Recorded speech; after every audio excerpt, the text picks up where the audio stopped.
1886 arrived on the northern plains like a punishment. The sun rose each morning into a sky bleached white with heat, and by noon the air shimmered in waves that made the horizon dance and dissolve. This wasn't the pleasant warmth of early summer when green grass ripples under gentle breezes. This was heat that cracked the earth open. Heat that turned once lush grasslands into expanses of brittle brown stalks that crunched under every step. The drought began in spring and never broke. April rains that usually soaked the plains and coaxed prairie grass to shoulder height simply didn't come. May stayed dry. By June, the creeks that normally ran year-round had become chains of stagnant pools, shrinking daily, ringed with the desperate tracks of cattle and wildlife competing for every drop. Ranchers watched their grasslands with growing unease, but not yet alarm. Bad years happened. The West was unpredictable. Surely the rains would come eventually. Surely this was just a temporary dry spell. They were running more cattle than the land had ever supported. That was the problem, though few admitted it. The cattle boom of the early 1880s had been intoxicating. Eastern investors and European nobility had poured money into Western ranching, seduced by stories of limitless grass and cattle that reproduced themselves into fortunes. Ranchers who'd started with a few hundred head now ran thousands. Some operations counted their cattle in the tens of thousands. The math was simple and irresistible. Cattle bought in Texas for $10 a head could be driven north, fattened, on free grass, and sold in Chicago for $40, $50, sometimes $60. The Great Plains were an enormous, rent-free feedlot. The grass was free, the water was free.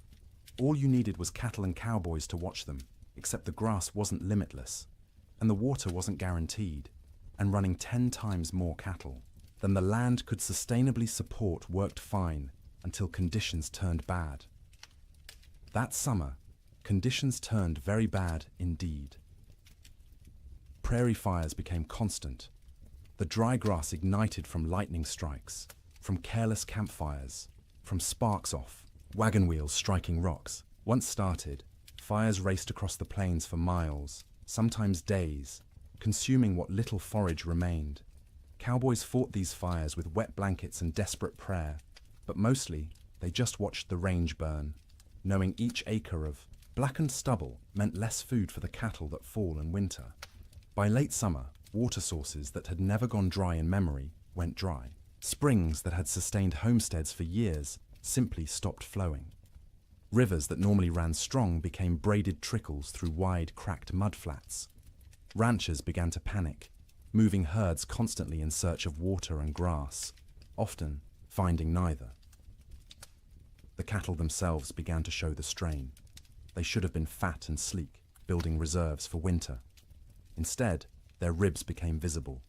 Their hip bones protruded. They moved sluggishly, conserving energy because they weren't getting enough food to burn. Range cows that should have weighed 900 pounds were coming in at 600, 700 if they were lucky. And still, the cattle companies shipped in more stock. The pressure from investors back east, from shareholders in London and Edinburgh who'd never seen a prairie or a longhorn, was relentless. Maximize the herd. Use every acre. The reports sent back to investors spoke of temporary setbacks and cyclical weather patterns, but projected ever-increasing profits. The cowboys knew better. In bunkhouses and around campfires, they talked about what was coming. You didn't need to be a genius to do the math. Cattle going into winter already weak, grass already depleted, and winter always came to Montana, always came to Wyoming and Dakota. The question wasn't whether winter would be hard. Winter was always hard. The question was whether the cattle and the men who tended them could survive it in their already weakened state. Then came the signs. The old-timers noticed first. In early November, almost a month earlier than usual, the geese began flying south, not in their typical leisurely migrations, but in huge, urgent flocks that darkened the sky and flew from dawn to dusk. They weren't stopping to feed in the prairie ponds. They were getting out. Beavers, whose lodges dotted every creek and river, were observed gathering more wood than anyone had ever seen. They piled branches and logs until their lodges looked like timber fortresses rising from the water. Animals preparing for something.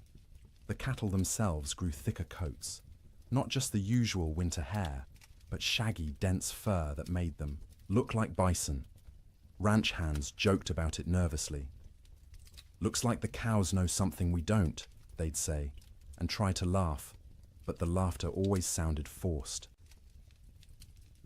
Weather-wise ranchers, men who'd spent decades reading the land and sky, felt it in their bones.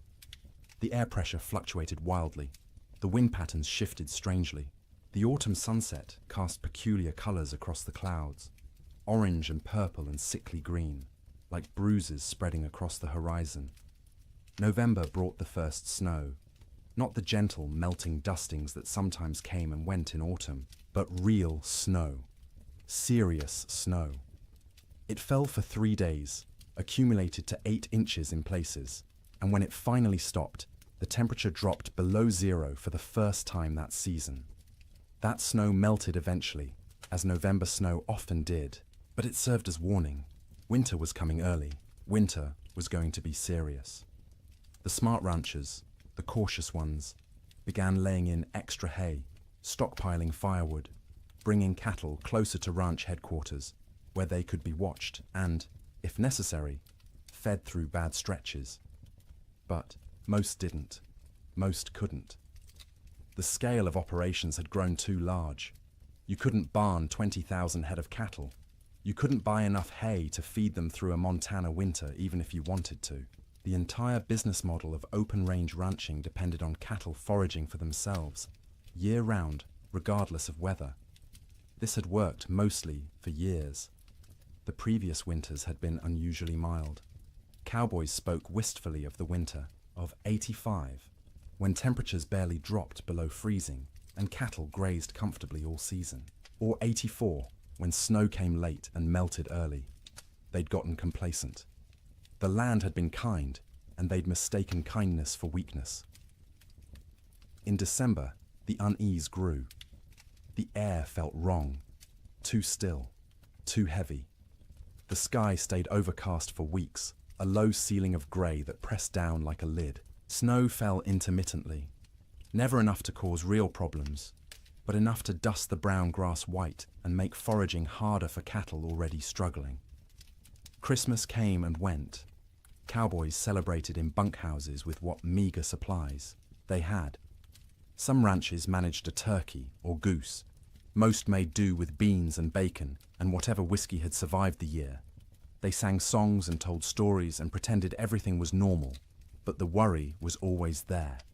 A cold knot in every stomach. New Year's Day, 1887 dawned clear and brutally cold, -20 degrees in some places, but clear. You could see for miles, the snow-dusted prairie rolling away to a horizon sharp as a knife edge. Cowboys rode out to check on cattle, found them bunched in coulees seeking shelter from the wind, but alive, still managing. For 8 more days, the cold held, but remained bearable, survivable. Cattle poured through snow to reach grass.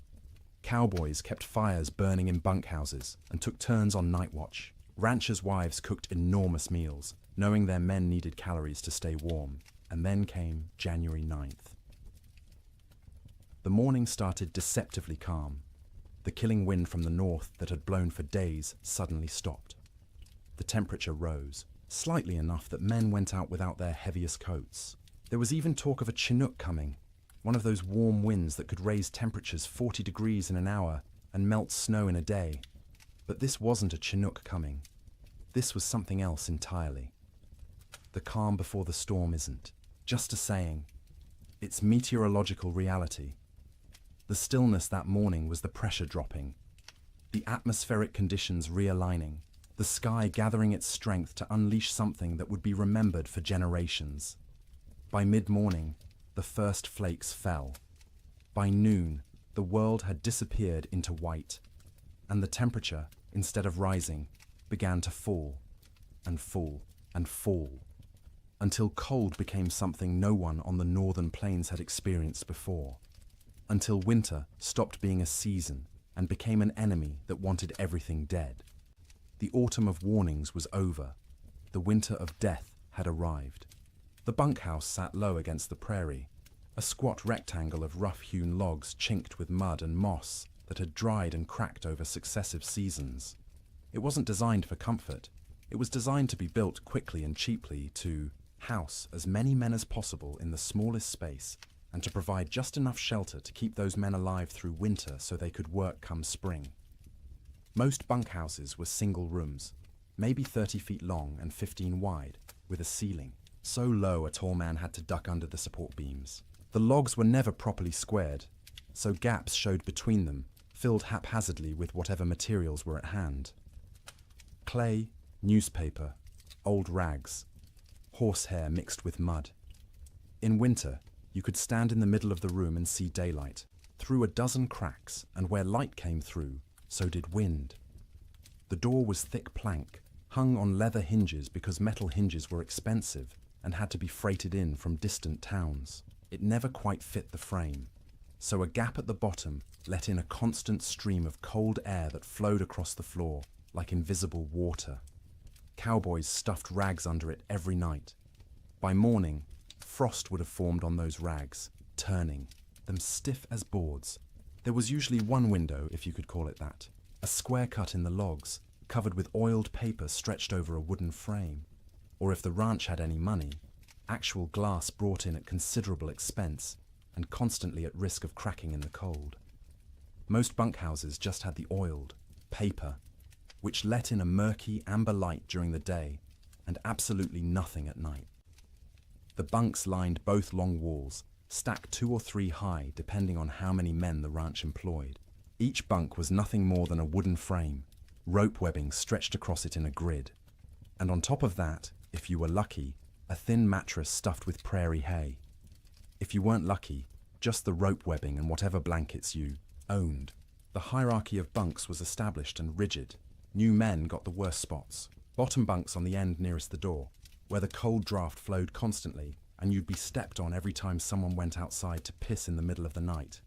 Top bunks were warmer because heat rose, but they put you closest to the roof where moisture from everyone's breath condensed and dripped. You'd wake with water spots on your blankets, sometimes ice if it was cold enough.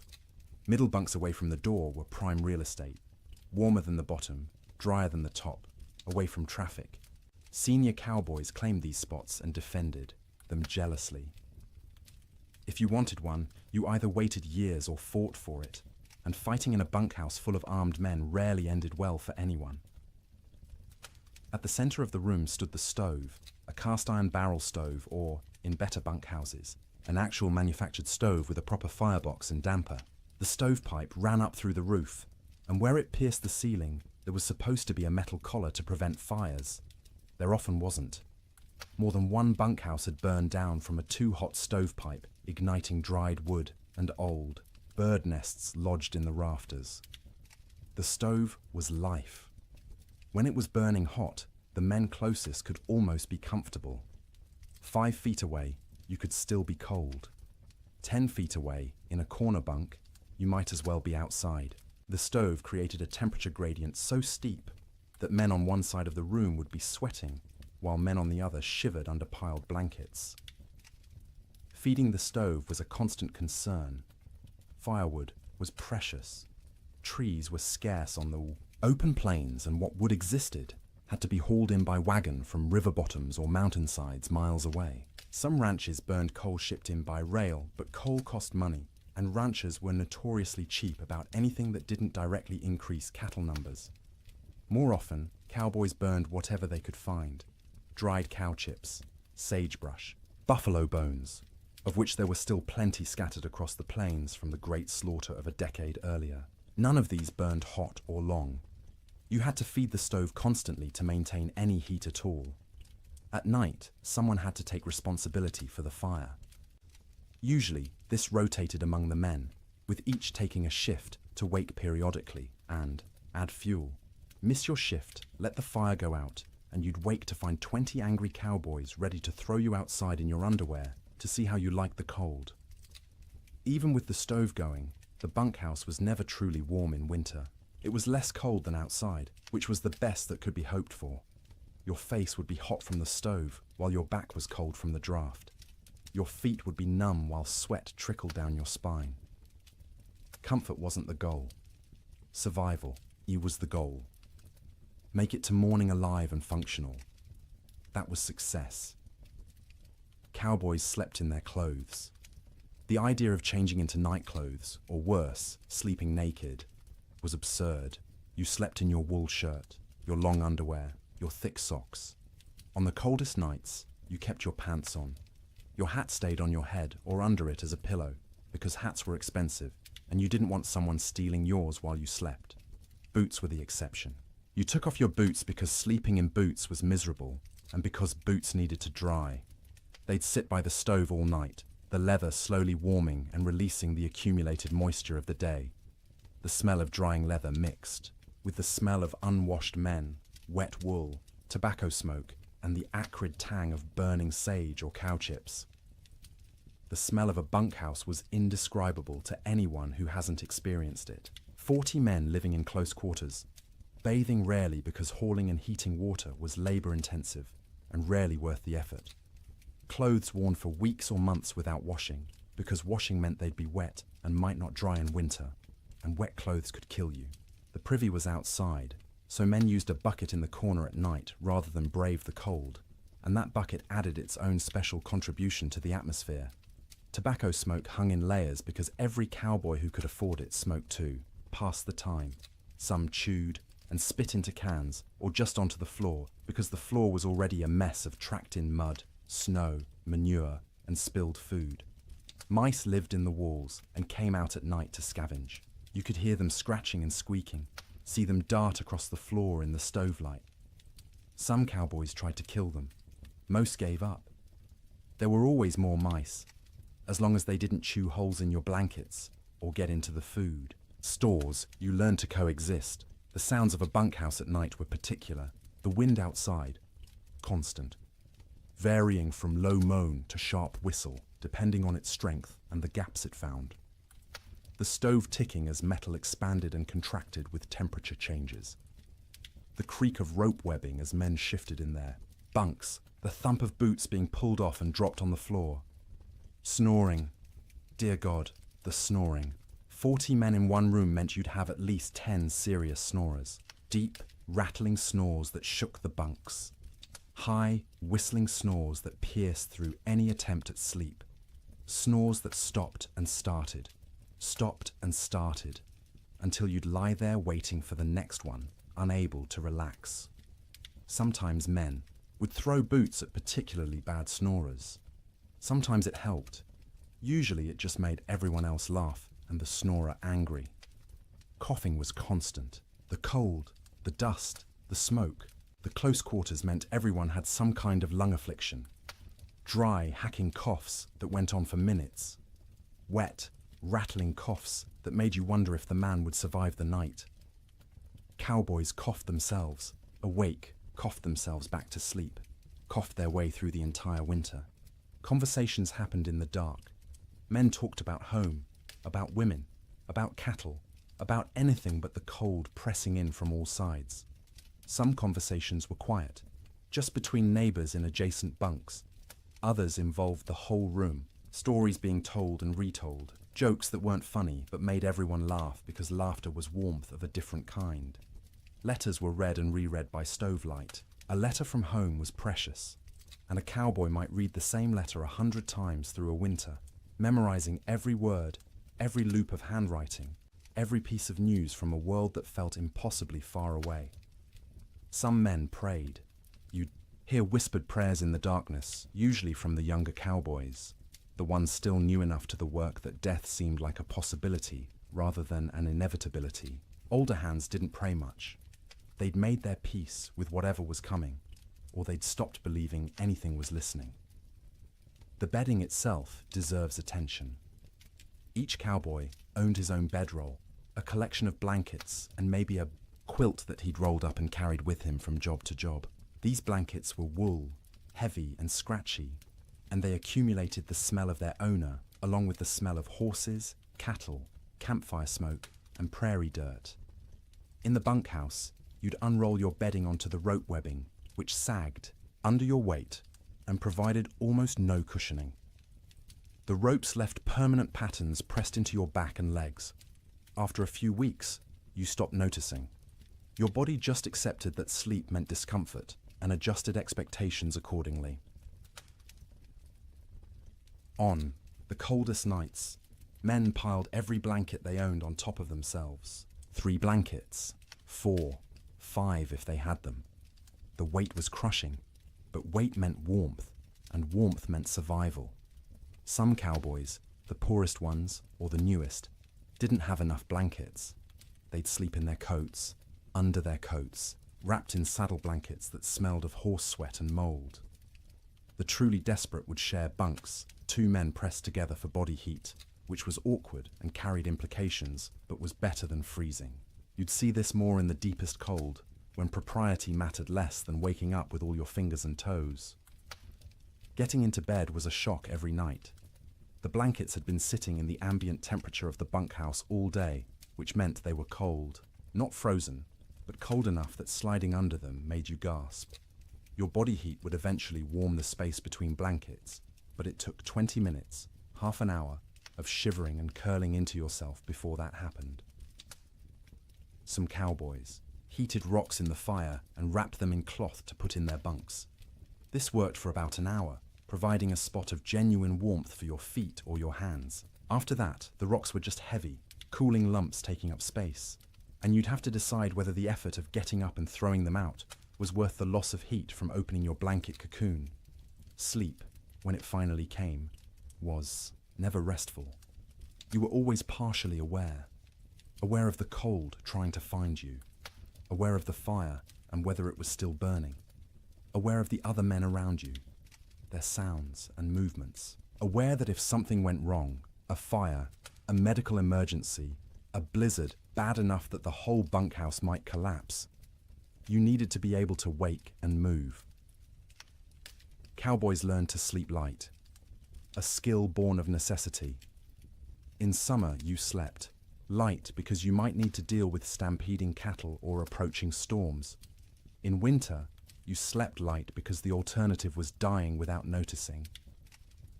The nights stretched long, 15, 16 hours of darkness in the depths of winter. You couldn't stay awake for all of it. Candles and lamp oil were too expensive to burn for light. So you slept in stages. A few hours, then wake when the fire needed tending. A few more hours, wake because your body was too cold or needed to piss. A few more hours, wake because someone else was moving around, or coughing, or because your back hurt too much to stay in one position. This broken sleep was exhausting in its own way.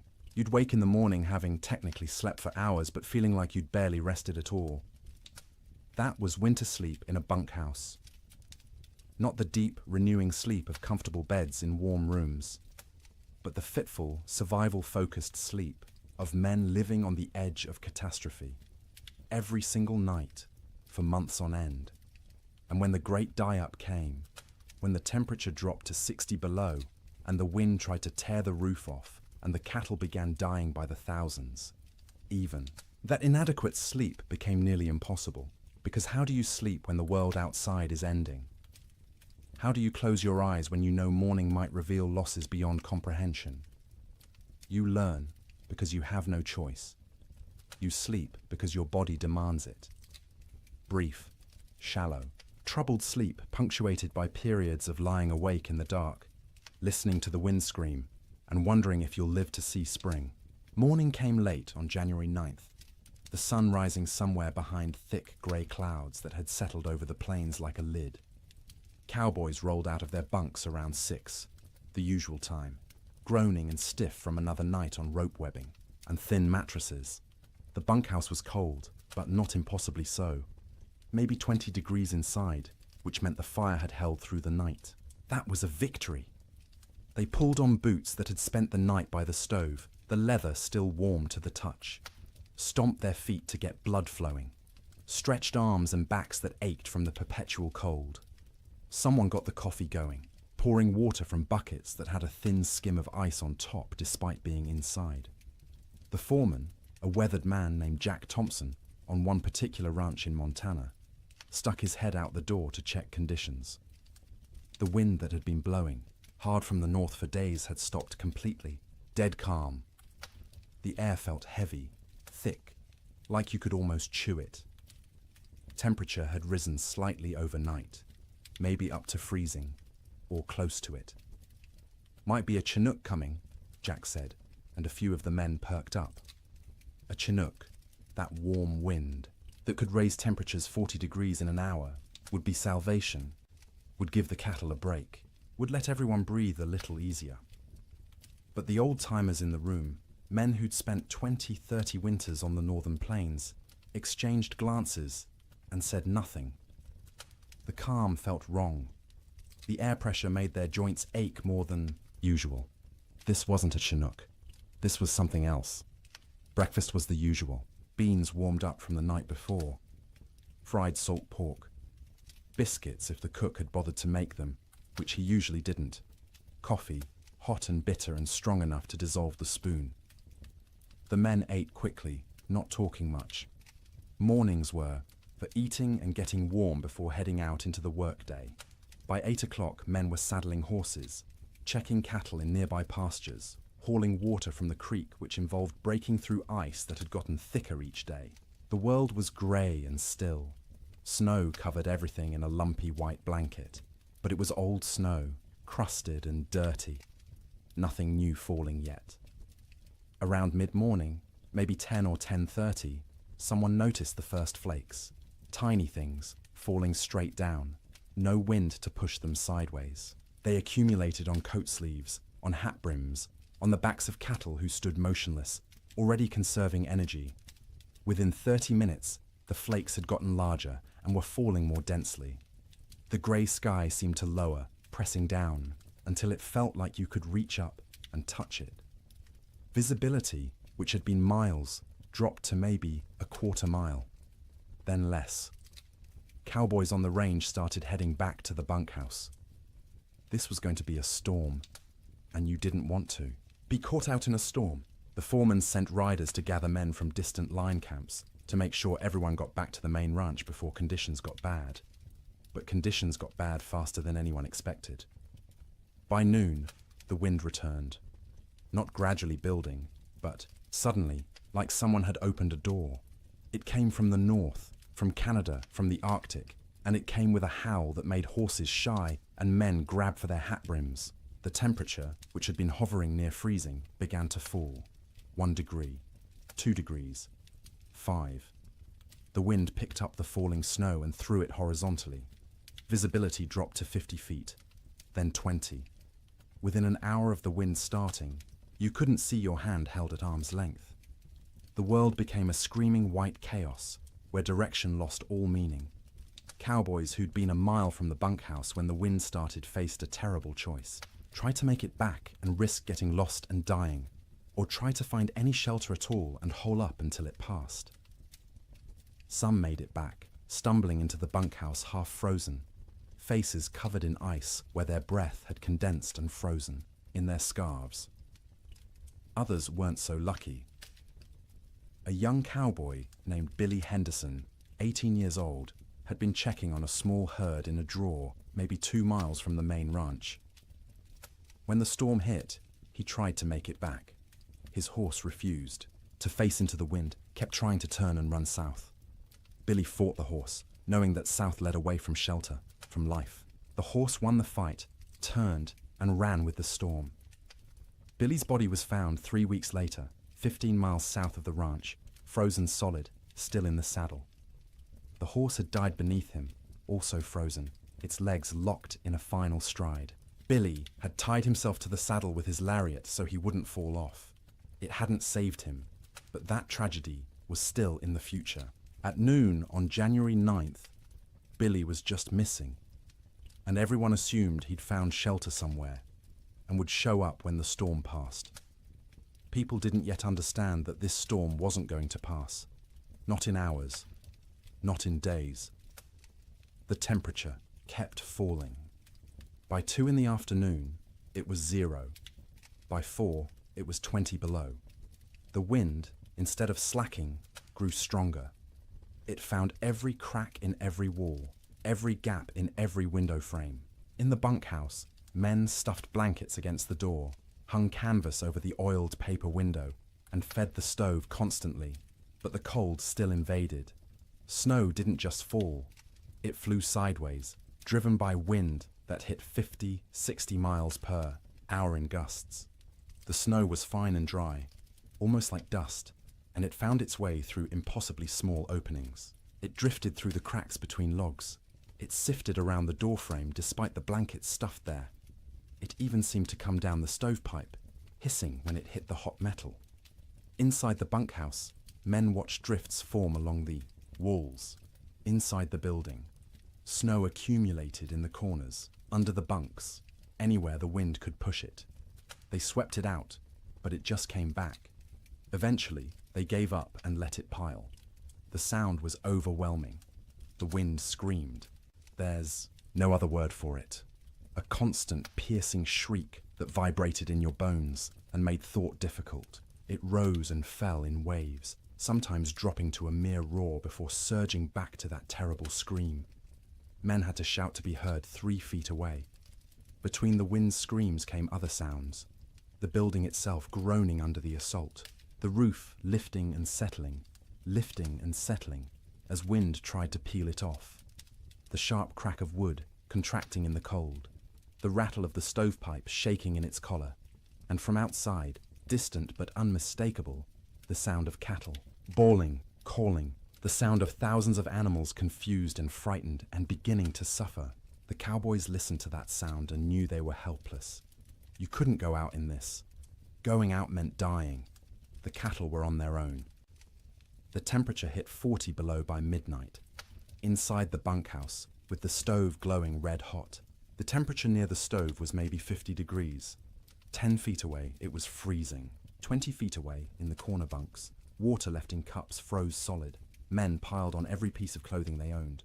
2 pairs of pants, 3 shirts, 2 coats, gloves and mittens worn indoors, blankets wrapped around shoulders like shawls. Some men wrapped their heads in scarves, leaving only their eyes visible, and still they shivered. The night of January 9th was the longest night most of those men ever experienced. Sleep was impossible for many. The cold, the sound, the fear, the knowledge that outside cattle were dying by the hundreds, by the thousands, all combined to keep eyes open and minds racing. Those who did sleep did so fitfully, waking every few. Minutes from nightmares or from the cold penetrating their blanket cocoons, or from the building shaking in a particularly hard gust. The fire had to be fed constantly, every 15 minutes, every half hour at most, because letting it die meant everyone would die with it. Men took shifts by silent agreement. One would get up, face the cold outside his blankets, feed the stove, and retreat. An hour later, someone else would do the same. All night long through those terrible hours, they kept the fire alive, and the fire kept them alive. But just barely. By dawn on January 10th, 16 inches of snow had fallen, though you couldn't measure it accurately because the wind had sculpted it into drifts 20 feet high in some places, while scouring other areas down to bare ground. The temperature had dropped to 46 below zero. The wind hadn't slacked at all, and the storm was just beginning. This wasn't a 2-day blizzard that would blow through and leave clear, cold weather behind. This was the start of a meteorological siege that would last, with brief breaks, through all of January, through February, into March. The great die-up had begun. Men didn't know that yet, huddled in bunkhouses across Montana, Wyoming, and Dakota Territory. They thought they were waiting out a bad storm. A few days, maybe a week, and it would clear. The cattle would be weak and scattered, but they'd recover. Spring would come, as it always did. They didn't yet understand that the world outside was dying, that cattle were already freezing where they stood, eyes frozen shut, ice forming over their nostrils with each breath, slowly suffocating as they slowly froze. That the open range, cattle industry, the boom that had made fortunes and drawn investors from around the world, was ending in that screaming wind. All they knew was cold. Cold beyond anything most had experienced. Cold that hurt to breathe, that made your lungs ache, that turned your breath to ice crystals before it could fully leave your mouth. Cold that was no longer just weather, but an active presence, a malevolent force trying to kill everything that lived. And the night ahead, the second night of the storm, would be even colder.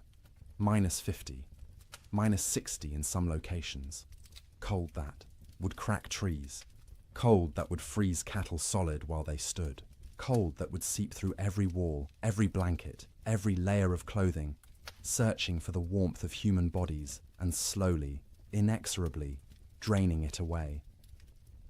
The cowboys fed the fire and waited. There was nothing else they could do. The Yiwa storm had them trapped as surely as if they were in a prison.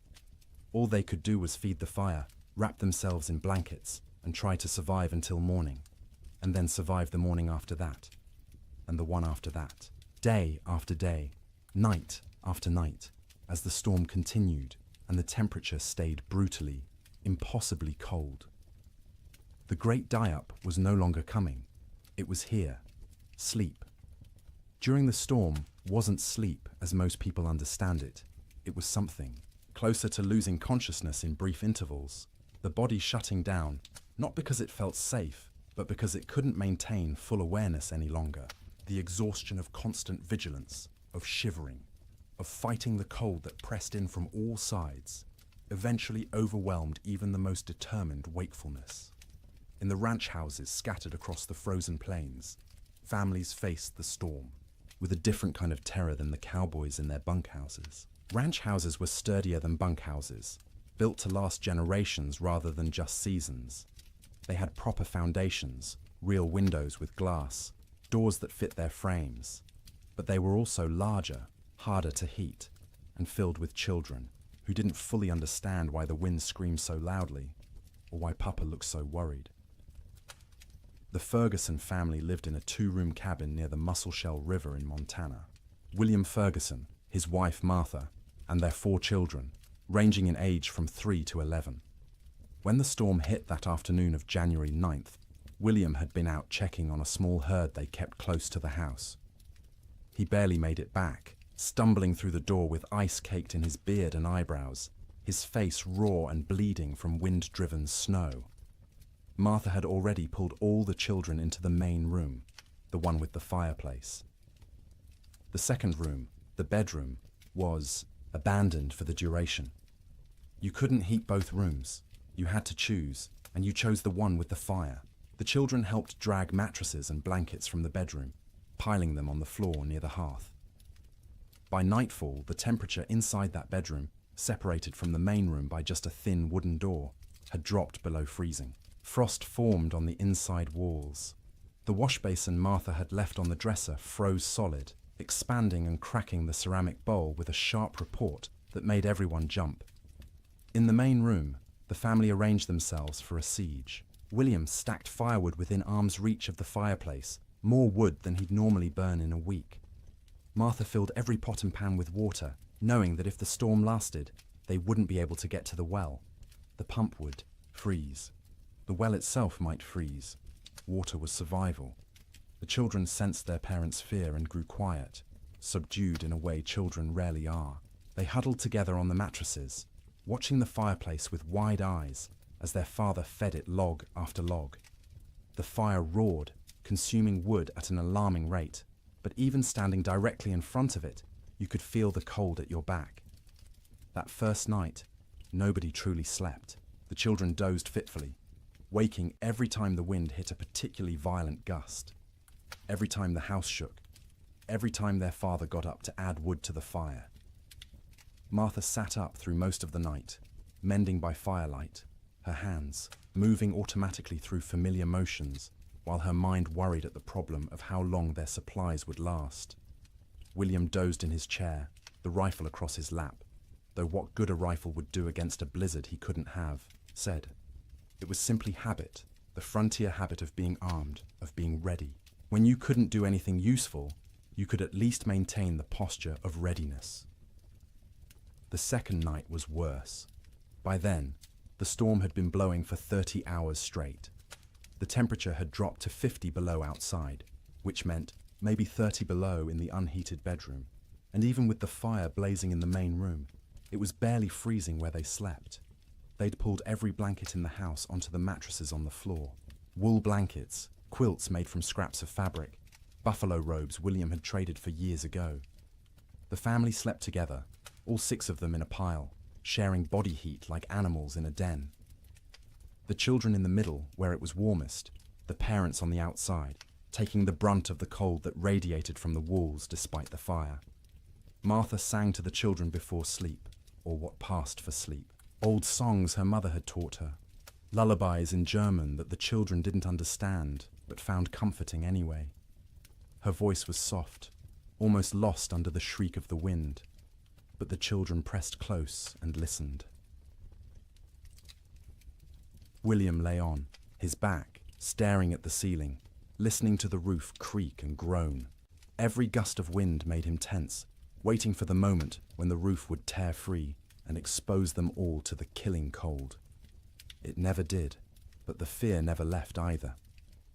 Sleep came in stages. The youngest child, 3-year-old Emma, went first, exhausted from crying earlier in the day. She whimpered and fussed until her eyes finally closed and her breathing deepened.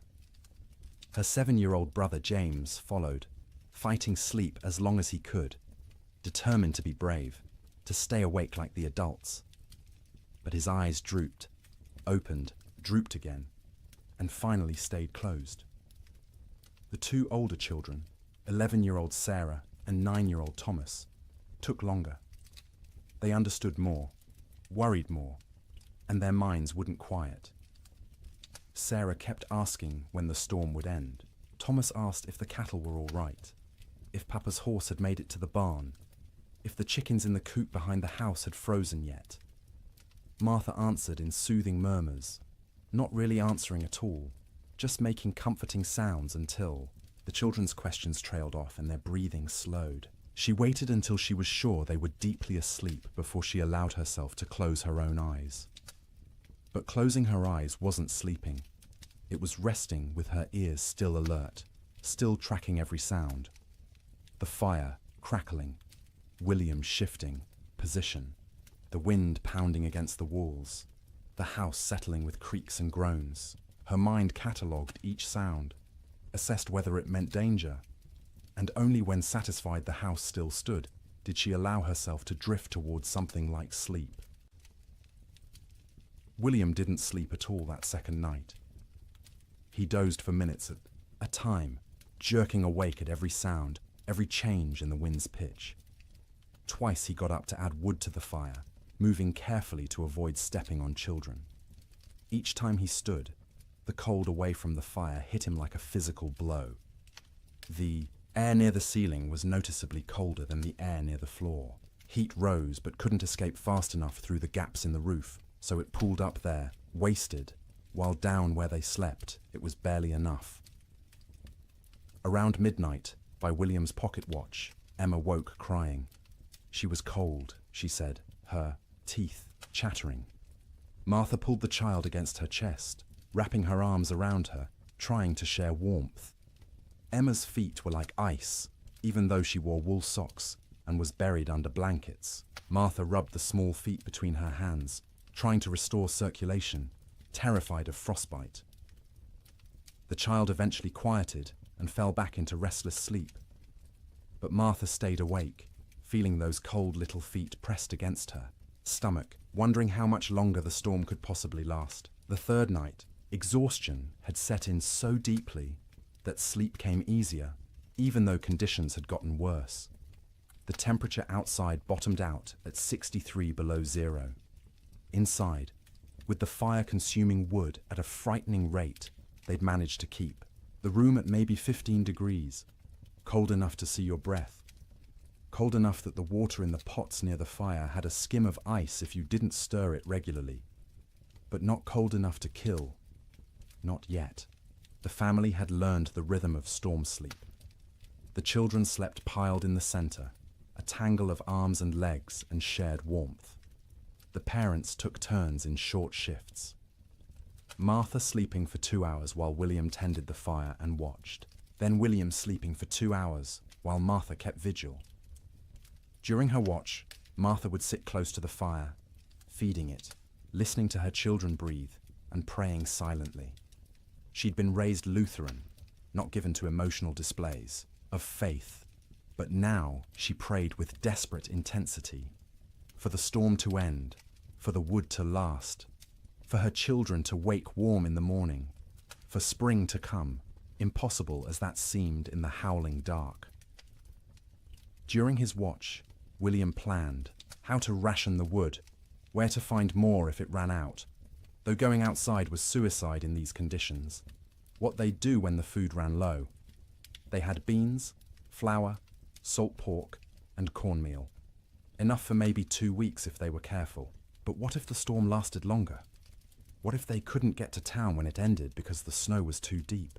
These thoughts circled endlessly, keeping him awake even during his supposed sleep shifts. He'd lie down, close his eyes, and his mind would immediately start calculating. How many logs they'd burned, how many were left, how cold it was, how long they could survive. The children slept better than the adults, helped by the simple resilience of youth. Their bodies demanded sleep and they gave in to it, even in conditions that would have seemed impossible before the storm. Sarah dreamed of summer, of the garden behind the house heavy with tomatoes and beans. Thomas dreamed of cattle drives, of riding with the cowboys to distant railheads. James dreamed confused child dreams that he couldn't remember on waking. Emma didn't dream at all, or if she did, they were wordless and forgotten. They'd wake periodically, usually needing to pee, which meant using the chamber pot in the corner because going to the outhouse meant death. The chamber pot became part of the room's landscape, emptied by William each morning by simply opening the door and throwing its contents out into the snow. It would freeze before it hit the ground. Martha developed a system for keeping track of the children during sleep. She'd reach out periodically, feeling for each small body, making sure everyone was still breathing, still warm enough. If a child had worked their way to the edge of the pile where it was colder, she'd gently pull them back to the center. If blankets had been kicked off, she'd rearrange them. This constant vigilance meant she never truly rested. Even during her sleep shifts, part of her brain stayed active, monitoring. She'd wake fully alert if a child coughed or moved suddenly, ready for crisis. Only after checking that everything was fine would she allow herself to drift back down. By the fourth night, a strange numbness had set in. The storm continued, would continue, had always been continuing, and would always continue.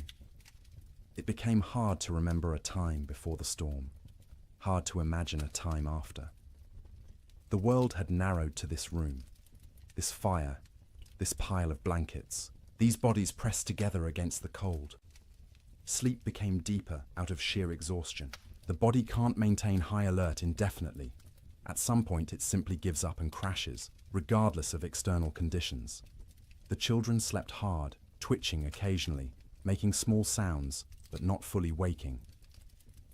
Martha and William slept in longer stretches, waking only when their internal alarms screamed that the fire needed tending or a child needed checking. The quality of that sleep was poor, dreams were vivid and often nightmarish. Martha dreamed of water freezing in her children's lungs, turning them to ice from the inside out.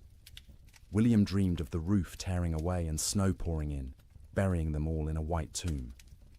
They'd wake gasping, hearts pounding, and need several seconds to remember where they were, that they were still alive, that the nightmare wasn't real. Not yet, but underneath the nightmares was the simple, animal relief of being horizontal, of having their eyes closed, of not having to actively fight the cold for a few hours. Their bodies took what rest they could get, storing it against future need, repairing what damage they could before the next crisis. In bunkhouses across the territory, cowboys experienced similar struggles. The difference was they had no children to protect, which freed them from that particular anxiety, but they also had less motivation to push through. A man alone can give up more easily than a father with children depending on him. Some cowboys did give up, in a sense. They wrapped themselves in every blanket they owned, lay down in their bunks, and simply stopped trying. They'd sleep for 20 hours straight, only waking to eat a little and relieve themselves before returning to their cocoons. This wasn't laziness, it was a survival strategy. In extreme cold with limited food, the best thing you can do is stay still, conserve energy, and wait. Others couldn't do it. The type of man who became a cowboy was often too restless, too active, to simply lie still for days. They'd pace the bunkhouse, drive everyone else crazy, gamble with cards or dice, anything to pass the time and distract from the gnawing fear that the storm might never end. In both bunkhouses and ranch houses, sleep became not rest, but simply another way of enduring. The days and nights blurred together into a continuous state of semi-consciousness, where you were never fully awake, but never fully asleep either. Your body was present, wrapped in blankets near a fire, but your mind wandered strange paths, disconnected from reality. And through it all, the wind screamed. The cold pressed in, the fire consumed wood, and people slept, or tried to sleep, or pretended to sleep, because what else could they do? Going outside meant dying. Staying awake meant slowly going insane from the sound and the fear. So they slept. Poorly, fitfully, desperately. But they slept. And each morning they woke, surprised on some level to find themselves still alive. Still, together, the fire still burning. The storm would eventually end, but not yet. Not for many days yet. And each of those days would require sleep stolen from between crises, rest grabbed in brief intervals, dreams haunted by cold and wind, and the terrible knowledge that outside the world was dying. The cattle felt the storm coming before any human did. Their instincts, honed by millennia of evolution, read signs in the air pressure, in the quality of light, in the way the wind tasted. When the first flakes began to fall on January 9th, cattle across the northern plains began to move, not panicked running, purposeful drifting, south, always south, away from the north wind that carried death in its teeth. They moved in groups, small herds combining into larger herds, thousands of animals flowing across the white landscape like a slow river seeking lower ground. Consider one cow, a 3-year-old Hereford mix, red and white, branded with the Rocking M brand on her left hip. She'd been born on this range, knew every coulee and creek, had survived 2 previous winters without particular hardship. She was carrying a calf, due in spring, and the pregnancy had left her thinner than usual going into winter. Not starving, but without the thick layer of fat that would have been ideal. When the snow started falling heavily and the wind began to rise, she was grazing, in a shallow draw with perhaps 50 other cattle.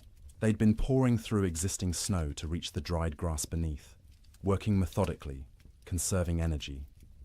The new snow started covering the ground quickly, and the cow lifted her head, testing the air.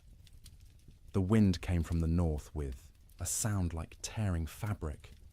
The cow turned her back to it instinctively, and every other animal in the draw did the same. They began walking south, not because they knew south led to safety, but because south meant away from the wind, and the wind had to be avoided. They walked steadily for hours. The snow was falling too thickly to see more than a few feet ahead, but cattle can navigate by sense of smell and by following the animal in front of them. The cow found herself in the middle of the group, which offered some shelter from the wind, but also meant she had to keep moving at whatever pace the herd set. By nightfall, they'd walked perhaps 5 miles. Not far, but the constant fighting against wind and snow was exhausting. The temperature had dropped dramatically, and the cow's breath froze in clouds of white vapor. Ice was forming on her eyelashes, making it hard to see. Her legs ached from pushing through snow that was now knee-deep in places. The herd came to a fence line, relatively new barbed wire strung between posts, to mark the boundary of someone's claimed range. The cattle turned and walked along the fence, looking for a way through or around. They found neither. The fence extended as far as they could sense in both directions. Cattle aren't stupid, but they aren't problem solvers either. Finding their path blocked, they simply stopped. They stood with their backs to the wind, pressed against the fence line, and waited. For what, they couldn't have said. For the wind to stop. For the fence to disappear. For whatever force had always eventually made things better to make things better now. But things didn't get better. The wind increased. The temperature kept dropping. Snow accumulated on the cattle's backs. A heavy white blanket that they couldn't shake off because their muscles were already occupied with shivering, with the constant work of generating heat. The cow stood and shivered. Her body burned calories, trying to stay warm, calories she'd gotten from grass, but she hadn't eaten since morning and wouldn't be able to eat until she could paw through snow to reach grass beneath. She tried, lowering her head and pushing at the snow with her muzzle, but the wind-packed snow was too hard. Her hooves couldn't break through it either. Around her, other cattle made similar attempts. A few managed to find thin spots in the snow and got a few mouthfuls of dried grass. Most got nothing. They stood and shivered, and slowly, gradually, their body temperatures began to drop. Cattle can survive remarkable cold if they're well fed and can escape the wind. But these cattle were already weakened from a summer of drought. They had no windbreak, and they weren't eating. Their situation was unsustainable. Something would have to change or they would die. It was that simple. By the second day, the cow's suffering had intensified. She'd been standing for more than 24 hours straight. Her legs trembled with fatigue. Ice had completely sealed her eyes shut. She'd stopped trying to open them, instead navigating by sound and smell, and the feel of other cattle pressed against her on either side. Her ears, exposed to the wind, had frozen. The tissue was dying, would eventually slough off if she survived, leaving her with shortened, mangled ears. But that was future pain. Present pain was the cold that had worked its way into her joints, making every small movement agony. The hunger that gnawed at her belly, the thirst because she couldn't melt snow fast enough in her mouth to get adequate water. The calf inside her still moved occasionally, little kicks and shifts that she could feel. Some part of her body was still prioritizing that calf, still sending nutrients and warmth to the growing life within. But those resources were running out. The calf was drawing on reserves that no longer existed. Around her, other cattle were in similar condition, some worse. A few calves, born too early that spring and smaller than they should be, had already died, frozen solid while standing, their mothers standing next to them and occasionally lowing in confusion. Older cattle, those with the wisdom of many winters, had tried to move away from the fence to find a coulee or draw that might offer windbreak. Some succeeded and survived. Most simply exhausted themselves walking in circles in the blinding snow and returned to the fence line to die with the herd. By the third day, the cow had stopped shivering. This wasn't because she'd warmed up. It was because her body no longer had the energy to shiver. Shivering is a metabolic furnace, burning calories to generate heat, but she'd burned through all available calories. Her body temperature was dropping toward equilibrium with the air around her. She was freezing to death. Her breathing had slowed. Each breath was an effort, drawing air so cold it hurt her lungs into a body that barely had the energy to exhale. Ice had formed around her nostrils, narrowing the passages, making each breath a fight. She was still standing, but only because the cattle around her held her upright. If they'd moved, she would have fallen. Her legs were locked, frozen in position, no longer taking commands from her failing brain. Her heartbeat had slowed to a sluggish thump, thump, thump, thump, each beat weaker than the last. The calf inside her had stopped moving. Whether it was dead or simply dormant, she couldn't tell, and wouldn't have understood if she could. Her maternal instincts, so strong just days ago, had been overridden by the body's desperate attempt to keep itself alive. Sometime late on the third night, or early on the fourth morning, it's impossible to know exactly when, the cow's heart stopped. 1 beat, 2 beats, then nothing. Her eyes, frozen shut, would never open again. Her legs, frozen in position, would remain standing. She'd become a statue of ice and meat, indistinguishable from the living cattle around her, except that she no longer breathed. She wouldn't fall for days, maybe weeks. The cattle packed around her held her upright, and when they eventually moved or died themselves, she'd topple over, frozen solid, and become one more carcass among thousands littering the plains. This scene repeated across hundreds of miles. Fence lines became death traps where cattle bunched up and died in groups. Ravines that should have offered shelter instead became graves as cattle crowded in so tightly they couldn't move, couldn't forage, and slowly froze together into a single mass of bodies. Riverbanks saw some of the worst carnage. Cattle seeking water found the rivers frozen solid, but their thirst drove them to try anyway. They'd crowd onto the ice, break through into the water beneath, and be unable to climb out. The current would push them under the ice, where they'd drown and freeze simultaneously. Spring would reveal riverbanks lined with carcasses, hundreds of cattle stacked like cordwood wherever the current had deposited them.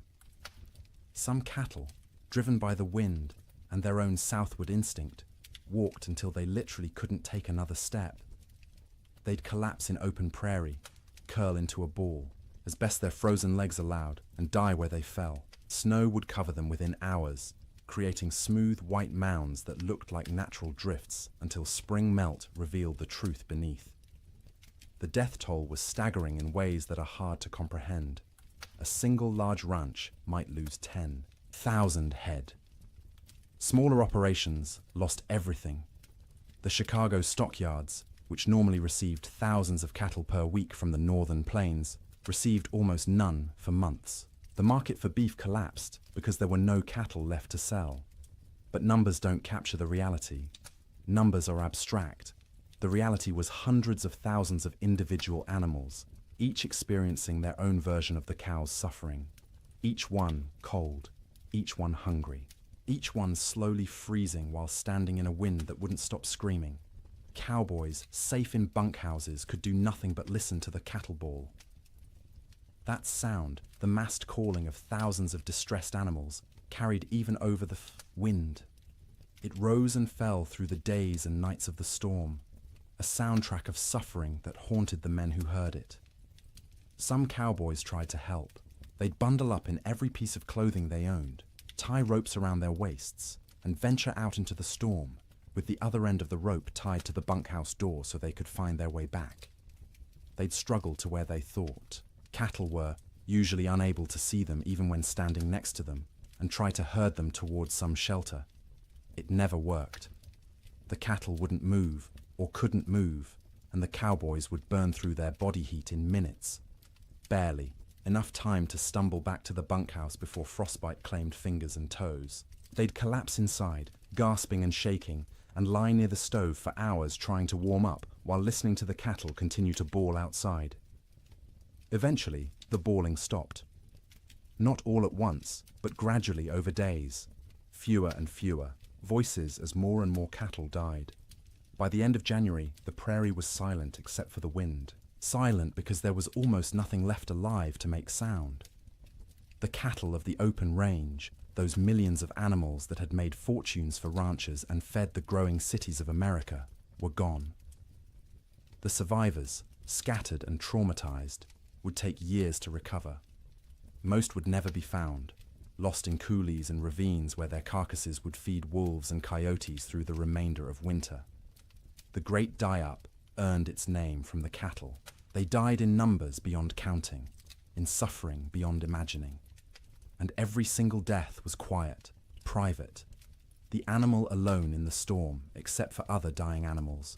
No comfort, no relief, just the cold and the wind, until the end came, and the shivering finally stopped. Food became an obsession within days of the storm's arrival.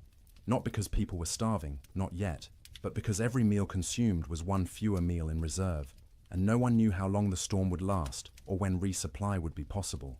Every bite carried the weight of calculation. Every pot of beans represented diminishing stores that might need to last weeks or months. In the Ferguson ranch house, Martha inventoried their supplies on the second day of the storm. She did this by candlelight while the children slept, and William kept watch by the fire. She counted every bag of flour, every pound of cornmeal, every strip of salt pork hanging from the rafters of the cold bedroom. She measured beans by the cupful, rice by the handful, and wrote everything down in careful columns in a ledger book. Flour, 42 pounds. Cornmeal, 18 pounds. Dried beans, maybe 30 pounds, 3 different varieties mixed together in a burlap sack. Salt pork, 14 strips, some thick, some thin. Rice, 5 pounds. Sugar, 3 pounds, precious and rationed even before the storm. Coffee, 2 pounds of beans, still in their burlap sack, aromatic and dark. Salt, plenty, a whole sack, bought last fall. Lard, a good supply, stored in a crock. Dried apples, half a sack, from their own trees. Molasses, 1 jug, nearly full. She did the math in her head, working through possible scenarios. 6 people eating 3 meals a day, 18 meals per day. If they were careful, if they stretched everything, if they didn't waste a single bite, they had perhaps 3 weeks of food, maybe 4 if they went hungry. 3 weeks seemed like plenty. No storm lasted 3 weeks, but Martha had learned in her years on the frontier to plan for the impossible, because the impossible happened with disturbing regularity. So she began rationing from day 1, before hunger forced the decision. Breakfast became smaller. Instead of flapjacks for everyone, she made 1 per person, thin and stretched with extra water to make the batter go further. The children complained but ate them anyway. William said nothing, just ate what was put in front of him and drank his coffee black to save the sugar. Dinner became the main meal, usually beans. Martha soaked dried beans overnight in water, then cooked them slowly through the day in a pot, suspended over the fire. She'd add a little salt pork for flavor, 1 strip cut into small pieces so everyone got a taste of meat. The beans cooked until they were soft, the liquid thick and sustaining. Everyone got a bowlful, sopped up with cornbread made from carefully measured cornmeal. Supper was often just leftover beans from dinner, reheated and eaten with whatever bread remained. Sometimes Martha made a thin soup from the bean broth, adding bits of dried apple for sweetness, calling it a special treat to make the children smile. The coffee was for William alone. Cowboys and ranchers believed coffee was essential, more important than food, and William was no exception. He drank it black and strong, rationing the precious beans so he could have at least 1 cup per day. That coffee was his luxury, his reminder that civilization existed beyond the wind and snow. Martha drank tea when she drank anything, made from herbs she'd dried the previous summer. Mint that grew wild along the creek, sage gathered from the prairie, rose hips collected in autumn. The taste was thin compared to real tea shipped from China or India, but it was warm, and it was hers, and it didn't consume their stores. The children drank water or milk, though the milk supply was problematic. They had 1 cow, a gentle Jersey, kept in the barn, and William had to venture out twice a day to milk her. The trip to the barn was only 50 feet, but felt like a mile. He'd bundle in every piece of warm clothing he owned, wrap his face in a scarf until only his eyes showed, and step out into the wind. The cold hit him like a fist every time. In the few seconds it took to cross from house to barn, exposed skin would start to freeze. His eyes would water, and the tears would freeze on his cheeks. His lungs would ache from breathing air that felt like shards of glass. But he made the trip because the cow had to be milked or she'd sicken, and they needed the milk. The children needed the milk. It was protein and fat and calcium and all the things growing bodies required. So twice a day, through the entire storm, William made that 50-foot journey and considered himself lucky the barn was so close. The cow produced less in winter, maybe 2 quarts a day instead of her usual gallon, but those 2 quarts were precious. Martha skimmed the cream off the top and used it sparingly. The milk itself went to the children, divided equally, measured carefully, so no one got more or less than their share. Cooking in extreme cold presented unique challenges. The fire had to be hot enough to cook food, but not so hot it consumed wood too quickly. Martha became expert at judging the flames, adding just enough fuel to maintain cooking temperature while stretching the wood supply. Water was perhaps the most critical resource. William filled every bucket and pot with snow scooped from outside the door, then left the containers near the fire to melt. It took hours for snow to melt into usable water, and the water that resulted tasted flat and strange because it had no mineral content. But it was wet, and it was clean, and it kept them alive. They couldn't wash dishes properly, couldn't waste water or wood heating water for washing. Instead, Martha wiped plates and bowls clean with rags, rinsed them quickly in cold water if necessary, and called it good enough. No one got sick from dirty dishes. There were larger concerns. Personal hygiene went by the wayside entirely. No baths, no washing hair, no changing clothes. Everyone wore the same shirts and pants for weeks, adding layers when cold, removing them when near the fire. The smell in the main room became oppressive, but you stopped noticing after a few days. It was just how things were. In the bunkhouses, cowboys faced similar but different challenges. They had supplies, but those supplies were designed for men doing hard physical labor in normal winter conditions, not for men trapped indoors during the worst cold in recorded history. The typical bunkhouse larder consisted of dried beans, rice, flour, cornmeal, salt pork, bacon, maybe some beef jerky made from cattle slaughtered in the fall, coffee in large quantities because cowboys lived on coffee, sugar, salt, lard, sometimes canned goods if the ranch could afford them, but usually not. Canned goods were expensive and the freighting costs were prohibitive. The cook, if there was one, was usually an old cowboy too stove up for regular ranch work. He'd preside over the cast-iron stove like a priest at an altar, creating meals from limited ingredients with whatever skill he possessed. Good cooks were treasured. Bad cooks were tolerated because the alternative was cooking for yourself, and cowboys were generally incompetent in the kitchen. One particular bunkhouse in the Judith Basin had a cook named Old Pete, called that to distinguish him from young Pete, who wasn't a cook and wasn't even particularly young, but was younger than Old Pete. Old Pete had cooked in army forts, in mining camps, on trail drives. He knew 100 ways to cook beans and could make bread in a Dutch oven that rivaled anything made in a proper kitchen. But even Old Pete struggled with the storm's duration and intensity. His usual recipes assumed men would be working hard, outside, burning thousands of calories daily. Now they were sitting around trying to stay warm, burning far fewer calories. They didn't need as much food, but they were bored and hungry from boredom, and managing those competing needs was delicate. He started making meals smaller but more frequent. Instead of 3 large meals, he made 4 smaller ones, gave the men something to look forward to every few hours, something to mark the passage of time. Breakfast at dawn, such as dawn was, in the constant grey, a second breakfast mid-morning, dinner in early afternoon, supper at dark. Each meal was simple: beans cooked with salt pork, cornbread or biscuits, coffee always, constantly, the pot never empty. Occasionally, he'd make a stew if there was meat available, though meat was running short. Most ranches had slaughtered a beef or 2 in the fall and hung the quarters to freeze. But accessing that meat meant going outside to the meat cache, which was difficult or impossible depending on the day. The men ate without complaint, mostly. Cowboys weren't complainers by nature. You ate what was put in front of you and were grateful to get it. But you could see them calculating, same as Martha Ferguson, counting days, estimating stores, wondering how long until starvation became a real concern rather than a theoretical one. Coffee was its own category of essential supply. Cowboys drank coffee the way other people breathed, constantly and without thought.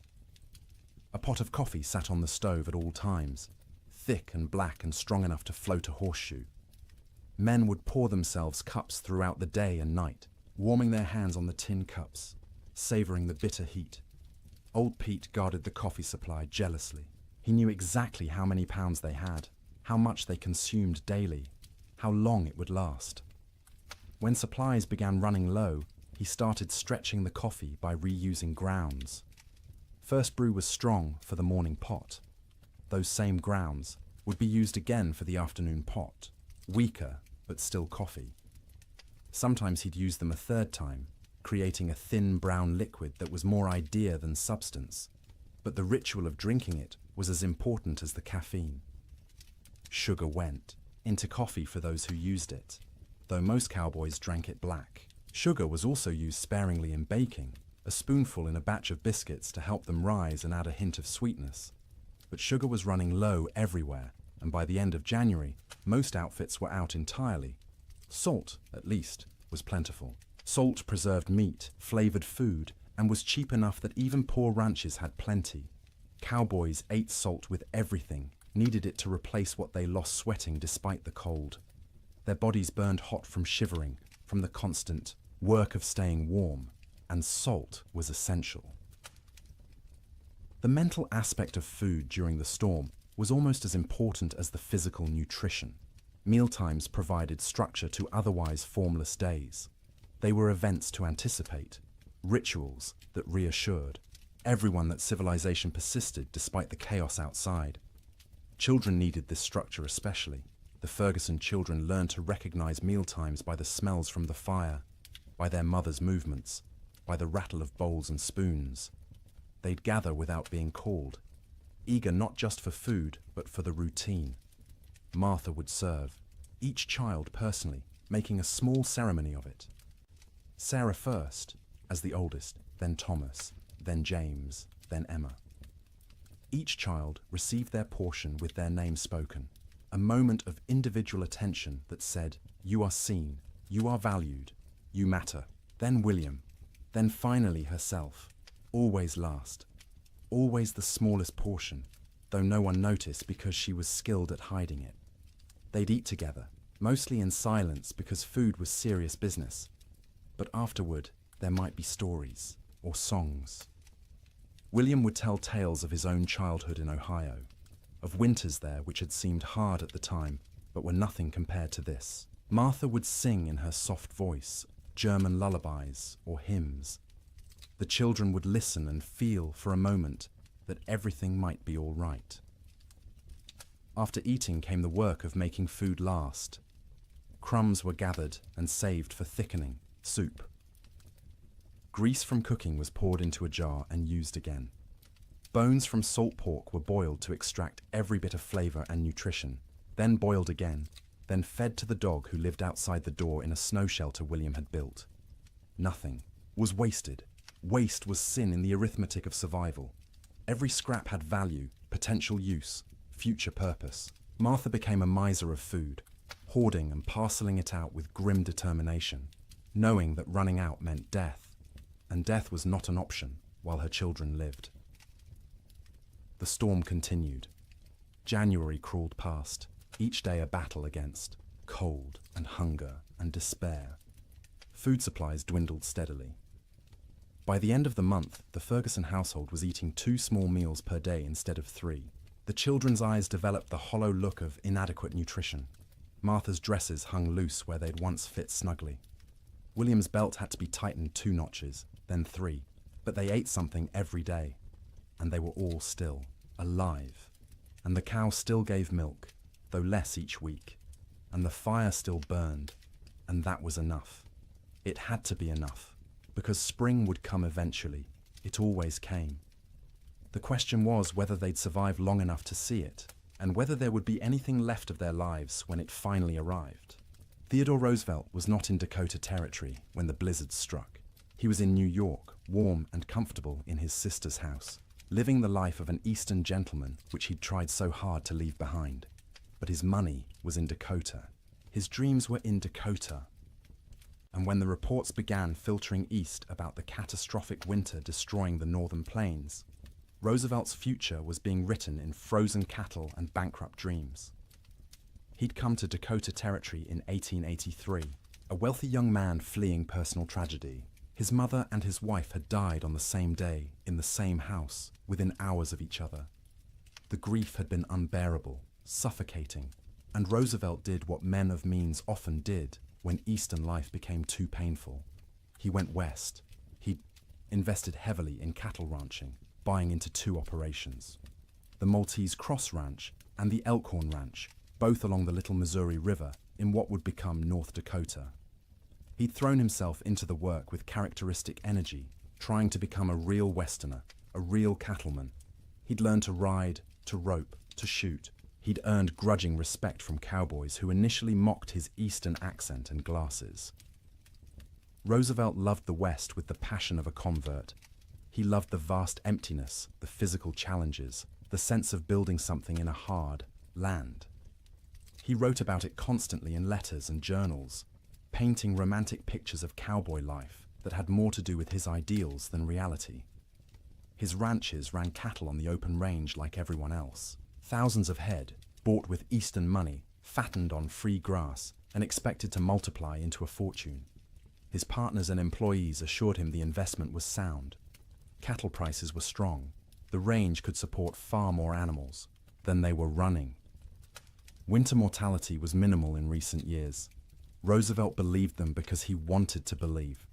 He needed the West to work, needed it to be the place where he could reinvent himself from grieving widower into rugged frontiersman. The cattle were symbols as much as investments, proof that he belonged in this harsh landscape. When the winter of 1886 to 1887 arrived, Roosevelt was back east, attending to political matters and family obligations.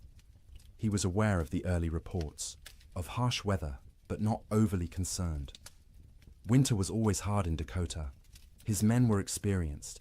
His cattle were hardy. Surely they'd manage as they had in previous years. The first letters from his ranch managers arrived in late January.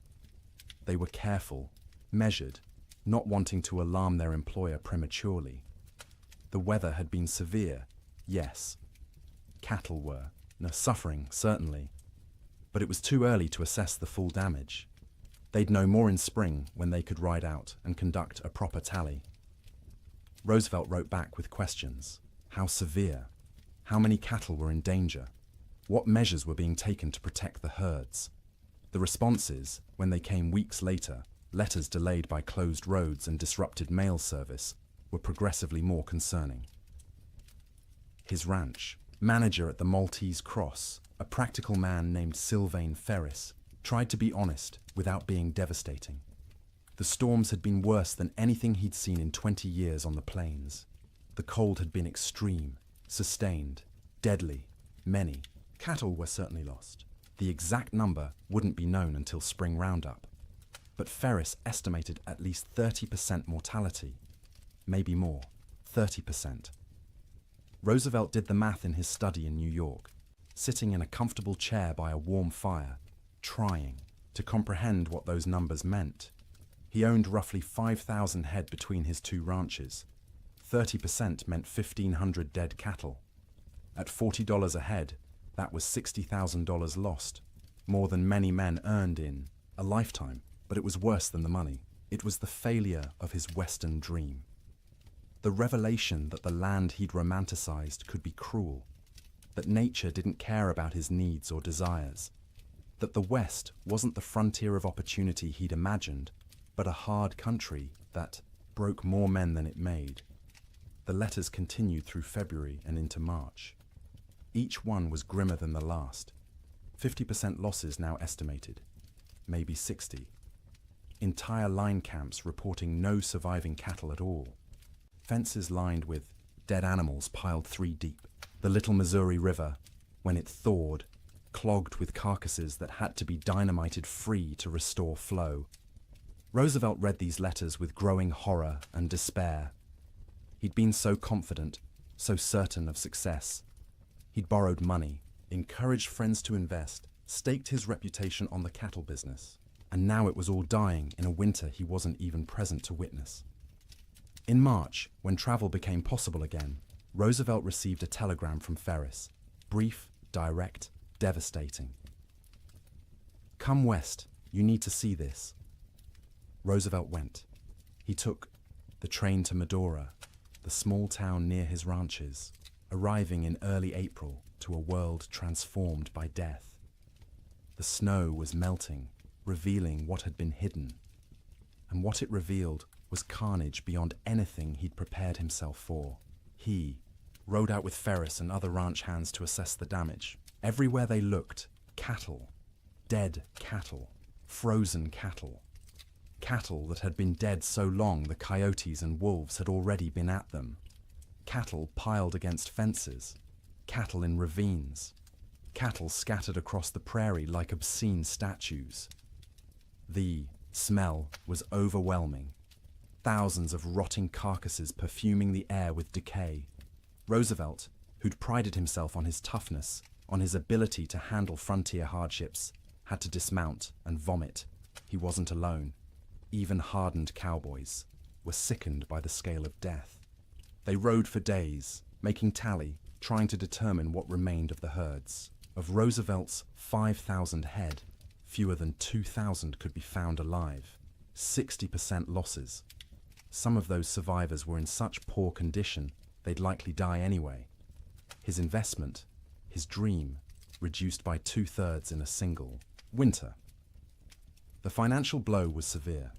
Roosevelt had invested approximately $80,000 in his cattle operations. He'd now lost at least $50,000, maybe more when accounting for lost breeding potential, disrupted operations, and the collapse of cattle prices as the market flooded with emergency sales from desperate ranchers. But Roosevelt was wealthy by birth. His family money cushioned the financial loss. He could absorb $50,000 and remain solvent, which most ranchers could not. What he couldn't absorb as easily was the emotional and philosophical blow.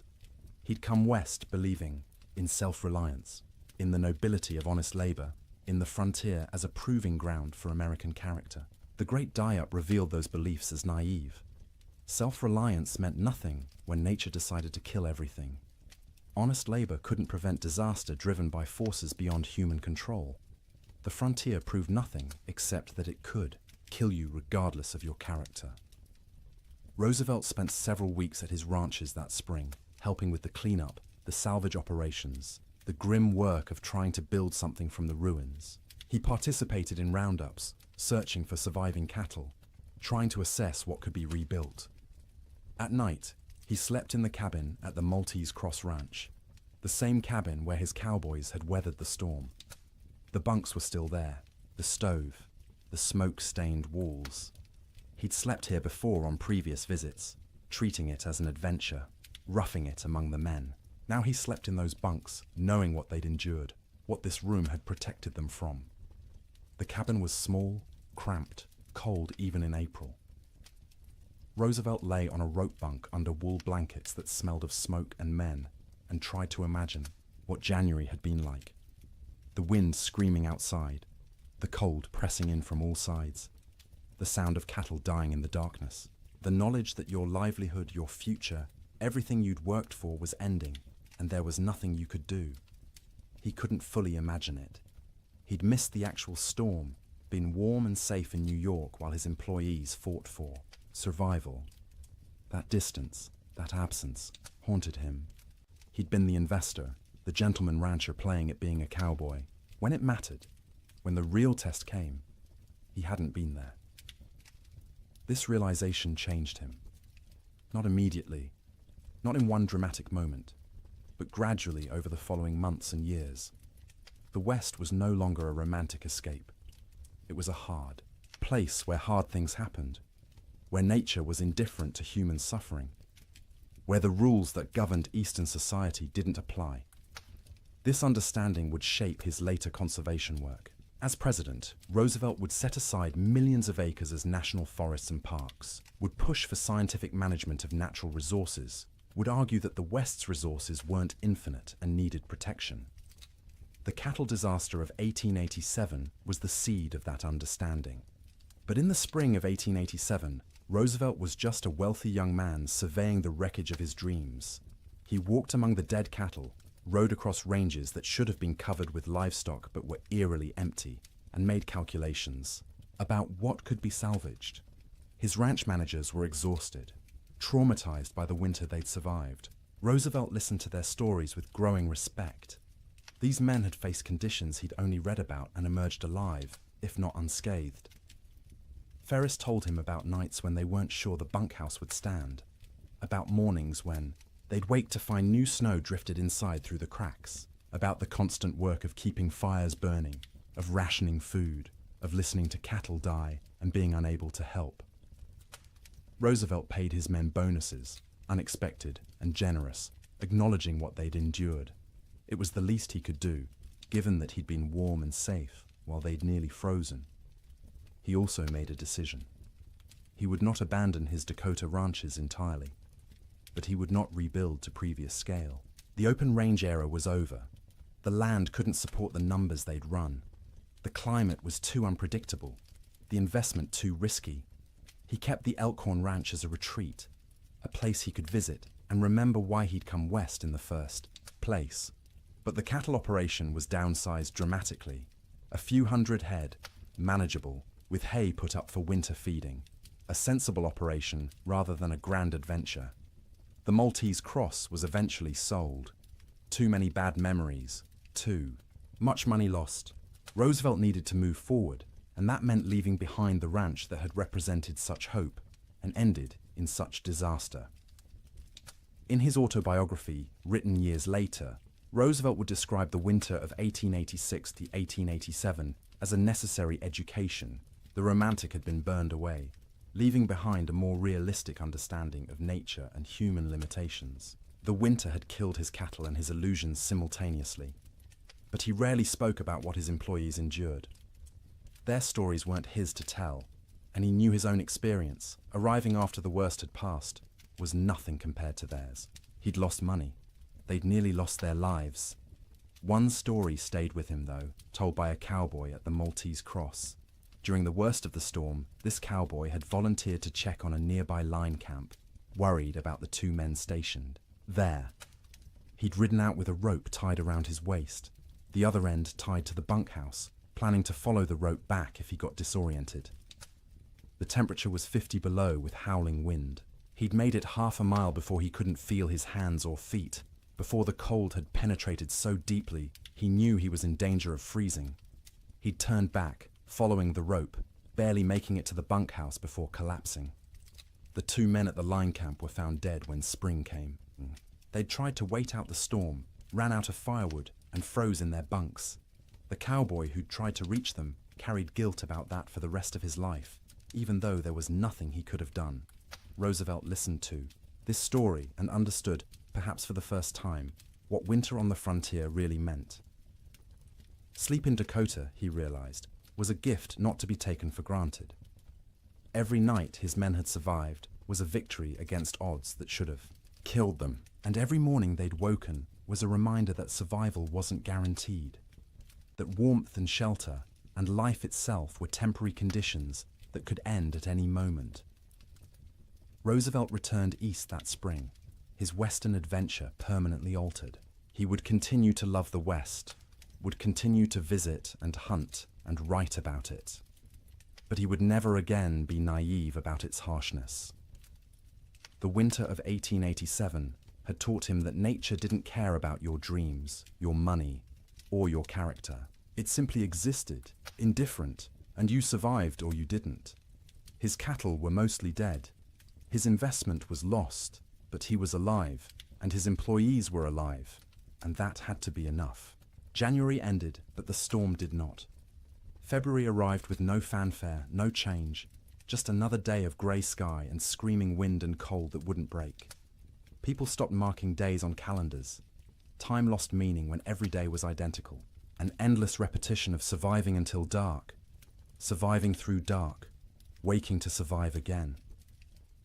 The psychological weight of the storm's duration became as dangerous as the physical cold. Humans are resilient, but not infinitely so. We can endure terrible conditions if we believe they'll end. But when days stretch into weeks, weeks stretch toward months, and conditions remain unchanged, the mind begins to fracture in subtle ways. In the Ferguson household, the children grew quieter. They'd stopped asking when the storm would end. They'd stopped asking much of anything. They sat by the fire, conserving energy, their eyes following their mother's movements with an intensity that unnerved her. They were always hungry now, and the hunger made them old beyond their years.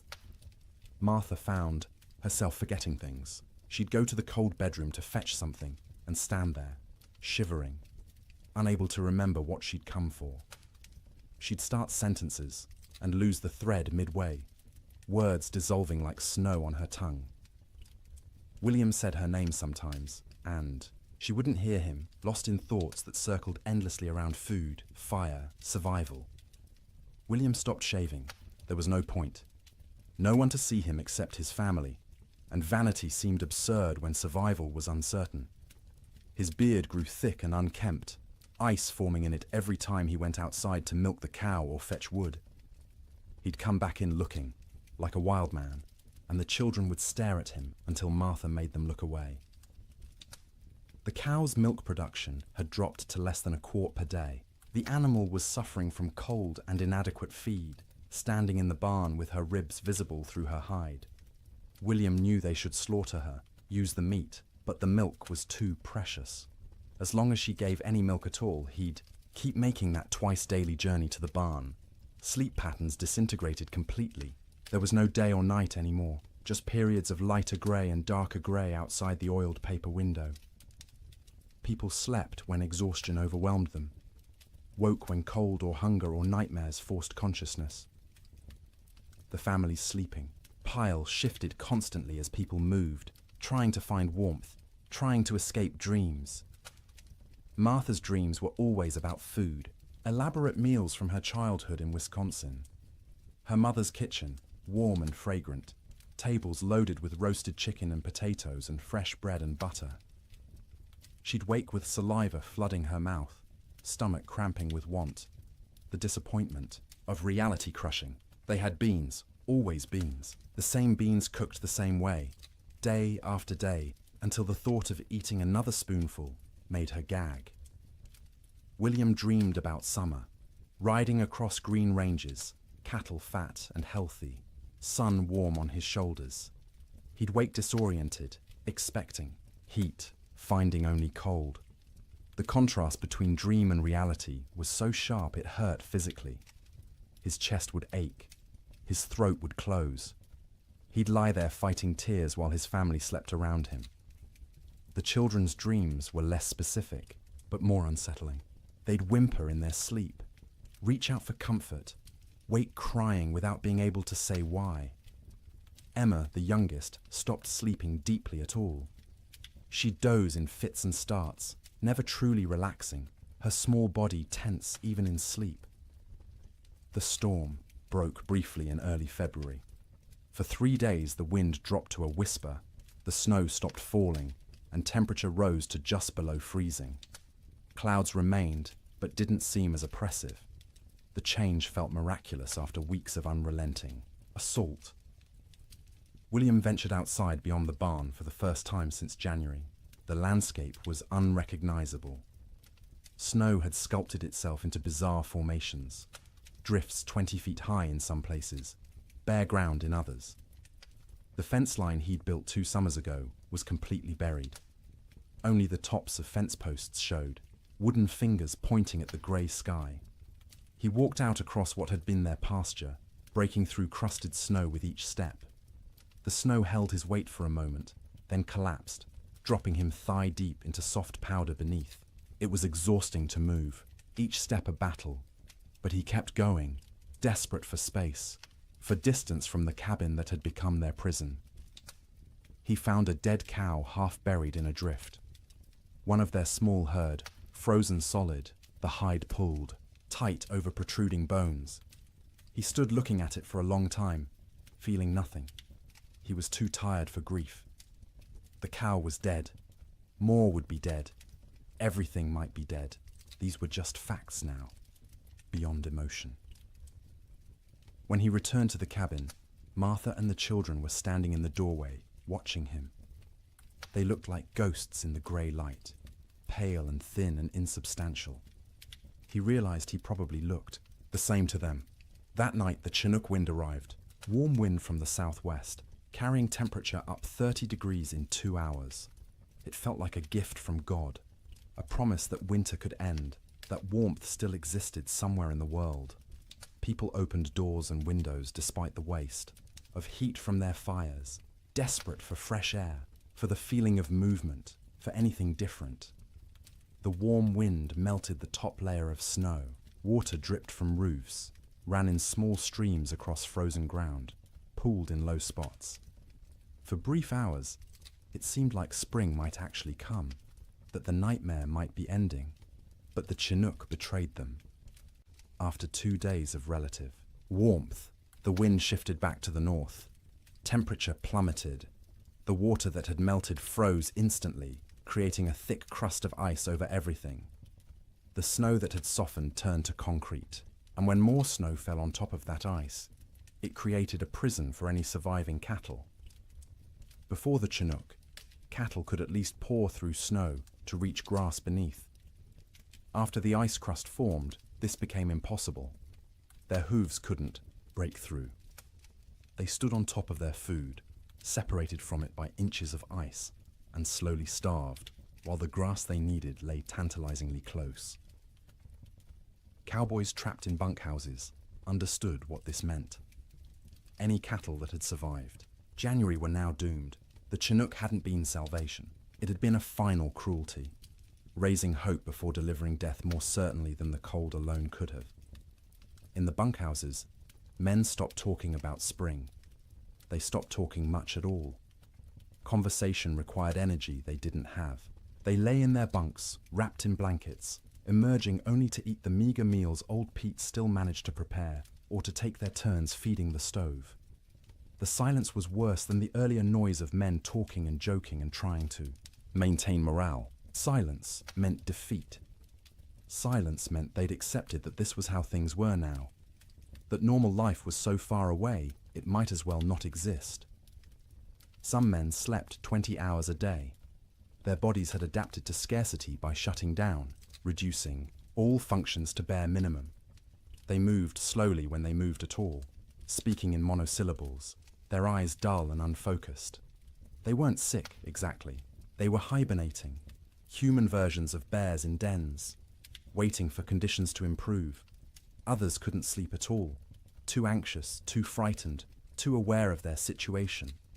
They'd lie awake hour after hour, staring at the ceiling, listening to the wind that never stopped. Their eyes developed a particular look, wide and staring, ringed with dark circles.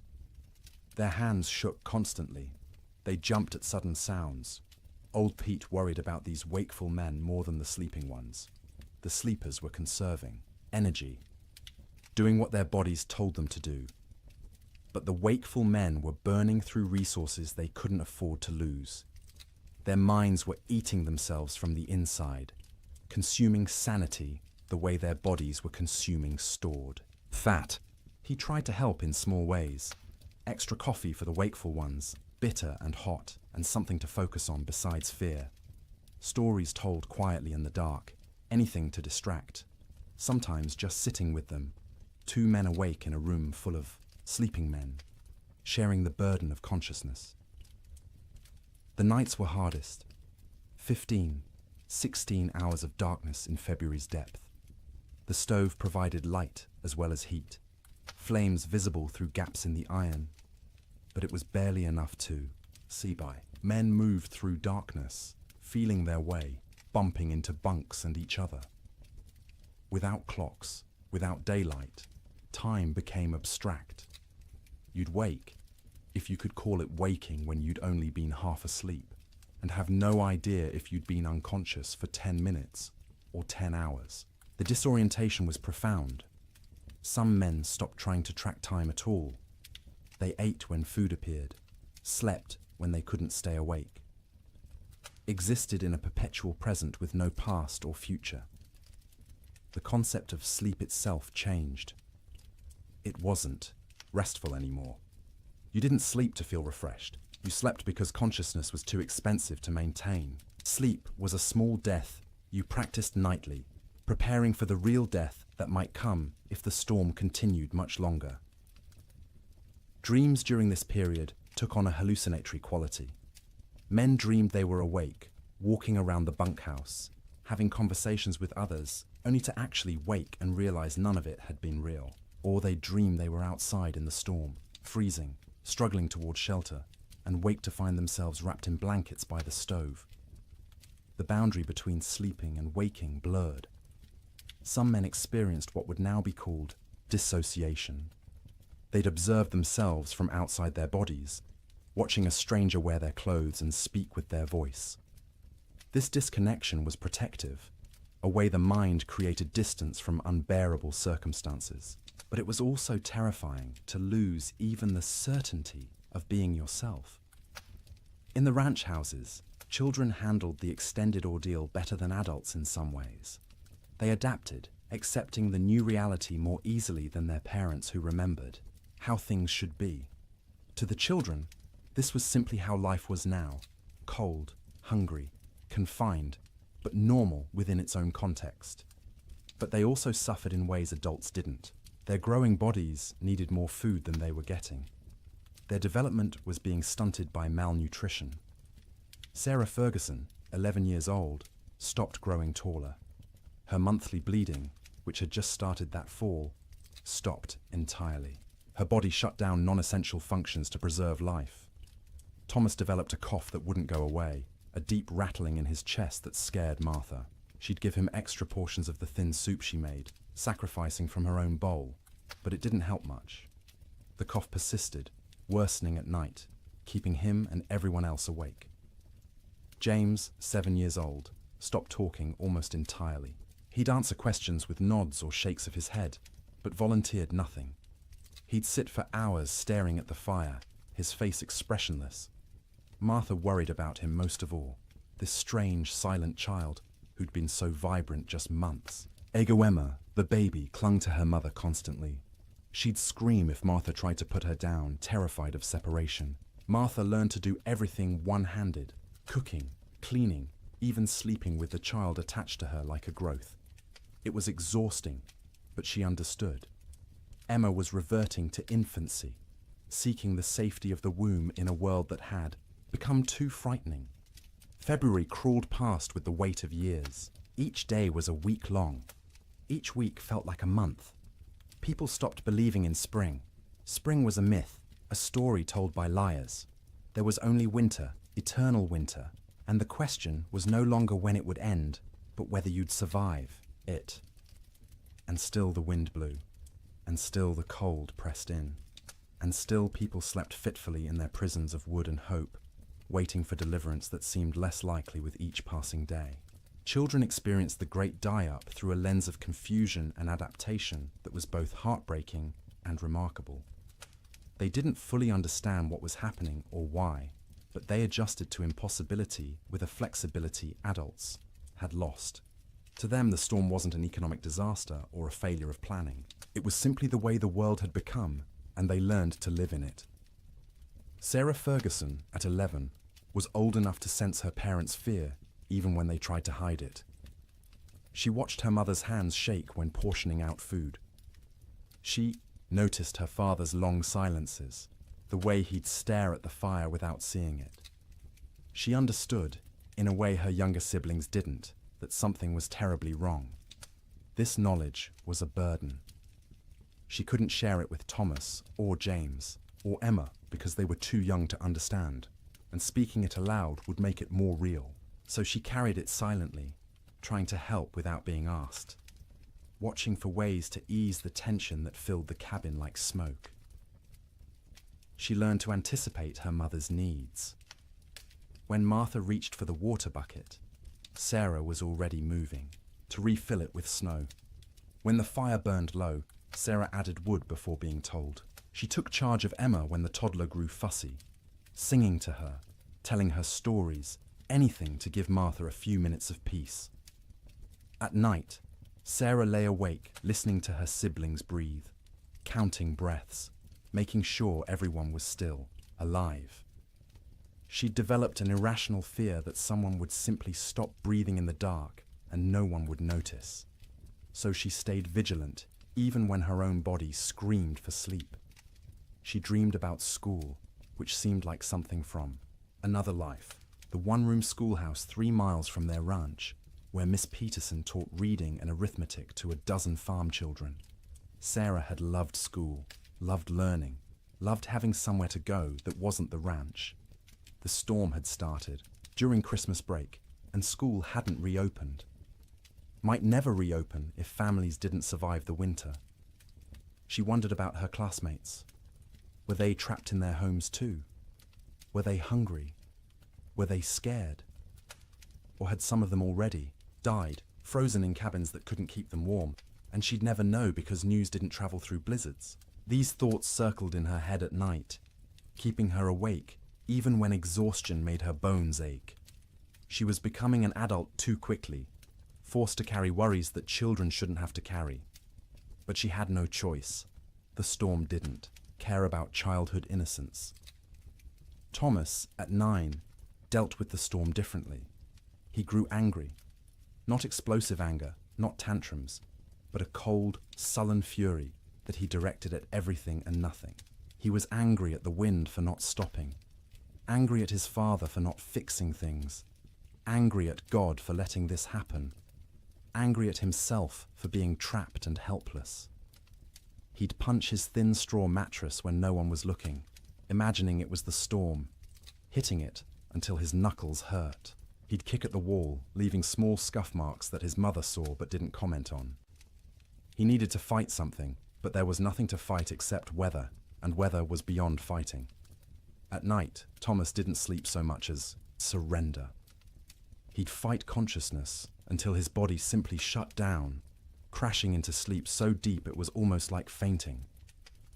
He'd wake suddenly, disoriented, not remembering where he was for terrifying seconds before memory returned and reality settled back into place. His dreams were violent. He fought bears, wolves, faceless men. He swung fists and weapons, defending his family against threats that dissolved when he tried to focus on them.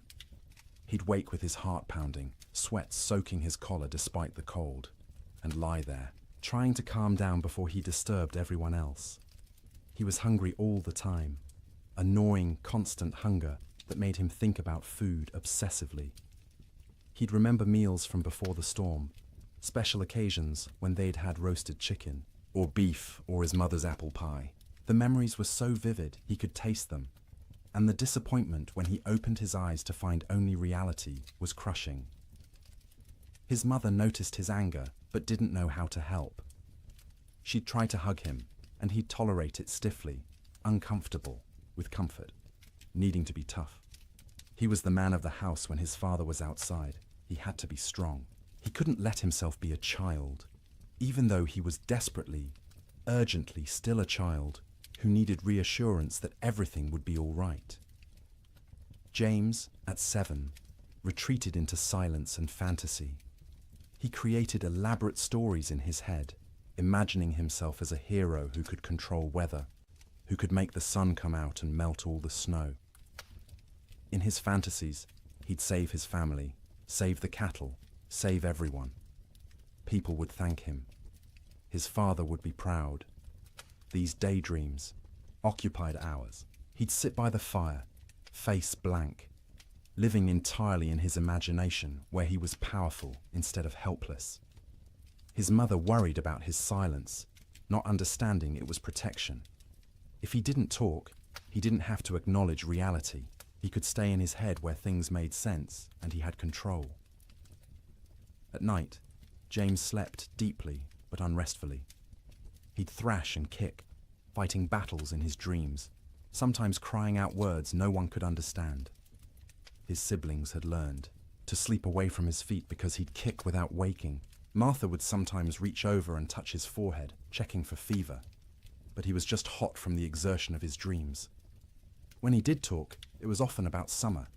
He'd ask when they could go outside and play, when they could go fishing in the creek, when the cattle would come back. His questions broke Martha's heart because she had no answers. She'd deflect, saying soon, or when winter ends, knowing these were lies, but unable to tell a 7-year-old that winter might not end, that nothing might come back. Emma, just 3 years old, understood least and suffered most. in some ways. She knew something was wrong but couldn't articulate what. Her world had shrunk to one room, a fire, and the immediate presence of her family. She didn't remember clearly how things had been before the storm. This cold, confined existence was becoming her normal. She cried often, not from any specific pain, but from generalized distress. Hungry cries, cold cries, tired cries, scared cries. Her vocabulary wasn't sufficient to express what she felt, so she cried and clung to her mother and refused to be put down. Martha carried her constantly, the child's weight a familiar burden. Emma was getting lighter instead of heavier, losing weight she couldn't afford to lose. Her ribs showed through her thin dress. Her eyes seemed too large for her face. She looked like children in pictures of famine, skeletal and haunted. At night, Emma slept fitfully, waking every few hours crying for her mother even though Martha was right there. She'd need to be held, rocked, soothed back to sleep, a process that took longer each time. Martha would hold her daughter and feel the tiny heart beating too fast, the small body too hot one moment and too cold the next, and wonder if Emma would survive even if the storm ended. Emma's dreams, when she could describe them in her limited vocabulary, were simple and sad. She dreamed of being warm, of having enough to eat, of going outside to play. She dreamed of summer in fragments, sensory impressions rather than coherent narratives. Sun on her face, grass under her feet, the feeling of running without being cold. The children had created small rituals to mark time and maintain some structure. Every morning, however they defined morning, Sarah would lead them in a counting game. They'd count to 100 together, which took Emma's entire concentration and distracted her from crying. Then they'd count by twos, by fives, by tens, math as comfort, numbers as proof that some things remained stable. In the afternoon, Thomas would tell stories. He'd inherited his father's storytelling ability and would spin tales about cowboys and cattle drives and adventures that took place in summer warmth. His siblings would listen, transported briefly to worlds where people weren't trapped and cold and hungry. Emma had a doll, a simple thing made from rags stuffed with more rags, with button eyes and yarn hair. She carried it everywhere, talking to it in her baby voice, explaining things. The doll was hungry. The doll was cold. The doll wanted Mama. Through the doll, Emma processed her own feelings, giving voice to fears she couldn't express directly, the EE. Children learn to read their parents' moods and adjust their behavior accordingly. When Martha looked particularly strained, they'd be quieter, more cooperative. When William came in from the barn looking defeated, they'd give him space, not asking for attention he couldn't provide. They became expert at making themselves small, at not adding to the household's burdens. But they were still children, and children need play. They'd create games from nothing, counting cracks in the ceiling, making shadow figures on the wall with their hands when the fire was bright enough, building towers from the few wooden blocks they owned, then knocking them down and building again. Sarah taught Emma songs, the same songs their mother had taught her. Simple rhymes about animals and weather and daily life. Emma's favorite was about a bird that flew south for winter, which seemed especially relevant. She'd sing it over and over, the words slurring together, while her siblings tried not to show their irritation. The children also absorbed lessons they shouldn't have needed to learn so young. That food was precious and must never be wasted. That fire was life and must be watched constantly. That cold could kill and must be respected. That sometimes adults didn't have answers, didn't know what to do, were as frightened and helpless as children, but had to pretend otherwise. They learned what their parents looked like when pretending to be brave, the slight tremor in their mother's voice when she said everything would be fine, the way their father's smile didn't reach his eyes. They learned to accept these performances without comment, understanding that challenging them would make things worse. In later years, the Ferguson children would remember the winter of 1887 as a blur. They'd recall specific images. The fire, always the fire, and their mother's face in its light. and the sound of wind that never stopped. But the timeline would be confused, events blending together because days had no distinct markers. Sarah would remember being hungry but never being fed. Thomas would remember being angry but not knowing why. James would remember his fantasy world more clearly than reality, which was probably for the best. Emma would remember almost nothing directly, just a vague sense of having been cold once, long ago, for longer than seemed possible. But they'd also remember warmth of a different kind. The feeling of sleeping piled together, siblings in a heap like puppies, their mother's songs in the dark, their father's hands, rough and gentle, checking them for frostbite. The way Sarah would hold Emma when Emma cried. The way Thomas would share his tiny portion of food, even though he was starving. The way James would tell stories that made them laugh despite everything. Children are resilient, but resilience has costs. The Ferguson children survived the winter, but they were changed. Sarah grew old before her time, burdened with worries she couldn't set down. Thomas's anger would last years, manifesting in ways that troubled his parents. James would remain in fantasy longer than he should, reluctant to engage with a world that had proven so harsh. Emma would be clingy and fearful, suffering from what we'd now call anxiety, though no one had that word then. But they survived.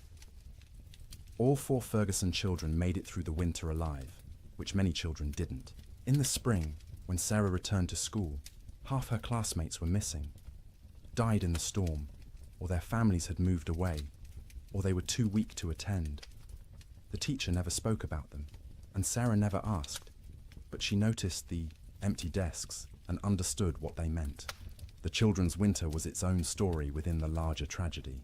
They experienced the same cold, the same hunger, the same confinement as adults, but they experienced it through the lens of childhood, with less understanding but also with adaptability adults couldn't match. They bent instead of breaking, or at least bent further before breaking, and some of them survived precisely because they were young enough to accept the impossible and adapt to it. March came quietly, without announcement or ceremony. The wind didn't stop all at once. The cold didn't break dramatically. But sometime in the first week of March, people noticed the light had changed. The grey wasn't quite as oppressive. The sun, invisible for months behind clouds, occasionally created a bright spot in the overcast sky, a suggestion that it still existed somewhere beyond the grey. The temperature rose first, not to warmth, not even close, but up from the deadly negatives, into the teens, then the 20s. At 20 degrees, after months of temperatures well below zero, it felt almost tropical. William Ferguson stepped outside without his heaviest coat for the first time since January and felt the difference immediately. Still cold, but survivable cold. Manageable cold. Human cold. The wind dropped next. Not gone, but diminished from its constant shriek to something closer to a whisper. You could hear other sounds again. Birds, tentatively returning. The creak of the barn, your own footsteps in the snow. After months of wind that drowned out everything, the relative silence was disorienting, and then finally the snow stopped falling. Days passed without new accumulation. The sky remained cloudy, but the clouds weren't releasing their burden anymore. What was on the ground would stay on the ground, but nothing new was coming. This realization spread through trapped households, like a physical wave. The storm was ending. Winter was releasing its grip. Spring, impossible spring, was actually going to come. But the thaw revealed horrors that had been hidden under snow. As temperatures rose above freezing and snow began to melt, the dead emerged. Cattle everywhere. More cattle than anyone had imagined possible. They lay along fence lines, stacked 3 and 4 deep, where they'd crowded against barriers trying to escape the wind. They filled ravines, hundreds in a single coulee, frozen together into a grotesque mass. They lined riverbanks, piled where they'd sought water, and found ice instead. William rode out in mid-March to assess their losses. The snow had melted enough to navigate, though the ground was a swamp of mud and standing water. He rode for hours, seeing nothing but dead cattle. Their small herd of 30 head was gone, all 30 dead. Some near the barn where they'd sought shelter. Others scattered across their range, frozen in place, some still standing. The smell was overwhelming. As the carcasses thawed, they began to rot. The air across the plains filled with the sweet, cloying stench of decay. You couldn't escape it. It permeated clothing, hair, got into your mouth and nose until you tasted it constantly. Cowboys tied, scarves soaked in vinegar over their faces, but it barely helped. The financial devastation was absolute. Ranches that had run thousands of head found hundreds alive, if that. The great cattle companies, backed by Eastern and European money, went bankrupt overnight. Investors who'd expected returns of 20–30% instead lost everything. The boom was over. The cattle kingdom had fallen. But more important than money, more immediate, was the human cost. As spring progressed and travel became possible again, stories emerged. A family in Wyoming had burned their furniture for fuel, then their floorboards, then had frozen to death anyway. A cowboy in Montana had tried to reach town for supplies, got lost in a storm, and was found frozen solid sitting upright on his horse, both man and animal dead. Children died quietly in their sleep, their small bodies unable to maintain heat. Old people died the same way, peaceful endings to hard lives. Young men died trying to help, venturing out into storms to check on neighbors or cattle, never making it back. Women died in childbirth in cabins where no help could reach them. Babies dying with their mothers. The death toll among cattle was calculable, measurable, shocking in its enormity. Estimates ranged from 60 to 90% mortality across the northern plains. Hundreds of thousands of animals dead. But the human toll was harder to count. People died alone in isolated cabins, their bodies not discovered until spring. Whole families vanished. Homesteads found empty when the snow cleared. No trace of where the occupants had gone, or whether they'd survived. Theodore Roosevelt returned to his ransacked ranches and surveyed the ruin of his Western dreams. Cowboys, who'd barely survived, told stories of unimaginable hardship. Ranchers calculated losses that dwarfed their ability to recover. And slowly, painfully, everyone who'd survived began the work of rebuilding. But they rebuilt differently. The open range was dead, killed as surely as the cattle that had grazed it. Ranchers who continued in the business built barns, stored hay, kept smaller herds they could actually feed through winter. They fenced pastures, rotating cattle seasonally rather than letting them roam year-round. The cowboy, as romantic figure, driving vast herds across unfenced prairie, became a relic of a past that had ended in ice and death. The survivors were changed. Martha Ferguson emerged from that winter 20 pounds lighter, her hair gone grey at 32. William's hands shook for months afterward, trauma expressing itself in tremors he couldn't control. The children carried scars that wouldn't show. For years, psychological wounds that would shape their entire lives, but they'd survived. All of them. The Ferguson family made it through intact, which was more than many could say. And as spring truly arrived, as green grass pushed up through mud and trees began to bud and the sun returned with actual warmth, they began to remember what life could be. The first night Martha slept without waking every few hours, checking on her children. She woke feeling guilty for having rested. The first morning, William went outside and wasn't hit by killing cold. He stood in the barn doorway and cried. The children, resilient as children are, adapted more quickly. They ran outside in bare feet, feeling grass beneath their toes, relearning, joy they'd almost forgotten. Sleep in spring was different from sleep in winter. The fear was gone, the vigilance unnecessary. People slept deeply for the first time in months, their bodies finally feeling safe enough to truly rest. They slept for 10 hours, 12 hours, catching up on sleep debt accumulated over winter. They woke refreshed, amazed at the feeling, remembering what normal had felt like. but the dreams remained. For years afterward, survivors would wake from nightmares about the winter of 1887. They'd dream of being trapped, of being cold, of hearing cattle die, and being unable to help. These dreams would fade over time, but never entirely disappear. The winter had carved itself into their psyches, a permanent scar. And now, dear traveller through this story, we've reached the end of our journey through the coldest winter in wild West history.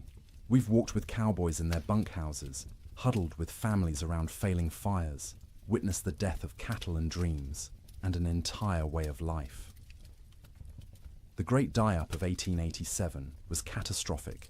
It killed hundreds of thousands of animals, bankrupted fortunes, and ended the era of open-range ranching forever.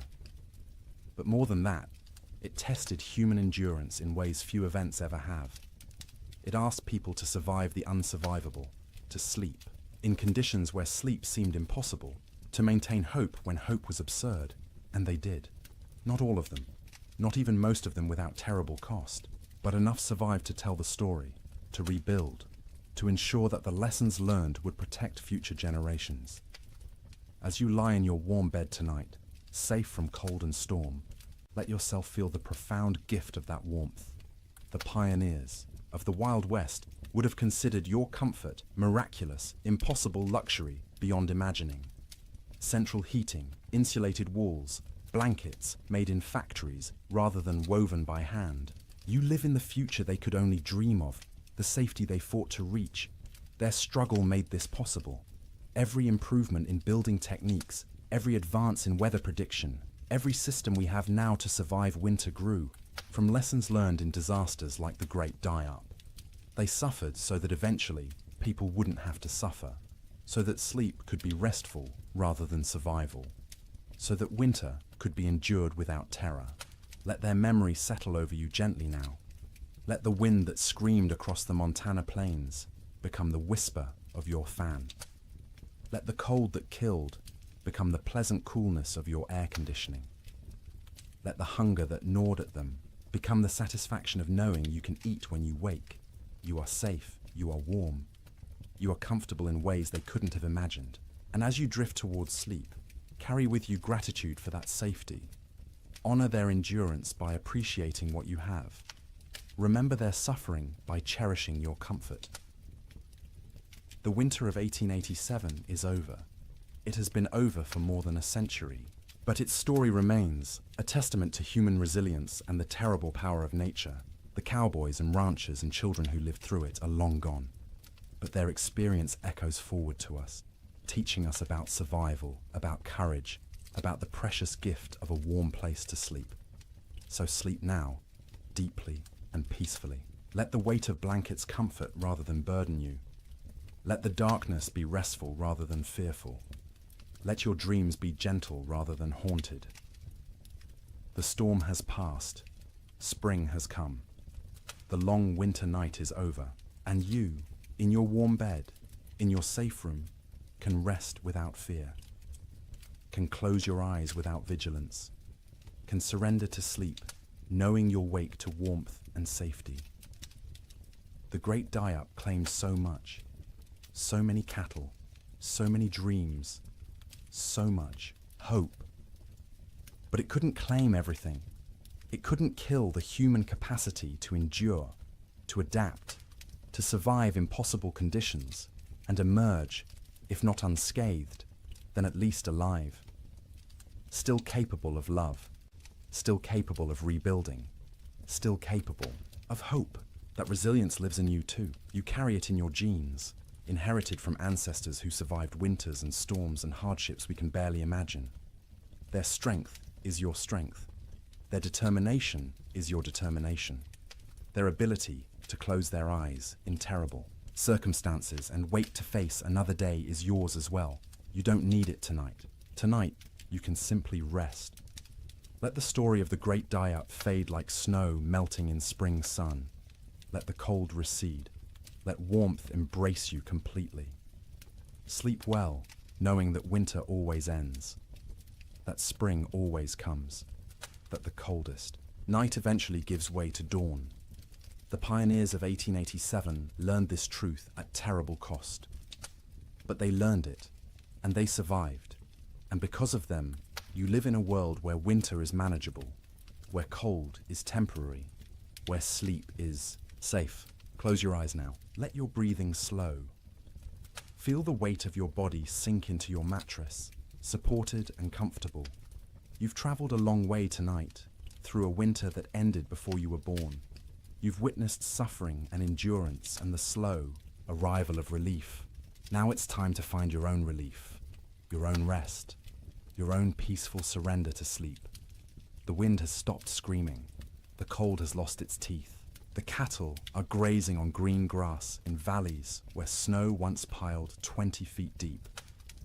And you are here, warm and safe, ready to sleep, ready to dream gentle dreams, ready to wake refreshed to a world where the great die-up is history, where winter is a season rather than a death sentence, where sleep is rest rather than survival. Good night, traveler. Thank you for joining me on this journey through the coldest winter in Wild West history. May your own sleep be everything those pioneers couldn't have. May you wake warm and safe, grateful for the comfort that cost them so much to achieve. The storm is over. Spring has come. Sleep well. Good evening and welcome back, friends. Tonight, we are going to journey through the Great Famine Winter, when medieval Europe froze for 7 years. As always, let me know where in the world you are listening in from. Get cozy, settle in, and let's begin. In the spring of 1315, a mother in northern England made an unthinkable decision. She locked her children inside their cottage, walked into the frozen wasteland, and never returned. But she wasn't abandoning them. She was saving them. Was she? Knew what all of Europe would soon discover was that the world itself was dying. The rain wouldn't stop. The cold wouldn't break. And for the next 7 years, winter would reign supreme. Her name was Marjorie of Durham, and her neighbors found her children 3 days later, alive, huddled around the last embers of their fire. The eldest, a boy of 9, clutched a note his mother had left. The priest who recorded it wrote that his hands shook as he read her words aloud. My flesh will buy them grain. My absence will grant them mercy. Tell them I walk toward God, not away from them. You see, Marjorie had understood something terrible. Something that would take the rest of Europe months to grasp. This wasn't just another harsh spring. This was the beginning of an extinction. The marketplace where she'd traded her body for bread had made the calculation clear. A living mother meant 5 mouths to feed. A missing mother meant for orphans. The church had to shelter, and the church still had grain, still had walls, still had hope that this nightmare would end. But here's what makes Marjorie's story so haunting. She wasn't unique. Parish records from 1315 show hundreds of similar disappearances. Parents vanishing into blizzards, elderly grandparents wandering into forests, always leaving notes, always locking doors from the outside, always walking toward death like it was salvation. The chronicler Geoffrey Le Baker would later write about that spring with words that feel pulled from nightmares. Rains began on St. George's Day and fell like God had forgotten how to do anything else. Not the warm rains of April that wake sleeping seeds, but frozen needles that killed whatever they touched. Crops didn't fail, they drowned standing. Rivers didn't flood, they exploded from their banks like wounded animals. Think about that. For a moment, you're a medieval peasant. Your entire world is 3 miles wide. Everything you know about survival, every technique your father taught you, every prayer your mother whispered, assumes one simple truth that seasons follow patterns. Spring brings life, summer brings growth, autumn brings harvest, winter brings rest. But what happens when spring never comes? When winter refuses to die? When the very foundation of existence cracks beneath your feet? That's what began in 1315. Not a famine, not a crisis, but the complete collapse of natural order.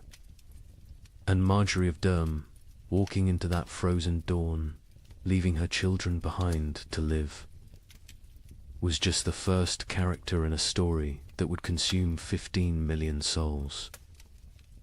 Before it ended.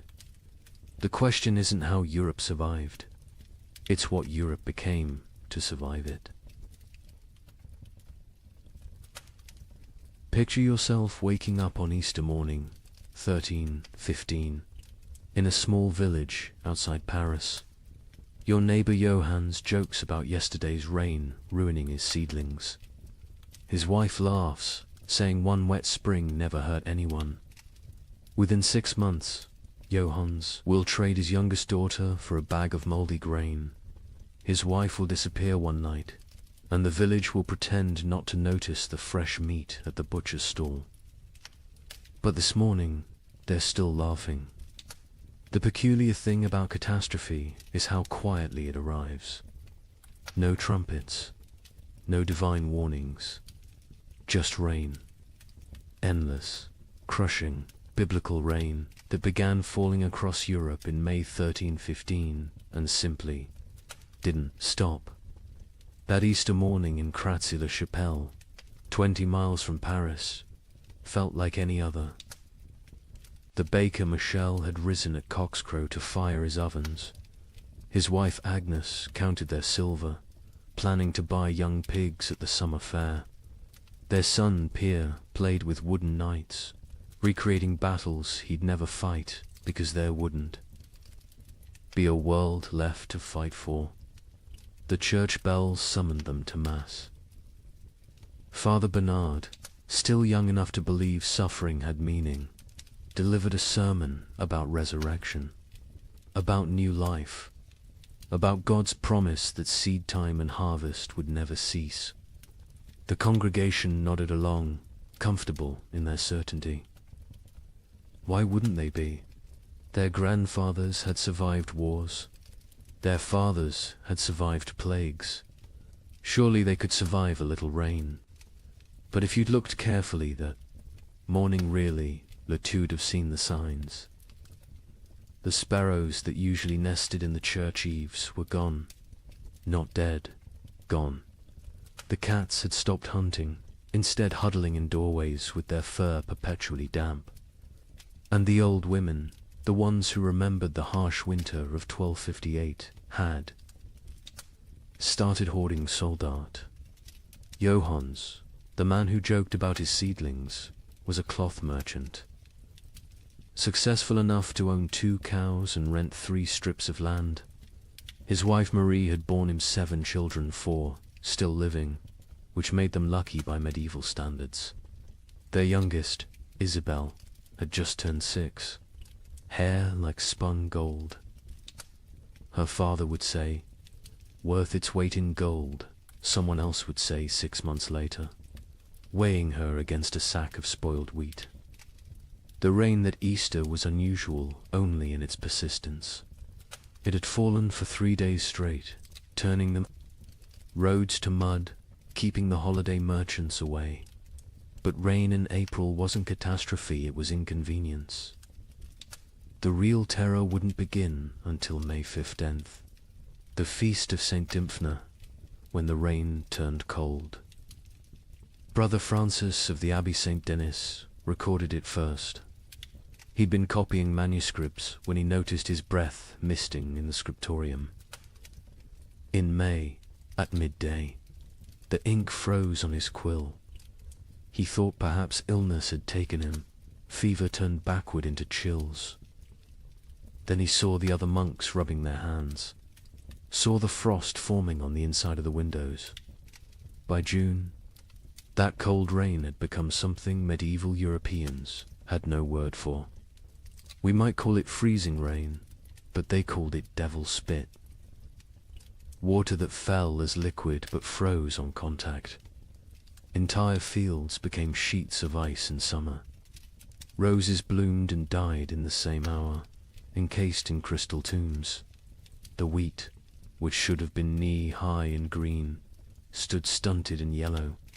The barley rotted in the earth before it could sprout. The rye grew, but wrong-twisted, black, infected with something that would later be recognized as ergot, the fungus that causes hallucinations and gangrene. Some villagers, desperate for any harvest, ate it anyway. They danced themselves to death in the streets, laughing as their fingers turned black and fell off. But we're getting ahead of ourselves. Let's return to Johannes and his family, because their story is everyone's story. By late May, Johannes had stopped joking about anything. The constant rain had ruined the roads, making trade impossible. No merchants could travel, which meant no cloth could be sold, which meant no coins for bread.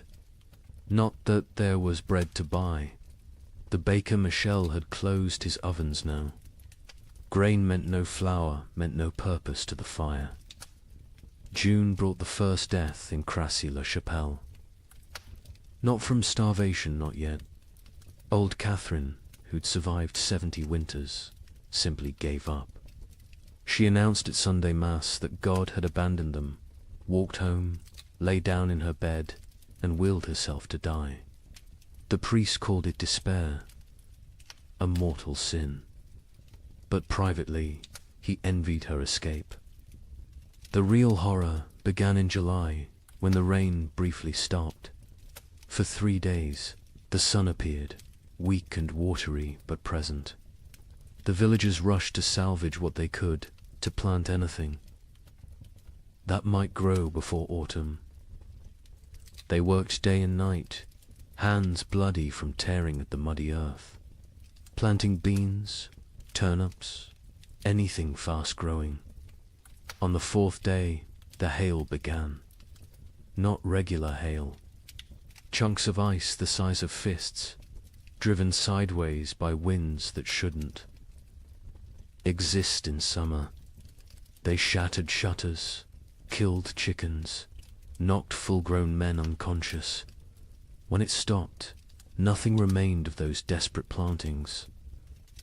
The fields looked like they'd been trampled by an army of giants. That's when Johannes made his first, unthinkable choice. He killed one of his cows, not for meat not, yet but for mercy. It was starving, crying constantly, too weak to stand. He told his children it had gotten sick, but Marie knew. She saw him save the blood in buckets, saw him portion it carefully with their dwindling barley. Blood pudding would keep them alive another week. Argus arrived wearing winter's clothes. Frost in the mornings, ice on the water buckets, breath. Misting even at noon. The second cow died on its own, and Johannes counted it lucky. They ate everything, the meat, the organs, the marrow from the bones. They boiled the hide for soup. They ground the bones for flour. Nothing was waste, because waste meant death. Brother Thomas of Westminster Abbey wrote something strange in his chronicle that summer. The heavens have forgotten how to cease their tears. At first, monks like Thomas saw it as God testing their faith. A brief punishment, maybe for the wars between England and Scotland, maybe for the French king arresting the Pope. Surely it would pass. But then came the letters from sister monasteries. From Cologne, our fields are lakes. From Florence, the Arno has swallowed 3 villages. From Krakow, the children ask what the sun looked like. What terrified Thomas wasn't the rain itself, it was the temperature. In July, the height of summer, he could see his breath while saying morning prayers. Ice formed on the altar wine, and still the rain fell. The monastery's chronicle, which Thomas kept with meticulous care, tells us exactly when normal ended and nightmare began. June 23rd, the eve of St. John, traditionally celebrated with bonfires that burned until dawn. That year, no fire would stay lit. The rain fell horizontally, driven by winds that belonged to December, not midsummer. Thomas wrote, "The brothers attempted 7 times to light the sacred fire. Each time, the rain doused it before a single prayer could be spoken. Prior William declared it a sign of what he dared not say." Thomas had been corresponding with monasteries across Christendom for 20 years. His position as chronicler meant he received letters from abbeys in Scotland to Sicily, from Ireland to Poland. Usually, these letters discussed theological matters, requested copied manuscripts, or shared news of appointments and deaths. But starting in July 1315, every letter carried the same message, dressed in different words. Something was terribly wrong with God's creation. From Melrose Abbey in Scotland came a letter that made Thomas's hands shake. "Brother, we write to you from hell, frozen over. It is July, yet we break ice from our wells each morning. The barley stands drowned in fields that have become swamps. Yesterday, we found a shepherd frozen to death. In July, Brother Thomas. He was young, strong, only 20 summers. We found him standing upright, eyes open, still holding his crook. The sheep around him were ice statues. Have we entered the end times? The abbot of Cluny in France sent word that would have been dismissed as madness any other year. The vine withers as if cursed. The soil rejects all seed. We have consulted. Our oldest records nothing, speaks of summer frost, of hail in August, of rain that burns like ice.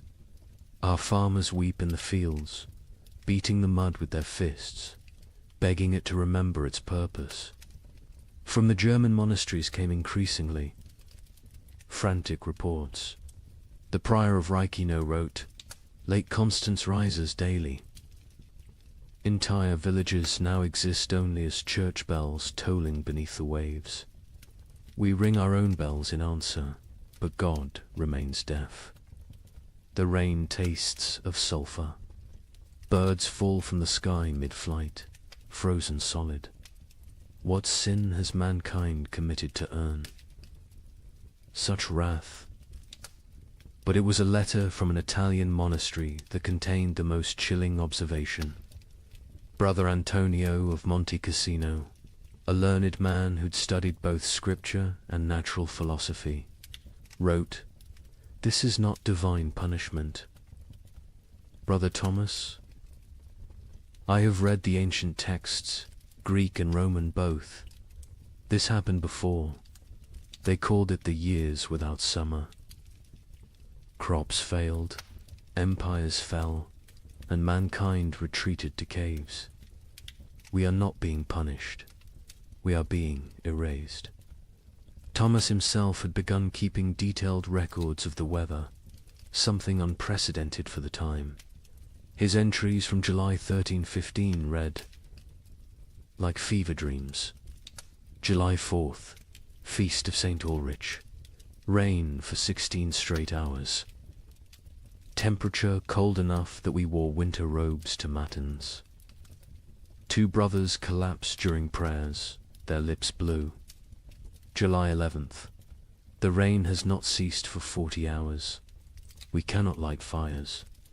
We eat cold porridge and pray with numb fingers. Brother Matthew suggests we are experiencing Noah's flood again. Prior William had him whipped for heresy. But privately, we all wonder. July 19th. Something impossible today. The rain froze as it fell, coating everything in ice. In July, the vegetable garden is destroyed. Every plant encased in crystal, beautiful and dead. We gathered to pray, but the words stuck in our throats. How do you pray when creation itself seems broken? The correspondence between monasteries became increasingly desperate as summer crawled toward autumn. They began sharing survival techniques rather than theological debates. How to keep manuscripts from molding in the constant damp. How to preserve food when nothing would dry. How to maintain faith when every prayer for sun was answered with more rain. From Prague came instructions for building underground storage that might resist the water. From Dublin came recipes for making bread from acorns and chestnuts. From Rome came silence. The Holy See had problems of its own. With the Tiber flooding the papal palace repeatedly, Thomas noted something else, something that wouldn't be fully understood for centuries. The rain wasn't uniform. It would pound. One region while barely touching another 20 miles away. But those dry spots weren't lucky, they were cursed differently. Without rain, but with temperatures below freezing in summer, crops still died. Wells still froze. People still starved. A letter from the Bishop of Bergen in Norway contained an observation that haunts historians today. The merchants from Iceland have not come. They were due in May, as always. It is now August. Ships sent to investigate found the sea routes blocked by mountains of ice that should not exist in summer, or perhaps should not exist at all. The sailors speak of icebergs, tall as cathedrals, moving south like an army of frozen giants. By late August, Thomas's own entries had taken on a tone of barely controlled panic. We have begun rationing in August. The harvest is already lost, and we must survive on stores meant for winter. But what winter awaits us if summer itself has become frozen? Prior William no longer speaks of God's tests. He speaks of God's absence. The most telling entry comes from September 3rd. Brother Francis asked me today why I still write these chronicles. Who will read them? Who will survive to care about the weather of a dead year? I had no answer. I write because the act of writing means I still believe in tomorrow. When I stop writing, I stop hoping. So I write of rain, of cold, of death creeping closer. I write because someone must witness the ending of the world. Imagine watching your entire years work everything you need to survive a rotting in the field before your eyes. Not failing to grow, not dying from drought, but literally dissolving into grey sludge. A French peasant named Guillaume left us. A rare written account dictated to a priest. The wheat stood tall and green in June, promising the best harvest in memory. By August, it was black soup. The smell, God forgive me, it smelled like death before death had even come. But here's where our story takes its first dark turn. The failed harvest of 1315 was just the opening act. Because while the peasants mourned their rotted grain, something else was happening. Something that would transform a bad harvest into an apocalypse. Guillaume of Soissons was not a typical peasant. He'd served in the king's army, learned his letters during a campaign, and returned home with enough silver to rent 5 strips of prime farmland. His account, preserved because the priest thought it might matter someday, gives us the only peasants. I view of the catastrophe unfolding in those fields. I have seen men die with their guts spilling onto French soil. Gideon told the priest. But watching my wheat die was worse. A man dies once. My wheat died every day for 60 days, and each morning I watched it die again. The process was unlike anything farmers had encountered. Usually, crop failure was quick frost, drought, or pests. You knew within days if you were ruined. But 1315 tortured them with hope. Gideon described walking his fields each dawn, and each dawn finding a new horror. First, the stalks grew too fast. In June, they shot up like they were racing toward heaven. We thought ourselves blessed. My wife danced between the rows, saying we'd have enough to sell, enough to buy that ox we'd dreamed of. The children planned what they'd eat at harvest feast: honey cakes, white bread, meat every Sunday until Christmas. But the unnatural growth was a warning, not a blessing. The constant rain and bizarre temperature swings had triggered something in the planter. Desperate attempt to reproduce before dying. The stalks grew tall but hollow. The kernels formed but never filled. By July, the color started changing. Not all at once. First, little spots like rust on a blade. We told ourselves it was nothing, just moisture. It would pass, but the spots spread. They merged, they consumed.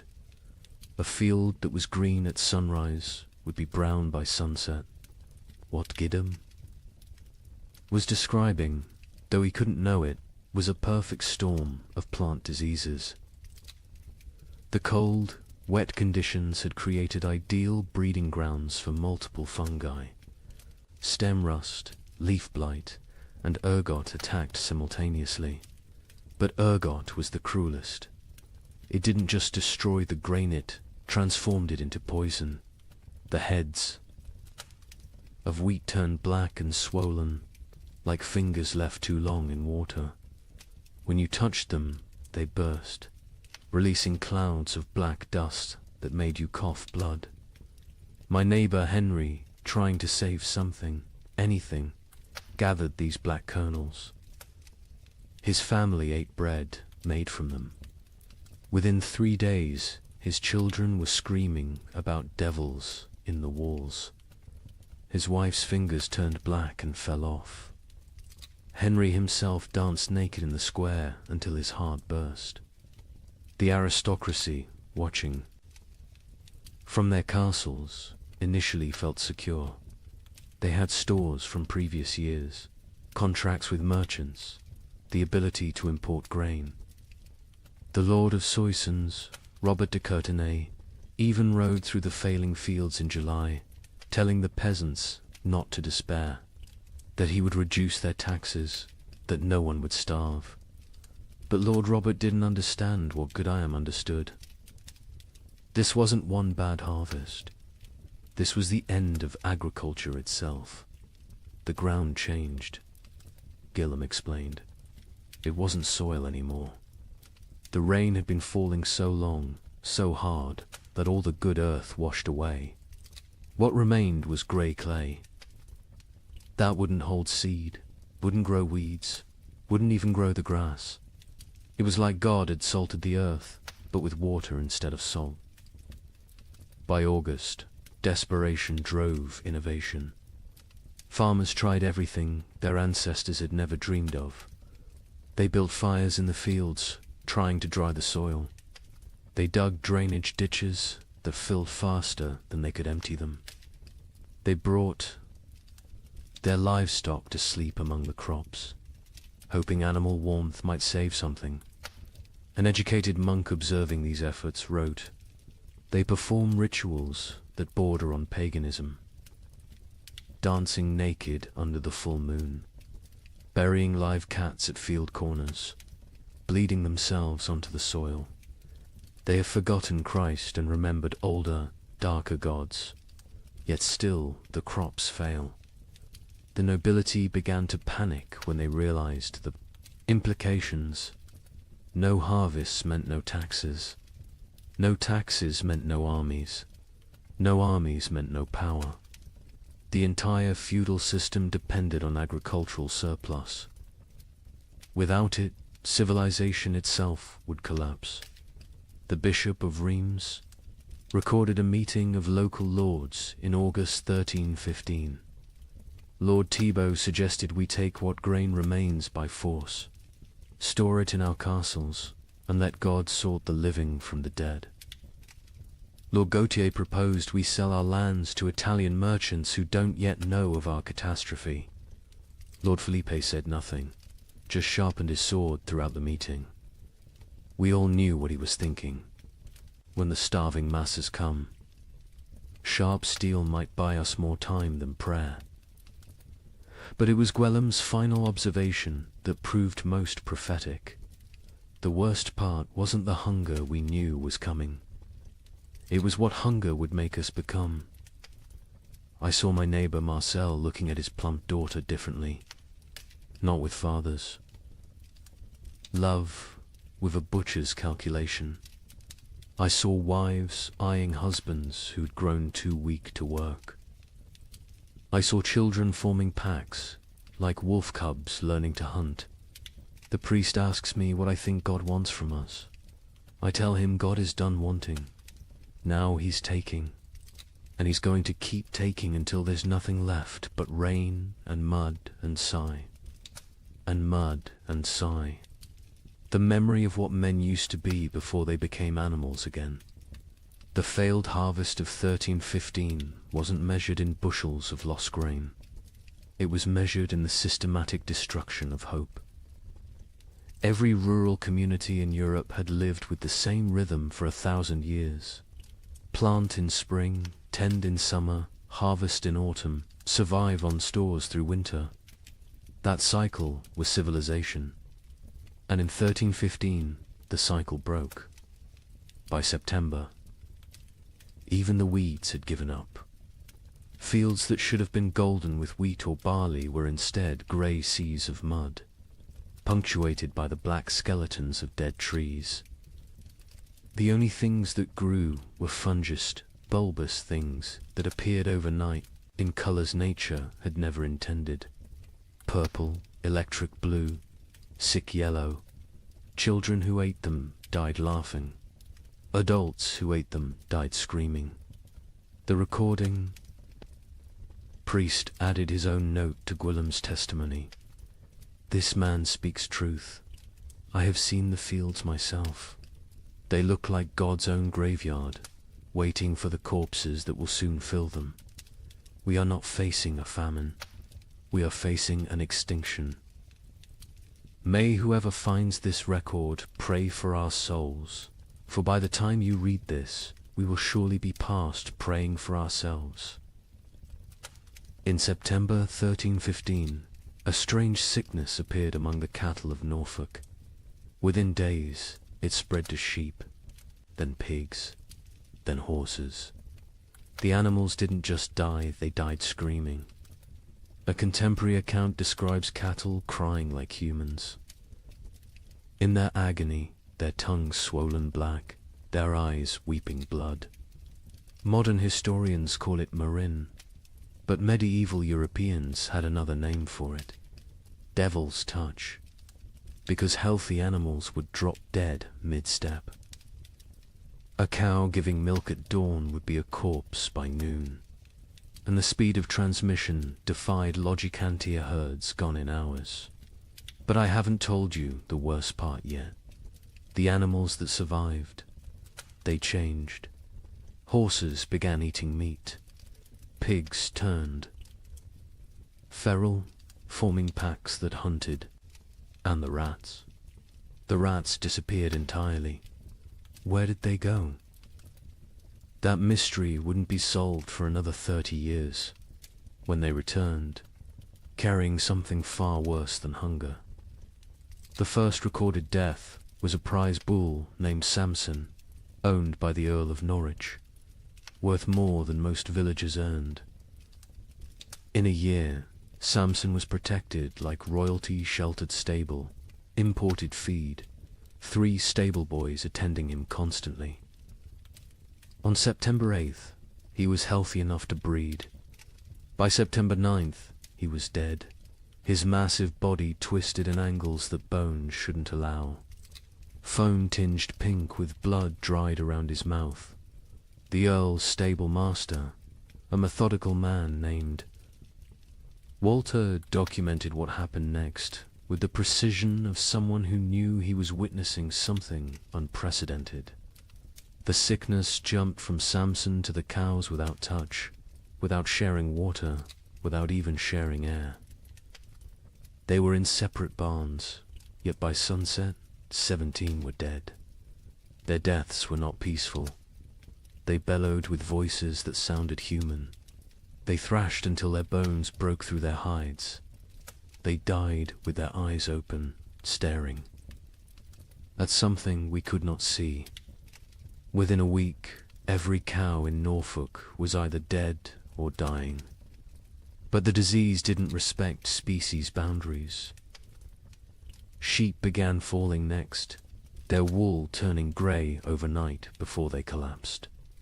Then pigs, usually hardy enough to survive anything, started dying in ways that defied nature. They'd squeal for hours, a sound witnesses compared to children, screaming before their hearts simply exploded. A traveling merchant named Otto from Flanders recorded what he saw on the roads. "I have traveled these paths for 20 years. I know where every farm keeps its herds. Today, I counted 4,000 dead cattle between Lynn and Norwich. They lie where they fell in fields, on roads, some still standing upright, held by mud that is frozen around their legs. The smell reaches you a mile before you see them. Sweet rot mixed with something chemical, like copper left in vinegar. The speed of death was matched only by its strangeness. Animals died in patterns that suggested intelligent entire herds forming perfect circles before collapsing inward. Flocks of sheep arranging themselves in lines before dying in sequence, like dominoes. Witnesses spoke of animals appearing to communicate across species before death, horses whinnying to cows who lowed back, as if sharing some terrible knowledge. But then came the transformations among survivors, and this is where chronicle accounts become almost too bizarre to believe, except that multiple independent sources confirm the same phenomena. Sir William de Ross, a knight with lands across Yorkshire, wrote to the Archbishop of York, "Your Grace must believe what I write, though it sounds like madness. My destrier, Caesar, a warhorse I've ridden into 3 battles, has begun hunting. Not grazing, hunting. I watched him corner a rabbit, kill it with his hooves, and eat it. He tears flesh with teeth never meant for meat. Other horses flee from him now. He stands alone in his paddock, blood on his muzzle, waiting for something none of us understand. The pigs were worse. Those that survived the plague didn't return to their pens. They grouped together in the forests, moving in coordinated packs. A woodcutter named Thomas testified to the Bishop of Ely. 20 of them, maybe more, moving like wolves, but smarter than wolves. They set ambushes. They used one injured piglet as bait to draw a merchant from his cart. When he climbed down to help him, the others came from the trees. We found his bones 3 days later, picked clean, arranged in a pile like they were showing off. The transformation wasn't limited to behavior. Physical changes occurred that medieval veterinarians couldn't explain. Horses grew longer teeth, sharp enough to tear meat. Pigs developed thicker hides that arrows couldn't pierce. Chickens that survived grew black feathers, regardless of their original coloring, and their eggs when cracked, contained blood instead of yolk. A learned monk, Brother Adlard, who had studied Arabic texts on animal husbandry, proposed a theory. The beasts know something we do not. They sense the world itself is dying and are changing to survive in whatever hellscape follows. They are becoming what they need to be. The question is, what does that make us? Who cannot change? The economic implications were immediate and catastrophic. Medieval society ran on animal power. Oxen pulled plows. Horses carried knights. Sheep provided wool.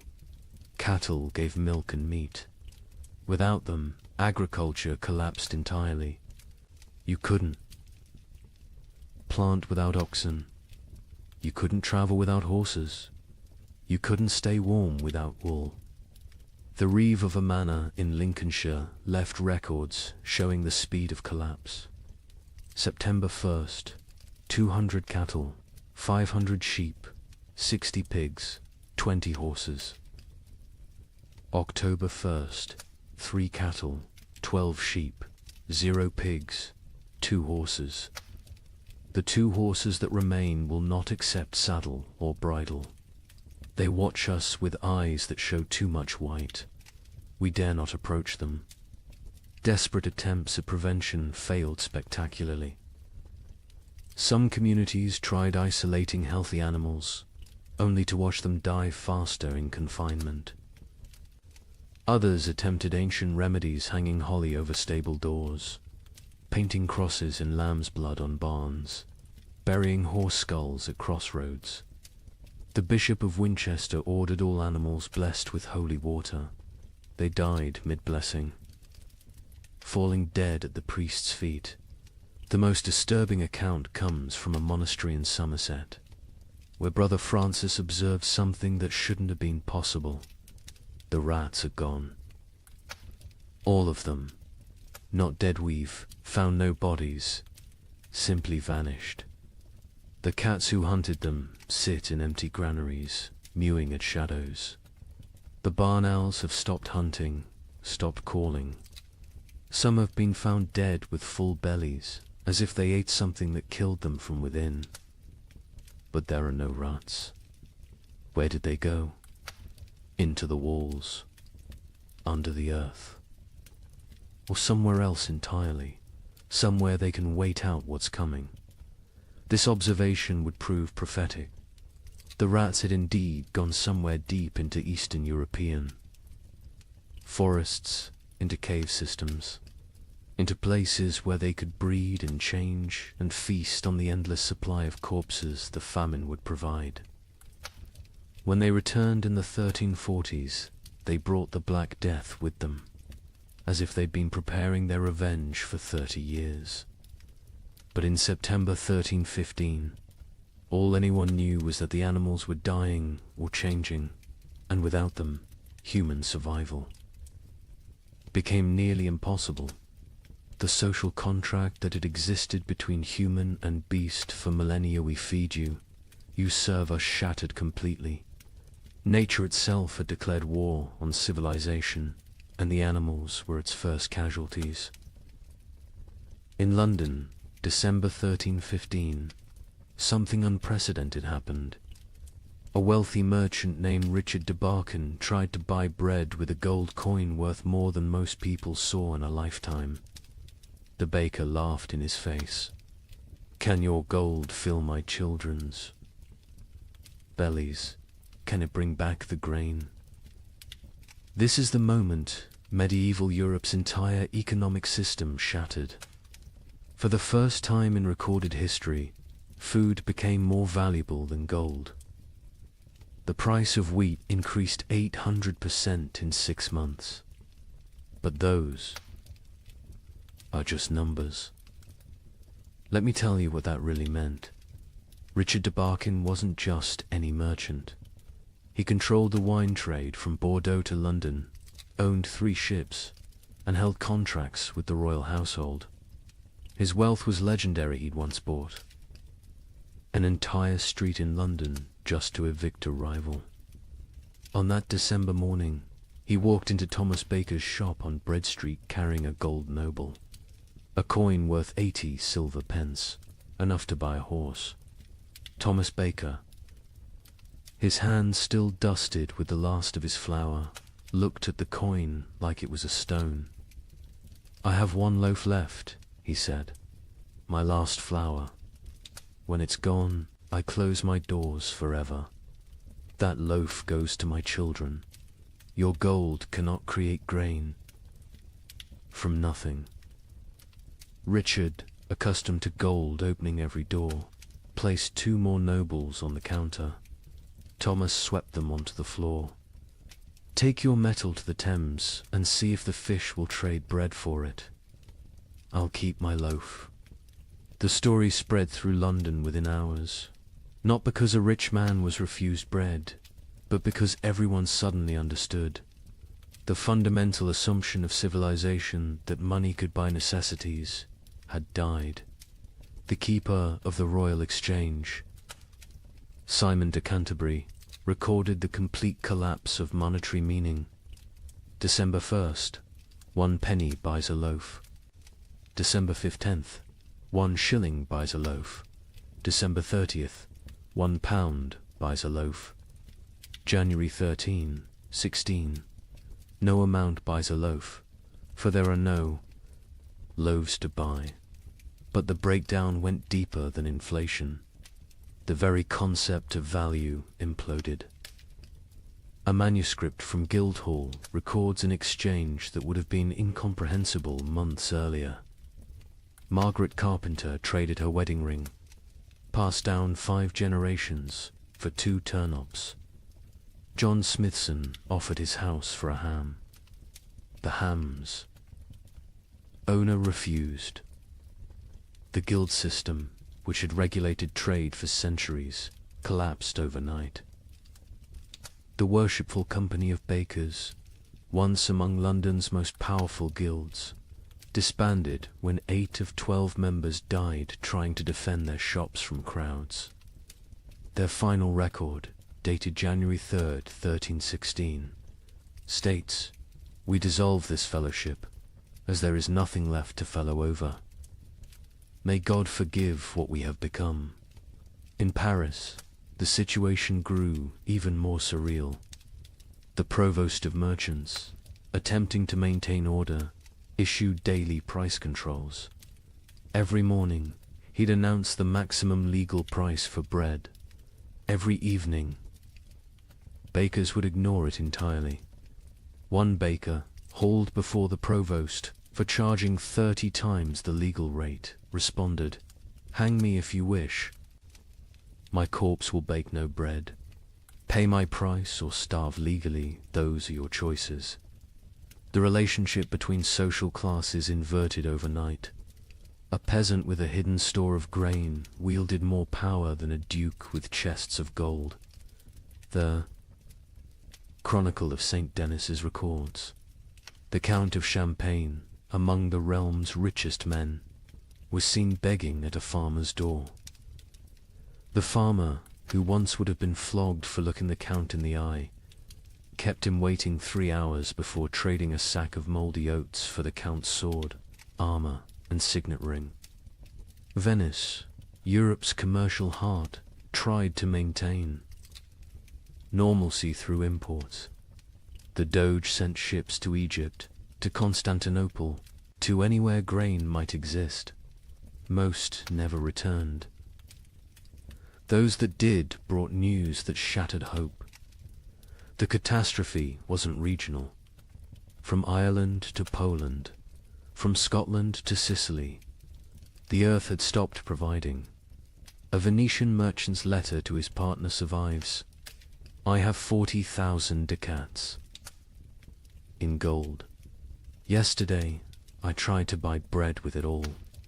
The baker said he'd rather throw his last loaf to the fish than trade it for coins. I offered him my palazzo. He laughed and said, 'Can I eat marble? Can I digest paintings? We have invented money, created banking, built commerce. None of it matters when there is nothing to buy.'" The church, traditionally the provider of last resort, faced impossible mathematics. The Abbey of Cluny's accounts show their dilemma starkly. We have grain for 300 souls for 6 months. 7,000 souls crowd our gates. If we feed all 4, compassion's sake, all die in 3 weeks. If we feed only our brothers, we survive but lose our purpose. Christ multiplied loaves and fishes. We can only divide and subtract. Some monasteries chose martyrdom through generosity, opening their stores until empty, then dying with those they tried to save.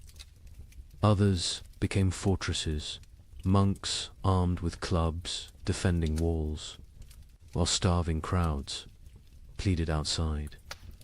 The abbot of Glastonbury wrote, "We have become what we swore never to be, choosers of who lives and who dies.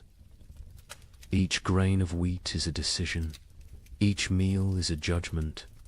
We are not God, yet we play him daily." The collapse of money created new forms of trade that horrified contemporary observers. The Bishop of Lincoln recorded, "Women sell themselves, not for coin, but for bread. A loaf buys what gold cannot. Mothers auction their children to whoever can feed them. These are not choices. These are mathematics of survival." In Hamburg, they developed a grotesque solution: the flesh market. Not selling human flesh not yet, but selling the promise of it. People would sign contracts pledging their bodies after death in exchange for food while living. A German merchant wrote, "The dying sell their future corpses for present bread. Buyers mark their purchases, waiting like vultures. When someone falls, arguments break out over whose property they've become." The English crown attempted to maintain control through force. Edward II issued proclamations making food hoarding punishable by death. The result: those with food hid it better. Royal agents searching for hidden grain often found families dead of starvation, sitting around empty tables, having hidden their food so well they couldn't find it themselves in their final delirium. A royal clerk named William de Dean recorded, "The futility.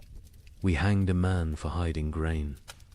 The crowd watching the execution fought over his shoes before he stopped kicking. We cannot hang hunger. We cannot execute starvation. The king commands the rain to stop, the crops to grow, the natural order to restore itself. The rain continues. The king might as well command the dead to rise." By February 1316, even the concept of theft had changed. How could taking food be a crime when not taking it meant death? London's courts stopped prosecuting food theft after jurors refused to convict. One judge wrote, "A man stole bread from a child. The child's mother killed the thief with her bare hands. Who is the criminal? Who is the victim? Our laws were written for a world where food existed. That world is gone." The most profound change was in how people understood wealth itself. For 1,000 years, wealth meant gold, land, titles, power. Now it meant calories.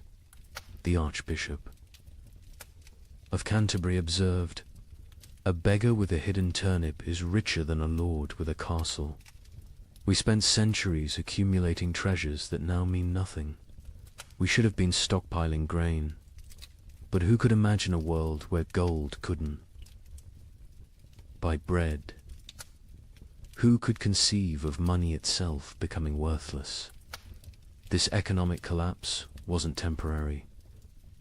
Even after the harvests eventually returned, the absolute faith in currency never fully recovered. People remembered when gold meant nothing, when coins were just metal, when the entire elaborate system of commerce crumbled before the simple reality of hunger. They remembered when the only currency that mattered was food, and the only exchange rate was survival. Agnes's Norwich recorded in her household accounts the progression of what her family ate as 1316 dawned. January, barley bread mixed with sawdust. February, acorn flour and ground bones. March, boiled leather and tree bark. April's entry is just one line. We no longer record what we eat. The creativity of starvation is horrifying. Pine needles ground into paste. Clay mixed with the last drops of milk to make it filling.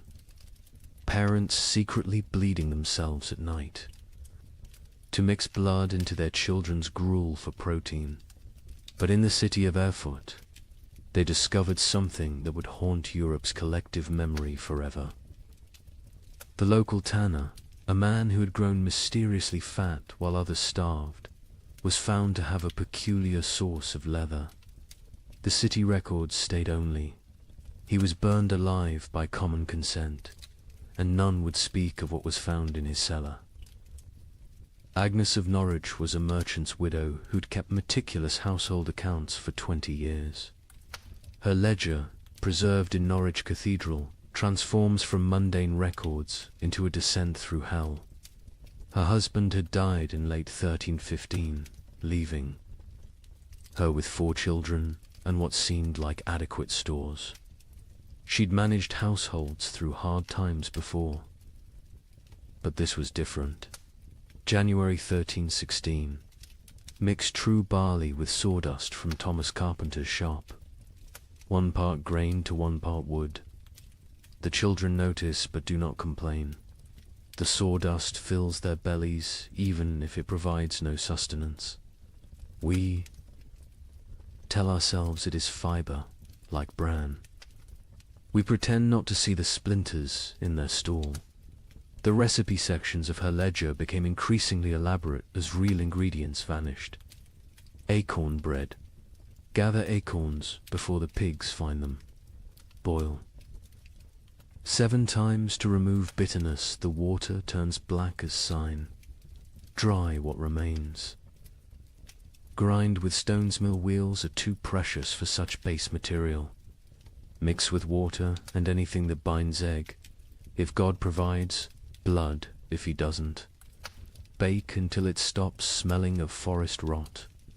By February, even her precise nature couldn't hide the desperation.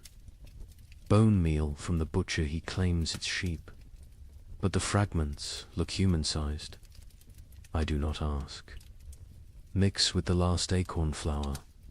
Add melted snow-clean snow from rooftops, not the ground where the dead have lain. The children eat, their teeth hurt from the grinding. Better tooth pain than belly pain. A travelling monk who sheltered with Agnes that February wrote his own account. The widow feeds her children soup that is merely hot water with leather boiled until it releases some essence of the animal it once was. She watches them drink it, with such intensity as if her gaze could transform it into beef stew. The youngest boy asks what meat this is. She says it is shukau. He accepts this. The substitutions became a science. Flemish merchants developed detailed guides for extending food that read like alchemical texts. Pine needle tea provides the sensation of eating when boiled thick enough. Add chalk dust for substance. The stomach believes it is full for precious hours. Warning: more than 3 cups daily causes blood in the urine. In Paris, a baker named Henri Fouquet was arrested for his miracle bread that stayed fresh for weeks. Under torture, he revealed the secret. Ground bones mixed with plaster, baked with real flour, spread only on the outside. People see bread. Smell bread, initially tastes bread, he confessed. By the time they realize it's mostly limestone and corpse dust, they're too hungry to care. The Guild of Physicians in Montpellier documented the physical effects of these substitutions. Patients present with bellies swollen like pregnant women, yet they starve. Cut open after death, we find stomachs packed with clay, leather, wood, pulp, everything except food. They die full of nothing. Their bodies refuse to process tree bark into sustenance, no matter how finely ground, how carefully prepared. Children adapted faster than adults, developing tastes for the impossible. A priest in Reims wrote, "The young ones seek out specific trees, knowing which bark tastes less bitter. They have favorites: soak over ash, young wood over old. They teach each other which mushrooms cause the least pain, which grasses fill the belly longest." Children who should be learning Latin are instead becoming experts in eating the inedible. But March brought innovations that crossed into nightmare. Agnes's ledger, her handwriting now shaky. Martha Fisher says fresh blood from living animals goes further than from the dead. A cup drawn from a cow still walking provides more strength than meat from a week-old corpse. We take turns cutting our last goat, keeping it alive, taking just enough. It screams now when it sees us coming with the bowl. The monastery at Fulda recorded even darker adaptations. Brother Marcus suggests we bleed ourselves in rotation, each monk providing for others. The abbot forbids it, calling it cannibalism by degrees. But when the abbot falls ill, we find he's been secretly bleeding himself to feed the youngest novices. His arms are covered in cuts. He dies drained, literally and figuratively. In London, they discovered people grinding the mortar from between stones of ancient Roman walls. It contained traces of animal blood used in its mixing centuries ago. "They call it stone soup," wrote the sheriff. "They believe Roman blood maintains potency across 1,000 years. The city walls are disappearing as people eat our defenses." The absolute nadir came in Erfurt, where Hermann the tanner had maintained his weight while everyone else became skeletal. His neighbors noticed he always had meat, always had leather to work, even as all animals had died months ago.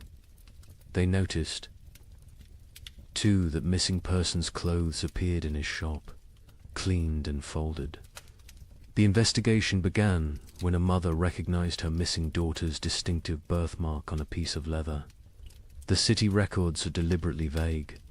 Found in his cellar, barrels of salt meat bearing no resemblance to any beast, skins hanging that showed tattoos and scars, bones too stray to be cattle, too thick to be pig. The mob didn't wait for trial. They sealed Hermann in his own tanning vat and boiled him alive. His screams lasted 3 hours. No one considered this excessive, but Hermann wasn't unique. Across Europe, the mathematics of survival created impossible choices. A Dutch merchant wrote, "In Amsterdam, we no longer ask what meat is served. We know, we all know, but we eat it and pretend it's pork. The alternative is death. God forgive us, but he's the one who sent this famine." Agnes of Norwich's final food relay entry, April 1316, is indeed just one line. We no longer record what we eat, but she continued writing other observations. May, my youngest son no longer asks for food. June, found Margaret's teeth in her bed. They fell out in the night. July, we have forgotten the taste of bread. August contains no words, just tally marks, possibly counting days, possibly counting deaths. The last entry, September 1316, in a different hand. Agnes died this morning. We found her in the garden, eating earth, smiling. She said it tasted like heaven. We buried her where she fell. The ground was already open from her feeding. We are what remains of her family. We have survived on what she taught us to eat. We have survived on what she refused to eat. Both lessons were love. The great substitution wasn't just about replacing food with non-food. It was about replacing civilization with survival, morality with mathematics, humanity with hunger. Every successful substitution, every recipe for bark bread, every method for making leather edible was both a triumph of human ingenuity and a step towards something inhuman. Here's a question that sounds simple until you're living it. If you have enough food for your family to survive 6 months, but your neighbor's children are dying today, what do? Share and all die in 3 months? Or bar your door and listen to them cry? A priest in Ghent documented these impossible choices. A mother of 4, calculating exactly how much food each child needed based on their chances of survival. The strongest got more, the weakest ... didn't. She loved them all, he wrote. That's why she chose.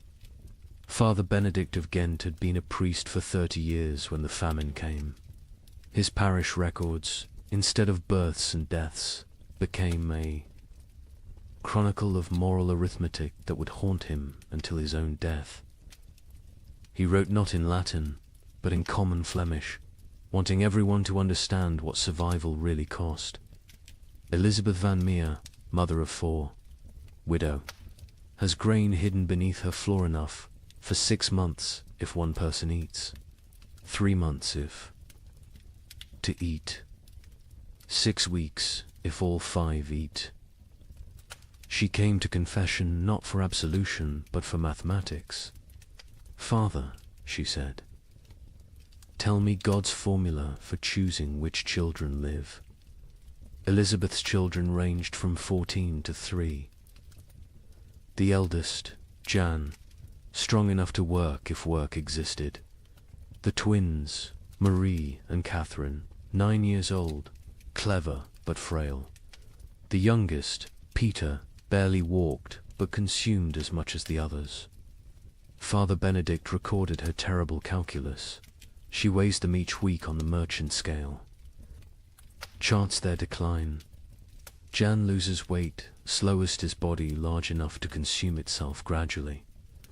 Peter loses fastest, no reserves in that tiny frame. The twins fall between. She creates equations. If Jan gets double rations for 3 weeks, he might strong enough to steal food for the others. If Peter gets nothing for 3 days, his suffering ends and the others get 9 more days each. These are not thoughts, these are numbers. Cold, merciless numbers. The priest watched Elizabeth transform from mother to mathematician. She no longer sees children. She sees survival probabilities. Jan, 70% chance if fed properly. The twins, 40% each if maintained, but 60% for one if the other stops eating. Peter, 15% regardless. She doesn't cry when she does these calculations. Tears are water the body cannot spare. But Elizabeth wasn't unique. Across Europe, parents performed similar calculations. A merchant in Bruges is left a ledger that makes accountants weep. Assets, 3 children, 1 wife, self, liabilities, love, compassion, memory of better times. Formula for survival. Assets minus liabilities equals tomorrow. In London, a wealthy lawyer named Thomas Hardwick documented his family's rationing system with legal precision. Established a tribunal each morning. Each family member presents their case for food. Activities of previous day weighed against probable future utility. Wife sewing equals quarter ration. Son studying equals eighth ration. Knowledge feeds no one now. Daughter spinning equals half ration. Wool still has value. Baby crying equals no ration. Noise attracts hungry neighbors. The mathematics extended beyond families. Entire communities developed survival algorithms. The village of Wickham created what they called the life lottery. Every Sunday, families drew lots. Winners got the week's communal food. Losers got nothing. But here's the insane part. Families could trade lottery tickets. A mother with one child might sell her chance to a father with 4, calculating that certain death with payment beat probable death without. Father Benedict recorded a town meeting that descended into pure calculation.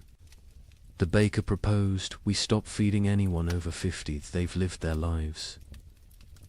The blacksmith countered, we stop feeding anyone under 5, they're too young to remember better times. Won't miss what they never knew. The mayor suggested we feed only those who can work. The priest asked who would bury the dead. The meeting ended with no decision. Mathematics cannot solve philosophy. The church itself wasn't immune to these calculations. The Bishop of Tonnerre issued guidelines that read like actuarial tables. Orphans under 7, half rations, orphans 7 to 12, full rations if they work, orphans over 12, no rations old enough to fend for themselves, widows with children, proportional to number of surviving offspring, widows without children, God will provide. A monastery in Liège developed even more complex formulas. Each monk assessed daily, prayer hours multiplied by manual labor divided by food consumed. Those whose spiritual productivity falls below temporal consumption must fast until the equation balances. Brother Francis, young and strong, eats daily. Brother Augustine, old and weak, but whose prayers are powerful, eats thrice weekly. We have mathematized the soul. The most heartbreaking account comes from a school teacher in Cologne who tried to save her students. 23 children in my care. Food for 5. I create competitions. Best recitation gets bread. Fastest runner gets soup. But children understand. They know it's not about merit, but about choosing who dies educated. Little Wilhelm, bright as sunrise, asked me, "Teacher, if I die today, can Thomas have tomorrow's lesson and my portion?" He was 7. He understood the trade. Some communities tried to remove human choice from the equation entirely. In Basel, they built what they called the Wheel of Fortune, a great spinning disc with names. Each day, spin the wheel. Where it stops determines who eats. Pure chance. No favoritism, no guilt. The wheel chose who lived and died. Citizens preferred random cruelty to deliberate choice. A Venetian merchant named Carlo Dandolo wrote the most clinical assessment. Sentiment is luxury. Love is liability. Calculate thus. Calories needed per pound of human maintained. Work output possible per calorie invested. Return on investment measured in days survived. My eldest son provides best ratio, strong enough to forage, smart enough to steal. My youngest daughter provides worse, consumes without producing. The middle children are variables, depending on daily performance. I am not a monster. I am an equation. But perhaps the most disturbing mathematics came from those who calculated backwards, not from food to survival, but from death to food. How many must die for the rest to live? If the population halves, do rations double? These calculations appeared in secret documents, burned after reading. But Father Benedict saw enough to write. They draw circles on maps. This district has grain for 1,000. Population 3,000. Solution: ensure 2,000 die quickly. How? Bar thee. Gates: poison the wells. Spread disease. These are not plans of war. These are plans of peace. Peaceful elimination of excess population. The psychological toll of these calculations broke minds. Elizabeth Van Meer, the mother from the beginning, eventually snapped. Father Benedict found her one morning, feeding all her children equally, generously, using their entire store in one meal. She said, she solved the equation, he wrote. Everyone dies together, full, happy, as a family. No choosing. No survivors bearing guilt. Mathematical perfection. 0 equals 0. But she couldn't do it. At the last moment, she hid a portion, gave it to Jan, the eldest, and walked into the forest with the 3 younger children. They found her frozen arms around the little ones, all of them smiling. Jan survived, found by traders, raised by strangers. Years later, he became a mathematician, obsessed with solving unsolvable problems, never saying why. Father Benedict's final entry on the mathematics of survival: God gave us multiplication be fruitful and increase. The devil gave us division, choose who lives and dies. We have become expert in dark arithmetic, subtracting souls, dividing families, calculating the minimum viable population. We measure love in ounces of grain, weigh souls against bread. Calculate the exchange rate between mercy and survival. Every choice is an equation. Every equation is a condemnation. Every survivor is a mathematician who solved for x, where x equals continued existence and all other variables equals 0. The mathematics of survival reduced human society to its most basic algorithm. Who dies so others live? Every family, every community, every institution faced this equation. Some solved for maximum survival, others for minimum suffering. None solved for justice, because justice requires abundance. And abundance was memory. These calculations left scars that lasted generations. Survivors could never forget the arithmetic they'd performed, the variables they'd eliminated, the human constants they'd reduced to 0. They'd learned that civilization was just addition, add food, add comfort, add morality, and that's survival, which is subtraction. Subtract the weak, subtract the old, subtract love itself if necessary.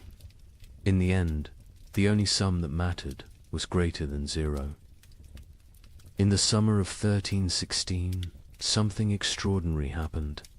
The rain stopped for 3 weeks, just long enough for desperate farmers to plant whatever seeds remained.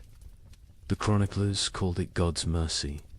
Markets opened, people celebrated. A merchant in Bruges wrote to his partner, "The curse is lifted. Prepare the wagons." The crops grew with supernatural speed in the brief sunshine. Green shoots everywhere. Hope returned like a physical warmth. Families who had been preparing to separate to increase survival chances made plans to reunite. Then came August 10th, 1316, the day the hail began. Chunks of ice the size of goose eggs. For 3 hours, every single plant that had grown in those precious 3 weeks was obliterated. Not damaged. Obliterated. Crushed into the mud so thoroughly that you couldn't tell fields from road. The Bruges. Merchant's next letter contained only one line. God has abandoned us entirely. But let me tell you how those 3 weeks unfolded, because understanding the height of hope makes the fall into despair that much more devastating. July 18th, 1316. Dawn came without rain for the first time in 14 months. Not drizzle, not mist, but actual absence of water from the sky. In Paris, people stood in the streets, faces upturned, confused by the sensation of dryness. Children who'd been born during the deluge touched sunlight for the first time and screamed they thought they were burning. Brother Michel of Cluny recorded the moment. The clouds parted like curtains drawn by God's own hand, light actual. Golden light poured onto the earth. Monks fell to their knees, not in prayer, but in disbelief. We had forgotten the sun could exist without water.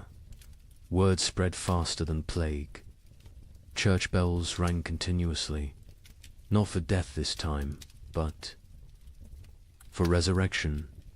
In every village, town, and city, people emerged from their homes like creatures crawling from caves. Pale, skeletal, blinking in brilliance they'd forgotten existed. The merchant Jacob van Bruges wrote to his partner Hans in Antwerp with trembling hand. The curse is lifted. God has remembered us. The rain has stopped. Prepare, the wagons will have grain to trade by autumn. Tell everyone survival is possible again. Markets that had been closed for months exploded back to life.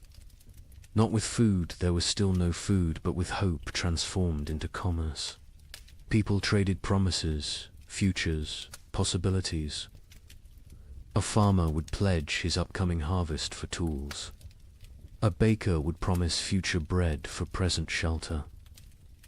The economy, dead for a year, gasped back to life on nothing but anticipated abundance.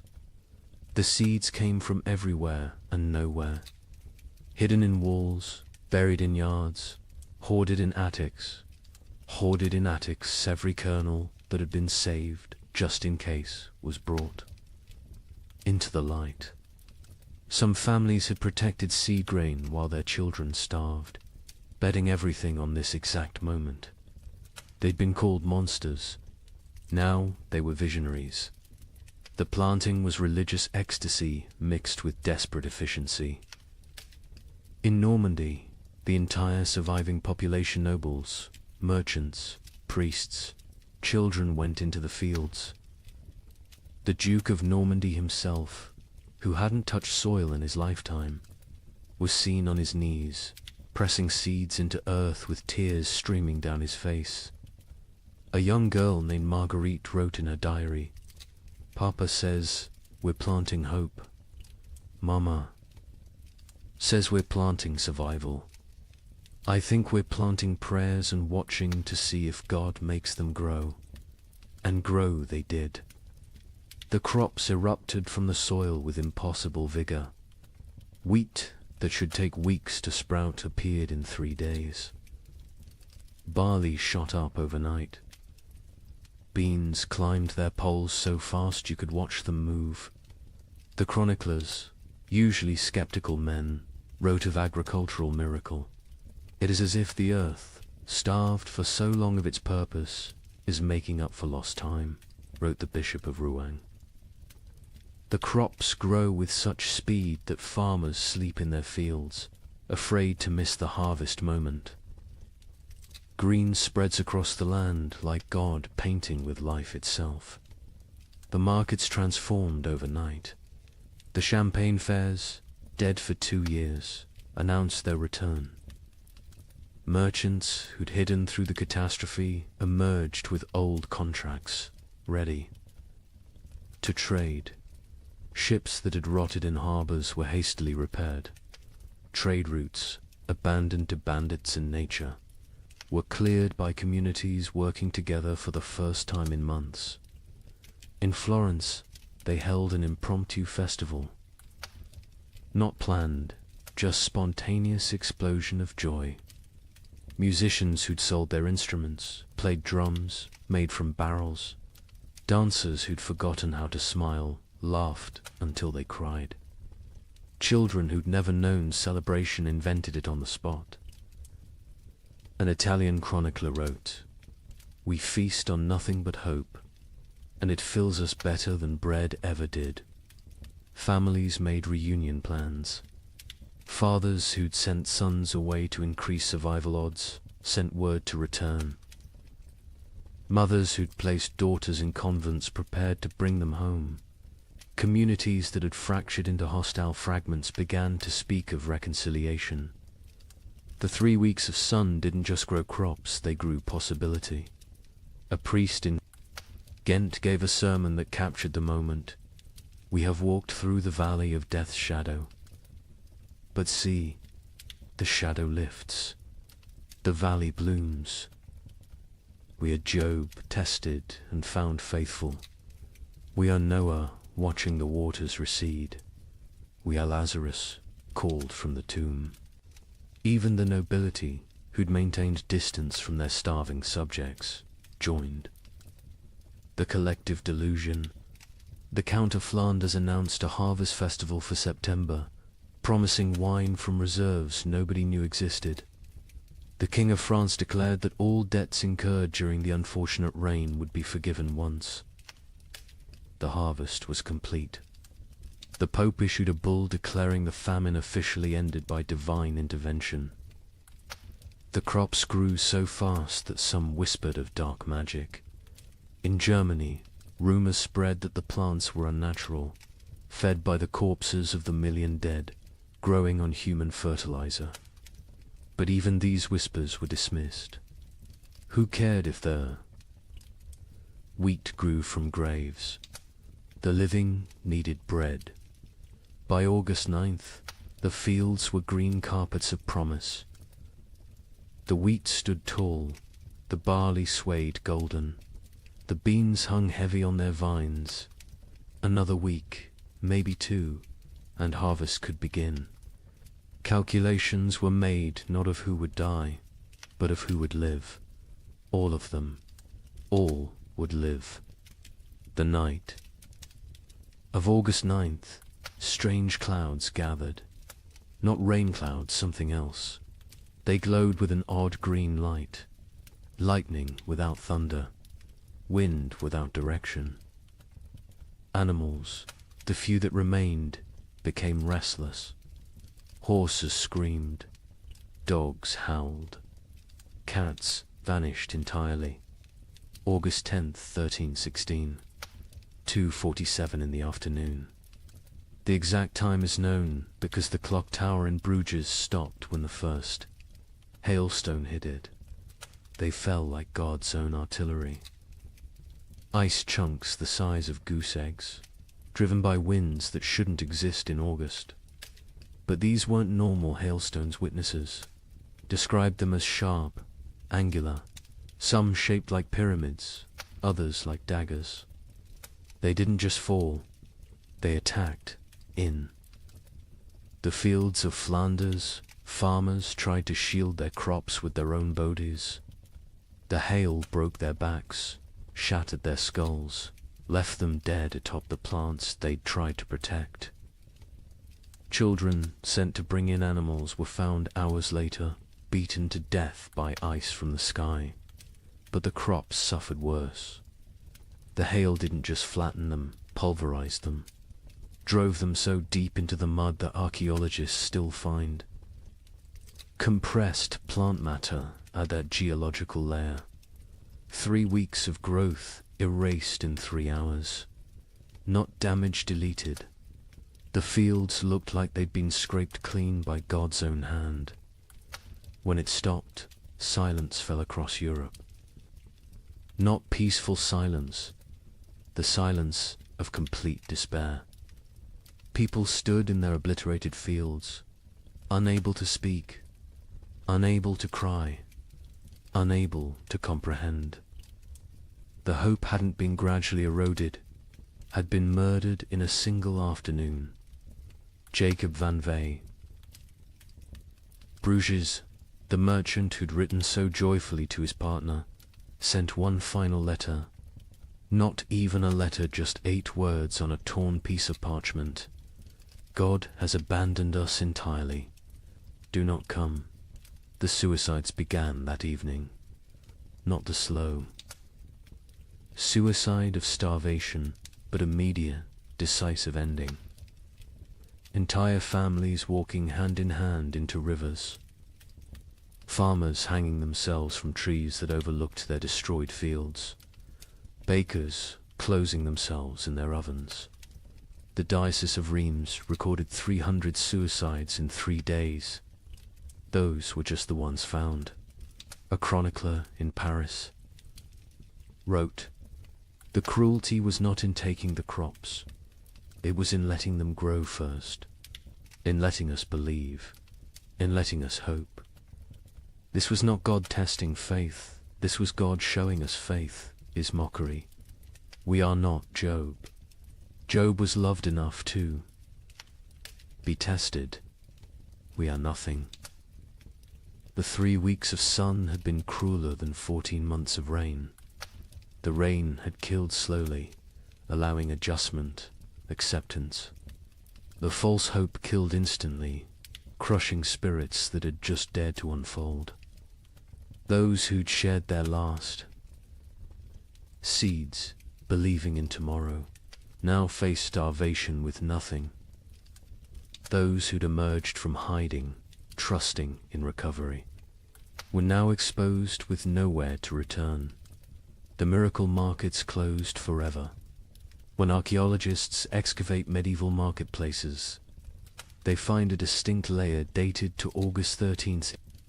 Coins, rotted wagon wheels, and human remains of those who simply laid down where they stood and never got up again. Hope, it turns out, is the cruelest killer of all. You might think the nobility weathered this better. They had stores, armies, stone walls. Let me tell you about the Count of Flanders' winter feast of 1317. 40 nobles gathered in his great hall, the last of the wine flowing, the final reserves of grain baked into bread. They ate, they danced, they pretended the world wasn't ending. By morning, 12 were dead. Not from poison, from shock. Their bodies, weakened by months of subtle starvation, couldn't process the sudden richness. The Count himself survived. 3 more days, long enough to dictate his final words. "My castle is my coffin. Let none enter until the curse lifts."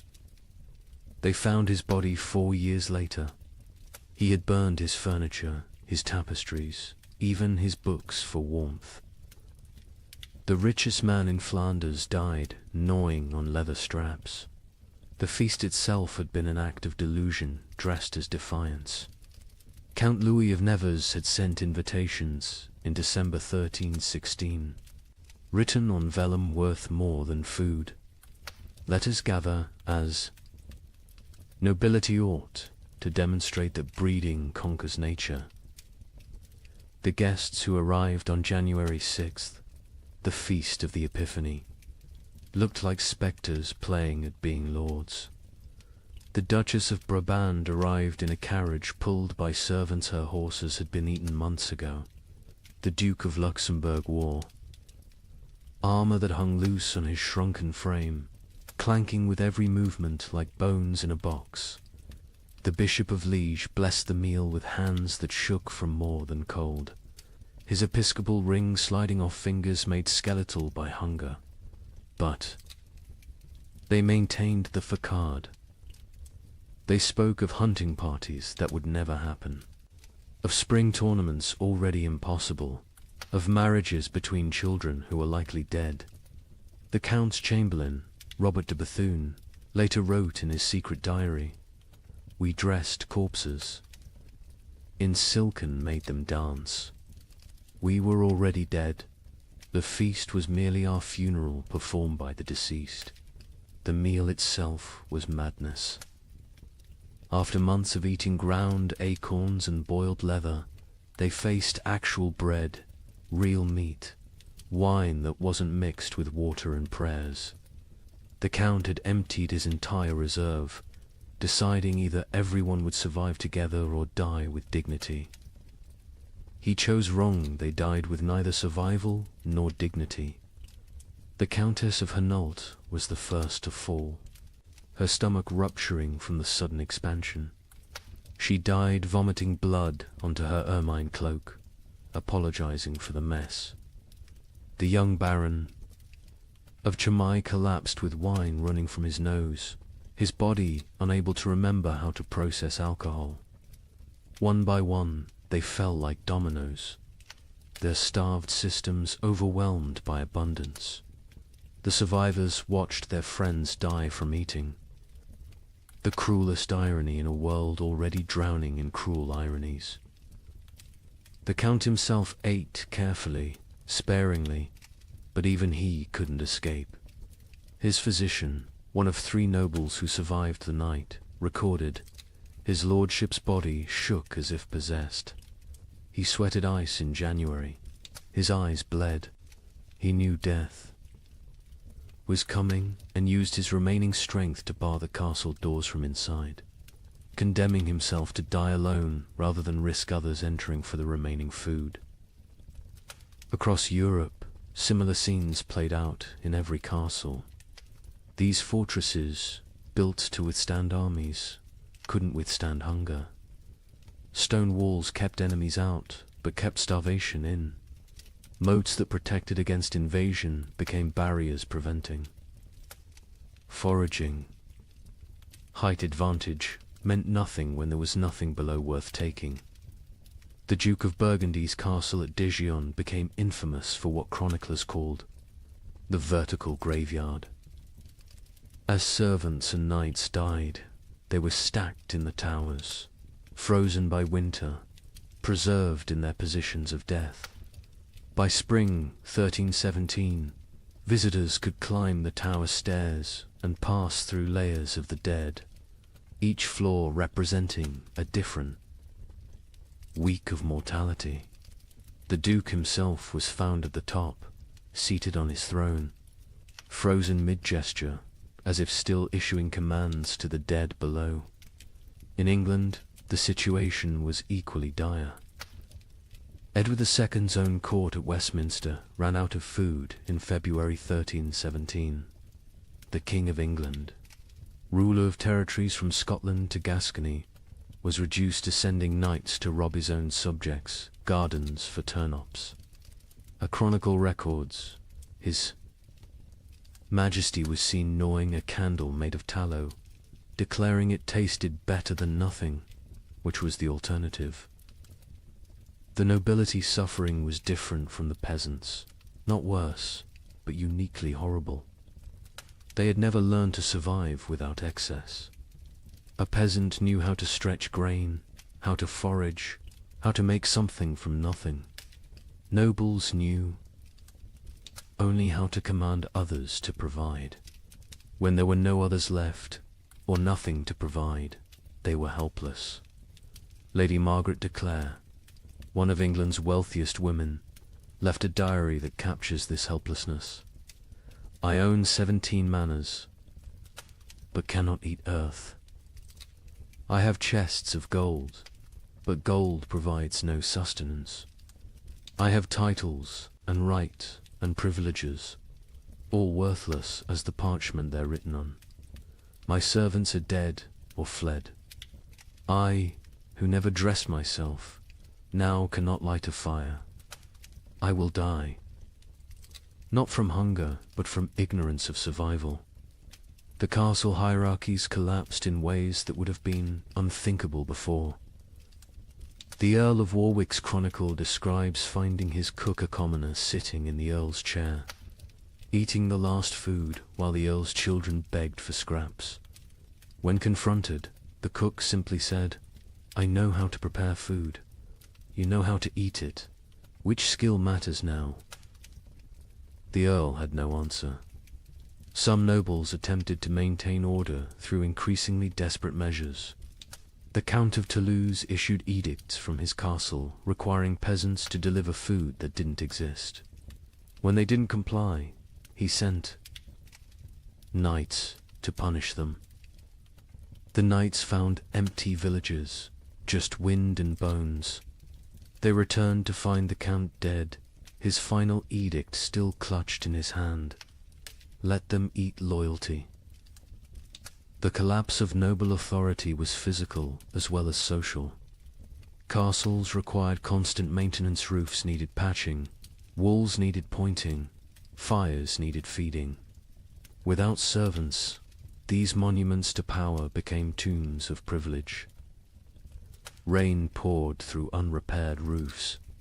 Frost cracked unmaintained walls. The magnificence became the miserable. Baron Heinrich von Steinberg in Bavaria documented his castle's decay. January, the Great Hall's roof collapses. February, ice forms inside, creating frozen waterfalls from ceiling to floor. March, we burn the banquet table for warmth. April, we burn the portraits of our ancestors. May, we burn the chapel pews, begging God's forgiveness. June, we burn the doors, accepting that we're already in hell. The psychological toll on nobility was particularly severe because they had no framework for understanding poverty. A peasant expected hardship, it was life. A noble experienced hardship as cosmic betrayal. God had ordained their superiority. This suffering suggested God had changed his mind. The abbess of Fantevrolt, herself, noble-born, wrote, "They come to me, these duchesses and countesses, asking why God has abandoned them. I tell them God hasn't abandoned them, he's simply treating them like everyone else. They find this more terrifying than abandonment. Some nobles attempted escape through marriage, not for alliance, but for food. The Count of Champagne offered his daughter to anyone who could provide a year's grain. A wealthy merchant accepted, then discovered the Count had already eaten the grain before the wedding. The merger of nobility and merchant class, which would normally take centuries, happened in months, paid for in bread. Others chose more extreme exits. The Duke of Austria held what he called the final tournament nobles, jousting not for honor, but for the right to eat the loser's horses. The Duke himself participated and lost, whether deliberately or through weakness, unknown. His horse fed 12 people for 3 days. The Duke's body fed the crows. By the winter of 1318, castle after castle stood empty, not conquered, abandoned. The noble families that survived did so by abandoning everything that made them noble. They fled to cities, to monasteries, to anywhere that might have food. Princes became beggars. Duchesses became servants. The feudal order didn't fall, it starved to death. The Count of Flanders' castle stood sealed for 4 years before anyone dared enter. When they finally broke down the doors in 1321, they found a scene from nightmare. The Count's body sat at his desk, quill in hand, having documented his own death. Day 1, alone with enough food for months if careful. Day 15, ate the cats. Day 30, ate the leather from books. Day 45, discovered one can chew tapestries for the illusion of eating. Day 60, weakness makes writing difficult. Day 71, God is silence. Day 80, I understand now, this castle was always my tomb. I just lived in it before dying in it. His final entry, barely legible: nobility means nothing to hunger. Hunger recognizes no titles, no bloodlines, no divine right. We built these castles to protect us from enemies. We never imagined the enemy would be emptiness itself. Stone walls cannot keep out starvation. Golden crowns provide no nourishment. We ruled by God's grace. We die by God's indifference. Let whoever finds this know, we were not better, we were just better fed, until we weren't. In the midst of this frozen hell, something strange began happening. Groups of people started walking naked through the snow, whipping themselves, claiming the cold couldn't touch true believers. They called themselves the Brethren of the Cross.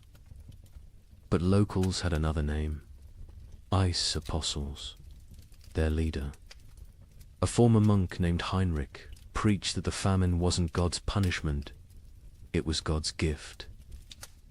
He freezes the world to preserve the faithful for paradise, Heinrich declared. His followers would stand naked in blizzards until they collapsed, believing hypothermia was religious ecstasy. But here's what the chroniclers don't usually mention. In villages where the ice apostle was passed through, the death rate dropped. Not from miracles, from mathematics. Every follower who froze to death meant more food for those who remained. Heinrich of Cologne had been a respectable Dominican monk until the winter of 1316. He'd studied theology in Paris, could read Greek and Hebrew, and was known for his reasoned sermons on divine mercy. Then something broke in him. Maybe it was finding his entire monastery frozen to death during morning prayers. Maybe it was the child who died in his arms asking why God made her hungry. Whatever the cause, Heinrich emerged from that winter transformed. His first sermon as leader of the Ice Apostles was delivered naked in a blizzard outside Mainz Cathedral. You cling to warmth as if warmth is life. You fear cold as if cold is death. But I tell you, the cold is God's own embrace. The frozen are the chosen. This ice age is not ending, but beginning. God is freezing the world to preserve his faithful like saints, relics preserved in crystal. The theology was insane, but internally consistent. Heinrich taught that the great famine was actually the beginning of paradise. The cold was purifying the world. The hunger was freeing souls from flesh. Death by freezing was not death, but transformation, the body becoming one with God's frozen perfection. His followers didn't die. They crystallized into eternal forms. The Bishop of Cologne wrote in horror, Heinrich strips his followers naked, men, women, children, and leads them in procession through the snow. They sing hymns while their flesh turns blue, then black. They call frostbite God's kisses when toes fall off from freezing. They celebrate the shedding of earthly weight. They stand in frozen rivers until they cannot stand, then lay down, to complete their transformation. But Heinrich was clever in his madness. He didn't demand immediate death. The transformation was gradual. First, initiates gave up cloaks, then shoes, then undergarments. Each stage brought them closer to divine coldness. This gradual exposure meant some survived long enough to spread the movement. Others died at precisely calculated intervals, creating a steady stream of martyrs without eliminating the entire group at once. The rituals were elaborate and horrifying. The baptism of ice involved breaking through frozen rivers and submerging converts until they stopped shivering. Heinrich claimed this was the moment the soul accepted divine cold. The communion of snow had followers eating only snow for days, claiming it was bread from heaven, already blessed by God's frozen touch. A merchant from Nuremberg witnessed their evening prayers.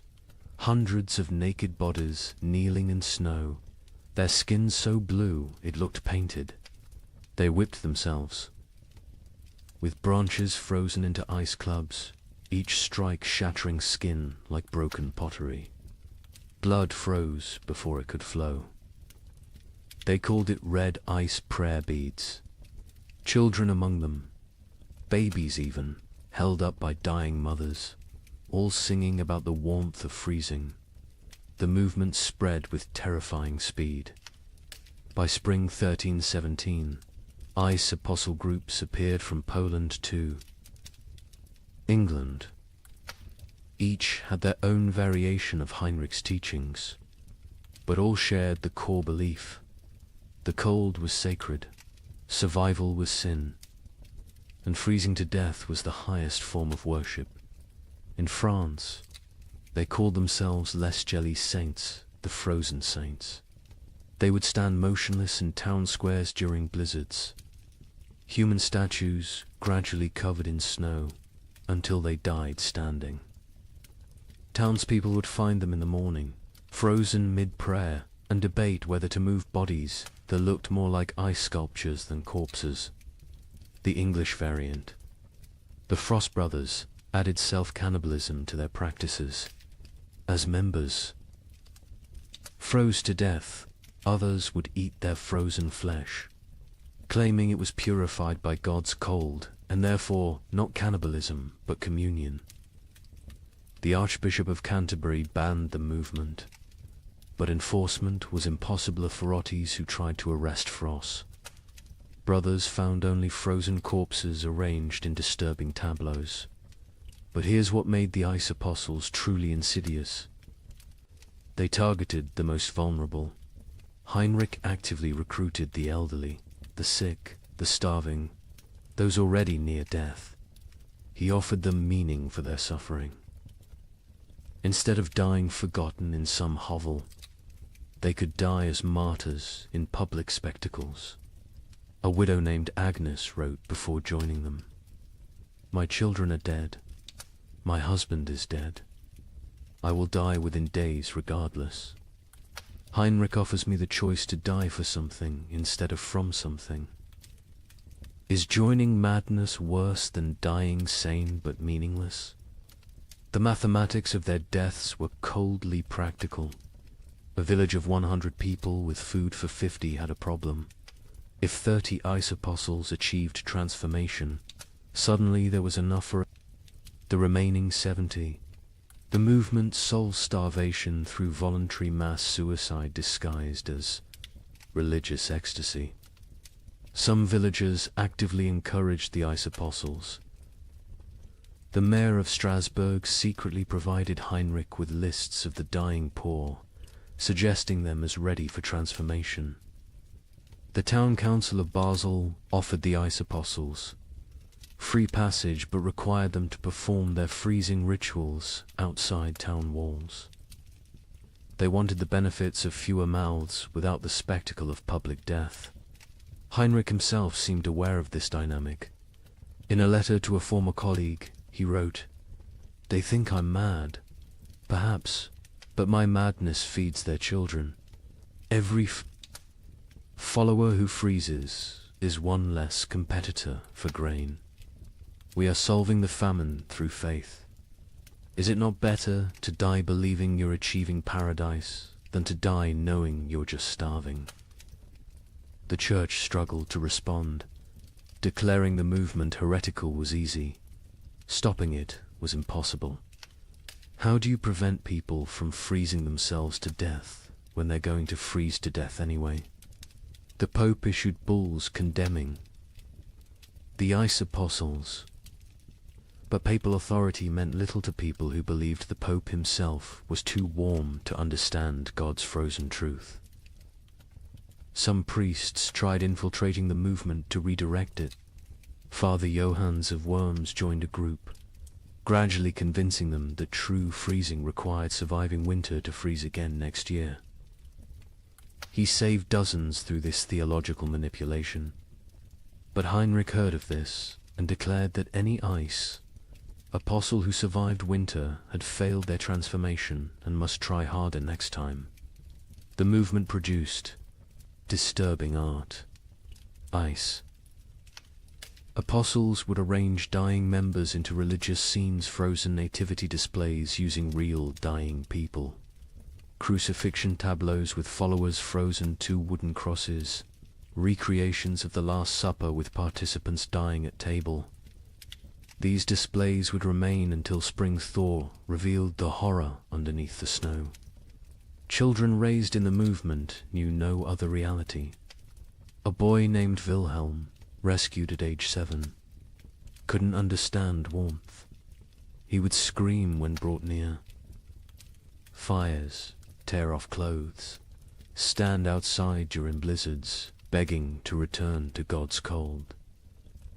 He never recovered, spending his adult life sleeping on stone floors, eating snow when available, eternally seeking the frozen paradise of his youth. The end of the ice apostles came not from suppression, but from success. By 1318, most vulnerable, populations who might join had already transformed. Heinrich himself disappeared during the winter of 1318 to 1319. Some say he finally achieved his own transformation, freezing solid while preaching. Others claim he was seen years later in Spain, warm and well-fed, having abandoned the movement once it served its purpose. A final account from a survivor provides the most chilling perspective. Maria of Augsburg, who left the movement days before. Her planned transformation wrote, "We knew we were committing suicide." Heinrich knew. Everyone knew. But we dressed it in ritual and meaning because meaningless death was unbearable. The ice apostles didn't worship cold, we worshipped having a choice in how we died. In a world where death was certain, choosing. Its form felt like freedom. The demographic impact was significant.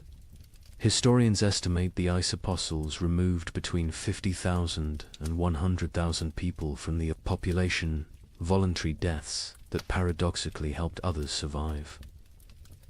Villages that hosted ice apostles had marginally better survival rates than those that didn't. The movement was simultaneously mass murder and mass mercy, but the psychological impact lasted generations. The idea that death could be repackaged as victory, that suffering could be transformed through rhetoric into triumph, became embedded in European consciousness. Future apocalyptic movements would use Heinrich's template: take the inevitable, declare it divine, and lead the desperate into believing their destruction is actually their deliverance. The ice apostles left no churches, no holy books, no official record.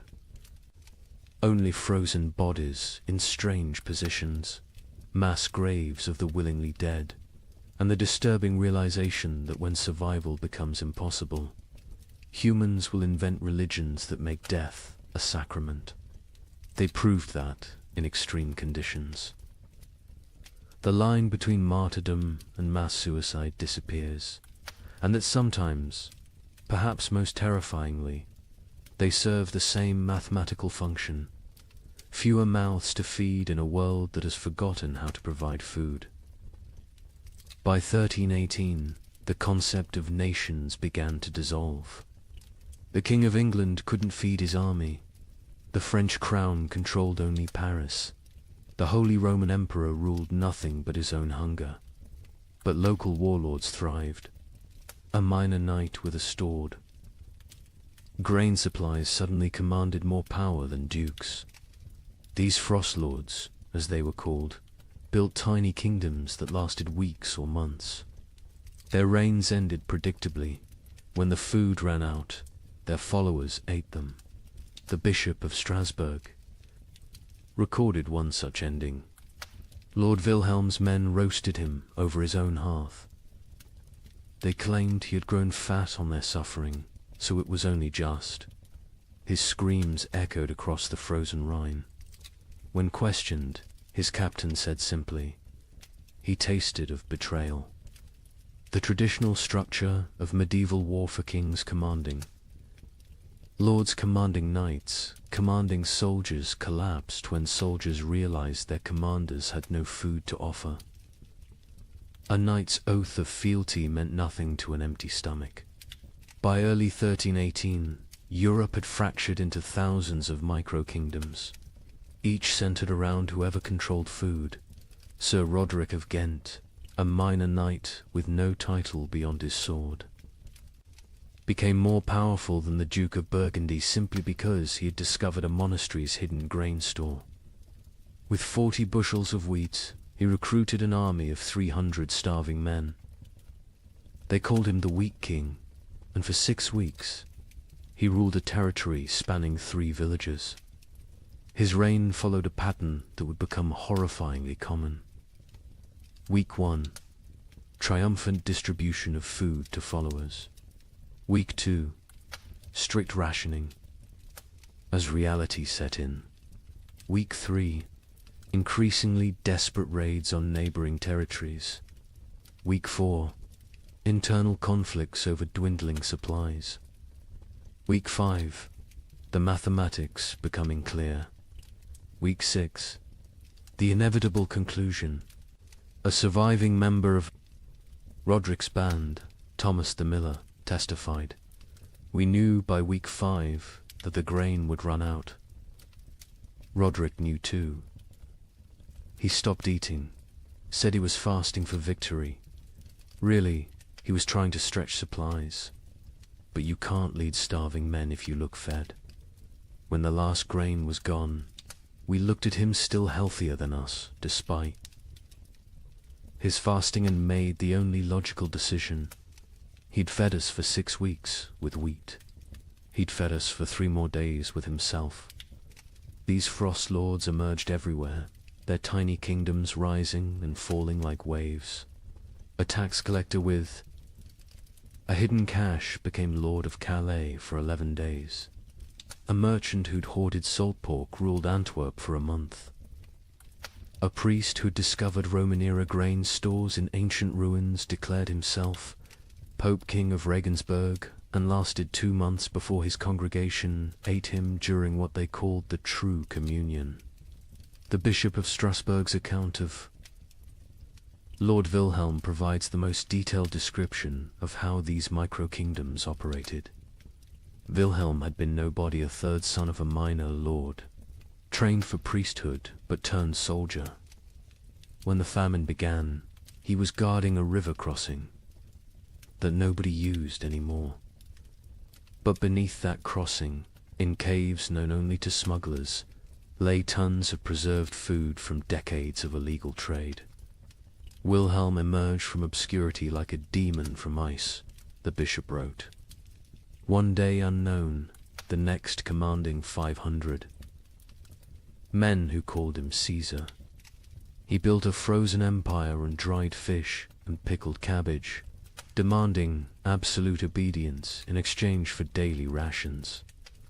He held court on a throne made from frozen corpses, dispensing justice measured in mouthfuls of food. Wilhelm's system was sophisticated for a frost lord.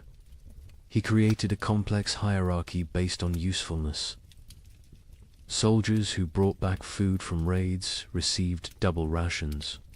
Craftsmen who could maintain weapons got standard portions. The elderly and weak got quarter rations, enough to keep them alive as emergency food supplies, though this was never stated explicitly. He even minted his own currency, wooden tokens stamped with a wheat symbol. 1 token, 1 meal. The tokens became more valuable than gold in his territory. People murdered for them. Families sold children for them. The tokens were power crystallized into wood. But Wilhelm made the classic Frostlord mistake, he believed. His own mythology. He started eating more, justifying it as maintaining strength for leadership. He took multiple women as wives, claiming he was breeding a new nobility for the post-famine world. He built a palace from commandeered timber, while his followers sheltered in ruins. He grew fat while they grew thinner. The end came in March 1318. His captain, Hans Württemberg, later testified to church authorities. We could see his belly growing while ours shrank. He wore furs while we froze. He spoke of the kingdom we were building while we died building it. When the last preserved meat was distributed, none to us, all to his wives, we knew what had to be done. They didn't just kill Wilhelm, they ritualized it. They held a mock trial where he was accused of hoarding flesh while others had none. They sentenced him to share his flesh as he should have shared his food. They cooked him slowly, keeping him alive as long as possible, making him watch as they ate pieces of him. His screams, the bishop recorded, could be heard in Strasbourg. Across the frozen Rhine, the French crown attempted to reassert control but found their armies dissolving. Upon contact with frost lords, royal soldiers would desert en masse when offered food by local warlords. The Constable of France reported to King Philip V, "I departed Paris with 2,000 men. I arrived at Orleans with 200. The rest did not desert. They simply found new masters who could feed them. A kingdom cannot compete with a kitchen." The Holy Roman Emperor faced even worse. His imperial army, once the terror of Europe, simply ceased to exist. The Chronicle of Augsburg records, "The emperor sent orders to mobilize his forces. The messengers returned with laughter." What forces? His generals had become frost lords. His soldiers had become bandits. His authority extended exactly as far as his personal guards could walk before collapsing from hunger. England's Edward II tried a different approach, officially recognizing frost lords as legitimate authorities if they swore fealty. The result was chaos. Hundreds of petty warlords claimed royal sanction while fighting each other. The Earl of Lancaster wrote, "The king has legitimized anarchy. Every man with a barn full of turnips now styles himself Lord Protector of something. Some frost lords created elaborate justifications for their rule. Baron Friedrich the Mad claimed God spoke to him through the patterns of frost on windows, dictating who should eat and who should fast. Lord Jacques of Normandy insisted he was the reincarnation of Charlemagne, returned to lead France through darkness. Count Stanislas of Mazovia declared himself the Emperor of Winter and demanded tribute in the form of human flesh, claiming it was the only meat that wouldn't spoil.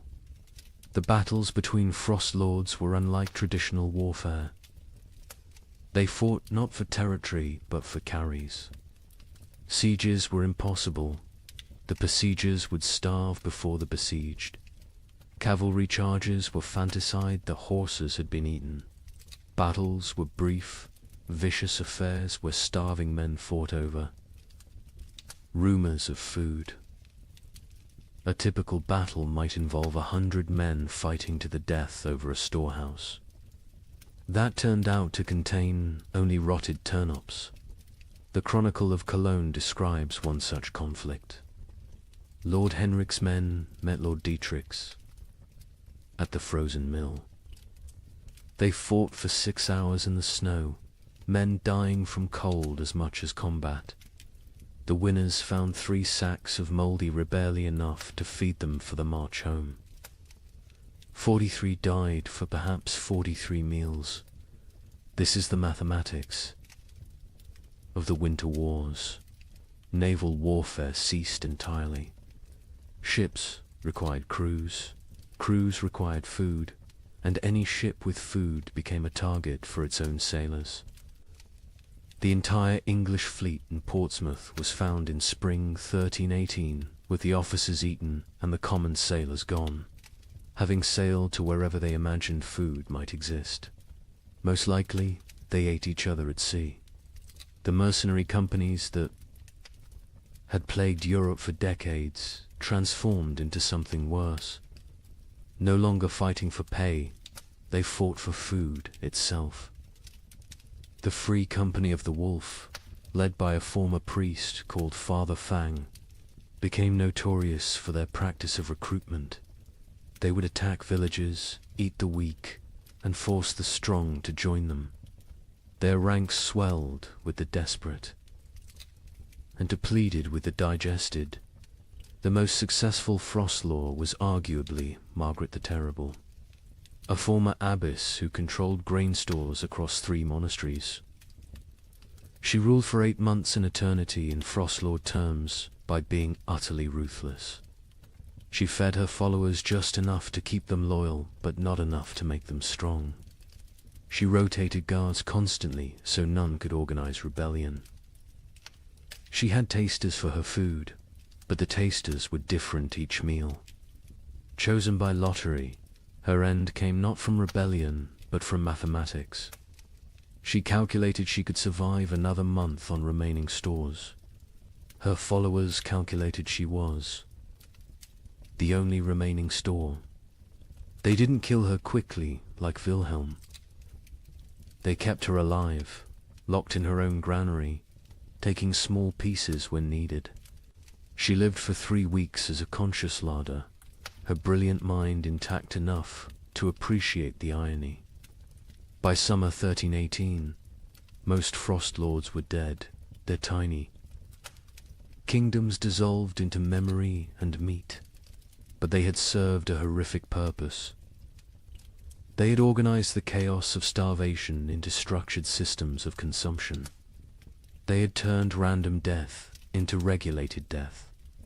They had made the unbearable bearable by giving it hierarchy and meaning. A surviving chronicle summarizes the winter wars perfectly. Nations require shared purpose. Kingdoms need common cause. But in the frozen years, the only shared purpose was survival. The only common cause was calories. Every man became his own nation, every grain store its own kingdom. We didn't have wars between countries, we had wars between kitchens. And in the end, every king became a meal. But nothing compares to what happened in the winter of 1319. In villages across Germany, something unprecedented occurred. The children left, not taken, not sold. They simply walked away into the snow, hundreds of them, following. A 12-year-old girl named Margareta, who claimed she knew where summer was hiding. Parents were too weak to stop them. Some say too relieved. The children marched south, singing hymns, leaving tiny, frozen footprints. They believed if they could reach Rome, they could convince God to bring back the sun.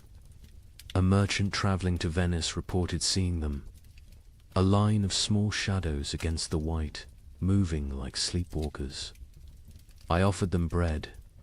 They refused. The girl at the front said they were already full of winter and kept walking. They never reached Rome.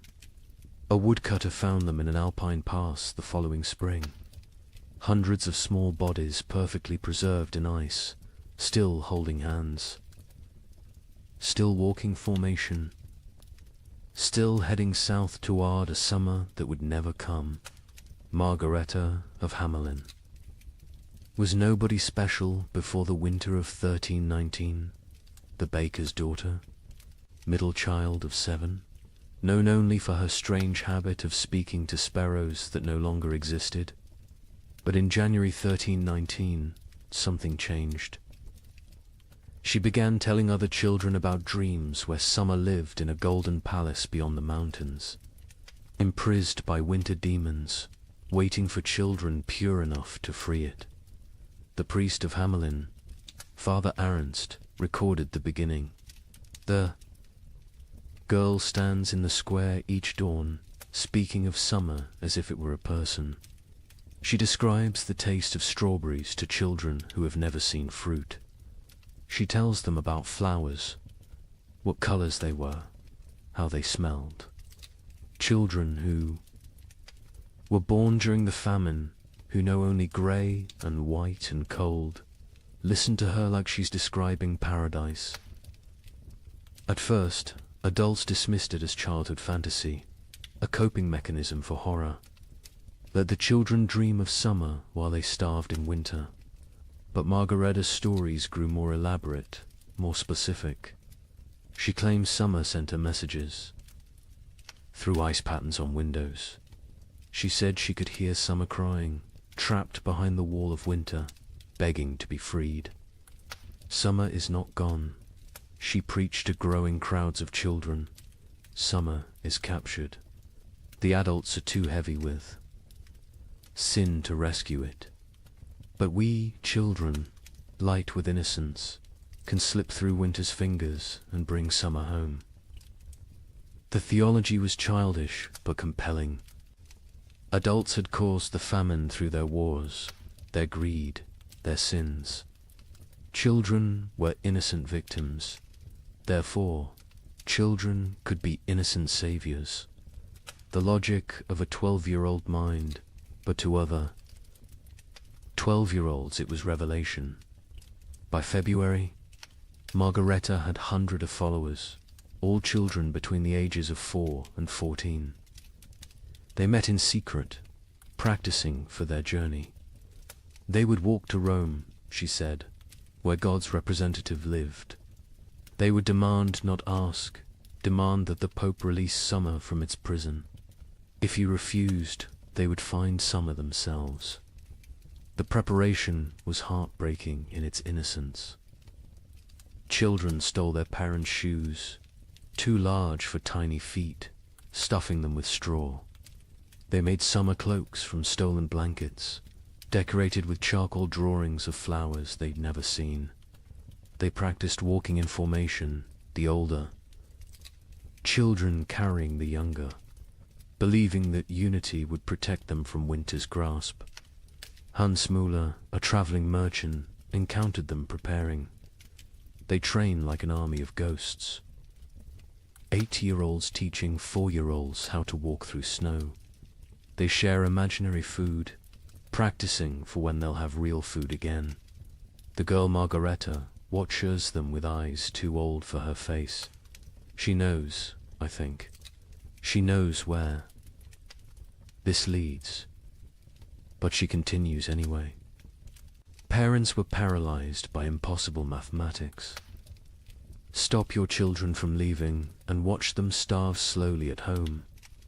Let them leave and maybe, possibly, they find food elsewhere. Or at least they die with hope instead of despair. The mayor of Hamelin wrote, "We cannot feed them. We cannot save them. If they wish to walk to their deaths, is that worse than sitting to their deaths? At least walking gives the illusion of agency." Some parents actively encouraged their children to join. Widow Brown pushed her 3 sons toward Margaretta, saying, "Follow her to summer or heaven, whichever comes first." Johann the smith told his daughter, "Better to die seeking warmth than to freeze knowing warmth will never come." On February 28, 1319, they left. 312 children walked out of Hamelin at dawn, singing a hymn Margaretta had taught. Them, summer sleeps beyond the mountain, dreams of green in halls of white. We shall wake it with our walking, turn the darkness into light. They were joined by children from every village they passed. Rothenburg added 50. Wurzburg contributed 70. Nuremberg, despite the mayor's attempts to stop them, lost nearly 200 children in a single night. By the time they reached Augsburg, the procession numbered over 1,000. The Bishop of Augsburg tried to stop them, blocking the road with armed guards. Margareta walked up to him, this 12-year-old girl facing the church's authority, and said, "You can kill us. Here or let us die seeking salvation. Either way, our blood is on your hands. But if we die seeking, at least we die with purpose." The bishop, shamed by a child, let them pass. He later wrote, "I should have stopped them, but stopping them would have meant admitting there was nothing. To seek, no hope to find, no summer waiting anywhere. I let them pass because their delusion was kinder than my truth." The procession grew stranger as it moved south. Children who could no longer walk were pulled on makeshift sleds. Those who died were not left behind. The others carried frozen corpses, believing they would revive when summer was found. They ate snow exclusively, claiming Margareta had blessed it to sustain them. Many believed they were already dead, that this was their soul's journey to paradise. A monk traveling north met them near Innsbruck. They moved like a river of small ghosts, their singing echoing off mountain walls. The girl at the front no longer walks, she floats, carried by older children who believe touching the ground would break the spell. I offered them shelter in our monastery. They refused, saying walls would trap them in winter forever. The merchant, Giuseppe Di Marco, returning to Venice from Germany, provided the last confirmed sighting, a line of shadows against the alpine snow. Still walking, still singing, though the song now sounds like wind through empty houses. The leader, a girl, her lips blue with cold, but still moving in prayer or madness. I offered bread, real bread, not imagination. She looked at me with eyes already seeing another world, and said, "We are already full of winter. We need no earthly food." They walked past me into the mounting storm, and I swear before God they seemed to fade rather than depart, becoming one with the blizzard itself. They never emerged from the Alps. Search parties sent when spring finally came found them in a high pass, preserved perfectly in ice. They had died walking, still in formation, still holding hands. The smaller children carried by the larger, all facing south toward an Italy they would never see, a Rome they would never reach, a summer that had never been imprisoned except in the desperate imagination of a 12-year-old girl. Margareta was found at the front, her face turned skyward, arms outstretched as if embracing something invisible. In her frozen hand, a piece of parchment with a single line. Summer was inside us all along, but winter was stronger. The bodies were left where they lay. The Archbishop of Salzburg declared the site sacred ground, saying, "They died as pilgrims, seeking God's warmth. Let them remain as monuments to faith or folly, no longer know the difference." But the story doesn't end with their deaths. When spring finally came in 1322, when the famine finally broke, wildflowers grew in unusual abundance along the route the children had walked. Skeptics said it was from the organic matter their bodies had left. Believers said it was summer finally answering their call, 3 years too late. Parents who had let their children go lived with mathematical grief. They had solved the equation of survival by subtracting their offspring. Most went mad. The baker of Hamelin, Margaret's father, spent his remaining years making bread he would leave outside his shop each dawn for when the children returned from summer. He died calling Margareta's name, swearing he could hear her singing. The children's crusade of frost became mythology before the last body was found. Some claimed the children had found summer and stayed there, unable to return. Others said they had become the spirits of winter, doomed to walk the Alps forever, searching for warmth that doesn't exist.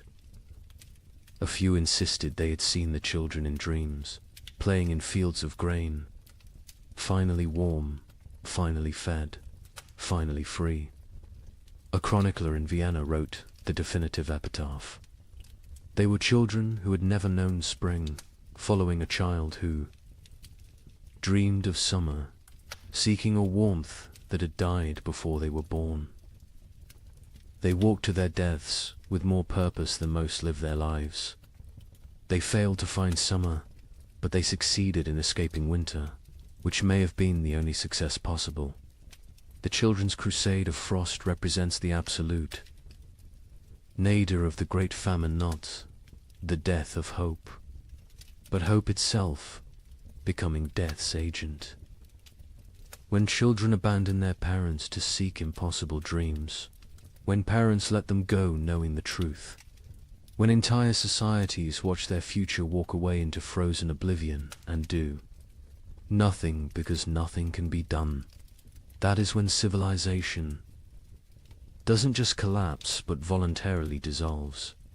Yet there's something else in this story, something that explains why it haunted Europe for generations. Those children, doomed and deluded, chose their fate.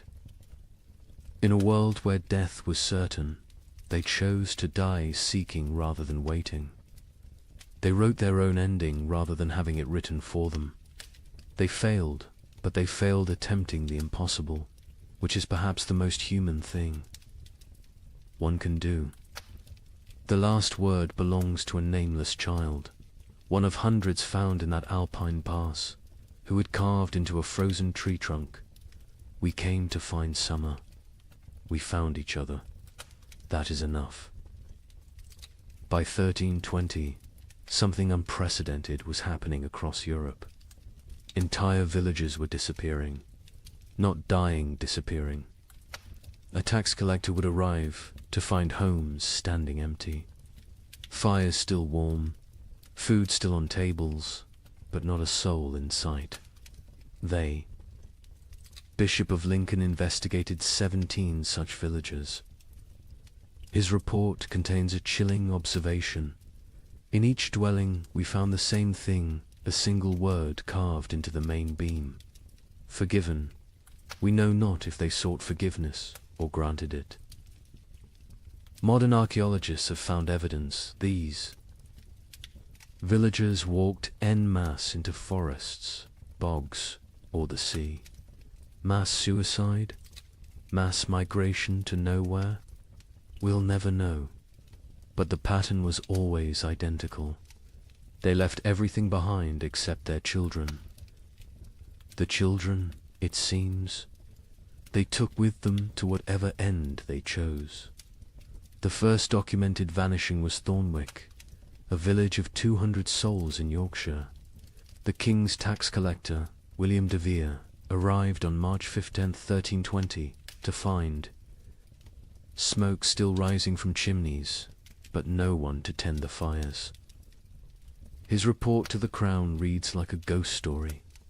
The village stands as if frozen in a moment, bread half-eaten on tables, needlework abandoned mid-stitch, a pot of porridge still warm over dying embers, but of people nothing, not even bodies. They have vanished as completely as if God himself erased them from existence. But they hadn't been erased. They had chosen erasure. In every house, carved deep into the main support beam, that single word, forgiven. Some carved carefully, with time and purpose. Others scratched hastily, as if in final moments before departure. All in different hands, but all the same word, the Bishop of Lincoln. Thomas Beckhampton was sent to investigate when 7 more villages in his diocese reported similar vanishings. His investigation team included scribes, soldiers, and physicians. What they found challenged their understanding of human behavior. We tracked them, the bishop wrote. 200 people cannot vanish without trace. We found footprints leading from the village, all together, walking in the same direction. Men, women, children, elderly, every soul that could walk had walked. Those who couldn't walk had been carried. The tracks led to Sherwood Forest and then ... stopped. Not scattered, not turned back, simply stopped, as if they had stepped off the earth itself. Deeper investigation revealed planning. These weren't spontaneous disappearances, but coordinated evacuations.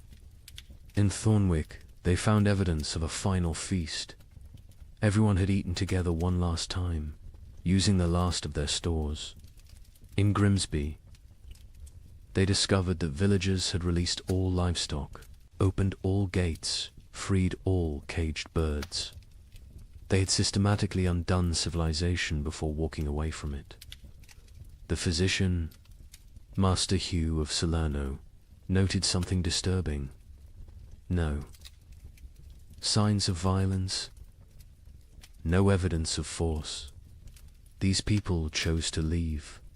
More troubling, they chose together. What conversation, what collective decision leads an entire community to abandon existence itself? The pattern spread across Europe like a plague of absence. In Bavaria, the village of Klinwald vanished, leaving behind a communal letter. We go to find what God has hidden from us. We go together because alone we are nothing. We take our children because they deserve better than this slow death. We leave our homes because homes without hope are merely tombs with windows. Seek us not. We are already farther than you can follow. The French village of Moulambus left more disturbing evidence. Every adult had written their name on the church wall, followed by their sins: murder, theft, adultery, cannibalism. The last entry in the priest's hand: we have all sinned beyond redemption. We go to place ourselves before God's judgment directly, rather than wait for him to find us here. But it was the German village of Hofnungslos that provided the most complete picture. They had left a chronicle, written collectively, each family, contributing a passage. We have eaten our horses. We have eaten our dogs. We have eaten our leather. We have eaten our dead. We have eaten hope itself. What remains is not life, but the mockery of life. We choose to end this mockery on our own terms. The Muller family counts 5 souls still breathing. We have survived by unspeakable acts. Our youngest no longer speaks. Our eldest no longer sleeps. We are alive, but not living. Tomorrow we walk toward whatever judgment awaits. I am Klaus the smith. I have beaten plowshares into weapons, weapons into tools, tools into nothing. My hammer has nothing left to strike. My forge has nothing left to burn. I have nothing left to be. We go to become nothing together. The entries continued 4 pages, each family's testament to horror endured and horror committed. The final entry, unsigned: we forgive each other because no one else will. We forgive ourselves because we must. We forgive God because he knows not what he does. The children were always taken. This detail haunted investigators. In villages where adults were found dead from starvation, disease, violence, children's bodies were often present. But in the vanished villages, no children remained. Whatever dark pilgrimage these communities undertook, they brought their young. A woodcutter named Franz claimed to have seen one such procession near the Black Forest. 300 shadows walking into the trees at dusk. No talking, no crying. Even the babes silent in their mother's arms. They walked like they were already dead, just looking for a place to lie down. I called out, but none turned. They walked into the forest, and the forest swallowed them. The church struggled to explain the vanishings. Suicide was mortal sin, but was this suicide? The Archbishop of Canterbury wrote, "If a man throws himself from a cliff, it is suicide. If a village walks into the sea, what is it? Mass suicide? Or something else, a collective return to the nothing from which we came?"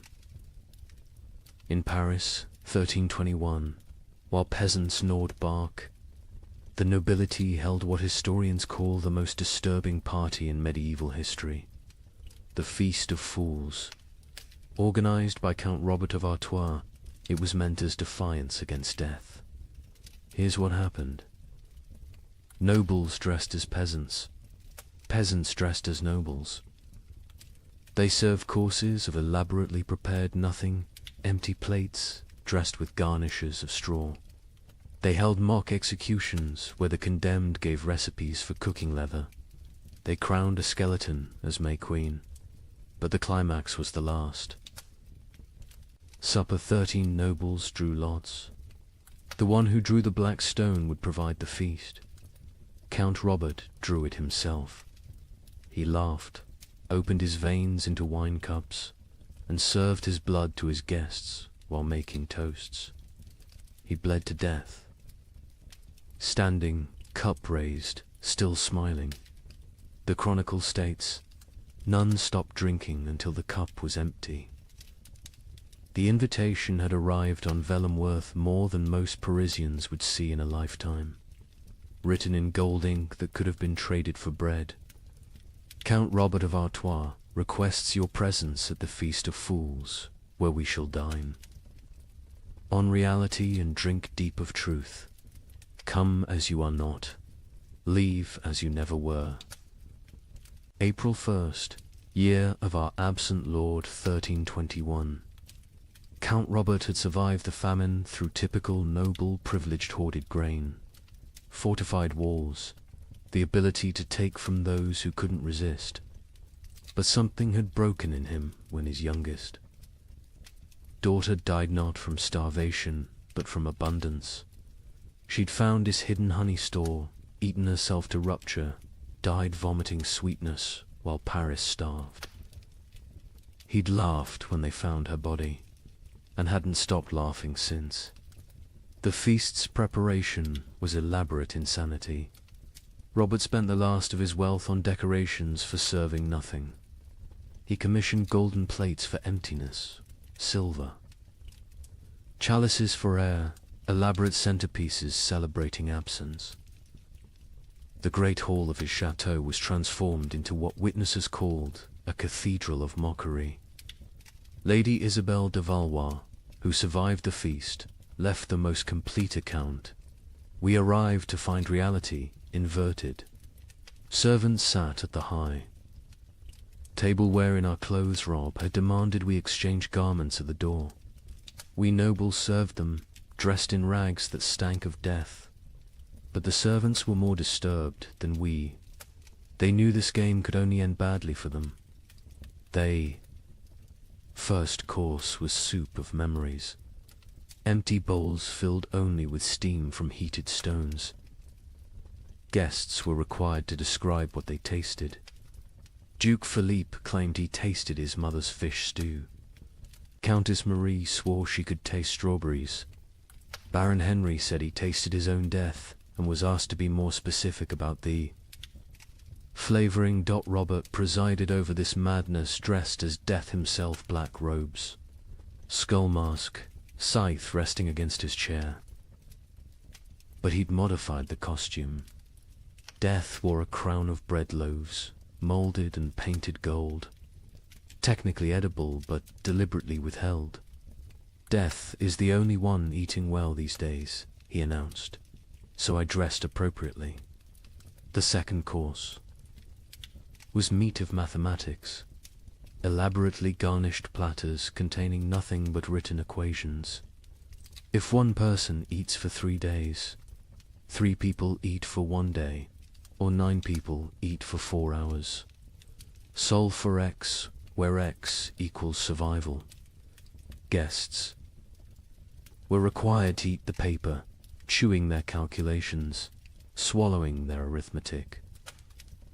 The Duke of Orleans choked on a particularly complex formula involving compound interest in human flesh. Between courses, entertainment.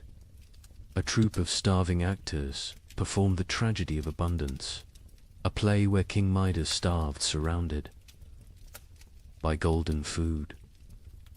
Halfway through, one actor actually collapsed mid-soliloquy. The audience applauded, thinking it was part of the performance. When they realized he was truly dead, they applauded louder. The third course, fish of philosophy. Servants brought paintings of fish, beautifully rendered. While Count Robert delivered a lecture on the nature of reality, is a painting of a fish less real than a fish? Can you eat either in these times? At least the painting doesn't rot. Art has become more substantial than substance. Then came the mock trials. Guests took turns being executed for the crime of survival. Each condemned had to share their worst act, their method of staying alive. The Duchess of Berry admitted to eating her own stillborn infant. The Count of Nevers confessed to walling up servants with grain stores so he wouldn't be tempted to share. The Bishop of Parisiaz, a bishop attended, revealed he'd been giving last rites with unconsecrated hosts because he'd eaten all the blessed ones. Each confession was met with mock judgment. Guilty of humanity, Robert would declare. Sentenced to continued existence. The crowd would laugh, but it was laughter like screaming, laughter like sobbing. Laughter because the alternative was acknowledging what they'd all become. The fourth course was vegetables of vanity, sculptures made from human hair and nail. Clippings arranged to look like salads. We consume ourselves, Robert explained. We always have. The famine just made it literal. Guests were required to eat these too. The Marquis de Toulouse vomited immediately. He was forced to eat that as well.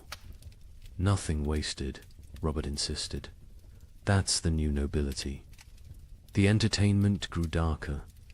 A puppet show where marionettes made from human bones performed a harvest dance.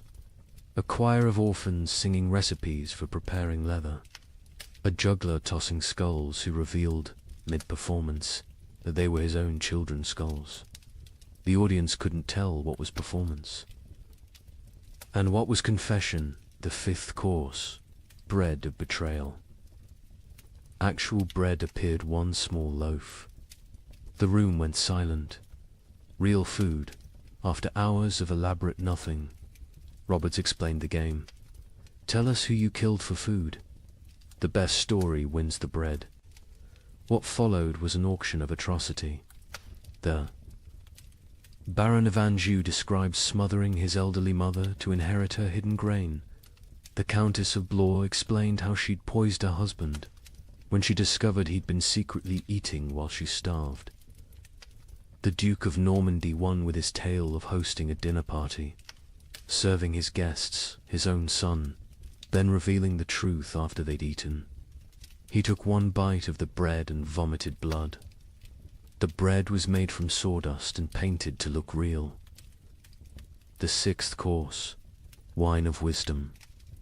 Empty goblets that guests had to fill with their own fluid stares, saliva, blood, whatever they could produce. We toast to truth, Robert declared. The truth that we are bags of liquid pretending to have purpose.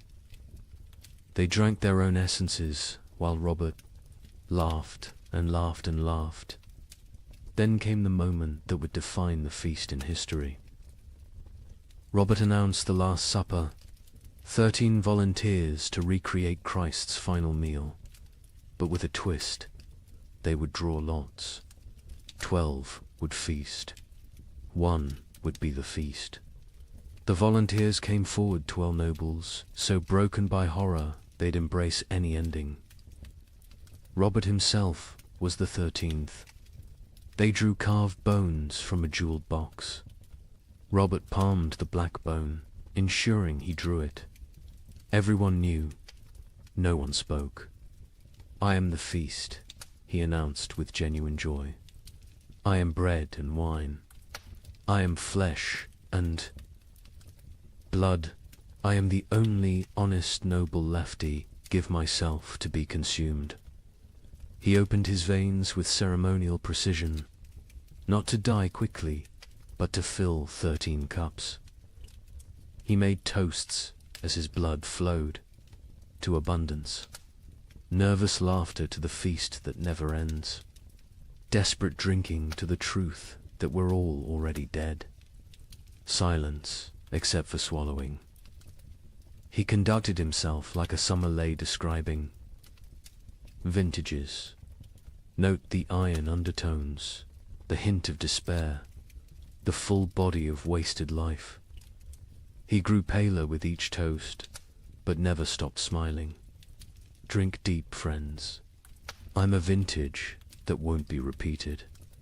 The guests drank because stopping would mean acknowledging what they were doing.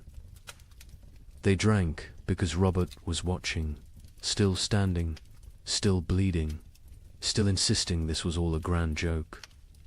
They drank because his blood was warm and they'd forgotten warmth. They drank because it was that or scream.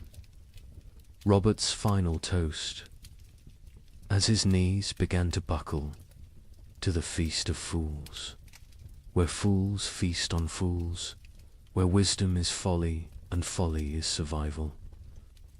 To the nobility that dies with nobility, leaving only animals wearing crowns. To the joke that God played on us, and the joke we play back. To the end that never ends, and the ending that never he fell forward. Cup still raised, smile still, fixed. Dead before he hit the ground, but somehow still laughing. The guests sat with empty cups, full stomachs, and the knowledge that they'd literally drunk noble blood while dressed as peasants in a world where symbolism had become sustenance. The aftermath was swift and terrible. The servants, forced to watch nobles drink noble blood, revolted, not politically aside. They stripped off the noble clothes, fled the chateau, most walking directly into the Seine to drown. The nobles, trapped in servant rags, covered in Robert's blood, stumbled into Paris streets where they were attacked by mobs who didn't recognize them or didn't care. Of the 100 guests at the Feast of Fools, 13 survived to Easter. Most died by suicide, unable to process what they'd participated in. Lady Isabel, who recorded the events, ended her account. "We went to mock death and became death's mockery. We tried to feast on nothing and discovered we were nothing." Count Robert won his game. He died laughing at a joke only he understood, leaving us to live with the punchline. The Feast of Fools wasn't just noble decadence, it was aristocracy's suicide note written in performance art, when the highest class of society serves nothing on golden plates, crowns, corpses, and drinks human blood as entertainment, the social order hasn't just collapsed, has performed its own autopsy while still breathing. The king, upon hearing of the feast, reportedly said, "Count Robert has shown us our future elaborate rituals around nothing, performances of power without power, substance, consumption of ourselves disguised as celebration."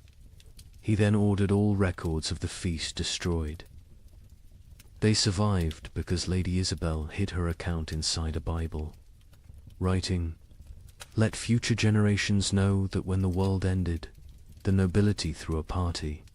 We dressed our doom in silk and served our destruction on silver platters. We made horror into art because art was all we had left. And when the last toast was raised, it was to our own annihilation, delivered with perfect etiquette. Let me share numbers that medieval minds couldn't comprehend. In 1310, Europe's population was roughly 75 million. By 1322, it was 60 million. 15 million people gone. Not from plague, not from war, from cold and hunger, but statistics hide. Individual horror. In the town of Ypres, they kept exact records. Population 1315, 10,400. Population 1,322, 2,100. But here's the detail that haunts. Of those 2,100 survivors, only 300 were the original residents. The others, they came from elsewhere, drawn by rumors of food, only to find more death. The prior of Ypres wrote, "We no longer bury the dead. We stack them like cordwood, waiting for spring. But spring never comes warm enough to dig. The numbers tell a story that words cannot." The Abbey of Saint-Denis kept meticulous death records, originally for prayers for the departed. By 1318, they'd stopped recording names, just tally marks. 5 marks crossed through. 5 marks crossed through. Pages and pages of groups of 5, like a child learning to count, except each mark was a human soul. Brother Felipe, the abbey's mathematician, calculated the rate of death. In 1315, we lost 1 soul per week. By 1316, 1 per day. By 1317, 1 per hour. By 1318, we stopped counting because the living were too few to count the dead. Mathematics itself collapsed when the numbers exceeded comprehension. The Italian city-states, with their banking traditions, kept the most precise records. Florence's census of 1310 recorded 120,000 souls. The census of 1322 recorded 45,000. But hidden in those numbers was darker arithmetic. Of the 45,000 survivors, 30,000 had arrived during the famine, refugees from the countryside. The original Florentine population had dropped from 120,000 to 15,000. 7 of every 8 natives had perished. Venice's records reveal the geographic mathematics of death. The city's famous districts died at different rates. San Marco, where the wealthy lived, lost 40% of its population. Castello, where the poor crowded, lost 85%. But here's the cruel irony: the wealthy districts died faster in the final years. Once money meant nothing, poverty became an advantage. The poor knew how to starve. The rich only knew how to eat. In England, the Domesday Book had recorded settlements since 1086. By comparing tax records from 1310 to 1322, we can track village-level devastation. In Norfolk, 40% of villages recorded in 1310 no longer existed. By 1322, not depopulated, erased. The land itself forgot humans had ever lived there. But let's look deeper at Ypres, because their obsessive record-keeping reveals the true mathematics of societal collapse. The town's cloth guild recorded not just deaths, but causes. 1,315. 500 deaths to 400 starvation. 100 disease 1316. 1,200 deaths to 900 starvation. 200 disease. 100 violence 1317. 2,100. deaths to 1,000 starvation, 500 disease, 400 violence, 200 voluntary, 18, 2,500 deaths to 800 starvation, 600 disease, 700 violence, 400 voluntary, 19, 1,800 deaths to 300 starvation, 400 disease, 500 violence, 600 voluntary, 1,320, 900 deaths minus 100 starvation, 200 disease, 200 violence, 400 voluntary. See the pattern. As starvation deaths decreased because the weakest had already died, violence and suicide increased. The mathematics of survival had shifted from competing for food to eliminating competitors. The demographic breakdown is equally telling.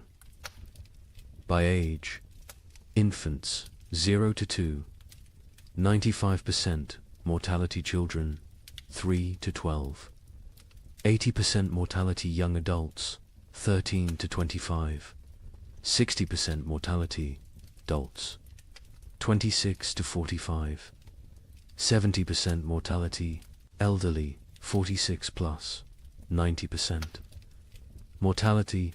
The young adults survive best old enough to fight, young enough to endure. Children and elderly died first, too weak to compete. But adults in their prime died at higher rates than young adults. Why? They had families. They gave their food to their children, starved themselves for others. Love was mathematically lethal. The gender mathematics were brutal. In 1315, Ypres had roughly equal numbers of men and women.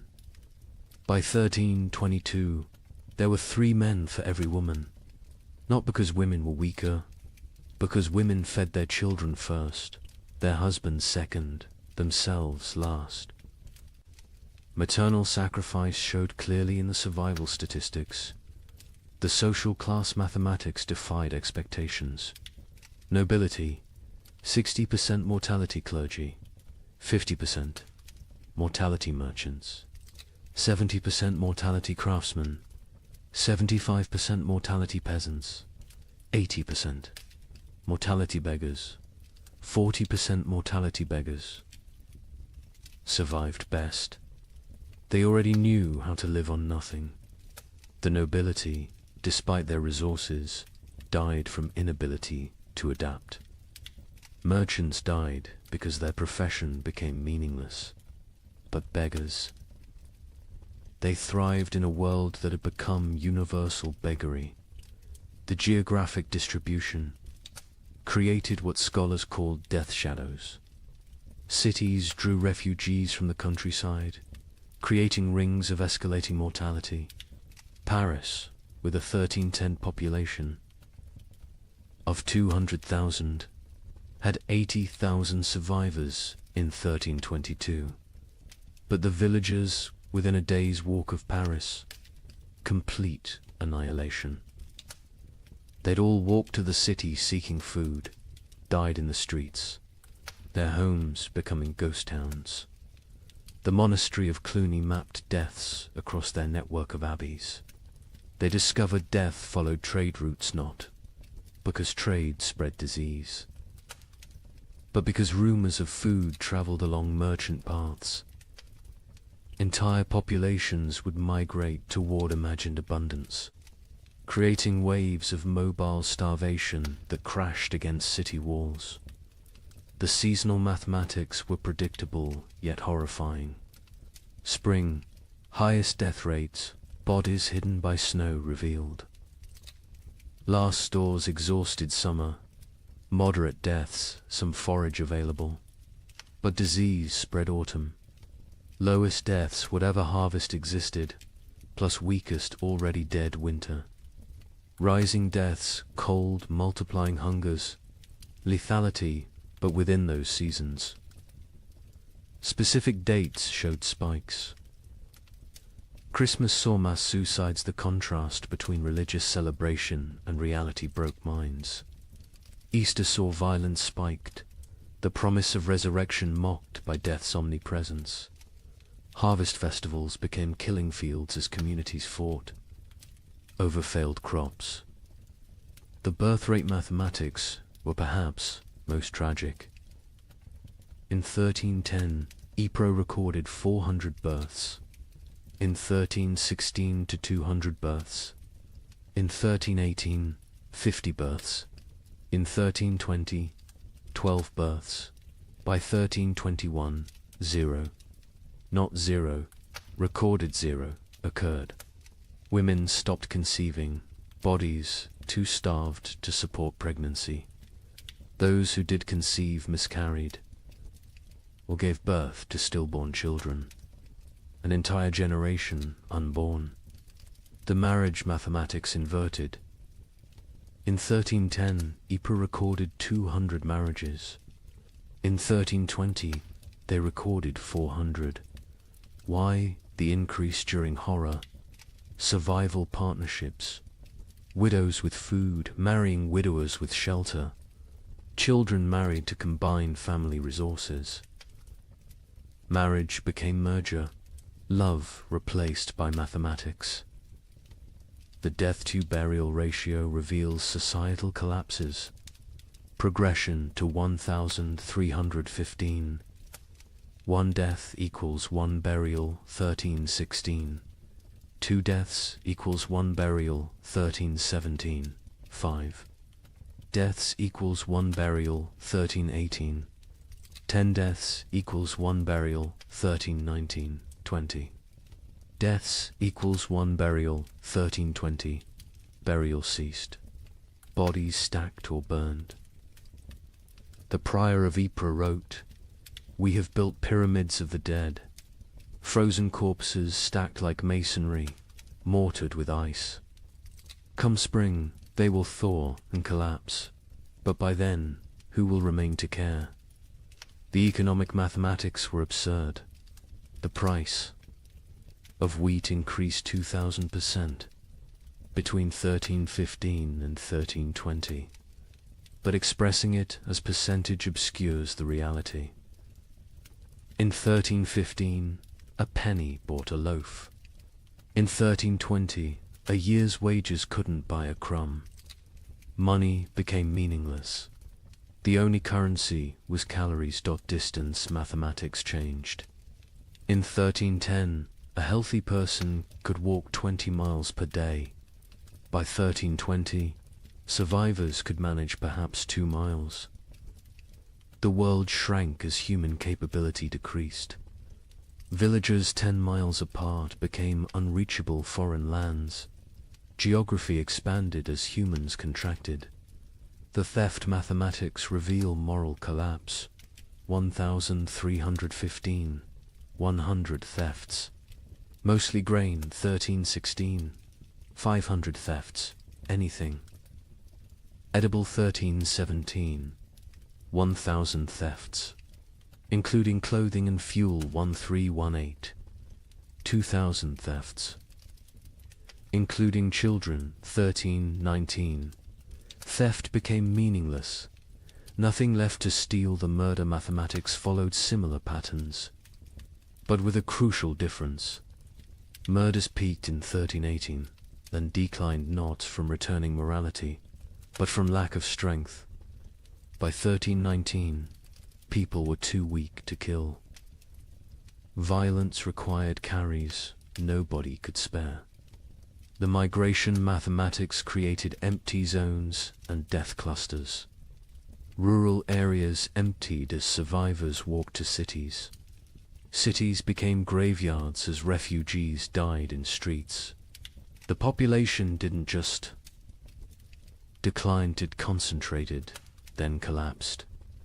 Like a star becoming a black hole, the linguistic mathematics were subtle but telling. The Ypres records showed declining vocabulary over time. 1315 records use varied, complex language. By 1320, the same. Scribes used perhaps 200 words repeatedly. Hunger had literally reduced their ability to think in complex terms. Survival required all cognitive resources. The time mathematics warped reality.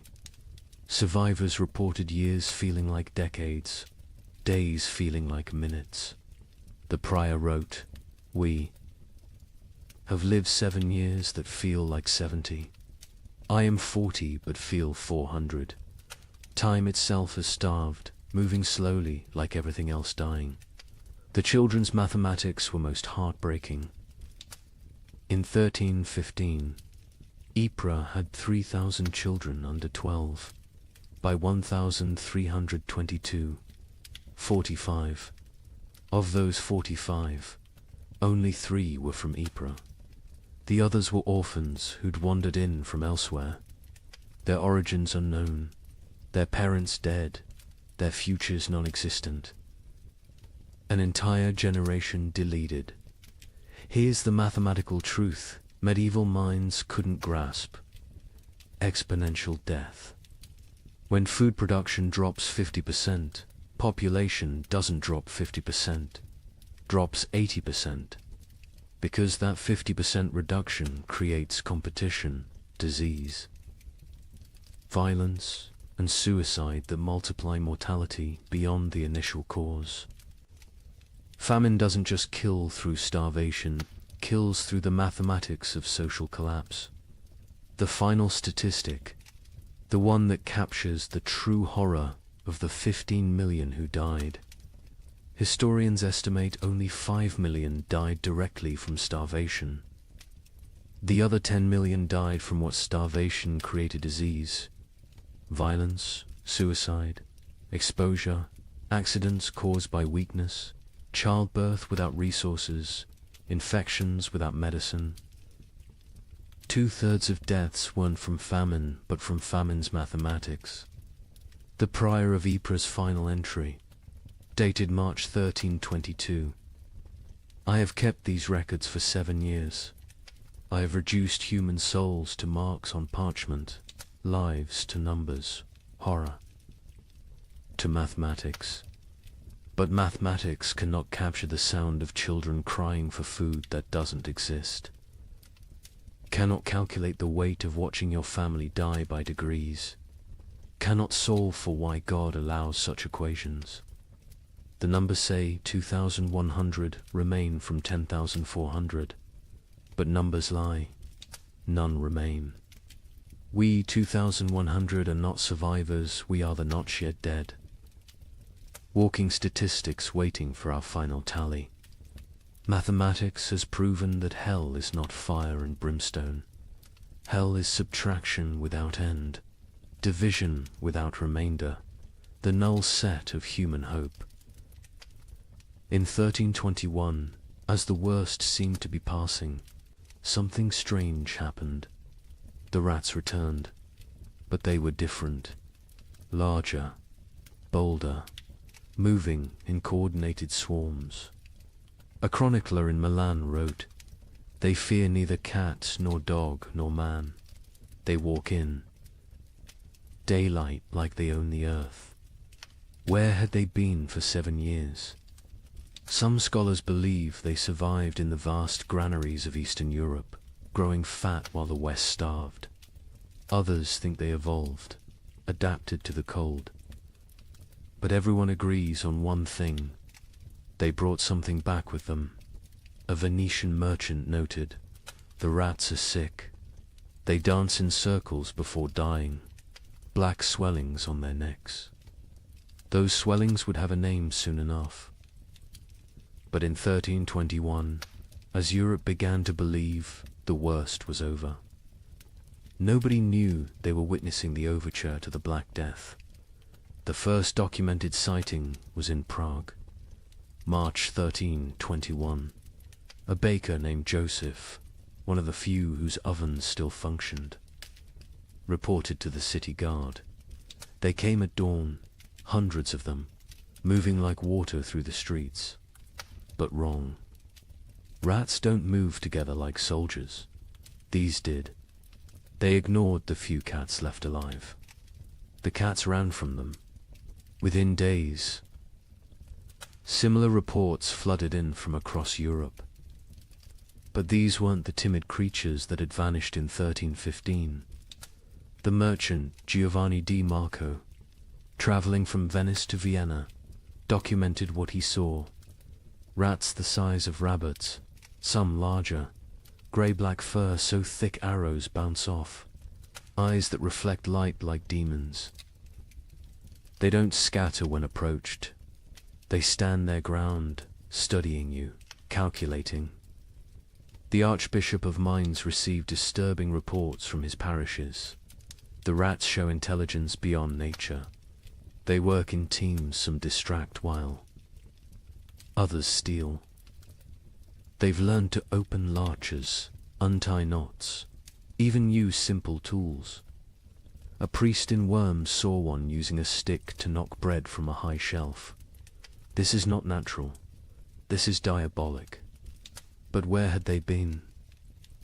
The 7-year absence created wild theories, but one Benedictine scholar, Brother Antonius of Regensburg, proposed something chillingly plausible. The rats didn't vanish. They migrated east, following ancient Roman grain routes to the steppes. Beyond Hungary, there, in the vast underground granaries, built by emperors and forgotten by time, they found paradise. Infinite grain, no predators, perfect breeding conditions, 7 years of unlimited food and reproduction. They've returned not as the same species, but as something evolved. The physical changes were documented obsessively. A physician in Paris dissected several specimens, twice the size of pre-famine rats. Muscle density increased by half. Teeth lengthened and serrated, capable of chewing through wood, even soft metals. Most disturbing, enlarged brains. The cranial capacity has increased by 1/3. These are not the rats that left. These are their descendants, shaped by 7 years of plenty while we endured 7 years of want. The behavioral changes were even more unsettling. The rats showed coordination that defied explanation. A witness in Cologne described an attack on a grain warehouse. They moved in waves.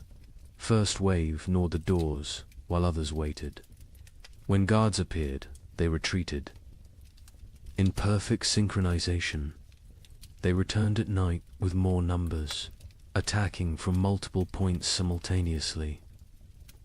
They knew we were watching. They waited until we were exhausted. They had lost all fear of humans. Previous generations of rats fled from people, lived in shadows, scavenged secretly. These new rats walked openly through marketplaces, entered homes while families ate, stared directly at humans with what witnesses described as calculating intelligence. A child in Nuremberg reported rats watching her family eat dinner through the window. "Counting us," she said. "The cats, those few that survived the famine, refused to hunt them." A chronicler in line observed. "Our best Mauser, who survived 7 years of horror by hunting, now cowers when rats pass. He recognizes something we don't. The predator-prey relationship is inverted. The cats know they're now the prey. Dogs fared no better. Hunting hounds trained to kill wolves ran from rat. Swarms. A pack of street dogs in Milan, hardened by years of surviving on corpses, was found torn apart. Witnesses said the rats had hunted them like wolves hunt deer, driving them into a corner, exhausting them, then moving in for the kill. But it was the rats' relationship with the dead that proved most disturbing. During the famine, corpses had accumulated faster than burial. Mass graves, body piles, frozen pyramids of the dead, all untouched for years. The returned rats showed intense interest in these sites.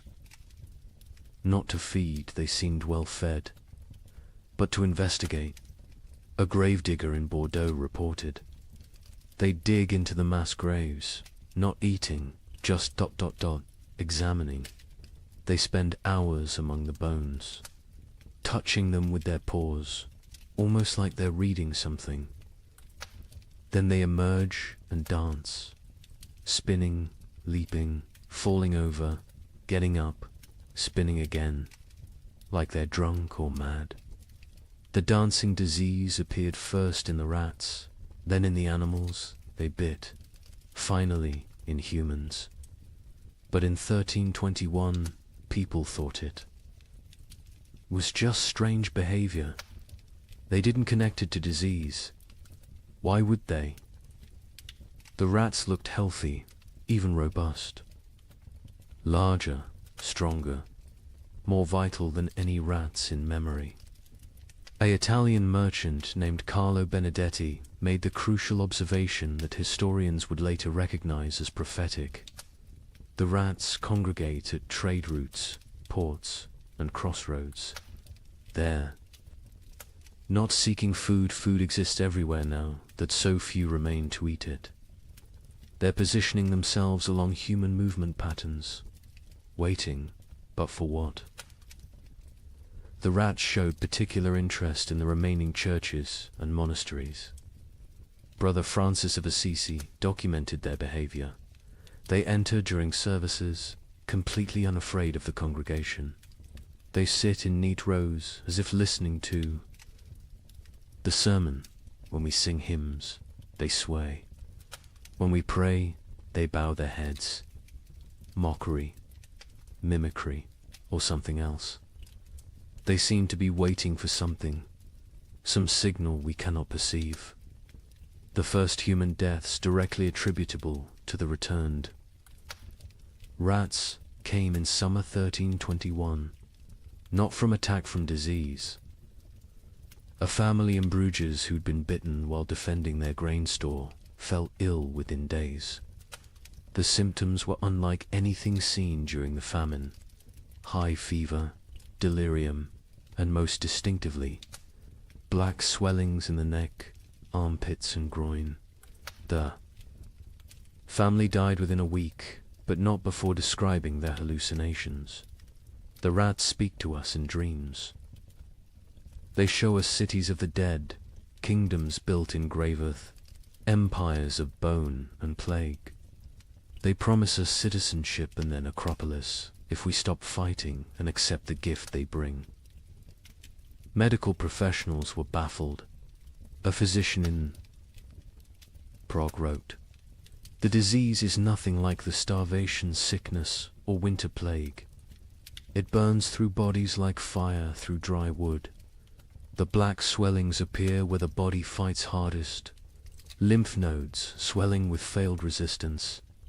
But, strangest of all, the victims dance before they die, just like the rats." The dancing sickness spread from the bitten to their families, from families to neighborhoods, from neighborhoods to districts. But in 1321, it was still contained, still rare. Most who died that year still died from famine's lingering effects. The new plague was just beginning its incubation, both in human bodies and human societies. The rats' intelligence manifested in increasingly complex ways. They learned to avoid traditional traps, poison, and hunting methods. They developed new social structures: scout rats who tested food for danger, guard rats who watched for threats, even what appeared to be leader rats who directed group movements through series of squeaks and gestures. A scholar in Vienna documented their learning capabilities. We captured one, intending study. Its companions spent 3 nights trying to free it, using increasingly sophisticated methods: leverage, distraction, even attempting to pick the lock with twisted metal. When they failed, they sat outside the cage in vigil until the captured rat died. Then they left. But the next night, our laboratory burned. The fire started in 3 places simultaneously. Draw your own conclusions. The church struggled to explain the rats' return. Were they demons? Punishments? Tests? The Bishop of Cologne preached. For 7 years they abandoned us to our suffering. Now they return in our moment of hope, stronger for their absence. They are either God's final curse or Satan's opening move in some greater game. Either way, they herald something worse than what we've endured. Popular folklore developed quickly. Rats were secret rulers of the underworld who'd retreated to plan humanity's destruction. They would transform human souls, twisted by starvation, into animal form. They were advanced scouts for an invasion from hell itself. Each theory was more fantastic than the last, but none were as terrible as the truth. The truth was biological, not theological. The rats had spent 7 years in isolated populations, breeding rapidly in the eastern granaries. Diseases that would normally kill them had instead created resistant populations. The Black Death bacterium, Yersinia pestis, had found perfect incubation conditions, countless hosts, rapid reproduction, isolation from human interference. The rats weren't evil. They were evolution's answer to abundance. After scarcity, by autumn. 1321, the dancing sickness had spread to every major city. Still not epidemic, still not recognized as connected to the rats, but growing. The correlation between rat populations and disease was noticed by a few. An Italian doctor wrote, "Where rats congregate, sickness follows. Where rats dance, humans die. Where rats thrive, plague arrives." But Europe, exhausted from 7 years of famine, couldn't process another catastrophe. The return of the rats was seen as disgusting but manageable. The dancing sickness was concerning but limited. Nobody connected the dots that would seem obvious in hindsight, that the rats weren't just returning from exile. They were bringing hell with them. The final observation of 1321 came from a child in Marseille, a girl who'd survived the famine by eating rats when they were still scarce. She told her priest, "The old rats tasted of hunger and fear. These new rats taste of death and patience. They're not afraid of us because they know something we don't. They're waiting for us to realize we're already dead." Within 20 years, her words would prove prophetic. The Black Death would kill 1/3 of Europe's remaining population. But in 1321, as people celebrated the famine's end, as they counted their dead and rebuilt their lives, the rats just watched, and waited, and danced their strange dances in the moonlight, practicing for the grand performance yet to come. On March 15th, 1322, something miraculous happened. The sun broke through clouds that had shrouded Europe for 7 years. Real warmth, real light. In London, people fell to their knees in the streets, weeping. Church bells rang for 3 straight days. A young monk in Canterbury wrote, "We had forgotten the sun could hurt your eyes." Children who had never seen their own shadows screamed in terror at the dark shapes that followed them. But the thaw revealed horrors frozen in time. Bodies emerged from snowdrifts, perfectly preserved. Entire families found seated at tables. Frozen mid-meal. Armies discovered standing in formation, weapons raised, ice statues of a war that winter had won. The warmth came suddenly, without warning. Dawn broke grey as it had for 7 years. But by noon, actual golden light pierced. Through, not the weak, watery light that occasionally appeared, but real sunshine, hot, bright, alive. In Paris, people stumbled from their homes, shielding their eyes, unable to comprehend what they were seeing. Marie de Champagne, age 7, born during the famine, experienced sunshine for the first time. Mother fell to her knees and pulled me down, saying we must pray. I asked what the burning light was. She said God's eye has opened. I was terrified. I thought God was going to see what we'd done to survive. The ice began to melt with alarming speed.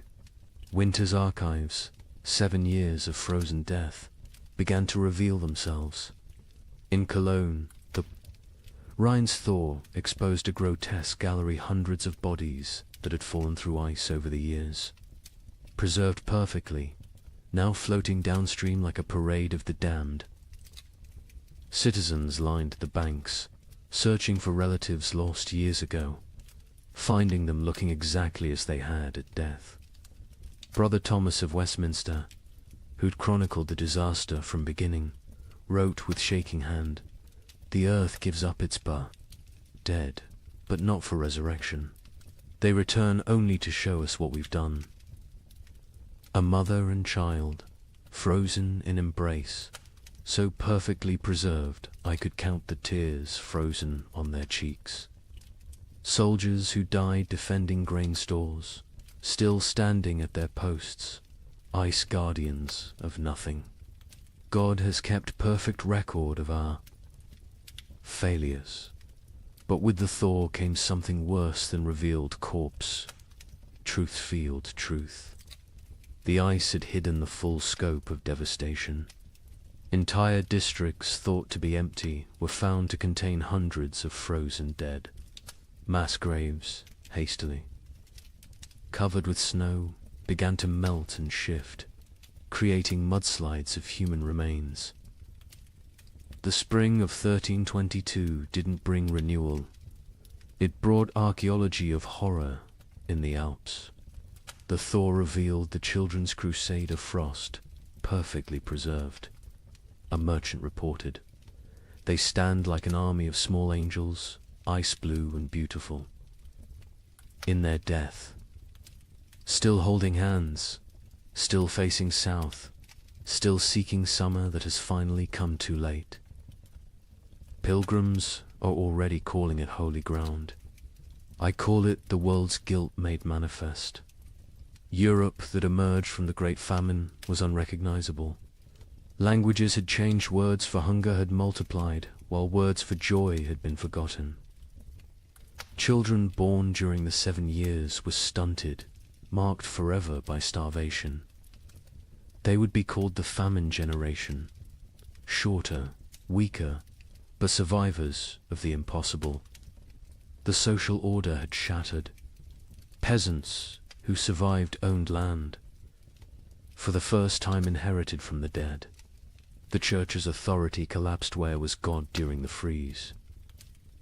And most critically, the population drop created labor shortages that would, within a generation, end feudalism itself. The Great Famine didn't just kill millions, it killed the medieval world. The linguistic changes were documented by scholars, attempting to translate pre-famine texts. The abbot of Cluny wrote, "We have 23 new words for different types of hunger, but have lost the words for feast, abundance, and satisfaction. Children learning to speak, use, eat, as past tense only, they cannot conceive of eating as a present or future action. We've developed exact terms for the taste of leather, bark, clay, but forgotten words for flavors of meat." The famine generation bore physical marks that would last lifetimes. Stunted growth, adults reaching barely 5 feet, bone deformities from childhood rickets, teeth destroyed from eating stones and wood, but worse were the invisible scars. They hoarded food obsessively, even in plenty.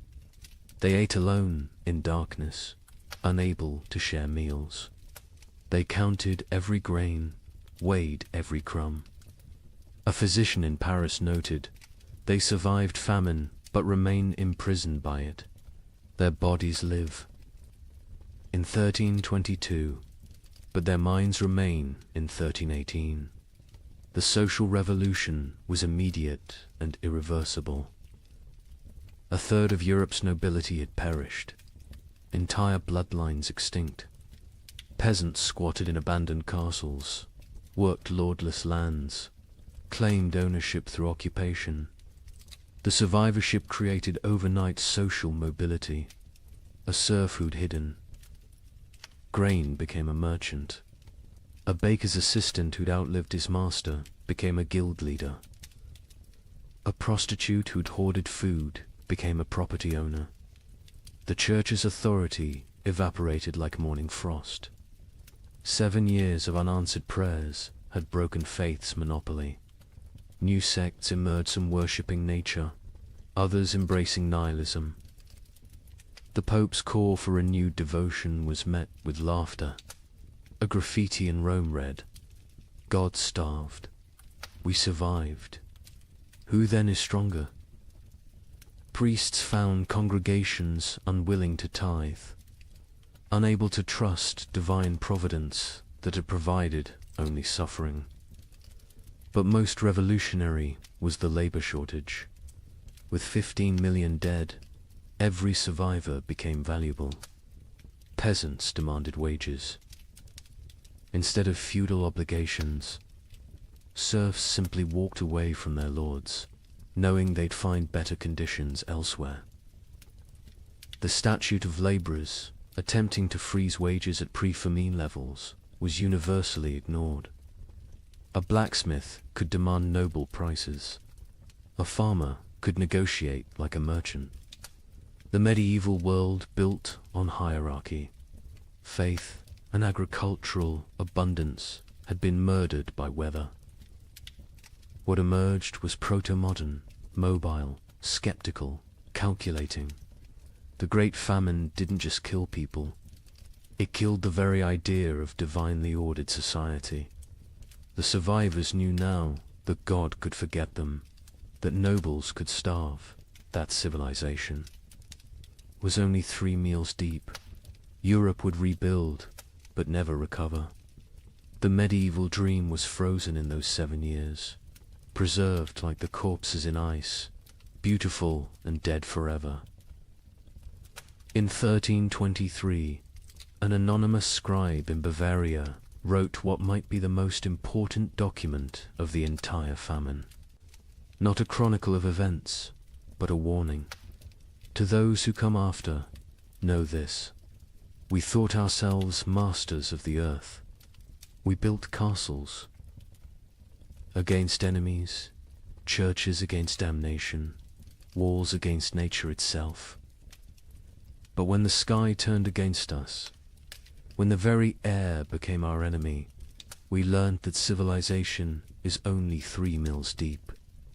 Beneath that lies the animal, and beneath that ... lies something worse, something that would eat its own shadow if it could provide sustenance.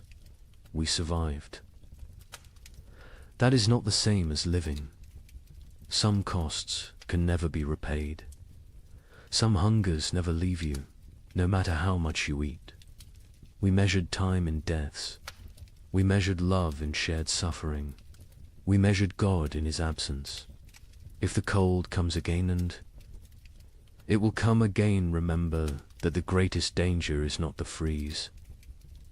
It's what the freeze reveals about your neighbor, about your family, about yourself. May you never be warm enough to forget what we learned in the cold. The document was found hidden in a monastery wall, wrapped in waxed cloth, deliberately preserved. The scribe continued, "I write this with fingers that consumed my own flesh. I write with eyes that watched my children choose which sibling would eat. I write with a soul that has been to hell and discovered hell is not fire. Hell is ice and the mathematics of survival. We who survived are not heroes. We are the ones who did what heroes couldn't. We chose ourselves over others. We calculated love against calories and chose calories. We learned that honor digests poorly, that mercy is a luxury of the fed, that civilization is just an agreement between people who aren't hungry yet. The sun has returned. The crops grow again. Markets open, bells ring. Children are born who will never know the taste of bark bread. They will call us the generation who endured. But endurance is just a prettier word for betrayal. Betrayal of everything we once believed. Made us human. When abundance returns, you will forget. You will must forget to stay sane. But someone should remember. Someone should know that we measured children's worth in weeks of food, that we drew lots for who would walk into winter, that we learned to distinguish the taste of different mortar. From ancient walls, so I leave this testament, not of what happened chronicles will tell that story, but of what we became. We became arithmetic. We became efficiency. We became the truth that underneath every prayer, every law, every noble sentiment, lies the animal that will eat its own tail if the circle of consumption demands it. Remember us accurately, not as victims of weather, but as humans revealed.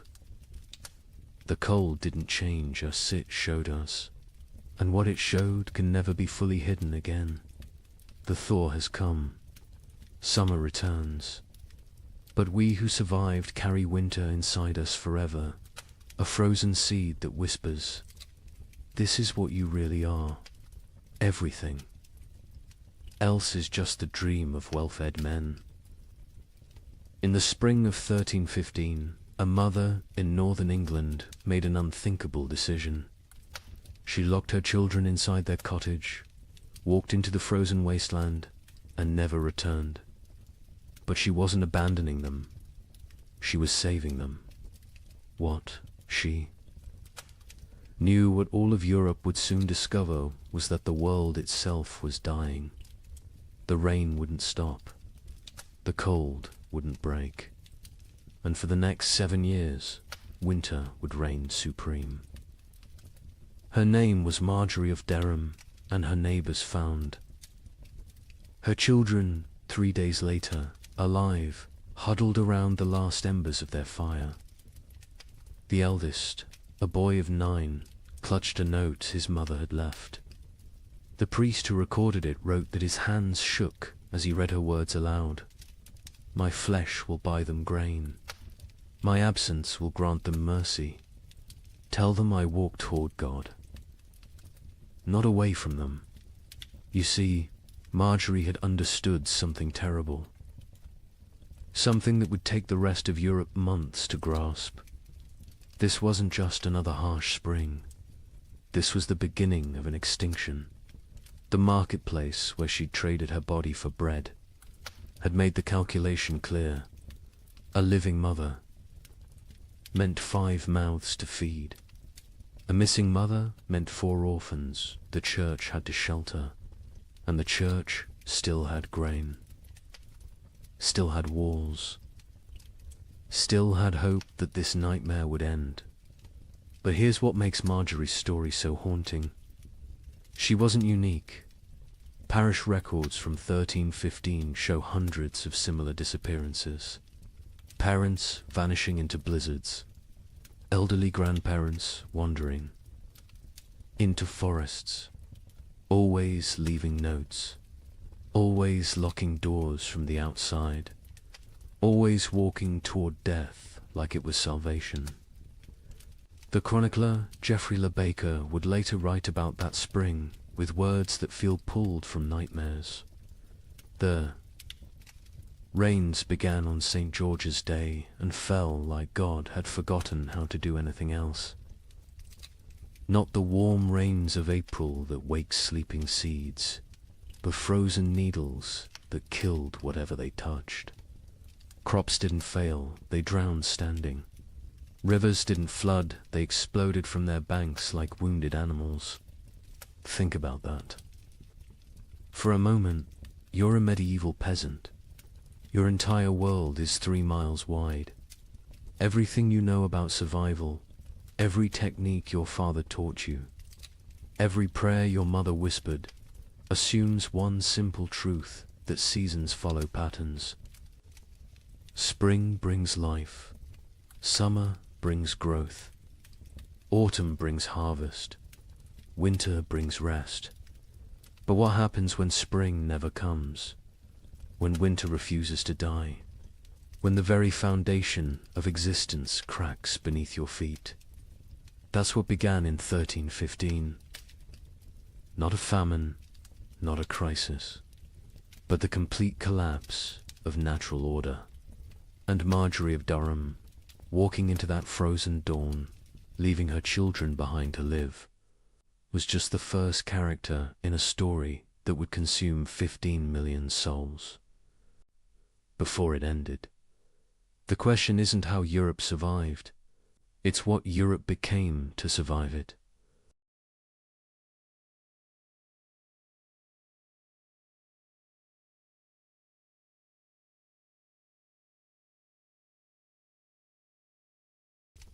Good evening and welcome back, friends. Tonight, we are going to journey through the winter that never ended, America's forgotten ice years. As always, let me know where in the world you are listening in from. Get cozy, settle in, and let's begin. She stood at the frost-covered window. Her breath formed clouds in the June air. Outside, snow fell on what should have been green cornfields. Her children huddled by the dying fire. They wrapped themselves in every blanket the family owned. She whispered a prayer, the same prayer she had whispered every morning for weeks. She asked God when spring would finally come. She did not know this was only the beginning. Picture thousands of similar scenes across the American frontier. Thousands of windows, thousands of prayers whispered into the impossible cold. What happened in 1816 was merely a prelude, a warning that no one heeded. 20 years later, something far worse came to the American interior. This time it would last not 1 year, but 3 brutal winters.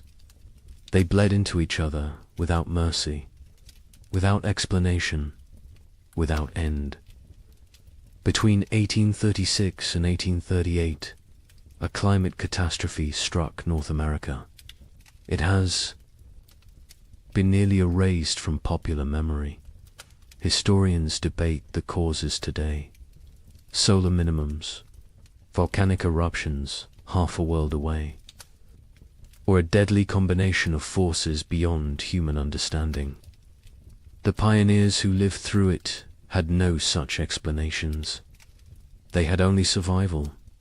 They had only the next day, and the day after that, if they were lucky enough to see it. This is their story. The story that America chose to forget. What you are about to hear challenges everything you thought you knew about westward expansion. Textbooks celebrate the march of civilization across the continent. They praise the brave pioneers, claiming their piece of the American dream. But they rarely mention the winters that nearly ended it all. They do not talk about the settlements that simply vanished. They do not discuss the mass graves discovered decades later, or the journals hidden in attics, journals filled with words that survivors could not bear to speak aloud. This is the story of the winter that never ended, and the people who somehow lived to see spring again. Late 1835. The American frontier hummed with optimism. The economy was booming. Land was cheap. Opportunity seemed limitless. Thousands of families poured westward into territories that promised fertile soil and new beginnings. Michigan Territory, Wisconsin, Illinois, Indiana, Ohio. These were the lands of promise. These were the places where a man could build something from nothing. A young couple in their early 20s had just claimed 160 acres in Michigan Territory. They were newlyweds. She was pregnant with their first child. He had spent the summer building a one-room cabin with his own hands. The logs were chinked with mud and moss. The roof was solid. The door hung true. They planned their first full harvest together. She planted a small garden near the cabin. Carrots, potatoes, beans. He cleared 3 acres for corn. At night they sat by the fire and talked about the future, about the children they would have, about the farm they would build, about growing. Old together on this land, an older family arrived in Illinois in the autumn of 1835. They had come from Pennsylvania, a mother and father with 3 children under 10 years old. They had sold everything they owned for this chance. The wagon journey had taken 6 weeks. The children were tired but excited. The father staked his claim near a creek. Good water, timber nearby, rich black soil that crumbled in his hands. He told his wife this was it. This was where they would prosper. She believed him. They all did in Ohio. A widower worked a small farm with his 2 teenage daughters. His wife had died of fever the previous summer. The grief was still raw, but he had responsibilities. Daughters to feed, a farm to maintain, a future to secure. For them, the older girl was 16, capable, strong. She helped with everything. The younger was 14, still learning, still growing. Together the 3 of them made it work. They honored the memory of the wife and mother they had lost by surviving, by building, by moving forward. This was frontier life in late 1835. Hard but hopeful. Isolated but connected through shared struggle.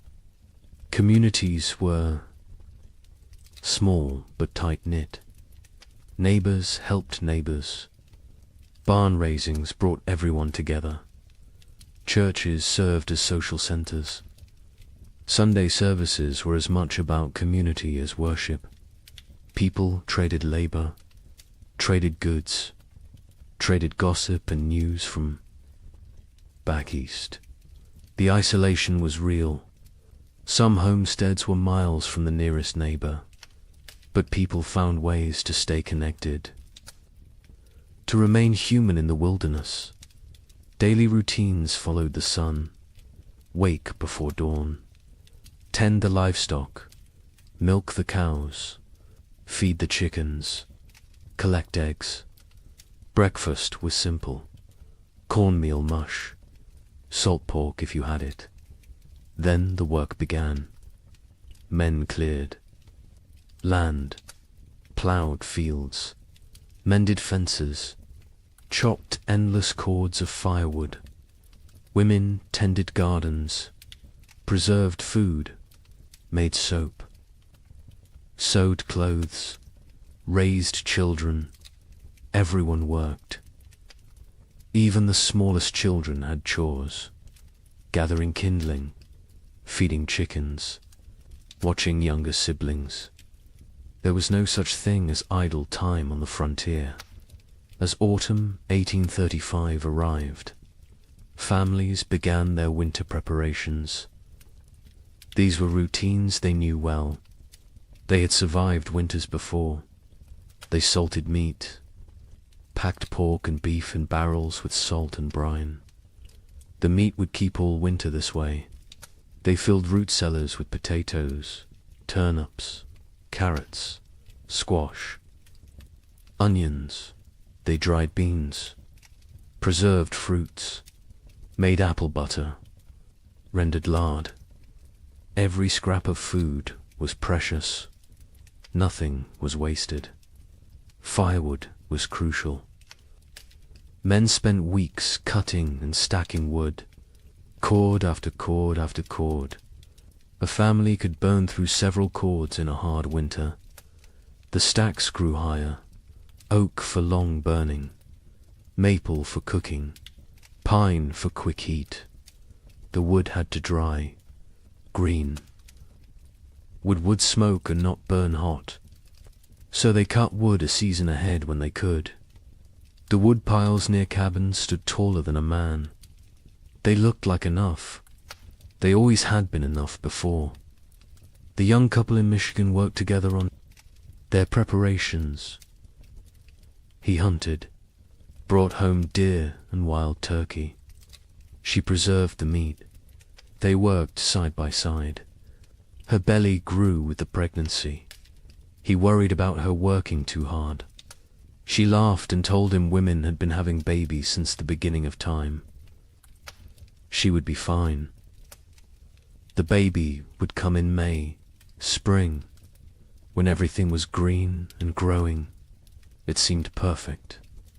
The family in Illinois worked frantically to prepare.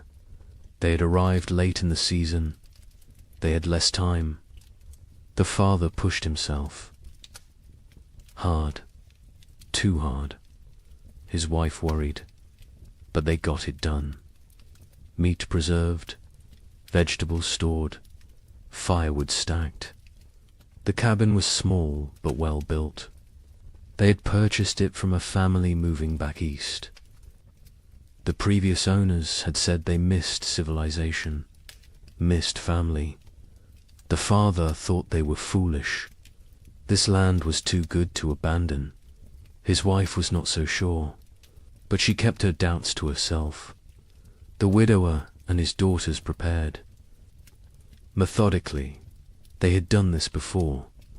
Last year they had done it without a wife and mother. This year was easier in some ways. The grief was less sharp. The routines were established. The older daughter had learned her mother's preservation techniques. The younger helped without complaint. They worked together in comfortable silence, the kind of silence that comes from shared loss and shared survival.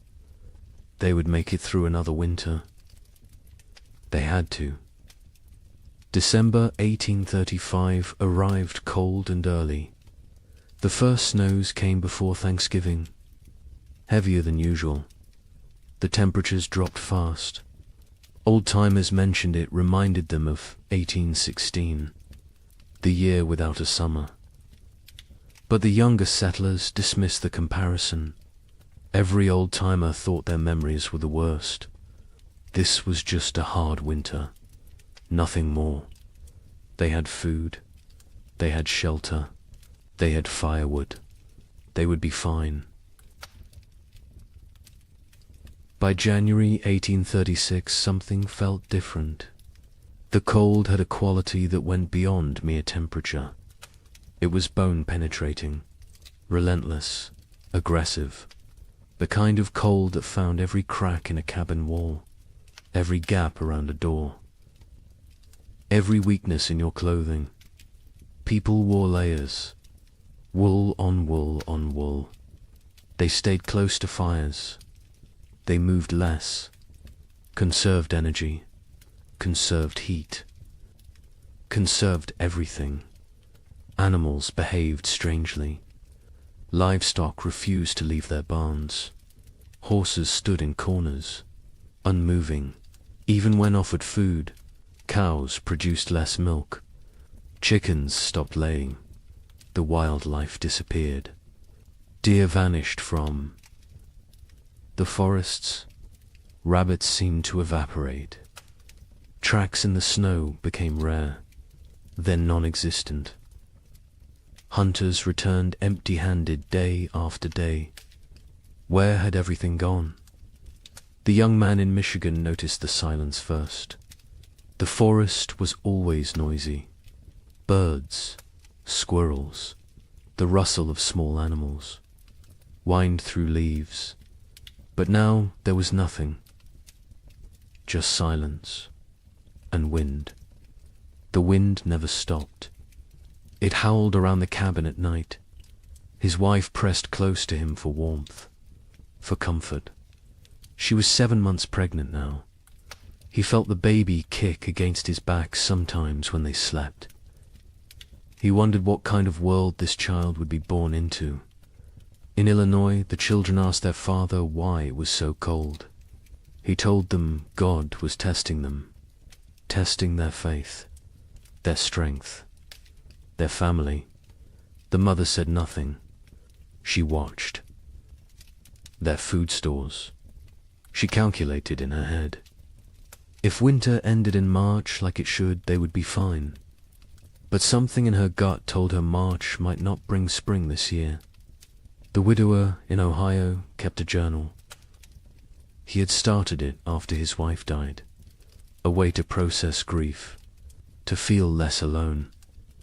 In late January 1836, he wrote an entry that he would later try to burn. He wrote that the cold felt wrong, not natural, that he had a feeling of dread he could not shake, that his daughters felt it too, though they did not speak of it. He wrote that he was afraid, not of dying, but of failing to protect his girls, of not being enough. February arrived. It should have shown signs of weakening. Winter, longer days, occasional thaws. The promise of spring lurking beneath the cold. But February 1836 brought none of these things. It brought deeper cold, more snow, storms that lasted days. The sun appeared rarely. When it did, it seemed weak, pale, unable to warm anything. People began to worry, really worry. This was beyond a normal hard winter. Food stores were being depleted. Faster than expected. You burned more firewood in extreme cold. You ate more to maintain body heat. The calculations that had seemed conservative in November now seemed optimistic. Families began to ration. Smaller portions, fewer meals. Make it stretch. Make it last. Spring would come. It had to come.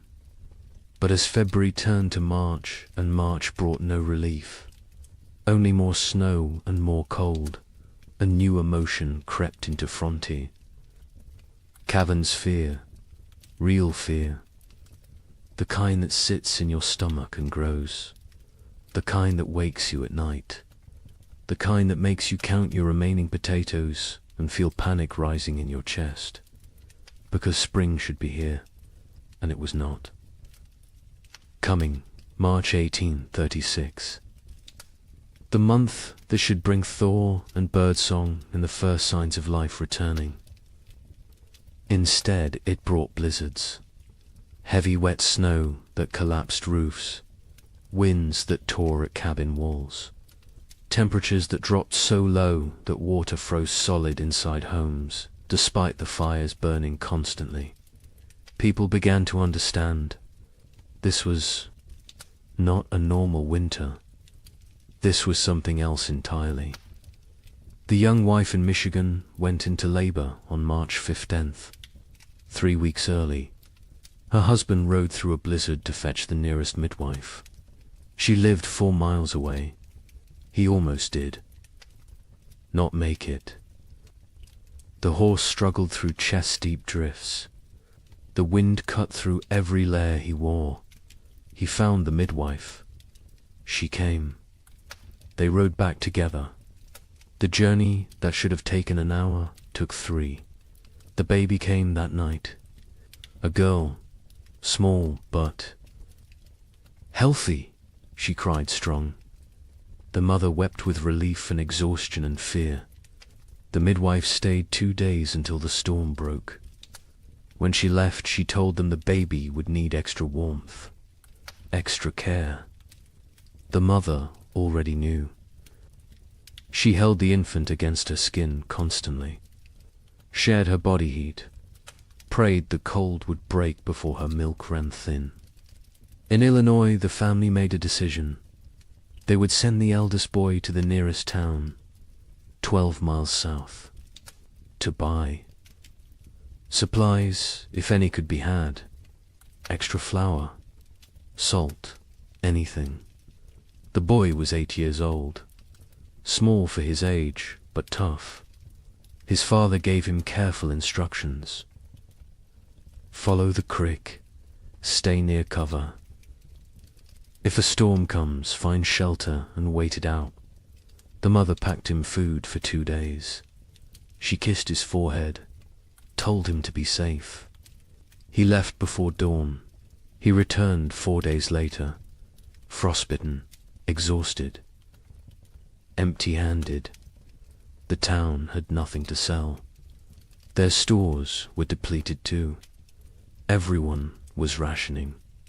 Everyone was afraid.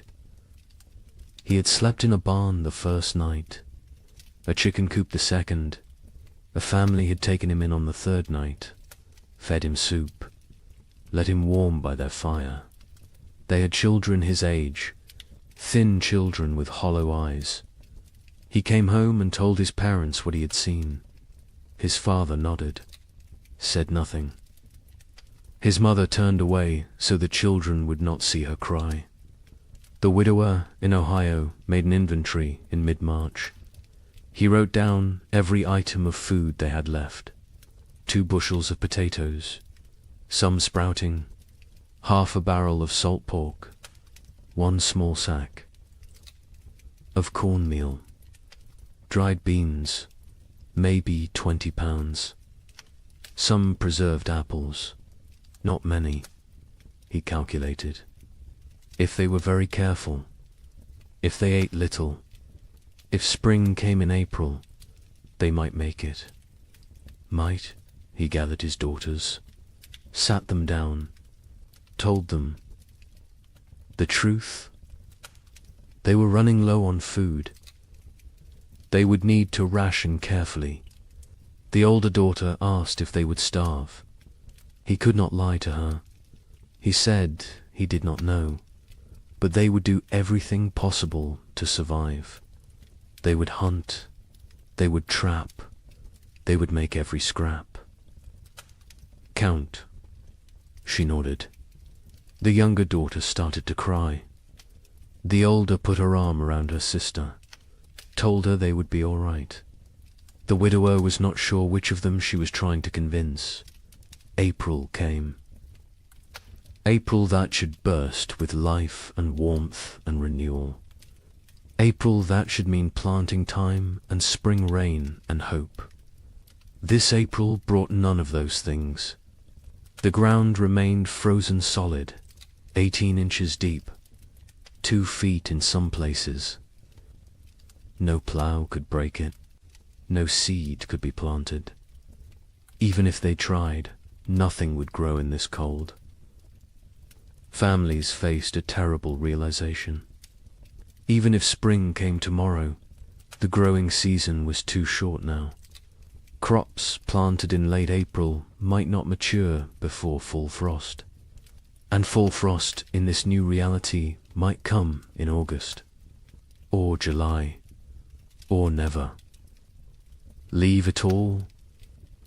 The cycle of farming that had sustained human civilization for thousands of years was broken, and no one knew how to fix it. The young couple in Michigan began hunting for any food source. The man set snares for rabbits. The traps stayed empty. He tried fishing through the ice. Nothing. Not even the fish were biting. He ranged farther from the cabin, looking for any game, any sign of life. His wife worried when he was gone. She sat by the window with the baby, watched for his return. Sometimes he was gone for 2 days. When he came back with nothing, they did not speak of it. They simply held each other and their daughter and tried not to think about tomorrow. Neighbors began to disappear. The family 2 miles east was there. One day, gone the next. Their cabin door stood open, their belongings left behind. Only the food was gone, and their wagon, and their animals. They had fled south, or tried to. No one knew if they made it. More families followed. Every week someone else left. The community that had been tight-knit was fraying, unraveling. People made choices for their own survival now. There was no room for collective thinking anymore. Some tried to help each other still. Families with slightly more food shared with those who had less. But even generosity has limits when your own children are starving. A man in Indiana gave his last potatoes to a neighbor. His own family went without for a week. When his wife confronted him, he said it was the Christian thing to do. She said Christian charity would not save their sons. They argued. It was the first real argument of their marriage. There would be many more before spring finally came. Churches held special services, prayer meetings, asking God for deliverance, for spring, for mercy. Attendance was sparse. Travel was too dangerous. Faith was wavering. A preacher in Illinois gave a sermon about Job, about suffering that tests faith, about endurance through trial. 3 families walked out. One man stood and shouted that God had abandoned them. The preacher had no answer, because maybe he had. By late April 1836, reality had set in. This was not going to end. Not soon. Maybe not ever. People stopped saying spring would come. They stopped making plans. They focused only on surviving the day in front. Of then, nothing more. The future was too uncertain, too terrifying. Better not to think beyond the next meal, the next night, the next morning if you were lucky enough to see it. The psychological toll was as brutal as the physical. People began to break under the strain. A woman in Wisconsin stopped speaking entirely, just sat by her fire, staring. Her husband tried everything. She would not respond. Their children were terrified. Eventually the husband took the children and left. He could not stay with a woman who had stopped being present. Some said he was cruel. Others said he did what he had to do. There was no right answer anymore. Marriages strained.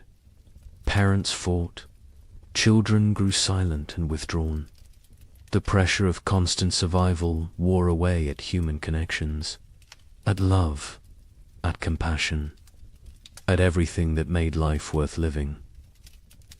People became hollow, going through motions, existing but not living, waiting for an end they could not see, and still the cold did not break.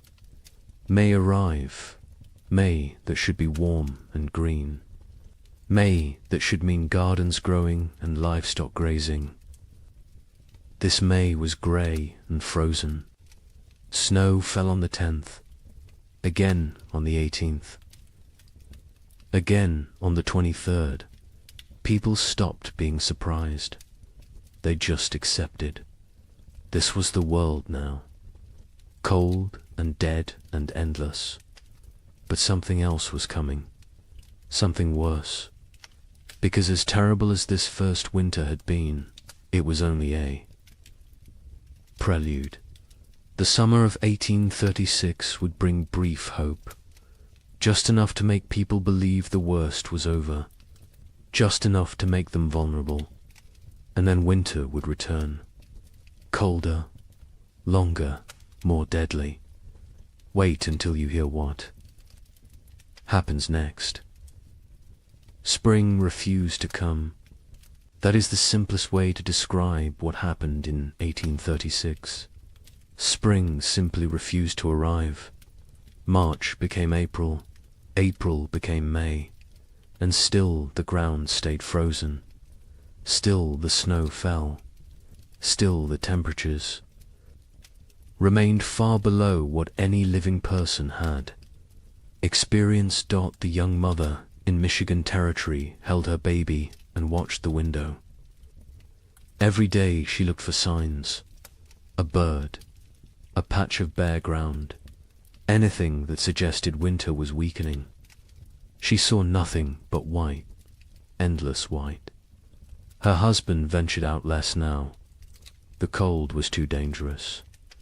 The exertion burned calories. They could not afford to lose. He sat by the fire and stared at the walls. She knew what he was thinking. The same thing she was thinking. How long can we last? Their food stores had dwindled to almost nothing. The potatoes were gone. The preserved meat was gone. They had cornmeal, perhaps enough for 2 more weeks if they were careful, if they made it thin, if they did not mind the constant gnawing hunger. The baby nursed, but the mother's milk was weak. She could feel it.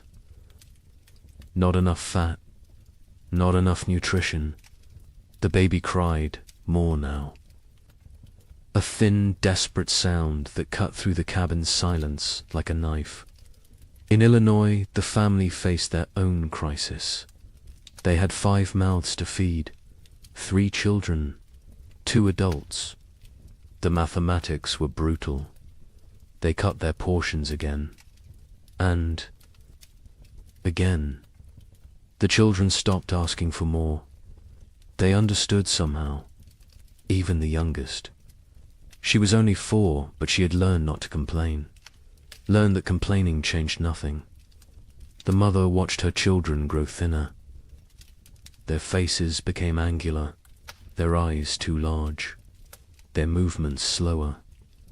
She wanted to scream, to rage against the unfairness, but rage would not bring spring. So she stayed silent and counted the days.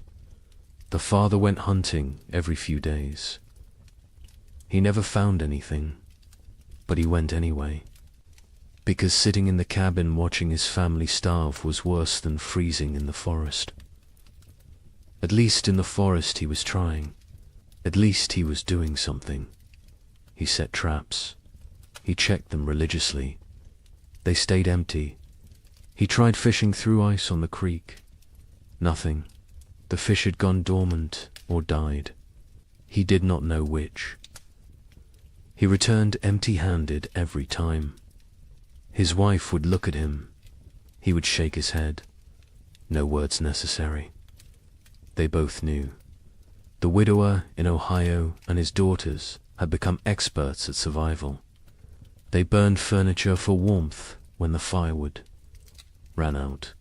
A chair 1 week, a table the next. They ate 1 meal a day. Soup stretched so thin it was barely more than hot water. They trapped a squirrel once. 1 squirrel for 3 people. They made it last 2 days. They boiled the bones for broth, sucked the marrow, used every part. Nothing was wasted. Nothing could be wasted. The older daughter took on more responsibility. She was 17 now, though she looked younger.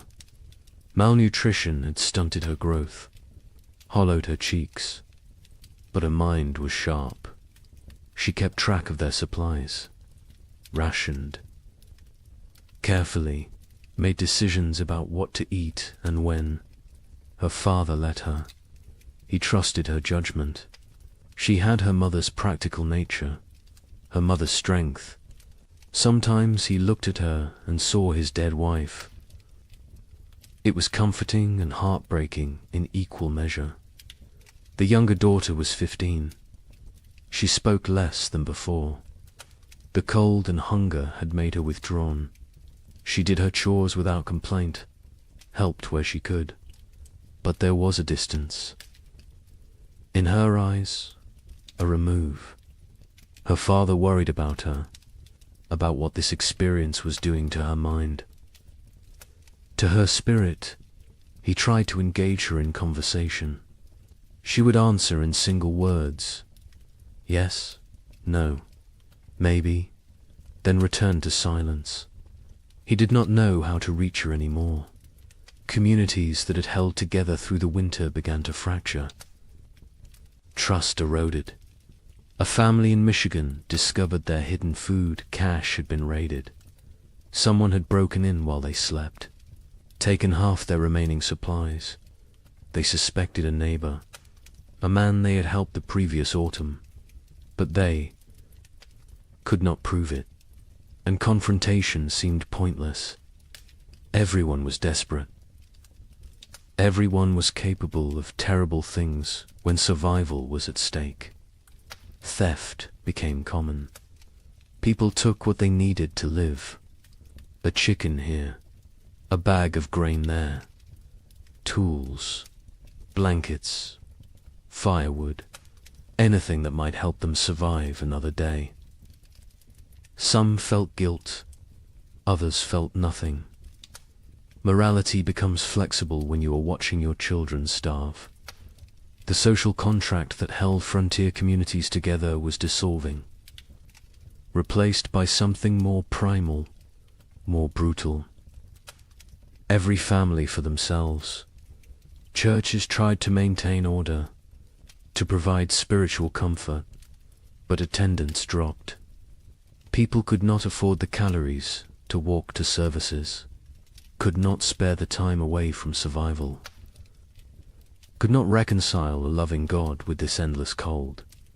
A preacher in Indiana Territory gave his final sermon in April. He told his sparse congregation that God worked in mysterious ways, that suffering brought them closer to heaven, that this was a test of faith. A farmer stood up, said his 3-year-old daughter had died 2 nights before, asked what she was being tested for. The preacher had no answer. The church never held another service. Parents made impossible choices. A couple in Illinois debated whether to eat their last seed corn. It was meant for planting, for the future, for hope. But their son was dying, 6 years old and dying of starvation. They could see it, his body consuming itself, his ribs visible through his shirt, his eyes sunken. They ground the seed corn into meal, made bread, fed him. He ate slowly. His stomach had shrunk. He could not eat much, but it was something. They had chosen survival today over the possibility of food tomorrow. They would live with that choice for the rest of their lives. Livestock died. Cattle froze in their barns. Horses became too weak to stand. Pigs huddled together for warmth, but still succumbed to the cold. Chickens stopped laying entirely. People slaughtered their animals, not according to any plan, just when they became desperate enough. Each slaughter was a small tragedy. That cow represented future milk, future. Calves future security. But future meant nothing when you might not survive the week. So they killed and ate and tried not to think about tomorrow. The meat from livestock helped, but it went fast. A family could butcher a pig and eat well for a few days. Then the meat was gone, and they were back where they started, hungry, desperate, counting down to nothing. Some families tried to preserve the meat, to make it last, but without sufficient salt. Without proper cold storage that did not involve simply leaving it outside where wolves might take it, the meat spoiled, or got stolen, or disappeared in the night. May arrived with no warmth, no green, no life. May there should be planting season brought instead more snow, more cold, more death. People stopped keeping track of dates. What was the point? Time had lost meaning. There was only day and night, hunger and cold, survival and death. Nothing else mattered. Nothing else existed. The young man in Michigan made a decision. They had to leave, had to try to reach his brother's farm in southern Ohio. It was 200 miles, through frozen wilderness, with a 4-month-old baby. His wife thought he was insane, said they would die on the road. He said they would die here. At least moving gave them a chance. They argued, quietly, so as not to wake the baby. He wanted to leave immediately. She wanted to wait for weather to break. He said the weather was not going to break. She knew he was right. But she also knew their chances of surviving a 200-mile winter journey were close to zero. They compromised. They would wait 1 more week. If the weather did not improve, they would go. They both knew it would not improve. But the compromise gave them something. A deadline, a decision point, a plan. Even a futile plan was better than sitting and waiting. To die. They spent the week preparing. He made a sled from cabin boards. She sewed carrying sacks. They packed their few remaining possessions, some clothes, a pot, a knife, a blanket, and the baby. Always the baby. In Illinois, the father watched his children and made calculations. They had food for perhaps 10 more days. After that, nothing. He had no plan for day 11. No ideas, no options. He had exhausted every possibility, every resource, every connection. They were alone, isolated, and running out of time. He told his wife they might need to consider sending the children to town to find families who could take them in. She refused, said they would stay together. Whatever happened, they would face as a family. He did not argue. He understood. But he also knew that keeping the family together might mean watching all of them die. The widower in Ohio faced a different calculation.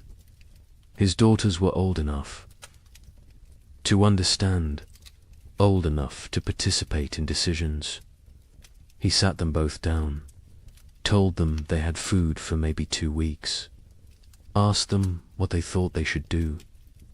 The older daughter said they should stay, that leaving was more dangerous than staying. The younger said nothing, just stared at the floor. The widower agreed with his older daughter. They would stay. They would make what they had last as long as possible. They would hope for spring, even though hope felt like a luxury they could not afford. June finally brought a change, not spring. Exactly, but less cold. Temperatures rose above freezing during the day. Snow began to melt. Patches of bare ground appeared. People emerged from their cabins, blinking, disoriented, like animals coming out of hibernation. They looked at their neighbors, saw the same hollow faces, the same haunted eyes, the same question. Did we really survive? But the relief was short. Lived. Because even with warmer weather, it was too late for a normal growing season. Crops planted in June would not mature before fall. And who knew what fall would bring? Who knew if this was really over, or just a brief respite before more? Cold. People planted anyway, because what else could they do? They put precious seeds into still, cold ground, prayed for growth, for warmth, for time. The young couple in Michigan decided to stay. The brief warmth had changed their calculations. They planted a small garden. Corn, beans, squash.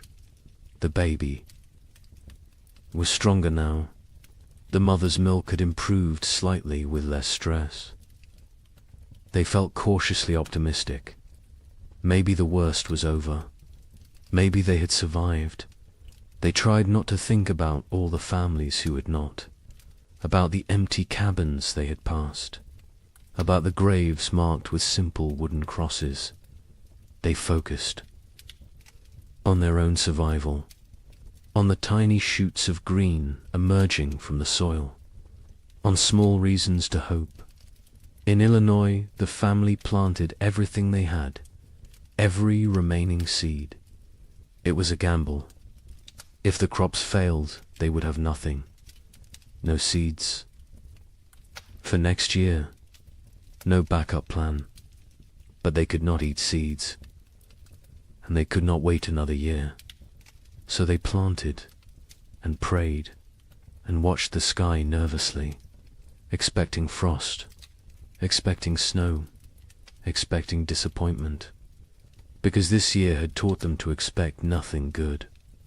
The widower and his daughters planted a small plot, just enough for the three of them. They had learned efficiency through necessity, no wasted space, no wasted effort, every action calculated for maximum return. They planted fast-growing crops, radishes, lettuce, things that might mature in the shortened season. They avoided crops that needed long growing periods, corn, squash, melons. There was no time. They needed food now, or as close to now as nature. A loud July brought warmth, real warmth. For the first time in what felt like forever, people were too hot instead of too cold. It felt miraculous. Children played outside. Women hung laundry to dry in actual sunshine. Men worked their fields in just shirts. No coats, no layers. It felt like a different world. A world they had almost forgotten existed. Some people wept, just from feeling warm sun on their faces, from remembering what it felt like to be comfortable. The gardens grew, slowly at first. The soil was poor after 2 years of cold. The plants were struggling, but they grew. Green shoots became leaves. Leaves became stalks. Stalks became the promise of food. People watched their gardens obsessively, checked them multiple times a day, measured growth, celebrated every new leaf. These plants represented survival, represented hope, represented the possibility of making it through another winter.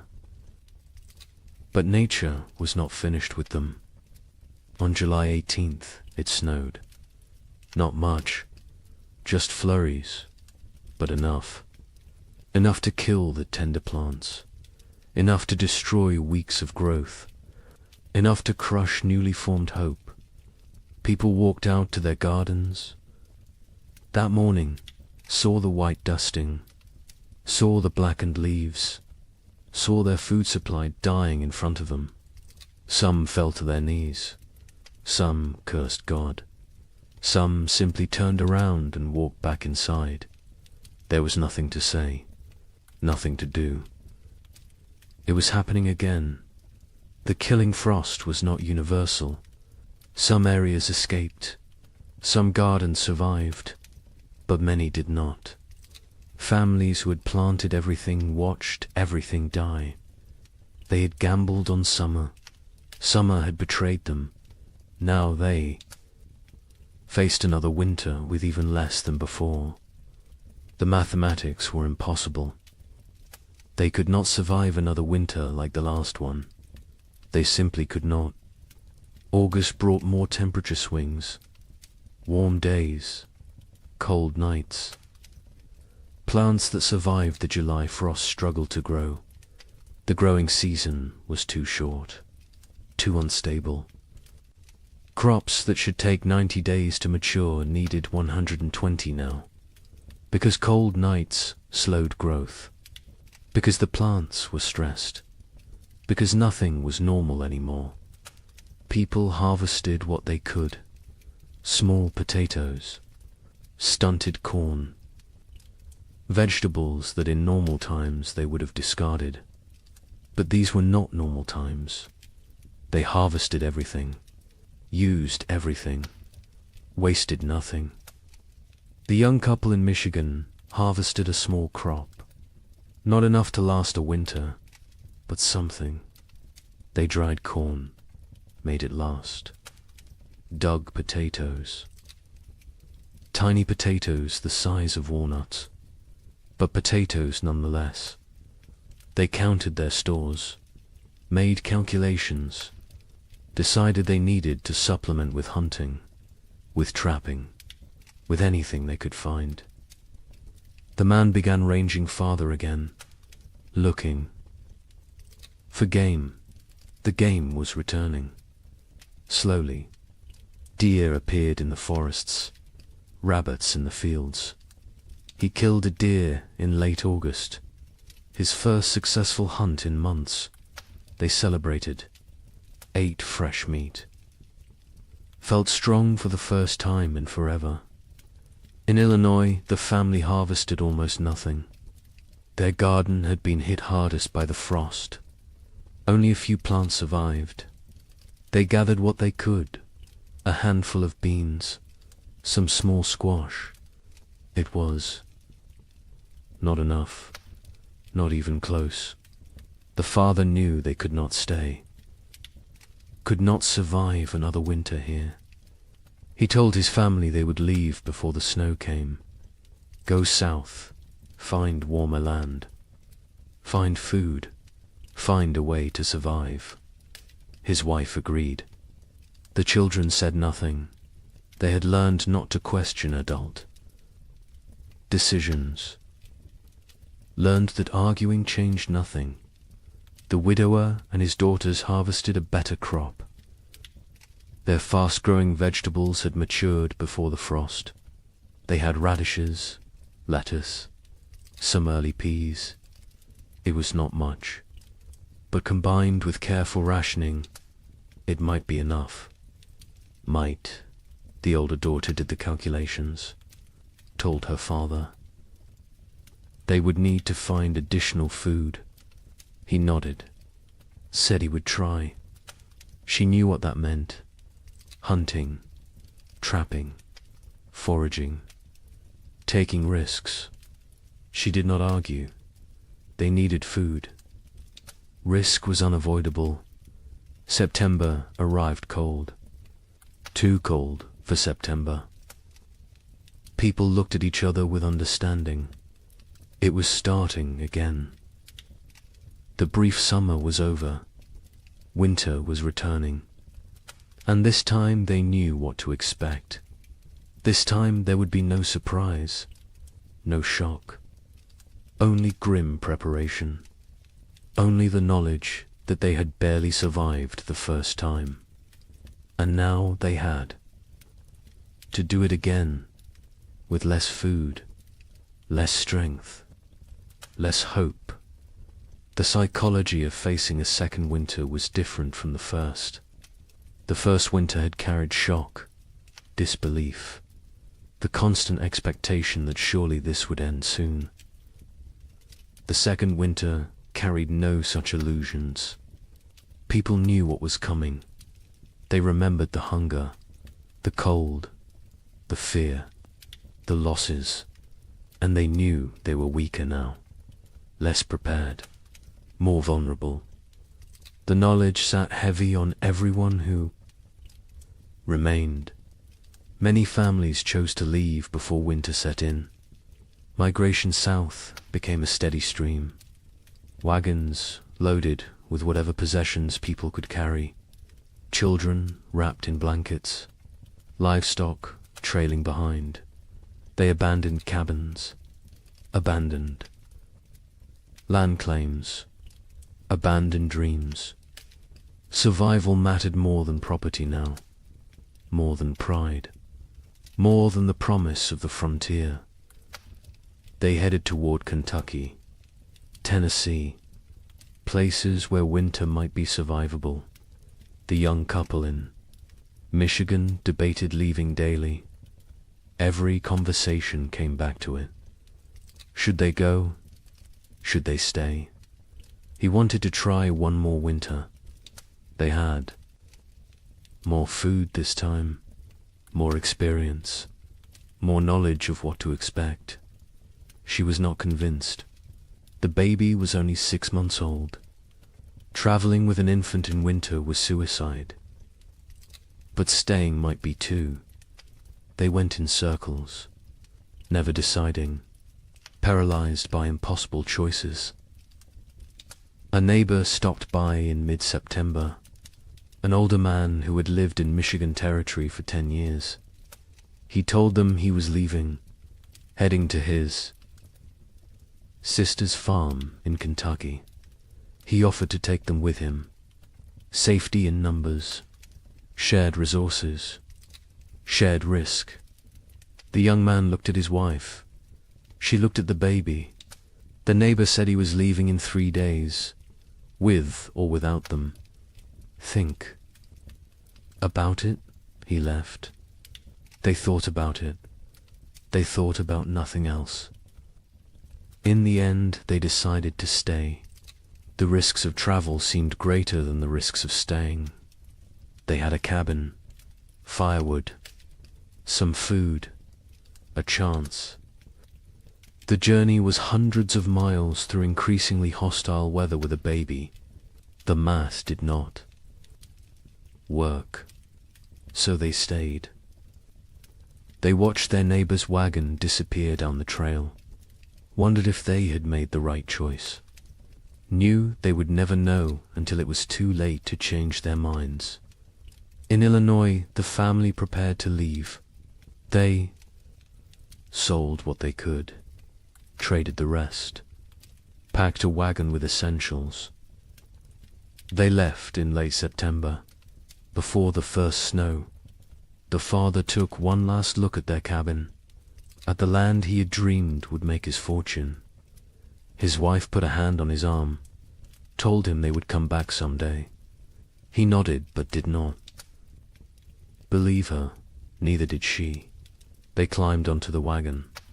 The children huddled in the back. They started south, toward an uncertain future. But at least it was movement. At least it was trying. The journey south was hard.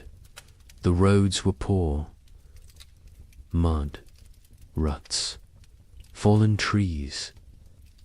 The wagon broke an axle on the 3rd day.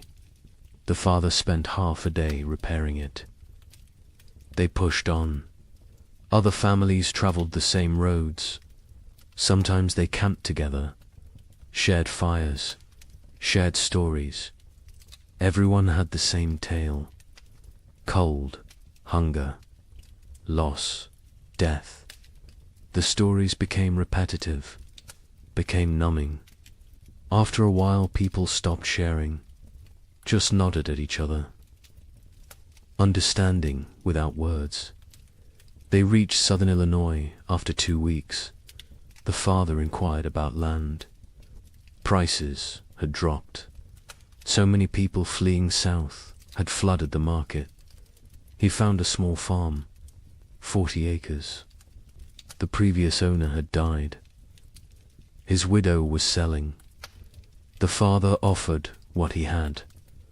It was not much. She accepted anyway.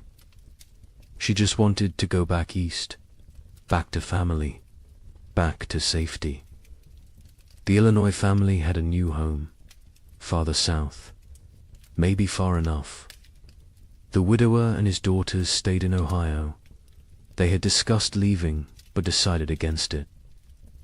The older daughter argued they knew this land, knew where to hunt, where to trap, where to find water.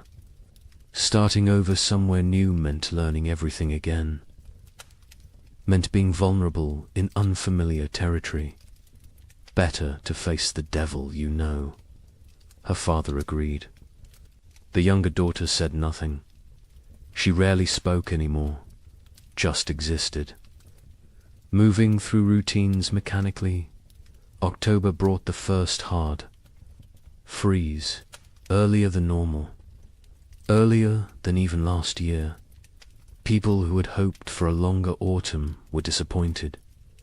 Winter was not waiting, was not merciful. It arrived with force and fury. Temperatures dropped below zero. Snow fell heavy and steady. Within 2 weeks, the world was white again, frozen again, dead again. The young couple in Michigan settled into survival mode. They knew the rhythms now, knew how to ration, how to stay warm, how to maintain hope when everything felt hopeless. The man hunted when weather permitted. He had learned to read the cold, to know when going out was risk versus suicide. He caught rabbits occasionally. Small game, it helped. Not enough, but something. The woman focused on the baby, keeping her warm, keeping her fed, keeping her alive. The baby was their reason to continue.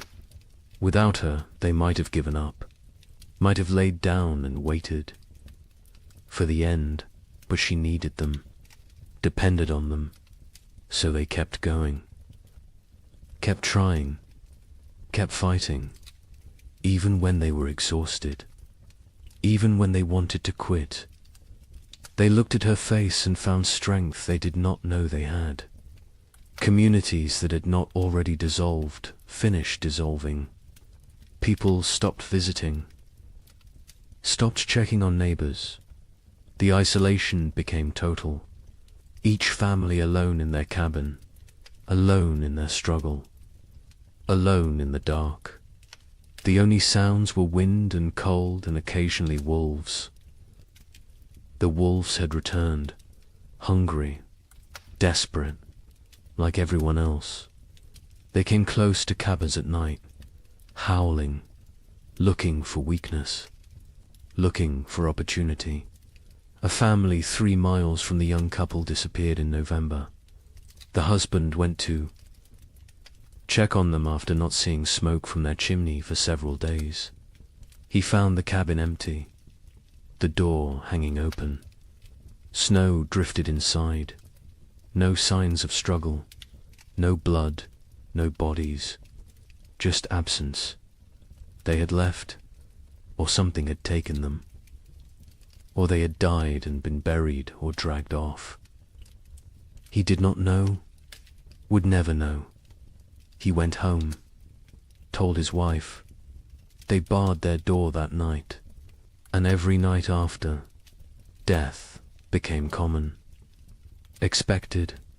A family in Indiana lost their youngest child, a boy of 3. He simply did not wake up one. Mourning, malnutrition, cold, pneumonia. Probably all 3. They buried him in snow because the ground was frozen, marked the spot with stones, planned to give him a proper burial in spring. If spring came, if they survived to see it. The mother stopped speaking after that, just rocked in her chair, staring at nothing. The father tried to reach her, could not. Eventually he stopped trying. Illness spread through weakened populations. People with no reserves, no immunity, no strength to fight. Pneumonia, influenza, infections from minor cuts that would normally heal. Bodies shutting down under relentless stress. Some families lost multiple members, a father and 2 sons in 1 week, a mother and infant daughter, entire families, sometimes. Cabins found empty in spring, everyone gone, questions no one wanted to answer. The widower in Ohio kept his family isolated. He had learned from the first winter, contact with others meant risk of illness. They stayed home, stayed separate, stayed alive. The older daughter maintained their routines, rationed food precisely, kept the fire going, kept spirits up as much as possible. The younger daughter helped when asked, but remained distant, locked, inside her own mind, traumatized by 18 months of horror. The widower worried about her, but keeping everyone alive took precedence over mental health. Survival first, healing later. If there was a later, December arrived. The darkest month. Short days. Long nights. Endless darkness, both literal and metaphorical. People sat by fires and tried not to think, tried not to calculate, tried not to realize how bad things were, because thinking made it worse. Awareness made it unbearable. Better to exist moment to moment, not looking forward, not looking back, just being, just surviving. Christmas came and went unmarked. No celebrations, no gifts, no joy. Some families tried to acknowledge it, a special meal, a prayer, but mostly it passed like any other day. Cold, dark, hungry. Religion felt hollow to many now. Hard to believe in divine providence when children starved. Hard to have faith when prayers went unanswered year after year. Some held on to belief, others let it go, released it like one more thing they could not afford to carry. The young man in Michigan carved a small wooden toy for his daughter, a doll. Simple but carefully made. He gave it to her on Christmas morning. She was too young to understand, but his wife cried, not from sadness, from gratitude, that he still tried, still found ways to create beauty, still believed in something beyond mere survival. She held him, told him she loved him. They stayed like that for a long time, drawing strength from each other, from their small family, from the choice to keep going. January 1837 arrived, the coldest month of the coldest winter in memory. Temperatures that made the previous year seem mild, winds that cut through any barrier, cold that penetrated everything. People wore every piece of clothing they owned, layered until they could barely move, and still the cold found them. Still it reached through to skin and bone and soul. Food was running critically low for most families. The math was becoming impossible. Even with strict rationing, supplies would not last until spring. Families faced starvation, real starvation. Not just hunger, but the final stages of the body consuming itself. People grew skeletal, moved slowly, spoke rarely, conserved every calorie, every bit of energy. Some no longer had the strength to gather firewood. They burned furniture, burned cabin walls, anything that would produce heat. The young couple ate. One meal every 2 days. They gave most of their food to keep the wife's milk flowing for the baby. The man was wasting away, his ribs visible, his face gaunt, his eyes sunken. But he never complained, never suggested changing the arrangement. His daughter would eat, would survive, even if he did not. The wife saw what he was doing, begged him to eat more. He refused, said she needed strength for the baby. She did not argue further, because he was right, and because arguing took energy. They did not have. February brought no relief, just more cold, more snow, more death. The widower in Ohio made a final inventory. They had perhaps 3 weeks of food left. After that, nothing. He gathered his daughters, told them the truth. They would need to start hunting more aggressively, taking more risks. It was dangerous, but necessary. The older daughter nodded, said she would help. She had learned to trap, to track, to skin small game, skills her mother never imagined she would need. The younger daughter looked up briefly, then back down. The widower wondered what she was thinking, if she was thinking, or if she had retreated so far inside herself that she was unreachable. But then something changed. Late February brought a warm spell. Temperatures above freezing for 3 consecutive days. Snow melted. The sun appeared, bright, almost cheerful. People emerged from cabins, looked around, dared to hope. Maybe this was it. Maybe winter was breaking. Maybe they had made it through. The warmth lasted a week, then ended abruptly. Temperatures plunged again. Snow returned. But something was different. The cold was less aggressive, less absolute. Spring was not here, but it was coming. Finally, actually coming. People could feel it, could sense it. The rhythm of seasons reasserting itself. Nature remembering how things were supposed. To work marsh brought increasing warmth. Real thaw, ice melting on rivers, snow receding from fields, mud appearing, glorious mud. People celebrated mud like it was gold, because mud meant earth, meant ground, meant the possibility of planting, of growing, of food. The young couple in Michigan stood at their window and watched snow melt, watched brown earth emerge. The wife cried. The husband held her. They had survived. Somehow, against all odds, they had survived. Wait until you hear how much worse it gets.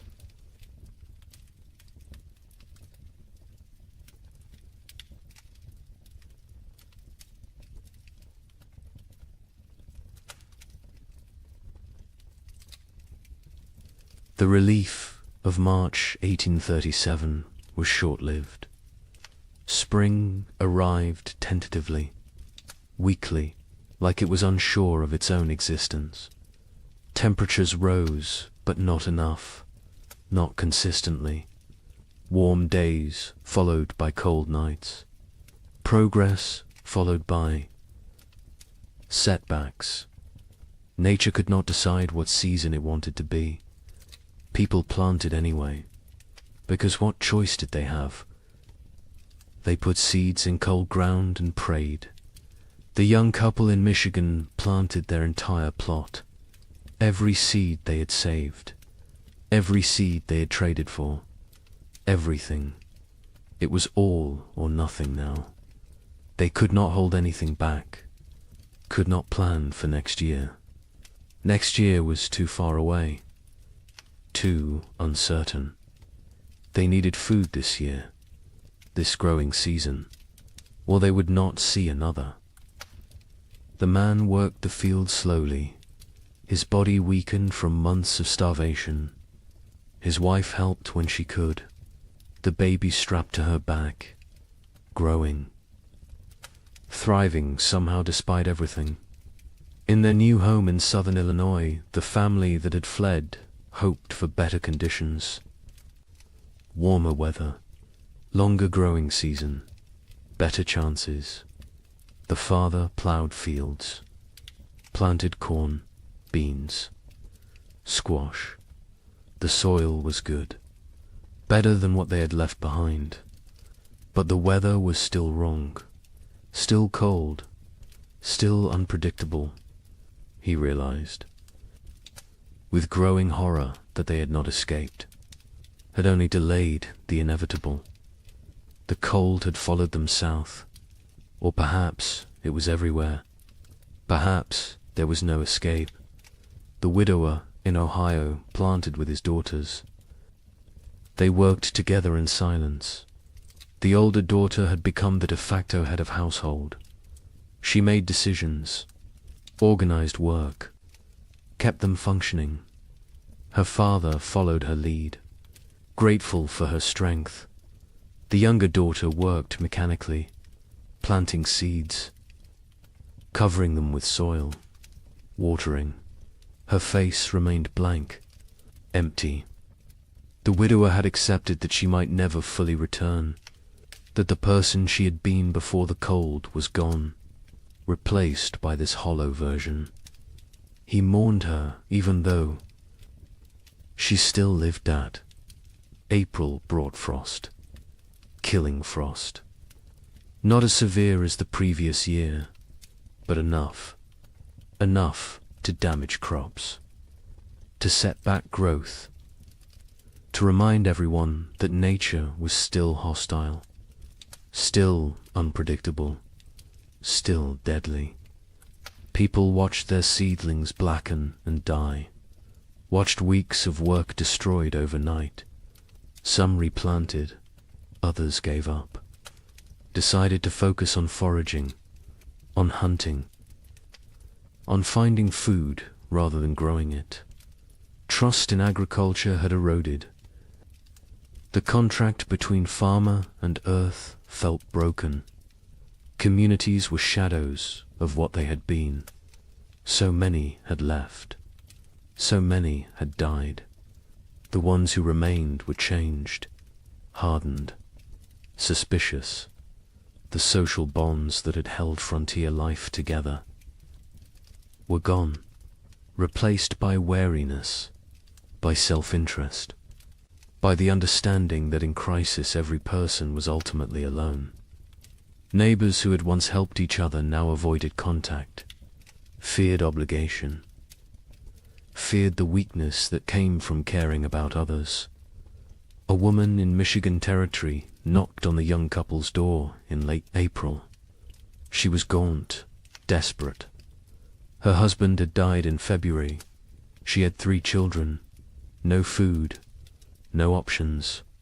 She begged for help, anything they could spare. The young man looked at his wife. They had so little themselves, barely enough for their own family. His wife went inside, came back with a small sack of cornmeal, perhaps 2 pounds. It was a significant portion of their stores. The woman wept, thanked them, left. The young man and his wife never discussed it, never questioned the decision, but they both knew what that cornmeal might cost them later. May brought better weather, warmer, more stable. The crops that survived April began to grow, slowly, struggling, but growing. People tended their gardens obsessively, pulled every weed, watered carefully, talked to the plants, begged them to thrive. These gardens represented everything: hope, survival, future. Without them there was nothing, just slow starvation through another winter. And no one could survive another winter like the last 2. The young couple's garden showed promise. The corn was growing, short stalks, but growing. The beans were climbing, the squash spreading. They allowed themselves to hope, to plan, to imagine a harvest that would see them through. The man hunted regularly now. The game had returned. Deer, rabbits, turkey. He was successful more often, building their stores. They smoked meat, preserved it, prepared for the worst while hoping for better.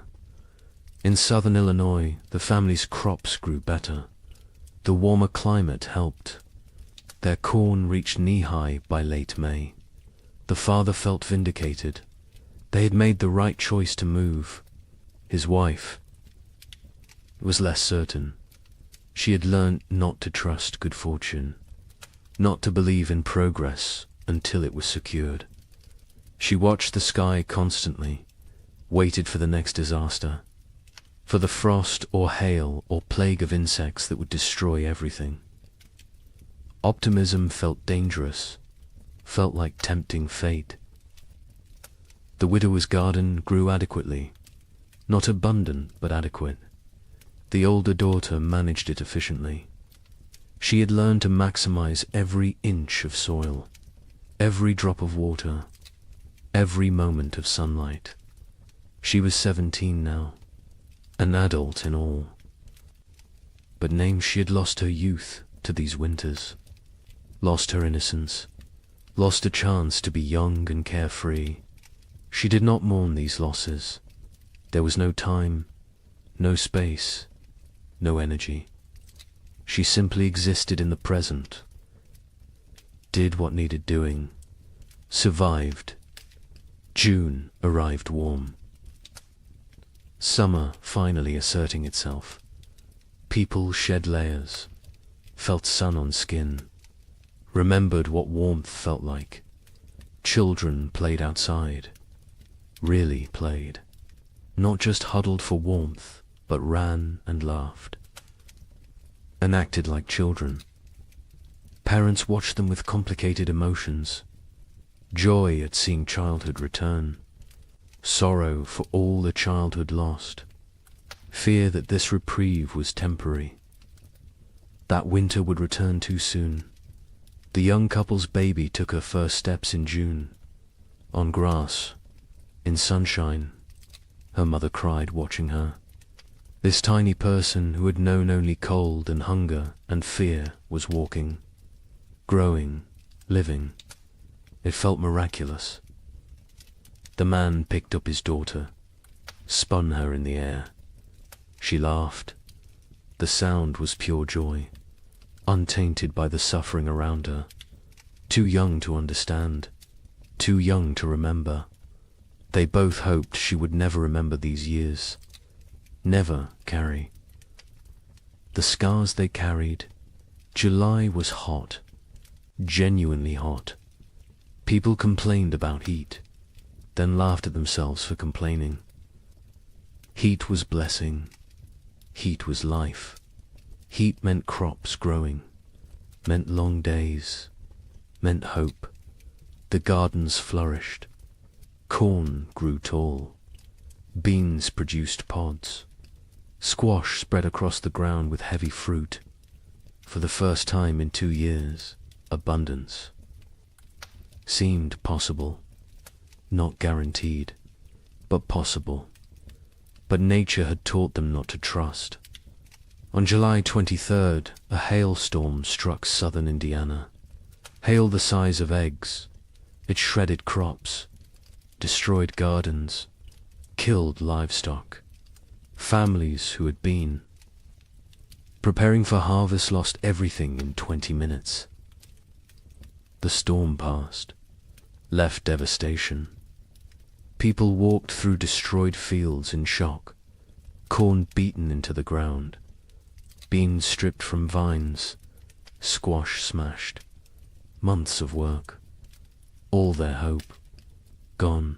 The Eloy family was spared. The storm passed north of them, but they heard about it. Heard about families losing everything. The father thanked God. The mother said nothing. She had stopped thanking God, stopped blaming God. God was absent from this struggle. They were alone. They survived or died based on luck and effort. Nothing more, no divine plan, no greater purpose, just random chance and brutal nature. August brought the harvest. For those whose crops survived, it was a time of desperate work, gathering everything before weather could destroy it, before animals could take it, before anything else could go wrong.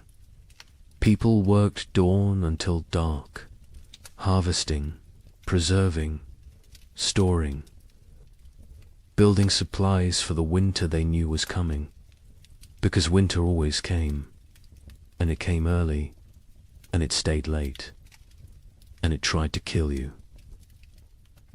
The young couple in Michigan harvested a reasonable crop, not abundant, but enough.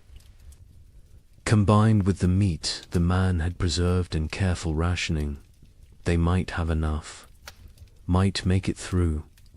The woman calculated and recalculated, added numbers, divided portions, tried to make the math work. Her husband told her they would be fine. She wanted to believe him, but she had learned not to believe in fine. Fine was a luxury. Fine was an assumption they could not afford. The widower and his daughters harvested their garden methodically. The older daughter kept precise records, weight of every potato, count of every ear of corn, number of beans. She created an inventory, made a plan, calculated daily rations for each of them.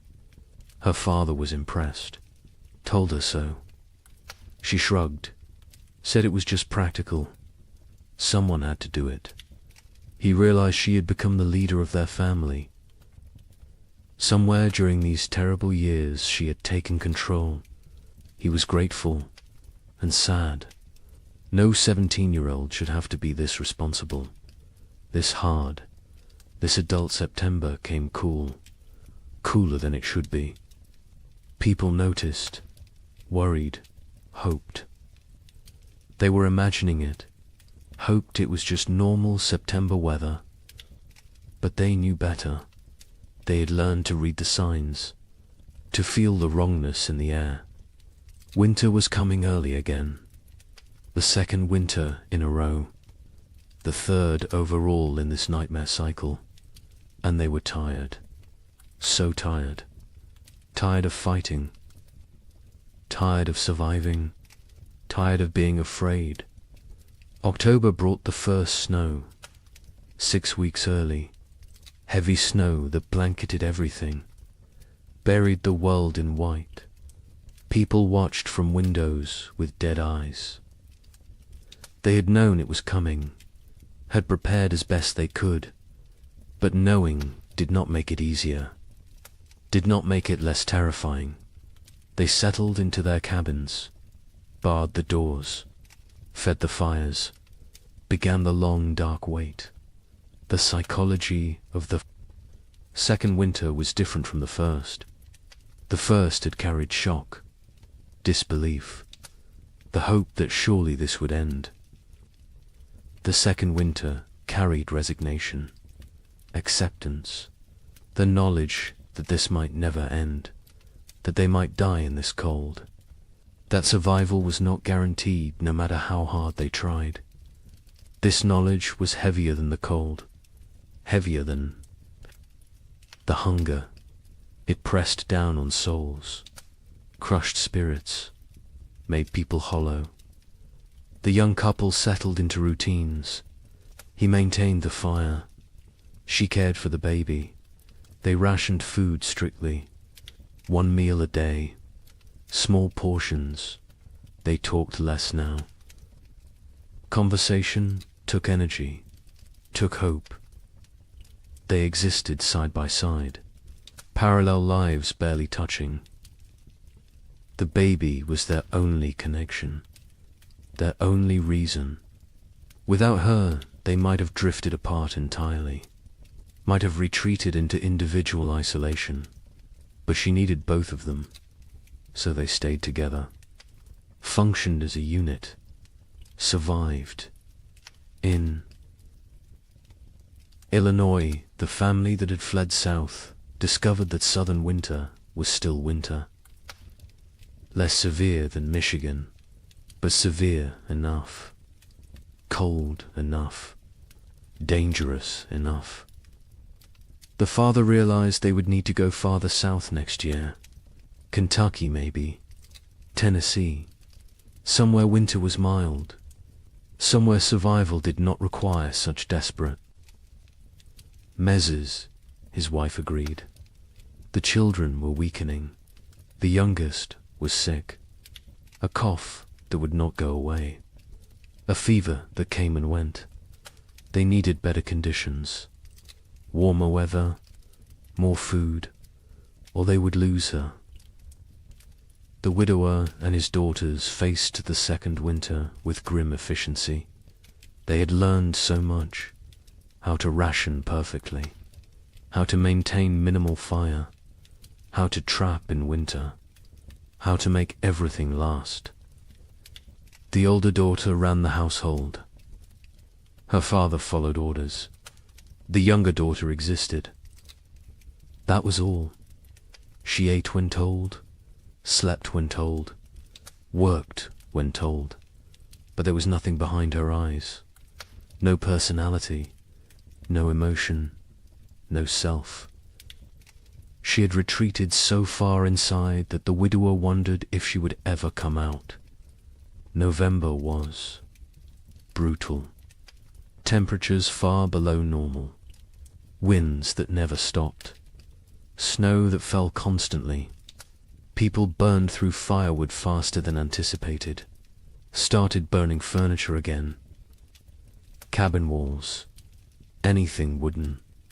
Anything that would burn. Heat was more important than shelter at a certain point. Better to freeze in an open cabin than freeze in a closed one. At least an open one gave you a chance to see death coming. Food became critical. Families ran low faster than expected. The cold required more calories. The body burned fuel trying to stay warm. People ate more, depleted stores more quickly. By mid-November, some families were already rationing desperately, making soup with water and a single potato, boiling bones multiple times to extract every bit of nutrition, eating things that would normally be considered inedible, tree bark, leather, anything that might contain some caloric value. A family 4 miles from the young couple knocked on their door in late November. A father with 2 sons. Their wife and mother had died in October. Pneumonia. They had no food left. Nothing. They were starving. The father asked for help. His sons stood behind him, thin, shaking, eyes too large in gaunt faces. The young man looked at his wife. She looked at the baby. They had enough food for themselves. Barely, not enough to share. The young man told them he was sorry. He had nothing to give. The father nodded. Said he understood. They left. The young couple never saw them again. Never learned what happened to them. Preferred not to know. December brought darkness. Literal and metaphorical. The days were so short. The nights so long. People sat in dark. Cabins, conserving candles, conserving lamp oil, conserving everything. The darkness was oppressive, heavy. It made time feel strange, distorted. Days blended together.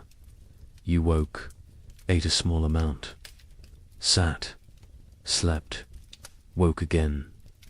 Was it day? Was it night? Did it matter? Time lost meaning when every moment was the same. Cold, dark, hungry, afraid. The young couple's baby got sick in early December. A fever. She cried constantly. Would not nurse. The mother held her day and night. Tried everything. Cold cloths. Warm cloths. Arb's prayer. The fever broke after 3 days. The baby survived, but the mother did not recover emotionally. She stopped sleeping. Watched the baby constantly. convinced that if she looked away, her daughter would die. The man tried to comfort her, told her the baby was fine. She would not listen, could not listen.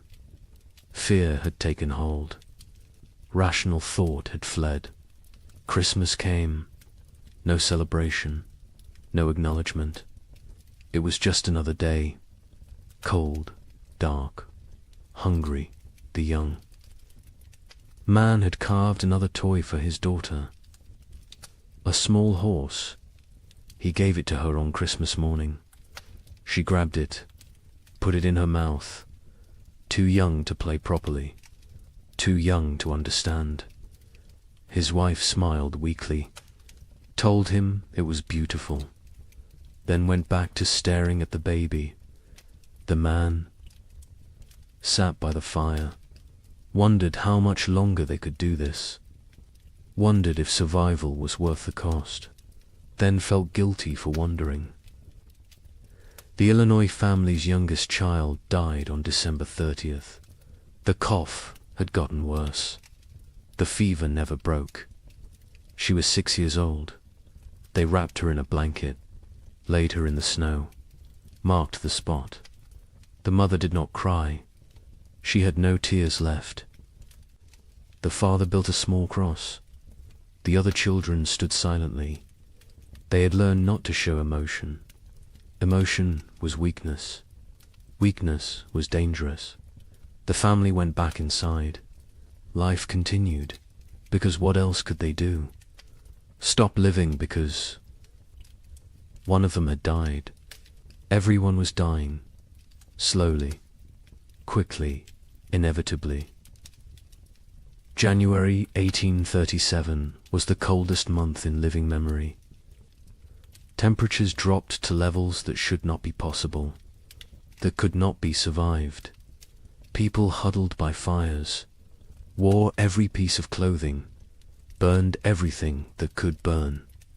And still the cold found them, reached through walls, through clothes, through skin, into bones, into souls.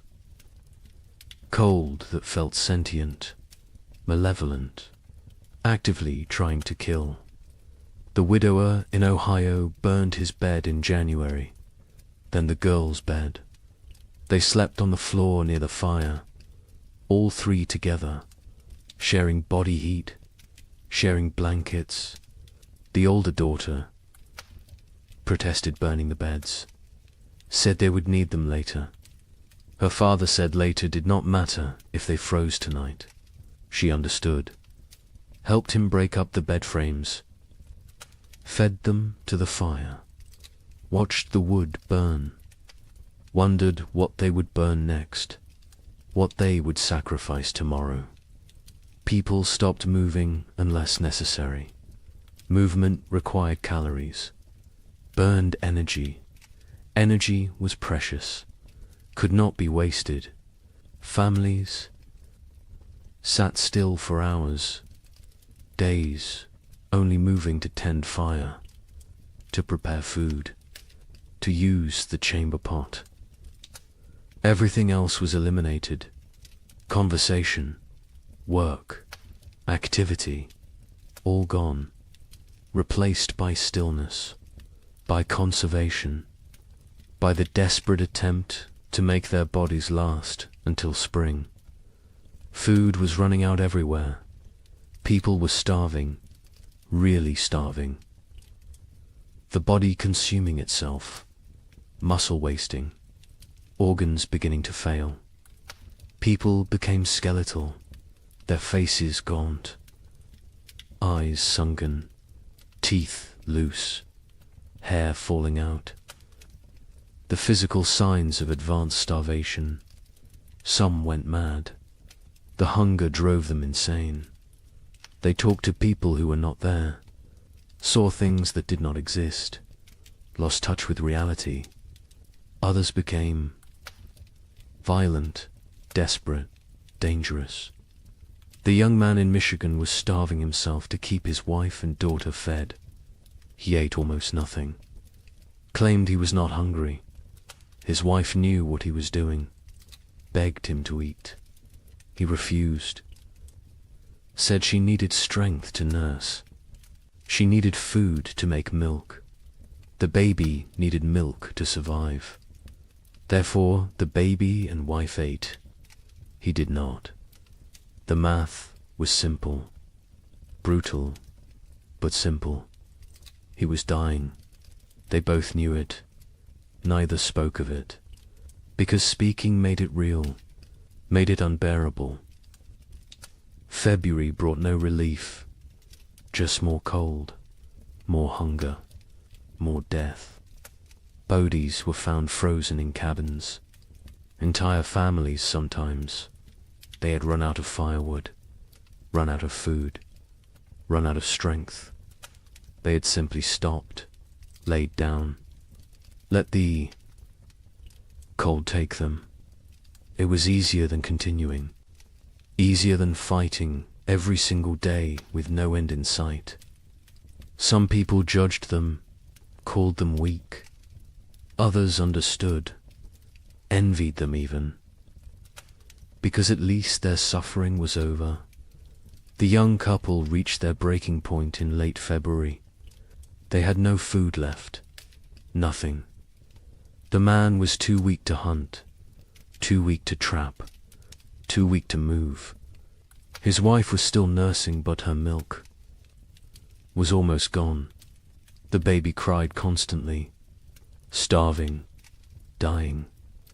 They sat together, held each other, held their daughter, waited for the end. They did not speak, did not cry, did not pray. They had moved beyond all that. They simply existed in the moment, waiting for it to be over. Then a neighbor appeared, the same neighbor who had offered to take them south. He had returned. His sister's farm had been no better. He had come back to his land, to his cabin. He knocked on their door. The young man opened it, could barely stand. The neighbor saw the situation immediately, went to his wagon, brought back food, salt pork, cornmeal, dried beans. Not much, but something. He told them he would check on them weekly, share what he had. The young man tried to thank him, could not find words. The neighbor nodded, said they were neighbors. That was enough. He left. The food saved them. They rationed it carefully, made it last. The wife's milk returned. The baby stopped crying, started nursing properly. The man ate small amounts, regained some strength. Not much, but enough to function, enough to survive. They knew they owed their lives to the neighbor, knew they could never repay him, but they would try, someday, if they lived that long. March finally brought real thaw. Not false hope this time, real warmth, sustained warmth. Snow melted, ice broke up on rivers, mud appeared everywhere, glorious mud. People emerged from cabins, looked around, counted who was left. So many were gone, dead or fled. The survivors looked at each other with hollow eyes. They had made it, somehow, through a second winter, through horror that should not be survivable. They had made it, but at what cost? Wait until you hear about the third winter. Asterisk. Spring 1837 arrived broken, not absent like before, but damaged, wounded, like nature itself was exhausted from the struggle. The warmth came, but felt fragile, tentative, as if it might retreat at any moment. People planted again, because they had to, because there was no alternative. But the hope that had sustained them through previous plantings was gone. replaced by grim determination, by obligation, by the mechanical act of putting seeds in ground without believing. Anything good would come from it. The young couple in Michigan planted their field. The man was skeletal now. His body had not recovered from February. Probably never would. But he moved through the motions, ploughing, planting. His wife helped, the baby on her back, growing despite everything, thriving in ways that defied logic. Children were resilient, more resilient than adults. She embodied hope even when her parents had none. They worked for her, survived for her, continued for her. The neighbor who had saved them helped with planting. He had lost his own family in the first winter. Wife and 2 daughters. He never spoke of them, never explained what happened, but the grief lived in his eyes, in his movements, in the way he threw himself into work. Helping others was how he survived, how he found meaning. The young couple became his purpose, his reason to continue. He checked on them weekly, shared food when he had extra, fixed things around their cabin, asked for nothing in return. In Illinois, the family that had lost their youngest daughter planted in silence. The mother moved mechanically, planting, watering, weeding, but her spirit was elsewhere, with her dead child, with the life they should have had. The father tried to engage her. She responded in single words. Yes, no, maybe. Their remaining children watched their parents fracture, watched the marriage dissolve under the weight of grief. The oldest boy, now 9, took on more responsibility, helped his father, tried to shield his younger siblings, became an adult too soon.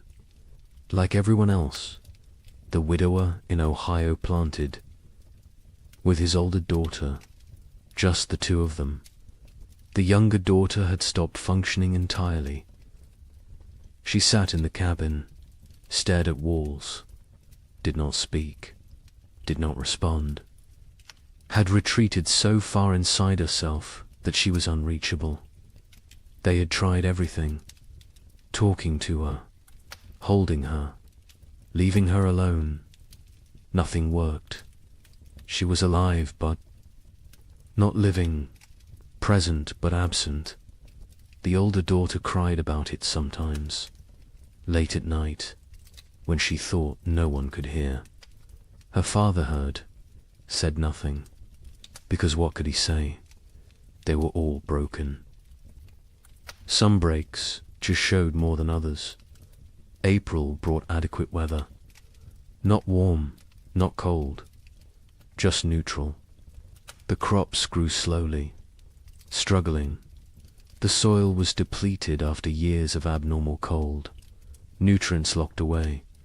The plants were pale, weak, but growing. People tended them obsessively, talked to them, prayed over them, begged them to thrive. These gardens represented final chances, last hopes. If the crops failed this year, there would be no next year, no more attempts. This was it. May arrived cooler than normal, not catastrophically cold, but not warm either. The growing season was compromised again, shortened. Plants that needed 100 days to mature might only get 80, maybe less. People did what they could, fertilized with anything available. Manure, ash, compost, watered constantly. Protected seedlings from cold nights, fought for every plant, every stalk, every leaf. Communities barely existed now. The population had dropped so dramatically that calling them communities felt generous. Collections of isolated families, strangers occupying the same general area. No cooperation, no shared resources, no collective identity, just individuals fighting separate battles. The social structures that had once defined frontier life were dead, replaced by atomization, by loneliness, by the understanding that in the end everyone dies alone. The young couple saw other people rarely. Weeks would pass without contact. When they did encounter neighbors, the interactions were brief, uncomfortable. No one wanted to share information about food stores, about successes or failures, about anything that might reveal vulnerability. Trust was gone. Community was gone. Only wariness remained. Eyes that assessed whether you were threat or opportunity. Calculations about whether helping you would benefit them. Nothing was given freely anymore. Everything had price. June brought better weather. Finally, real warmth. Sustained warmth. The crops responded. Grew with vigor they had lacked before. Corn shot up. Beans produced. Squash spread. For the first time in 3 years, gardens looked healthy, looked productive, looked like they might actually yield harvests. People allowed themselves to feel something close to hope, not real hope. That was too dangerous, but cautious optimism. The possibility that maybe, possibly, they might have enough food. The young man hunted successfully in June. Deer were abundant again. The population had recovered, or perhaps the human hunters had diminished enough that game was plentiful. He killed 2 deer in 3 weeks. They smoked the meat, stored it, carefully added it to their supplies. The wife calculated, recalculated. If the garden produced even half of what it promised, combined with the smoked meat, careful rationing, they would make it. Would survive another winter. The math finally worked. But the wife had learnt not to trust good fortune. She waited for disaster, for the frost, the hail, the blight. Something would go wrong. Something always went wrong. She checked the garden multiple times daily, examined every plant, looked for signs of disease, of insect damage, of anything that might threaten their harvest. Her husband told her to relax. She could not. Relaxing felt like inviting catastrophe. Vigilance was all. That kept them safe. She believed that. Needed to believe that. Because if vigilance did not matter, then nothing they did mattered. And that was too terrifying to accept. July was hot, scorching, the kind of heat that in normal times would be complained about. But these were not normal times. Heat meant growth, meant long days, meant crops maturing. People celebrated heat, worked in it without complaint. Sweat was blessing. Discomfort was price of survival. They paid it gladly. The gardens flourished. Corn grew tall, over 6 feet. Tassels appeared. Ears formed. Beans hung heavy on vines. Squash fruit swelled. It looked like abundance, like salvation. The Illinois family's garden exceeded expectations. They would have enough, more than enough. The father felt vindicated again. They had survived, had made the right choices, had protected their family. His wife said nothing. She had learned that survival was temporary, that next year would bring new challenges, new threats, new opportunities for loss.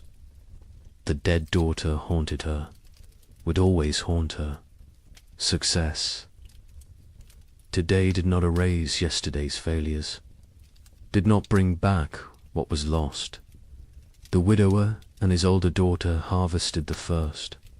Vegetables in late July, radishes, lettuce, early peas. They ate fresh food for the first time in months. The taste was overwhelming, sharp, vibrant, alive.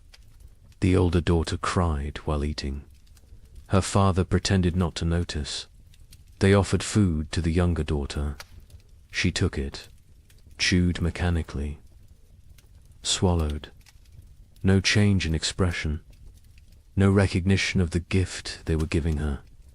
She was gone. The person she had been was dead. This shell remained. They would care for it, protect it. But they had accepted that their family was now too. People. Not August brought the main harvest. People worked frantically, gathering everything, storing everything, preserving everything. This harvest represented life, represented hope, represented the possibility of future they could not afford to lose any of it. Every ear of corn mattered, every bean, every squash.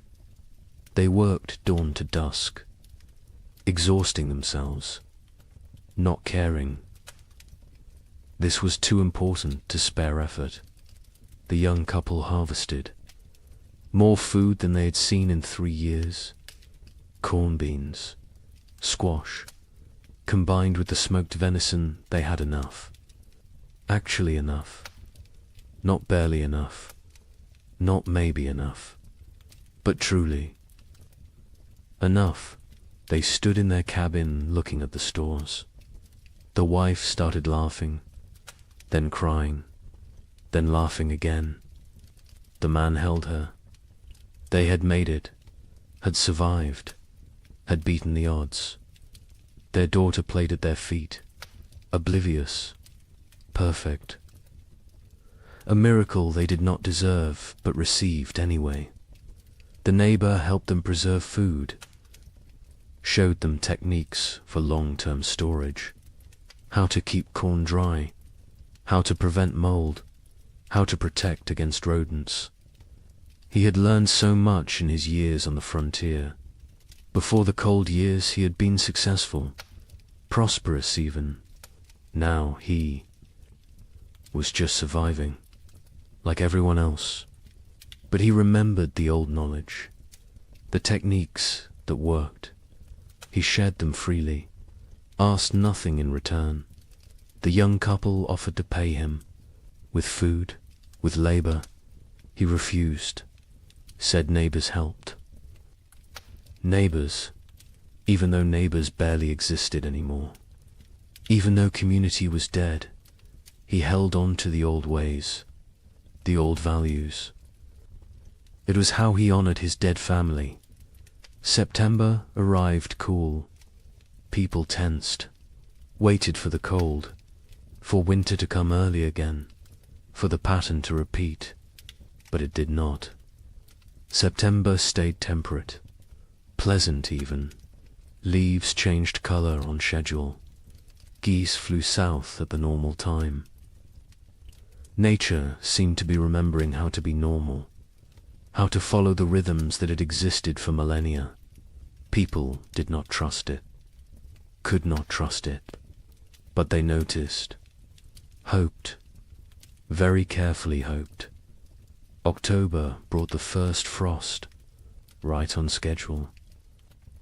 Normal frost, expected frost, not the killing freeze of previous years, just regular autumn cold. Farmers finished their harvests, stored the last vegetables, prepared for winter. But this preparation felt different, less desperate, less terrified. They had food, real food, enough food. Winter was coming, but it was normal winter. Survivable winter. They could do this. The young family brought in their last harvest in mid-October, filled their cabin with stores. The man built additional storage, racks for corn, bins for potatoes, hooks for smoked meat. The cabin was crowded now, full of food, full of life, full of hope. His wife walked around touching everything, making sure it was real. Not a dream, not delusion, actually real. She counted, recounted. The numbers worked. They would eat this winter, would eat well even. The relief was almost unbearable. The Illinois family stored their harvests methodically. The father built a proper root cellar, dug into a hillside, lined with stone, cool and dry, perfect for storage. He placed potatoes carefully, carrots, turnips, everything that would keep. The corn hung from rafters, the beans dried in bags, the squash lined shelves. It looked like prosperity, like success. He allowed himself to feel proud. His wife did not share the feeling. She looked at the food and thought only of their dead daughter, of how she would never eat any of it. The father tried to reach her, tried to pull her back to the living. She would not come. Grief had her, would always have her. The widower and his older daughter stored their harvest efficiently. They had learned to waste nothing, use every space, maximize every resource. The cabin was full. The root cellar was full. They had succeeded. Against all odds, against impossible circumstances. 2 people, one of them barely 17, had survived and built security for the coming winter. The older daughter allowed herself a moment of satisfaction, of pride, then went back to work. There was always more work, always more preparation, always more to do. November arrived cold, but not catastrophically so. Normal cold, expected cold. The kind that could be managed with sufficient firewood and food. People settled into winter routines. But these routines were different from previous years. There was enough food, enough fuel, enough security. Meals were adequate, not abundant, but adequate. No one was starving. No one was burning furniture. No one was making desperate choices. It felt surreal, like they had forgotten what normal winter felt like, how survivable it was supposed to be. The young couple's cabin was warm. The man had cut plenty of firewood, more than enough. They burned it generously, keeping the space actually warm, not just barely above freezing, actually comfortable. They ate 2 meals a day, sometimes 3. The baby was thriving, walking now, talking, saying simple words. Mama, Dada, more. She was growing into a person, a personality, happy, curious, untroubled. She remembered nothing. Of the previous winters, was too young. It was blessing. The parents were grateful. Grateful she would not carry the scars they carried. Christmas came. The young couple celebrated. The man carved more toys for his daughter. A whole set now. Horse, dull, simple blocks. The wife cooked a special meal, used extra supplies, made bread, made stew with vegetables. It felt extravagant, wasteful even. But they did it anyway, because they could, because they had survived. because they deserved one day of abundance, one day of joy. The neighbor joined them. They ate together, talked, laughed even. It felt foreign, strange, but good. So good, though. Illinois' family marked Christmas quietly.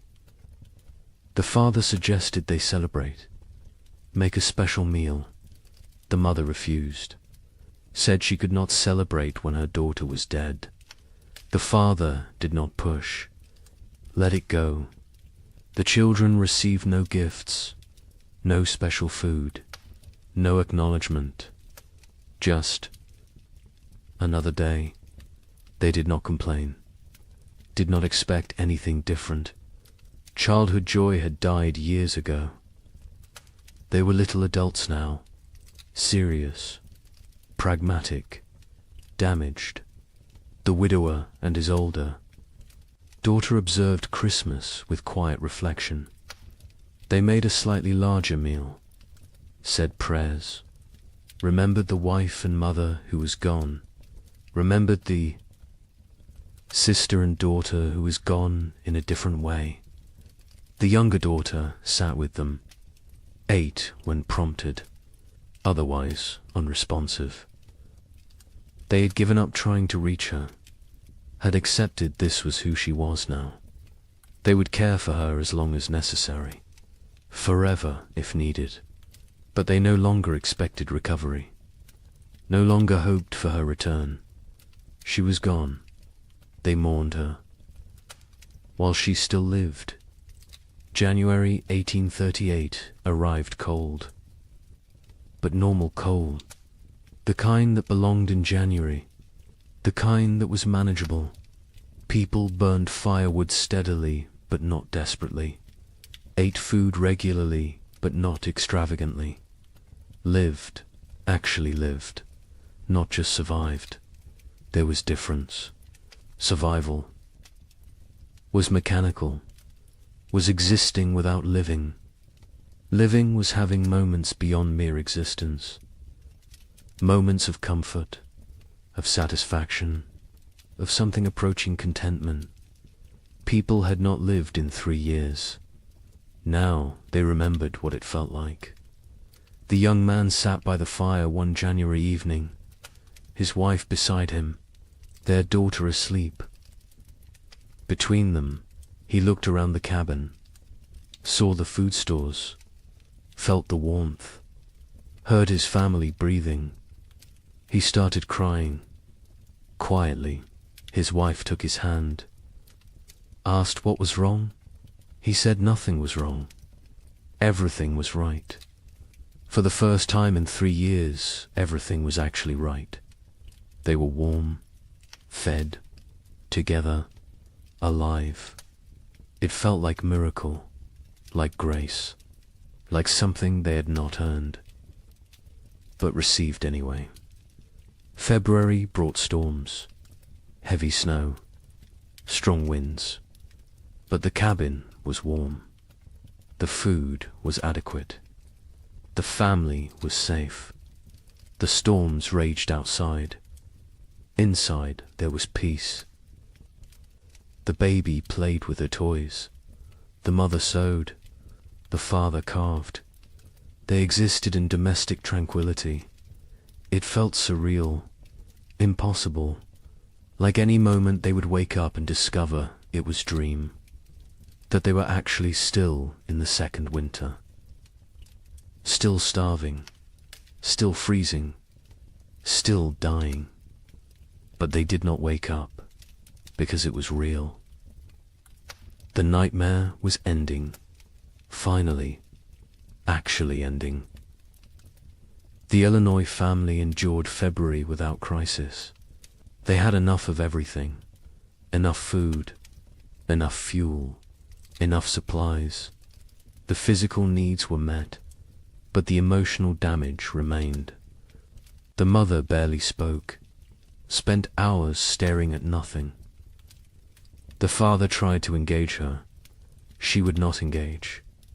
The children adapted, learned to parent themselves. The older boy especially. He took care of his younger siblings, made sure they were fed, dressed, safe. The father was grateful and heartbroken. No 9-year-old should have to be so responsible, but gratitude outweighed. Heartbreak. The family functioned. That was enough. The widower and his daughters survived February too easily. After 3 years of desperate struggle, normal winter felt trivial. They had so much food, so much fuel, so much security. The older daughter relaxed slightly. Not much, but slightly. Allowed herself to believe they would make it. Would survive. Would see spring. Her father noticed the change. Was glad. She deserved peace. Deserved to feel safe. Even if that safety was temporary. Even if next year brought new challenges. She deserved this moment. March arrived with thaw. Real thaw. Permanent thaw. Spring was coming. Not false hope this time. Not temporary reprieve. Actual spring. The kind that arrived and stayed. The kind that brought warmth and life and renewal. Snow melted rapidly. Rivers broke up. Birds returned. The world came back to life.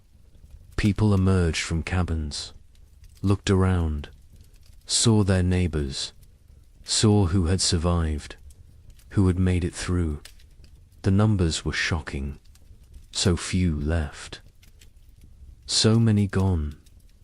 The young couple walked their property in early March, looked at the field they would plant, looked at the cabin they had defended, looked at each other. They had survived, had kept their daughter alive, had made it through 3 winters that should have killed them. They did not speak. Words were insufficient. They simply stood together, holding hands, watching their daughter chase the neighbor's dog through melting snow, laughing, perfect, untouched by the horror. Her parents had endured. They had protected her from it, had given her life and safety and future. It was enough. It had to be enough. The worst was over. The 3 winters that seemed endless had ended. Spring had returned. Life had returned. Hope had returned. But the cost had been staggering. The scars ran deep. The survivors would carry the memories forever, would wake in the night sometimes, sweating, terrified, remembering the cold, the hunger, the fear. They would never fully recover, never fully heal, but they had survived, and survival meant possibility, meant future, meant that maybe, just maybe, they could build something good from the ashes of horror. Spring 1838 arrived like a resurrection, not the tentative half-springs of previous years, but full, complete, undeniable. March brought warmth that stayed. April exploded with growth. The earth seemed desperate to make up for lost time. Grass grew with unusual vigor. Trees budded aggressively. Wildflowers carpeted fields in waves of color.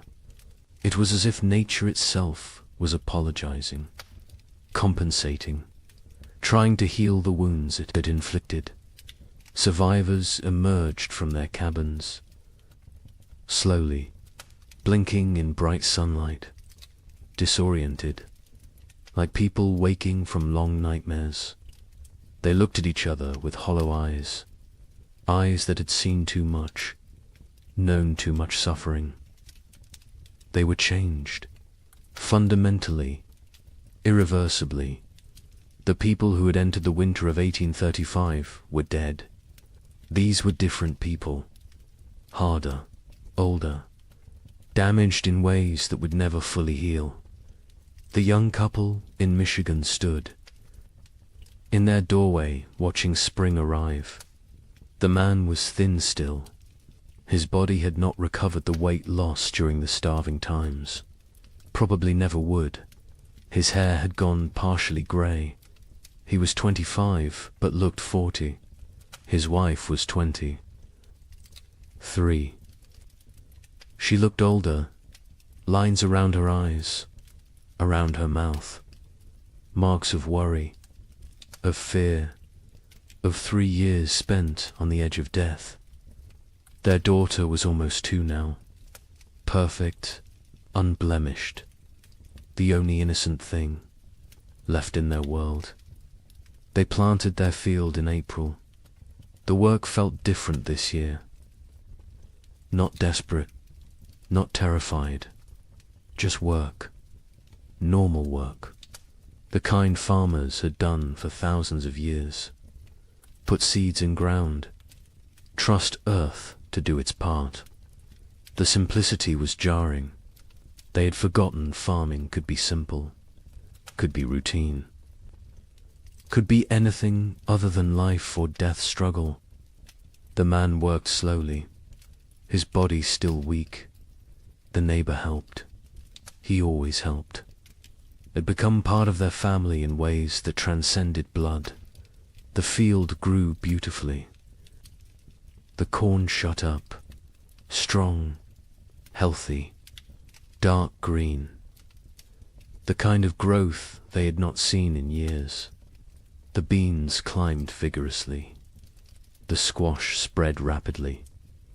It looked like abundance, like prosperity, like the future they had imagined when they first claimed this land, before the cold, before the suffering, before they learned how fragile everything was. The wife watched the garden grow and felt nothing. No joy, no satisfaction, no relief. The capacity for positive emotion had been burned out of her. She was functional, capable, but hollow, empty of everything except mechanical competence. In Illinois, the family that had lost their daughter tried to rebuild. The father threw himself into work, expanded his fields, built new structures, kept busy constantly.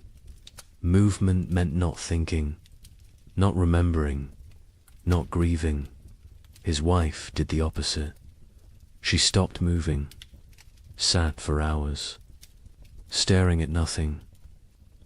The children navigated between these extremes, tried to be invisible, tried not to cause problems, tried to hold together a family that was fragmenting. The older boy carried the weight. He was 10 now, too young for such responsibility. But responsibility did not care about age. Someone had to hold things together. He did it because no one else would. The widower in Ohio and his older daughter planted their field together, just the 2 of them. The younger daughter remained in the cabin, unresponsive, present but absent. They had tried everything to reach her. Doctors when they could afford them, medicines, prayers, time. Nothing worked. She was locked inside herself, trapped in whatever mental prison the winters had created. They cared for her, fed her, kept her clean, but they had stopped hoping for recovery. Hope was too expensive, too painful when it failed. Better to accept reality. She was gone. They would tend her shell for as long as necessary. Other families across the frontier faced similar struggles. The physical danger had passed. Food was available. Weather was normal, but the psychological damage remained. People suffered from what we would now recognize as severe trauma, depression, anxiety, what was then called melancholy or nervous. Exhaustion. They startled easily, had nightmares, struggled with crowds, with noise, with anything that reminded them of the hard years. Many never fully recovered, carried the scars until death. Communities began to reform, slowly, hesitantly. People who had isolated for survival started reaching out again, started talking to neighbors, started attending church, started rebuilding the social structures that had dissolved. But it was different now. The easy trust was gone. The assumption of mutual aid was gone. People helped each other, but warily, with limits, with boundaries. The innocence of early frontier community had died, been replaced by something more cautious, more cynical, more realistic. A traveling minister came through Michigan territory in May, held revival meetings, promised salvation, promised explanation for the suffering, promised that God had a plan. Some people came, desperate for meaning, desperate to believe their suffering had purpose. The young couple attended once, listened to the minister talk about divine testing, about job, about how suffering brought people closer to God. The wife stood up, walked out. Her husband followed. They never went back. If God had done this to them, then they wanted nothing to do with God. If God had not done this, then he was powerless to prevent it. Either way, church offered nothing they needed. Others found comfort in religion, clung to faith as the only thing that made sense of senselessness, believed that heaven waited, that their dead children were safe, that suffering on earth was temporary, that eternity would compensate for temporal pain. The young couple did. Not judge them. Whatever got you through was valid, but they could not share that faith. Had lost it somewhere in the second winter, when their daughter was dying and prayers went unanswered, when they realized they were alone, truly alone. Number.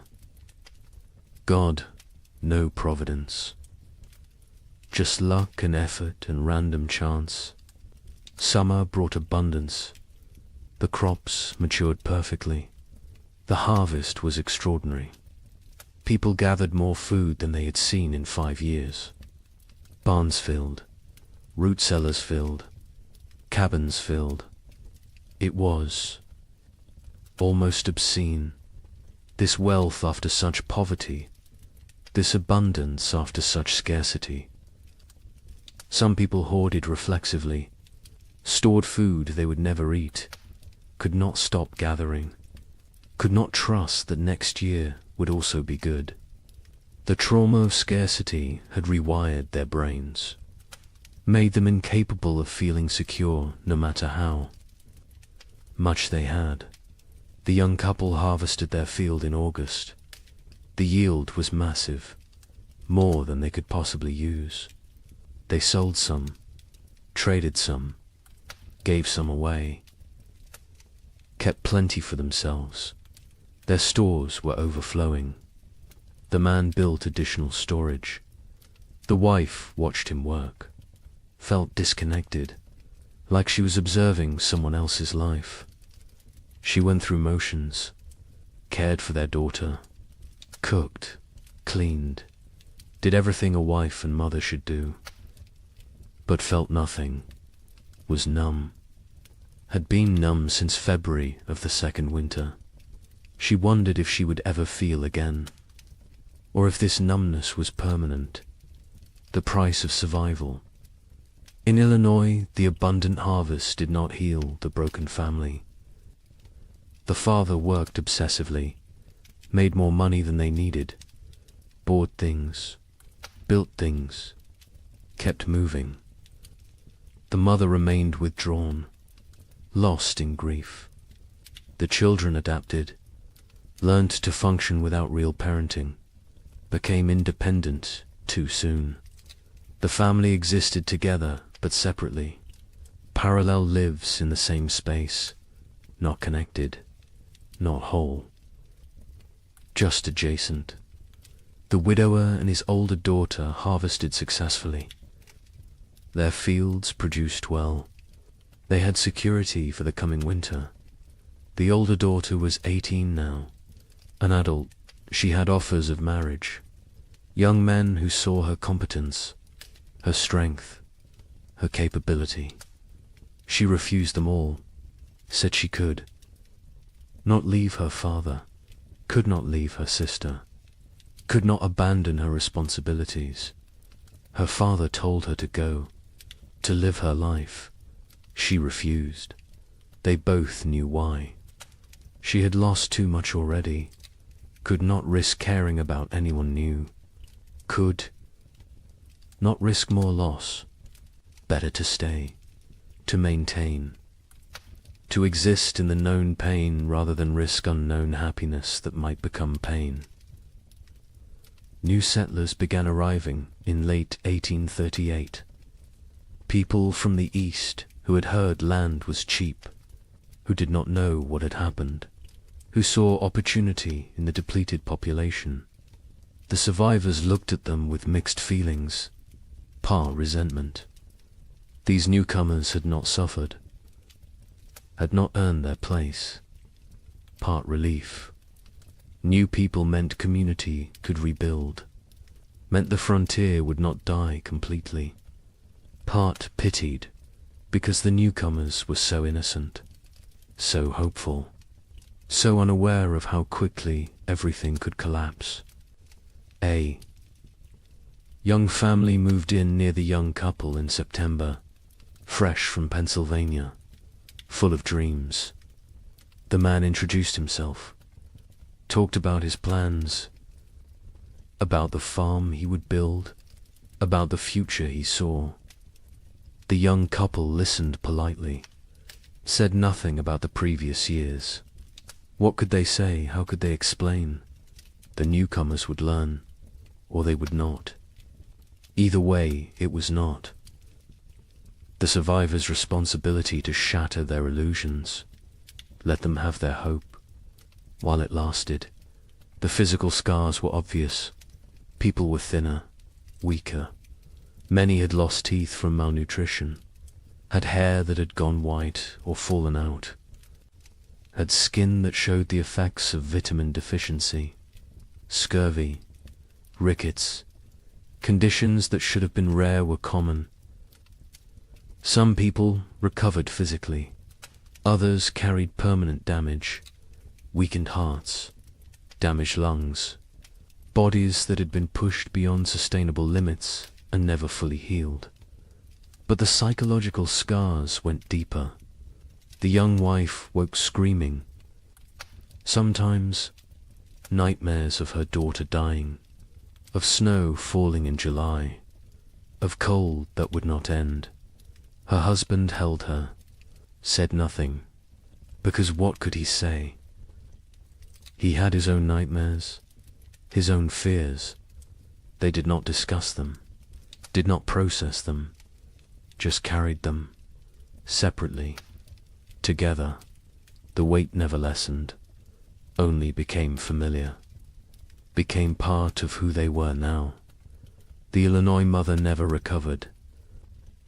She existed but did not live, went through motions but found no joy, no peace, no release from grief. Her family tried to reach her. She was unreachable. Eventually, they stopped trying, accepted that she was gone even though her body remained. The father took over her duties, cooked, cleaned, cared for the children, worked the farm, did everything. She sat, stared, existed. It was slow death. Everyone knew it. No one could stop it. She would live another decade, empty, broken, a ghost. In her own life, some survivors found ways forward, created new lives from the ruins of the old. The widower eventually remarried, a widow from the next county. She had lost her husband and son in the first winter. They married not from love, but from practicality, from loneliness, from the need to not be alone. It was not romantic, but it worked. They built a life together, quiet, stable, functional. His older daughter never married, stayed home, cared for her sister, became essential to the household, found purpose in duty, in responsibility, in maintaining. She never seemed unhappy, but she never seemed happy either. Just existed in the middle, neither satisfied nor dissatisfied. Just present, the young couple stayed together, raised their daughter, had 2 more children in the years after, built a successful farm. From the outside they looked normal, prosperous even, but between them was distance, a gulf created by 3 years of shared trauma that they could never fully bridge. They cared for each other, were faithful, were good parents. But the passionate young couple who had claimed the land in 1835 was gone, replaced by 2 damaged people doing their best. It was enough, had to be enough. They did not expect happiness, did not seek joy, just sought stability, safety, security, found those things, made a life from them. By 1840, the population had stabilized. Some areas had recovered partially, others remained sparsely populated. The demographic impact was significant. Thousands had died. Thousands more had fled.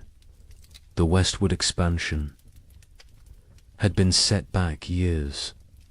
Territories that should have achieved statehood remained territories. The ambitious growth projections of the early 1830s were abandoned. Reality had intruded, shown the limits of human ambition, of manifest destiny, of the belief that the frontier was there for the taking. Nature had reminded everyone who was really in control. The survivors aged rapidly. The young man in Michigan was 30 in 1840, looked 50. His body was worn out from the hard years. He would die at 45. Heart failure. His body simply gave out, used up, exhausted. His wife outlived him by 20 years, raised their 3 children, alone, never remarried, never spoke of the hard years. Her children knew something had happened, could see it in her eyes, in her reactions to cold, to hunger, to waste. But she never explained, never wanted them to know, wanted them innocent, untouched, protected from the knowledge of how bad things could get. The records from this period are sparse. Many families did not keep records, could not read or write, or chose not to document what had happened. The census of 1840 shows dramatic population decline in the affected territories. But the numbers tell only part of the story, cannot capture the psychological damage, the broken families, the lost potential, the dreams that died, the innocence that was shattered. Those losses are not recorded, not documented, not preserved. But they were real, were significant, were the true cost of the winters that would not end. Some survivors tried to document what happened, wrote letters to relatives back east, kept journals, created records. But even as they wrote, they sensed their accounts would be doubted, would be dismissed as exaggeration, as hysteria, as the ramblings of traumatized minds. How could they explain what it felt like to watch your child starve? To burn your furniture for warmth? To consider actions that in normal times would be unthinkable? Words were inadequate. Experience was untranslatable. They wrote anyway, because someone needed to remember, someone needed to bear witness, even if no one believed them. The young man in Michigan wrote to his brother in Ohio in 1840, described what they had endured. His brother wrote back, said surely it had not been that bad, said the human mind exaggerated traumatic memories. The young man never wrote to him again, did not have energy to convince anyone, to defend his experience, to prove his suffering. He knew what had happened. His wife knew. Their neighbor knew. That was enough. The rest of the world could believe what it wanted, and mostly, the world chose not to believe, chose to minimize, chose to forget. Because the story of the 3 winters did not fit the narrative America wanted to tell itself. The narrative of progress, of conquest, of manifest destiny, of inevitable triumph. The winters suggested that nature was more powerful than human. Will, that civilization was fragile, that confidence was dangerous. These were not popular messages, not messages the growing nation wanted to hear.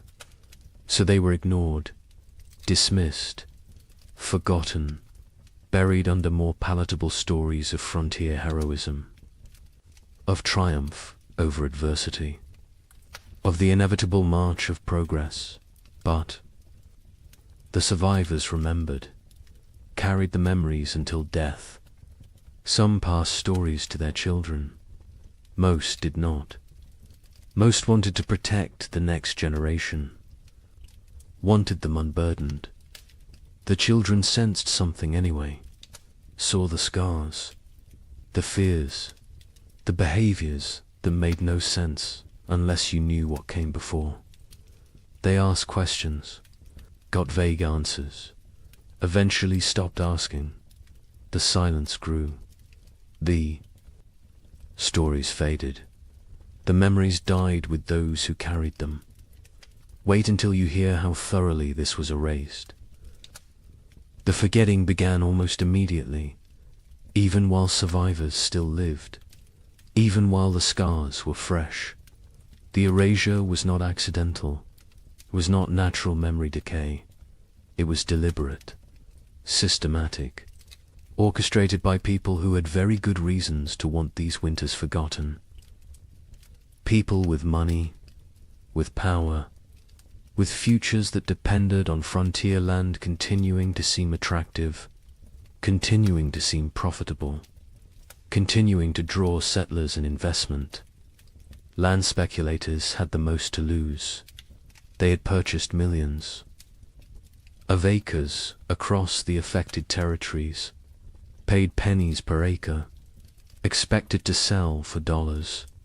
Their entire business model depended on continued westward migration, on families believing the frontier offered opportunity, prosperity, future.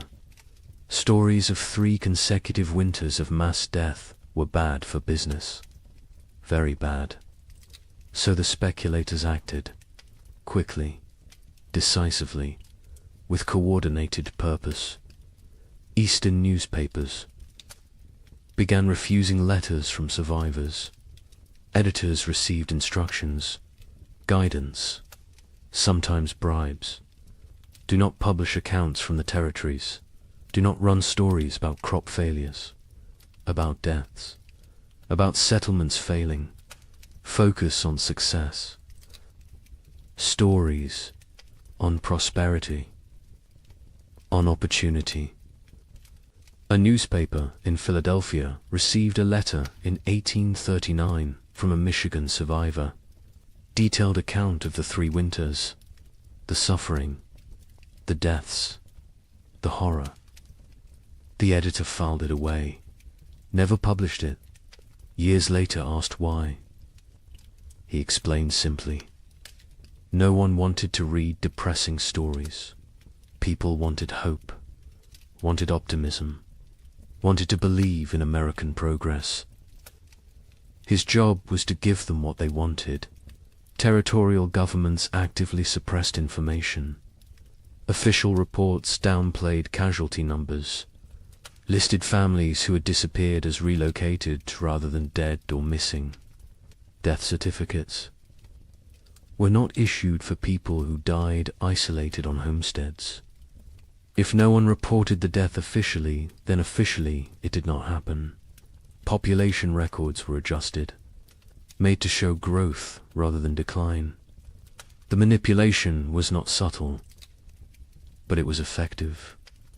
Future historians looking at official records would see steady population growth, would see successful territorial expansion, would see nothing that suggested catastrophe.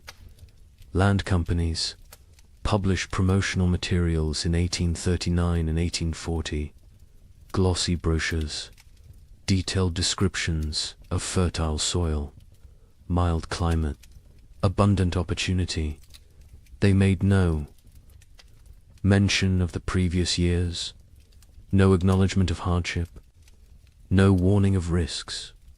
New settlers arrived with these brochures, with these promises, found a very different reality.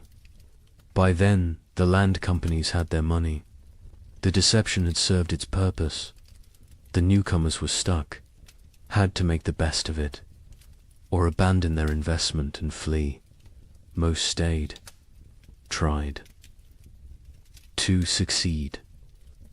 Never knew they had been deliberately misled. A land office clerk in Michigan Territory received orders in 1839. Adjust the records. Families who had disappeared needed to be listed as relocated to other territories. Deaths needed to be minimized. The numbers needed to show growth, success, progress. He complied. His job depended on it. His family depended on it.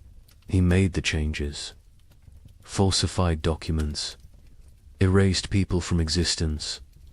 Years later, guilt-ridden, he confessed to his wife, told her what he had done. She told him he had no choice. Everyone had to survive somehow. He accepted this, but the guilt never left. He carried it until death, never told anyone else, never made it right. Just carried the weight of erasing thousands of people to protect property values. Railroad companies were equally invested in suppressing the truth. Their business plans required population growth in the territories, required towns, commerce, customers. Empty land was worthless. They needed settlers, needed them desperately. Stories of mass death were obstacles, barriers to profit. So they acted, funded newspapers that told the right stories, hired writers to create promotional content, paid for testimonials from satisfied settlers, built a narrative of success and opportunity that bore little resemblance to reality. The suppression extended to personal correspondence, letters from survivors to relatives. Back east were sometimes intercepted, lost, destroyed. Postal clerks received instructions. Letters containing certain content should not reach their destinations, should disappear. It was not official policy, not written down anywhere, but it happened regularly, systematically. Survivors wrote letters describing their experiences. Melt them. They never arrived. The relatives back east never learned the truth, continued to believe the promotional literature, continued to encourage others to move west. The cycle continued. Churches participated in the suppression, not overtly, not deliberately, perhaps, but they promoted a narrative that made the hard years easier to ignore. Suffering was divine testing. Those who died were called to heaven. Those who survived were blessed. This framing made the catastrophe seem like individual, spiritual journey rather than systemic climate disaster. Made it about personal faith rather than policy failure. Made it easier to move forward without asking difficult questions, without assigning blame, without demanding accountability. The survivors themselves often did not speak about their experiences. Many were deeply traumatized, could not articulate what had happened. The words did not exist. The concepts did not exist. Post-traumatic stress disorder would not be named. For another century, they just knew they could not talk about it, could not revisit it, could not make others understand. So they stayed silent, kept the memories locked inside. The silence was mistaken for acceptance, for healing, for moving on. It was none of these things. It was survival mechanism. It was protective barrier. It was the only way they could continue functioning. Others faced social pressure to remain silent. Communities wanted to move forward, wanted to rebuild, wanted to forget. People who dwelt on the hard years were seen as weak, as complainers, as obstacles to progress. A woman in Illinois tried to talk about losing her daughter, about the starvation, about the cold. Her neighbors told her to stop living in the past, to focus on the future, to be grateful for what she had. She stopped talking, but the memories did not stop. They never stopped. She just carried them alone, in silence, until they consumed her. Some survivors feared judgment for the choices they had made, for the actions they had taken to survive. Better not to speak of those years at all than to risk revealing what they had done, what lines they had crossed, what boundaries they had violated. Silence protected them, protected their reputations, protected their ability to be seen as respectable members of society. The price was isolation, loneliness, the inability to process trauma, but the alternative seemed worse. So they chose silence. The scientific community of the era struggled to explain the phenomenon. Without modern climate science, they lacked frameworks for understanding. Some suggested it was localized, exaggerated, not as severe as reported. Others proposed natural cycles, temporary aberrations, nothing to worry about long term. A few recognized it as significant climate event, but their voices were minority, were drowned out by those who preferred simpler explanations, who preferred not to see pattern, not to acknowledge that this could happen again. Meteorological records from the period are incomplete. Weather stations were sparse. Record keeping was inconsistent. The data that exists shows temperature anomalies, shows unusual patterns, but gaps in the record allow for interpretation, allow for doubt, allow for dismissal.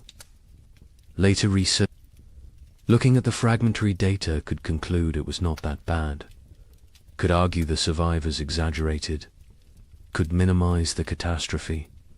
The incomplete record became excuse for incomplete acknowledgement. By 1850, just 12 years after the final winter ended, the 3 winters were rarely mentioned. Textbooks focused on westward expansion, on Oregon Trail, on Gold Rush, on the exciting narrative of American growth. The dark years from 1836 to 1838 were footnote at best. More often, they were completely absent. A generation of children learned American history without knowing thousands had died in the supposedly empty territories, without knowing their parents or grandparents had survived horror. The erasure was nearly complete. The Civil War cemented. The forgetting. After 1861, the nation had new trauma, new deaths, new catastrophe to process. The frontier winters seemed distant, irrelevant. Why dwell on old suffering when new suffering was everywhere? The few survivors who tried to tell their stories found no audience, found a nation consumed by present crisis. Unwilling to hear about past pain, they gave up, accepted that their experience would die with them, that no one would remember, that no one cared. The American mythology of the frontier required triumph, required success, required the narrative of bold pioneers conquering wilderness, building civilization, creating something from nothing. The three winters did not fit this mythology, could not be incorporated, so they were excluded. The myth was more important than history. The story was more important than truth. America needed heroes, needed victories, needed to believe in manifest destiny, needed to believe that will and work were enough, that nature could be tamed, that progress was inevitable. The erasure served another purpose. It protected those in power, politicians who had encouraged westward expansion, who had promoted territorial development, who had promised safety and opportunity. Acknowledging the winters meant acknowledging failure, meant admitting they had. Sent people into danger, had promised what they could not deliver, had prioritized expansion over safety. This admission was politically unacceptable, so the winters were forgotten. And the politicians continued promoting westward movement, continued making promises, continued prioritizing growth over caution. Survivors who tried to speak faced ridicule, disbelief, accusations of exaggeration, of hysteria, of attention-seeking. The young man in Michigan attempted to tell his story to a traveling writer in 1845. The writer listened politely, then suggested perhaps the cold had not been quite as severe as remembered. Perhaps trauma had distorted memory. Perhaps things had been difficult but not impossible. The young man stopped talking mid-sentence, realized there was no point. People would believe what they chose to believe. Truth was irrelevant. He never tried to tell his story again. The conspiracy of silence was not organized. No one coordinated. The suppression, no central authority dictated what could be said, but the incentives aligned perfectly. Land speculators needed silence. Railroads needed silence. Governments needed silence. Churches preferred silence. Survivors chose silence. The result was comprehensive, effective, devastating. Within 20 years, the three winters had been nearly erased from collective memory. Within 50 years, they were completely forgotten. A climate catastrophe that killed thousands and destroyed. Hundreds of settlements simply disappeared from history, vanished, as if it never happened, but evidence remained, buried, hidden, waiting, in journals stuffed in attics, in letters preserved by accident, in graveyards with too many children's stones dated 1836 to 1838. In the population records that did not add up, in the archaeological evidence, in the tree rings, in the ice cores, in the gaps in genealogies where entire families simply ended. The evidence was there, scattered, fragmentary, ignored, but there, waiting for someone to look, someone to ask questions, someone to remember. Wait until you hear what we found. Modern science has uncovered what deliberate forgetting tried to erase. The evidence exists, scattered across disciplines, buried in places most people never think to look. But it is there, consistent, compelling, undeniable. The 3 winters happened, were as severe as survivors claimed, perhaps more severe than they could articulate. The truth has emerged slowly, piece by piece, building into a picture that validates everything the survivors tried to tell us. Tree ring analysis provides the most objective evidence. Trees record their growing conditions in their rings. Wide rings mean good growing seasons. Narrow rings mean stress, cold, drought, poor conditions. Researchers examining old-growth trees across the Midwest discovered something remarkable. The rings from 1836 to 1838 are extraordinarily narrow, some of the narrowest in the entire record. These trees were stressed, struggling, barely growing. The pattern is consistent across species, across regions, across thousands of individual trees. The cold was real, was widespread. Was severe ice core samples from Greenland tell a similar story. Each layer of ice preserves atmospheric conditions from when the snow fell. Chemical analysis reveals volcanic particulates, sulfur compounds, evidence of major eruptions. The layers from 1835 and 1836 show unusually high concentrations, multiple eruptions. The volcanic material entered the upper atmosphere, circled the globe, blocked sunlight, lowered temperatures, created the conditions for catastrophic cooling. The ice remembers what humans forgot. A volcanic eruption near Japan in late 1835 was particularly significant. Mount Osama, not as famous as Tombora, which caused a year without summer in 1816, but substantial, combined with other eruptions in the Pacific.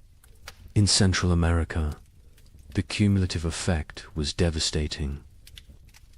The particulates in the atmosphere created a cascade of cooling, blocked solar radiation, disrupted weather patterns. The effects were most severe in continental interiors, places far from moderating ocean influences, places like the American Midwest. Soil analysis from archaeological sites shows frost penetration to unusual depths. In normal years, frost might penetrate 12 to 18 inches. In the affected years, it went deeper, 24 inches, 30 inches. In some locations, the ground never fully thawed. Permafrost conditions in places that should never experience them. The soil remembers, holds evidence of cold that survivors described but scientists initially dismissed as impossible. Mass grave sites have been discovered during modern construction projects. A housing development in Michigan in 1985 uncovered a burial site. 47 bodies, men, women, children, no markers, no records. Carbon dating placed them in the late 1830s. The bones showed signs of extreme malnutrition, scurvy, rickets, starvation. Some showed evidence of violent death. circumstances no one wants to examine too closely. The site was quietly reburied, a small memorial placed. Most people who drive past have no idea what lies beneath. Cabin sites across the frontier show evidence of desperate measures. Archaeological excavations reveal layers that tell stories. Burned furniture, charred cabin walls, butchered animals that would normally never be eaten. Rats, squirrels.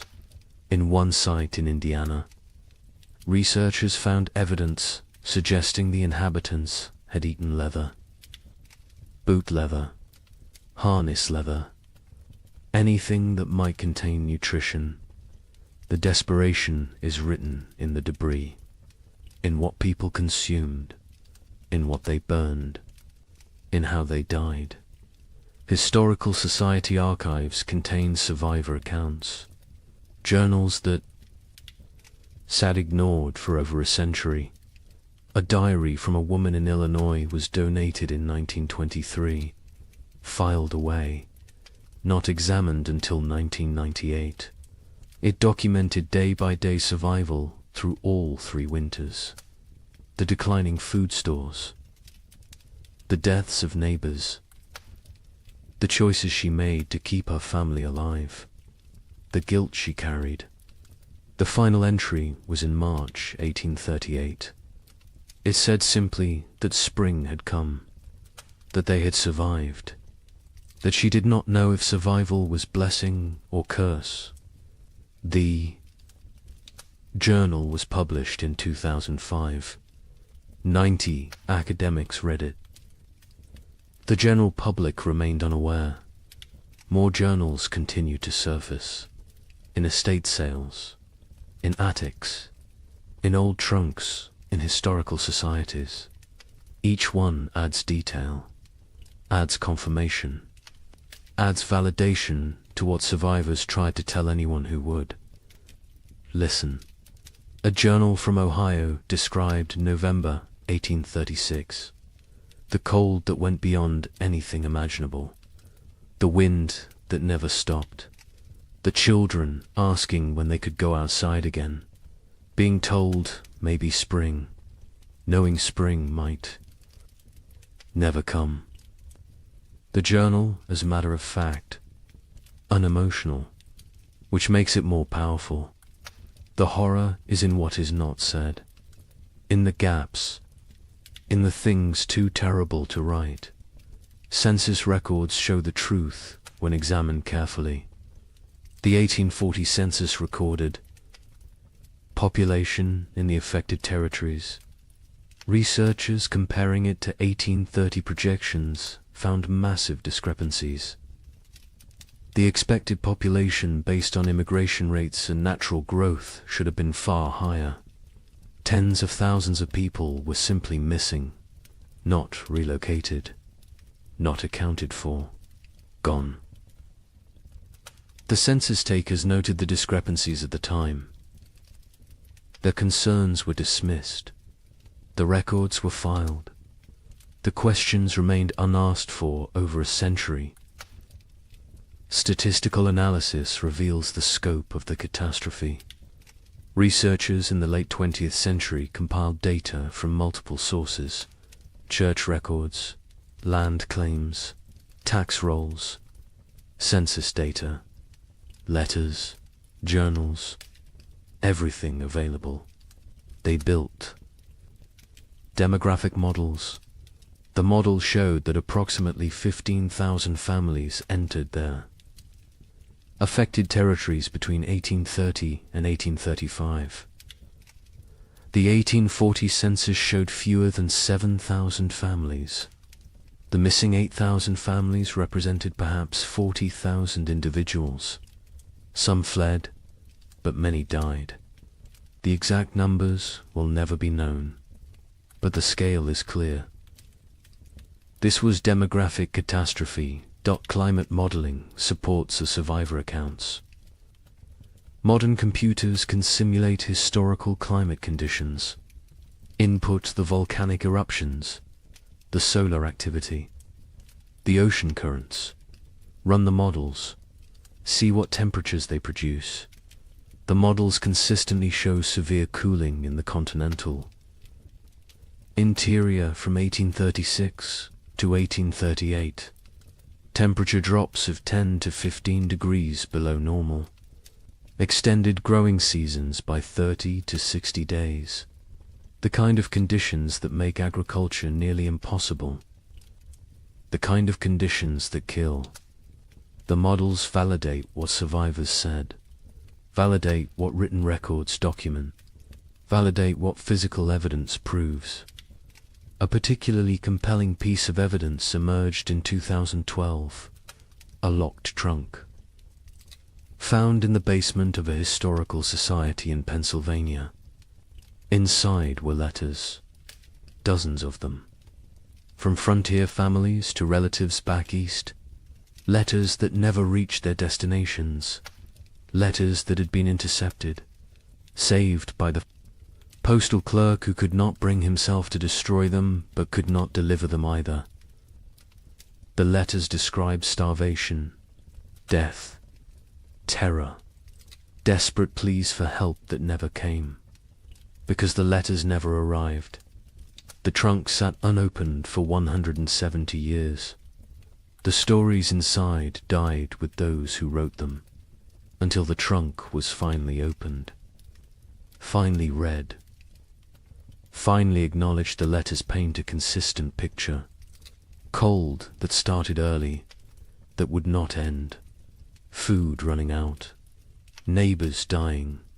Children dying. The grinding daily battle to survive another day. One letter from a mother in Michigan described watching her daughter grow thinner, watching her stop playing, stop laughing, stop being a child, becoming instead a small, starving creature focused only on survival. The letter was dated January 1837. It is unclear if the daughter survived. The mother's name appears in no later records. She likely died. The letter is her memorial, her testimony, her proof that she existed, that she suffered, that she tried. Genetic evidence provides another layer of confirmation. Population geneticists studying Midwest families found bottleneck events in the late 1830s. Sudden reductions in genetic diversity, indicating that populations declined rapidly, that only certain family lines continued, that many lines ended completely. The genetic record shows what historical records obscured, shows the true impact, shows that entire family trees simply stop, branch after branch ending in the same narrow window. 1836 to 1838. Native American oral histories mention the hard years. Tribes in the affected regions have stories of the time when winter would not end, when buffalo disappeared, when people starved. The stories were not prominent, were overshadowed by other traumas, removal, disease, war, but the stories exist. Another source of validation, another voice confirming what happened, confirming that the cold was real, was widespread, was catastrophic for everyone in its path. European records provide external confirmation. Observers in England and France noted unusual weather patterns in North America, received reports from travelers, from ships, from traders. The reports described severe cold, crop failures, humanitarian disaster. These reports were published in European scientific journals, were discussed in academic circles, were known at the time, but were forgotten in America, were not incorporated into American historical narrative, were treated as foreign observations of foreign problems, not as documentation of American catastrophe. The evidence is overwhelming, undeniable, consistent across every discipline. every source, every method of inquiry. The 3 winters happened, were as bad as survivors claimed, killed thousands, destroyed hundreds of settlements, set back westward expansion by years, changed the trajectory of American development, and was systematically erased from memory, deliberately forgotten, buried under more palatable narratives. But the evidence remained, waiting, and now it speaks, loudly, clearly, demanding that we remember, demanding that we acknowledge, demanding that we ask why this was forgotten, and what else we have chosen to forget. Societies choose what to remember, what to forget, what stories to tell about themselves. America chose to remember triumph, chose to remember westward expansion as inevitable, as heroic as the march of civilization across wilderness. The 3 winters did not fit that story, so they were extruded, erased, forgotten, not through conspiracy exactly, but through collective decision that some truths are inconvenient. Some realities undermine necessary myths. Some histories are better left buried, but forgetting comes with costs. Modern Americans facing climate uncertainty have no cultural memory of how quickly weather can turn catastrophic, how fragile our systems truly are, how thin the line between civilization and survival. We believe we are insulated, protected, that technology and infrastructure make us safe. The pioneers believed they were prepared to. They had survived winters before, had skills, had experience, had confidence. They were wrong. Confidence is not armor. Preparation has limits. And nature does not care about human expectations. The pioneers who survived demonstrated extraordinary resilience. But resilience came at prices we can barely fathom. Psychological trauma that lasted lifetimes, physical damage that shortened lives, moral compromises that haunted until death, relationships destroyed, innocence shattered, futures altered. They survived, but survival was not triumph, was not victory, was simply continuing to breathe, to move, to exist. Some days that was enough. Other days it was not. The Illinois family that lost their daughter eventually prospered. Their farm became successful. They appeared to outside observers as model frontier family, hard-working, productive, respectable. But the father never spoke of the hard years, not to his children, not to his neighbors, not to anyone. When he died in 1871, his wife burned his journal. She said it contained nothing anyone needed to know. The children did not question her, did not push. The family maintained silence until the last of them died. The story died with them. As so many stories did, the young couple in Michigan who nearly starved in February 1837 lived into old age. They watched their children grow, saw grandchildren born, built prosperity from the ruins of trauma, but they never truly healed. The wife developed hoarding behaviors, stored food obsessively, could not throw anything away, could not trust that abundance would continue. The fear never left. The husband, startled at sudden noises, had nightmares until he died, woke, screaming about cold, about hunger, about his daughter dying. They lived together for 40 years after the winters ended, but part of them never left those years. never fully returned to the present, always remained trapped in the cold, in the fear, in the desperate fight for survival.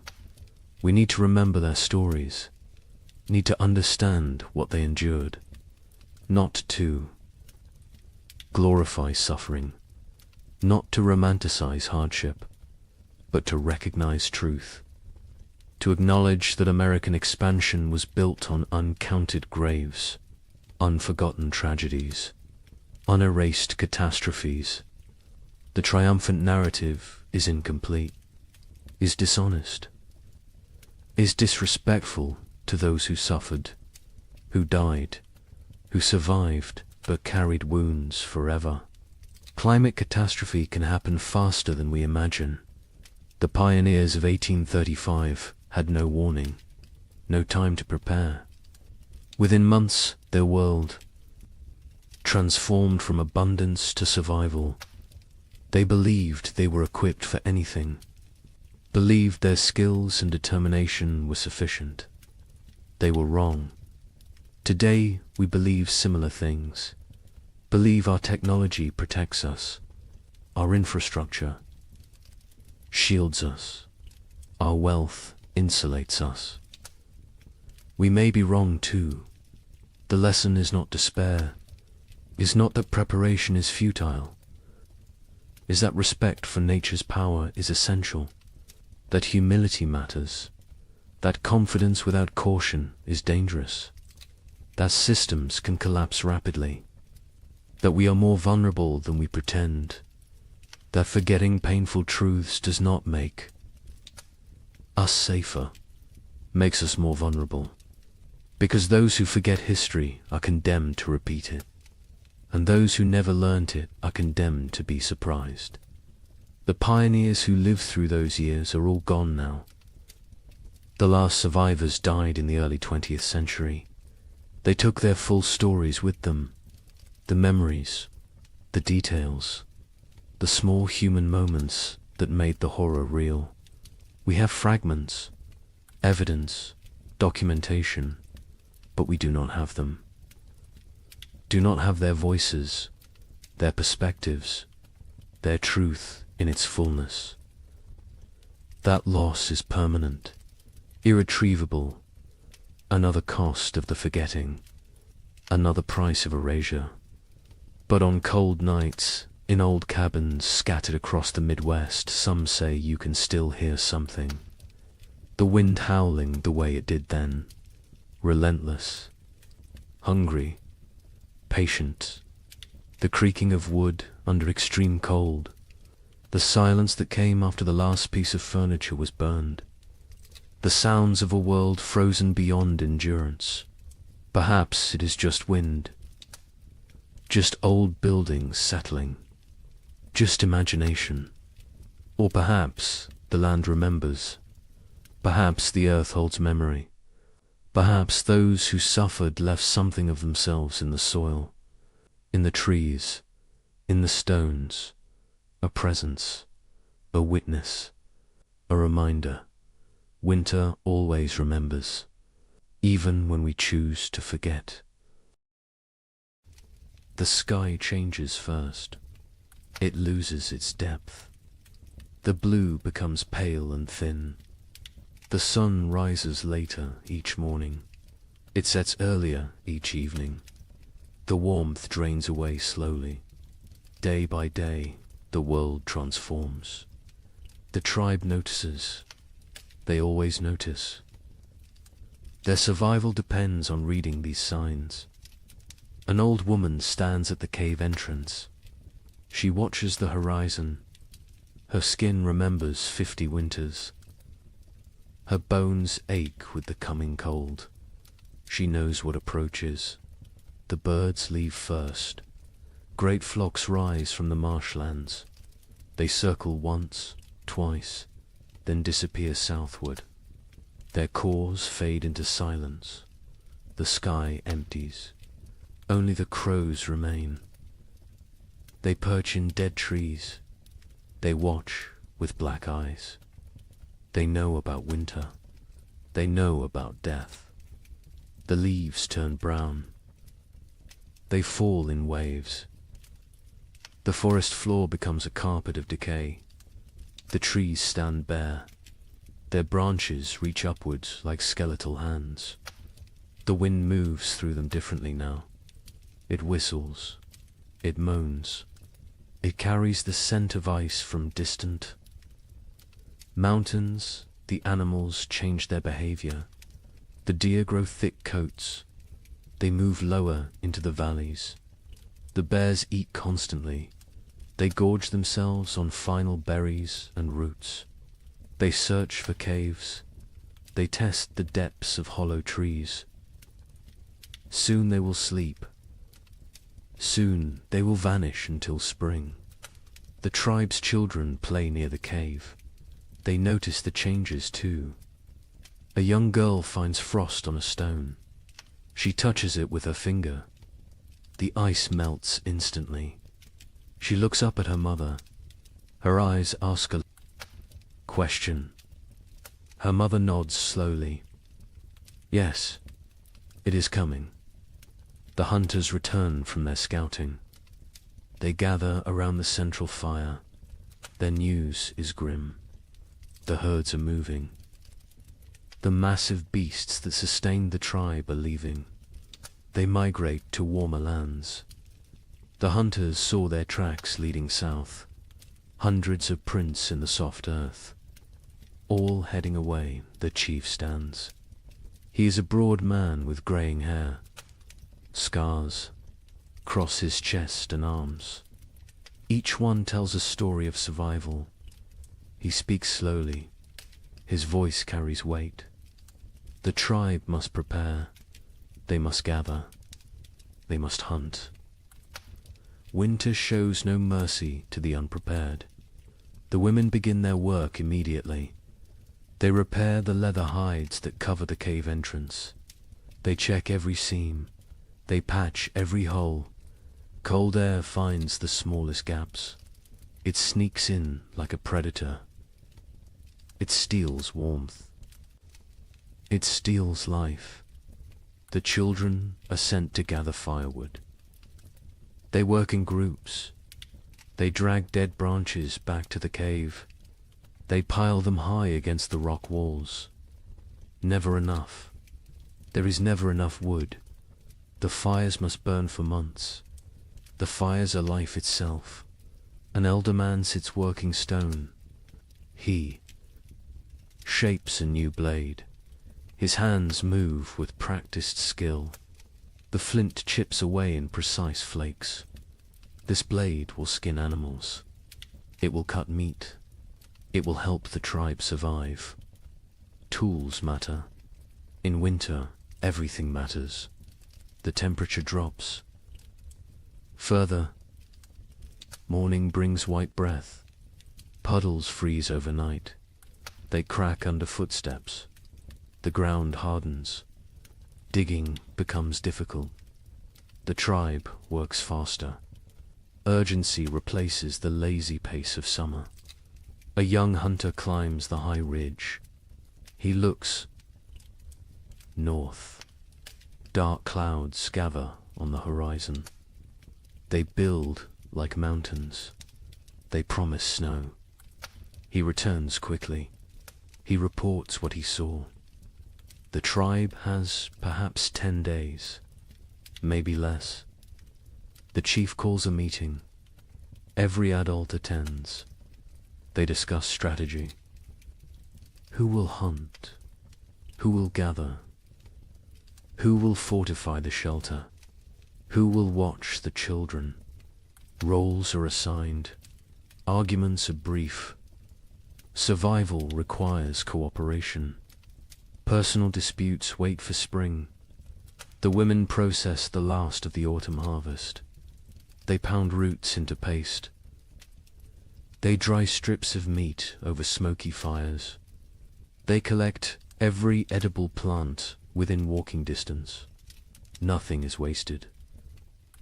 A handful of seeds might mean the difference between hunger and starvation. Night falls earlier now. The darkness lasts longer. The tribe sits closer to the fire. They eat their evening meal in silence. They think about the months ahead. They remember previous winters. Some were mild, some were brutal. No one knows what this winter will bring. A baby cries. Its mother holds it close. She wraps it in soft rabbit fur. The infant is barely 2 months old. This will be its first winter. The mother's face shows worry. The other women gather around. They offer reassurance. They share wisdom. They have kept babies alive through cold before. The old woman who watches the sky speaks. She tells of a winter. From her youth, snow fell for 20 days without stopping. The drifts rose higher than a man. 3 members of the tribe died. They ran out of food. They grew weak. The cold took them in their sleep. She tells this story as warning, as motivation. As truth, the fire crackles. Sparks rise into the darkness. They dance like orange stars before fading. The tribe sits in a circle. They feel the bond between them. They are family. They are survival partners. They will face the cold together. They will endure together. Or they will perish together. The wind picks up. It blows from the north. It carries the smell of snow. It carries the promise of winter. The tribe feels it. Every man, woman, and child knows what approaches. The season of death has begun its descent. The time of testing is here. Tomorrow, the real work begins. The hunters wake before dawn. 6 men rise from their sleeping places. They move quietly. They do not wake the others. The air inside the cave is cold. Their breath makes small clouds. They gather their weapons in silence. The chief hunter is called Kra. He has seen 30 winters. His body is lean and strong. Scars mark his arms and legs. Each scar tells a story. Each one represents survival. He checks his spear. The stone point is sharp. The binding is tight. This weapon has killed. Many times before, the other hunters prepare. They wear thick furs. They tie leather wraps around their legs. They carry stone blades at their waists. They bring rope made from twisted plant fibers. They will need everything they carry. There are no second chances in winter. The sky begins to lighten. Grey replaces black. The hunters step outside. The cold hits them immediately. It takes their breath. Their eyes water. They blink away the moisture. Their bodies adjust slowly. Frost covers everything. The rocks glisten white. The sparse grass stands frozen and brittle. Each footstep crunches. The sound carries in the still air. They must move carefully. Sound travels far on cold mornings. Kraw leads them north. He knows where the herds gather. He has hunted these lands his entire life. His father taught him. His grandfather taught his father. Knowledge passes through generations. It keeps people alive. They walk for an hour. The sun rises behind them. It provides no warmth. It is a pale circle in the grey sky. The light reveals a changed landscape. Winter is transforming their world. Snow patches appear. Small drifts collect in shadows. The ground is harder now. Frozen. Solid in places. Walking becomes more difficult. Legs tire faster. But they push forward. Kraw stops. He kneels. He examines the ground. Tracks. Large tracks. deep impressions in the half-frozen earth. Bison. A small herd passed through recently, perhaps during the night. The tracks are fresh. The hunters gather. Around they study the signs. Craw counts the tracks. Maybe 8 animals. Maybe 10. The herd is moving slowly. They are grazing as they travel. This is good. This means the hunters can catch them. They follow the trail. The tracks lead northeast, toward the river valley. Bison often shelter near water. The valley provides protection from wind. There is still grass there, brown and dry, but edible. The wind picks up. It blows from the north. It carries tiny ice crystals. They sting exposed skin. The hunters pull their furs tighter. They lower their heads. They keep moving. Another hunter named Dren speaks quietly. He points to the sky. More. Clouds are building, dark and heavy. They roll in from the mountains. A storm is coming. Everyone sees it. Everyone understands. They must hunt quickly. The tracks become fresher. The eddies are sharp. The animals are close now. Very close. Craw signals for silence. Hand gestures only. The hunters spread out. They form a loose line. They move like shadows. They crest a small rise. Below them, the river valley opens up. And there, near the frozen stream, the bison herd grazes. 9 massive animals, brown and shaggy. Their breath rises in great clouds. They paw at the snow. They search for grass beneath the hunters crouch low. They are downwind. The bison cannot smell them. This is crucial. Bison have poor eyesight but excellent noses. Scent betrays hunters more than sound. Craw studies the herd. He looks for weakness. Old animals. Young animals. Injured animals. His eyes settle on a large female. She stands at the edge of the group. She limps slightly. Her left rear leg favors her weight. She is the target. He signals to the others. They understand immediately. Years of hunting together create silent language. They know their roles. They know the plan. 3 hunters will circle left. 3 will stay right. They will drive the herd. They will separate the weak one. The maneuver begins.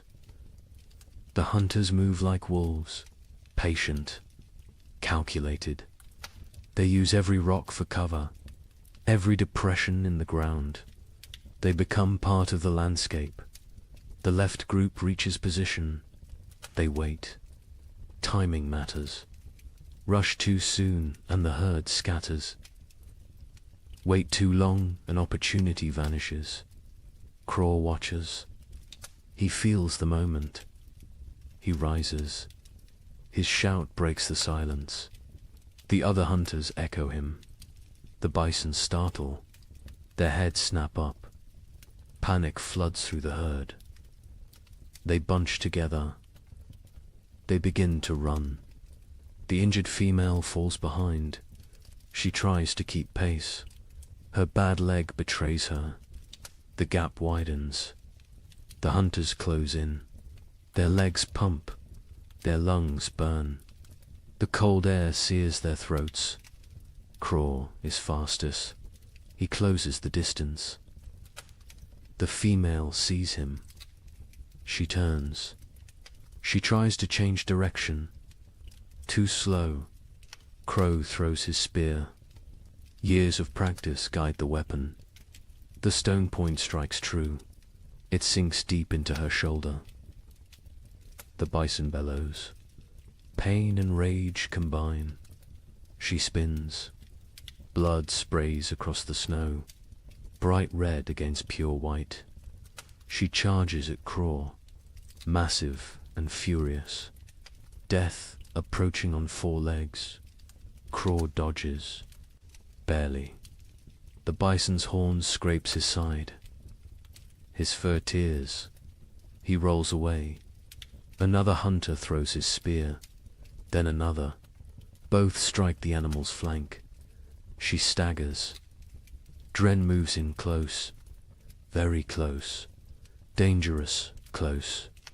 He thrusts his spear upward, into the chest, between the ribs, toward the heart. The bison's front legs buckle. She goes down. The hunters surround her. They wait. She kicks twice.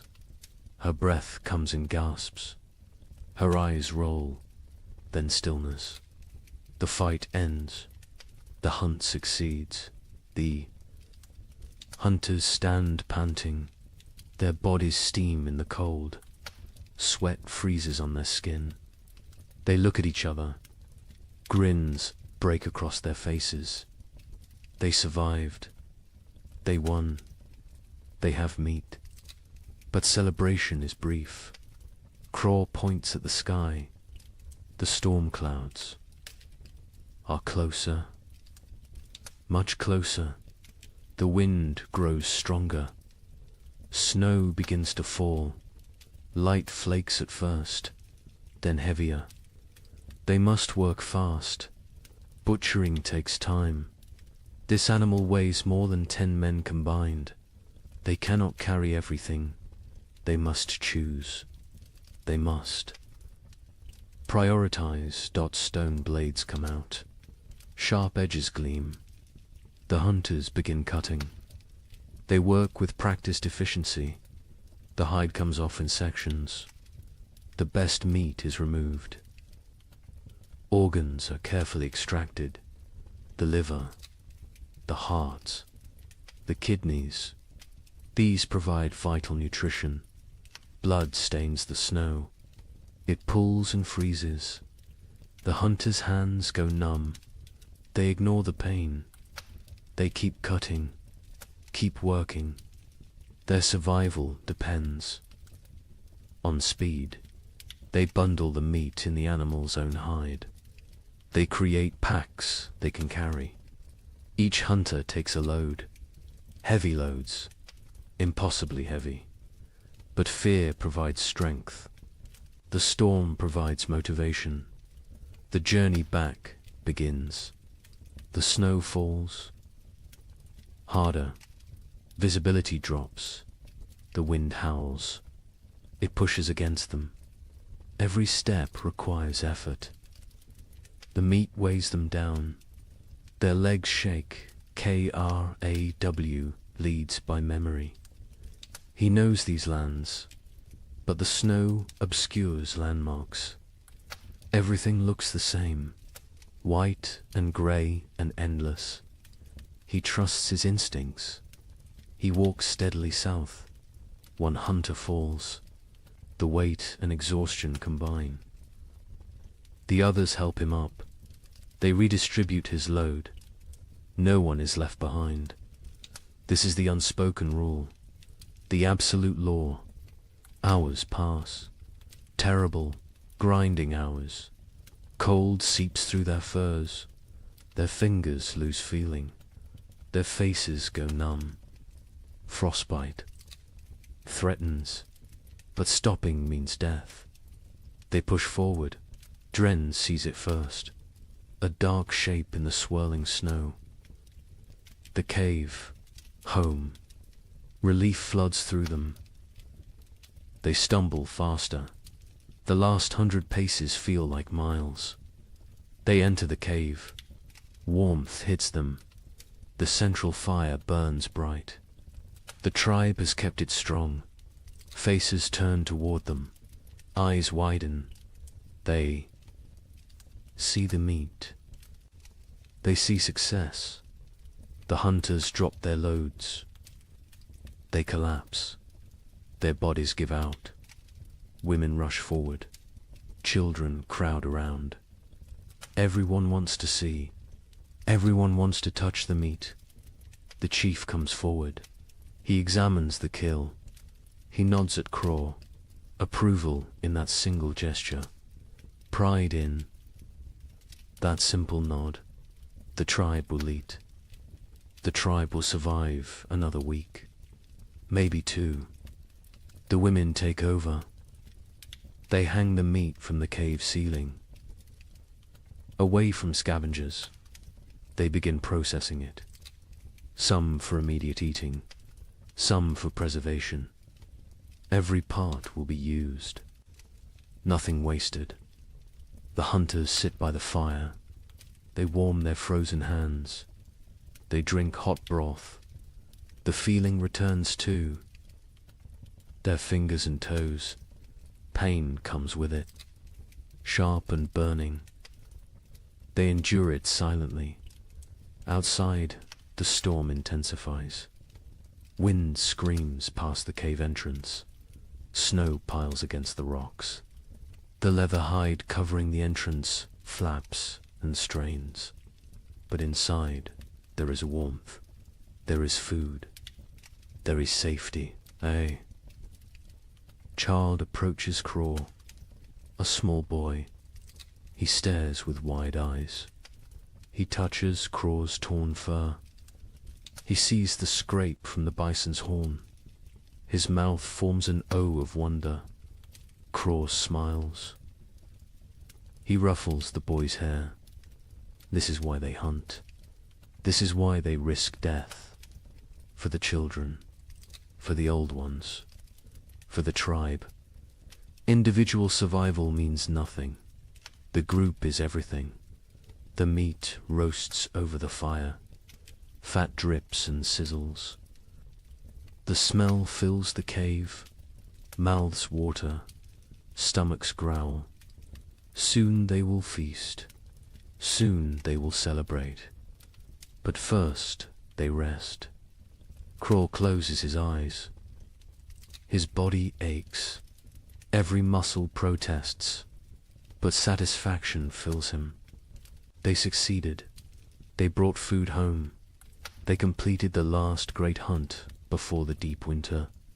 The storm rages outside. Let it rage. Let the snow fall. Let the cold descend. The tribe is ready. They have meat. They have fire. They have each other. This hunt might sustain them for weeks. It might mean the difference between survival and starvation. No one knows what the winter will bring. No one can predict the future. But today they won. Today they live. And in the primitive world, today is all that matters. The storm passes after 3 days. The snow stops falling. The wind dies down. The tribe emerges cautiously. They squint against the brightness. Snow covers everything. The world looks different now. Transformed. Dangerous. The work begins immediately. Winter preparation cannot wait. Every day matters. Every hour counts. The tribe divides into groups. Each group has specific tasks. Organization means survival. The women examine the cave entrance. The leather hide covering took damage in the storm. Wind tore several seams. Snow forced its way through gaps. Cold air invaded their shelter. This cannot happen again. An older woman named Mira leads this work. She has repaired shelters for 20 winters. Her hands know the work. Her eyes spot every weakness. She directs the younger women. They listen carefully. They learn by doing. They take down the damaged hide. It is stiff with ice. They carry it to the fire. The heat makes the leather pliable again. They can work with it now. They can repair the tears bone needles come out. Thread made from animal sinew, the women sit in a circle. They stitch the tears closed. Their fingers move quickly. They push. Needles through tough leather. They pull thread tight. Each stitch must be perfect. Weak stitching means cold air. Cold air means death. While they work, others gather moss. They find it on the north side of rocks. They peel it away carefully. Moss provides insulation. They stuff it into cracks in the cave walls. Every tiny gap gets filled. The cave must become a sealed chamber. The men focus on firewood. They need mountains of it. What they have is not enough. It is never enough. They venture into the forest. They search for dead trees. Dead wood burns best. Green wood smokes and sputters. A young man named Torg swings a stone axe. He strikes a dead trunk repeatedly. The impacts echo through the forest. Chips of wood fly. His arms burn with effort. Sweat forms despite the cold. He ignores the discomfort. The work must continue. Other men drag fallen branches. They create trails through the snow. Long paths marked by dragged wood. Back and forth. Trip after trip. Their backs ache. Their hands blister. They keep working. Children help too. Even the smallest ones. They gather kindling, dry twigs and bark, pine cones that will catch fire easily. They fill baskets. They carry them back to the cave. Everyone contributes. Everyone has value. By afternoon, wood piles grow. They stack it along the cave walls, high stacks that reach toward the ceiling. The cave begins to shrink. Storage takes space, but space is less important than fuel. Inside the cave, women organize food storage. The meat from the hunt hangs from the ceiling. They wrap it in bark. This protects it from insects, from moisture, from mold. Preserved meat can last months if stored correctly. Dried roots go into leather pouches. They stack these near the back wall, the coldest part of the cave. Natural refrigeration. The cold preserves. It prevents rot. Nuts and seeds fill clay pots. These pots are precious. Making them takes skill and time. They seal with wooden lids. They keep contents dry. They protect from rodents. A woman counts the supplies. She uses stones to track quantities. 1 stone for each pouch of roots. 1 for each bundle of dried fish. The counting is important. They need to know what they have. They need to ration carefully. The chief watches this inventory. His face shows concern. They have food, but is it enough? 6 months of winter stretch ahead, maybe 7. No one knows how harsh this winter will be. He makes a decision. Starting tomorrow, 1 meal per day, not 2. Rationing begins now, while they still have surplus. Better to be cautious early. Starvation at winter's end kills many tribes.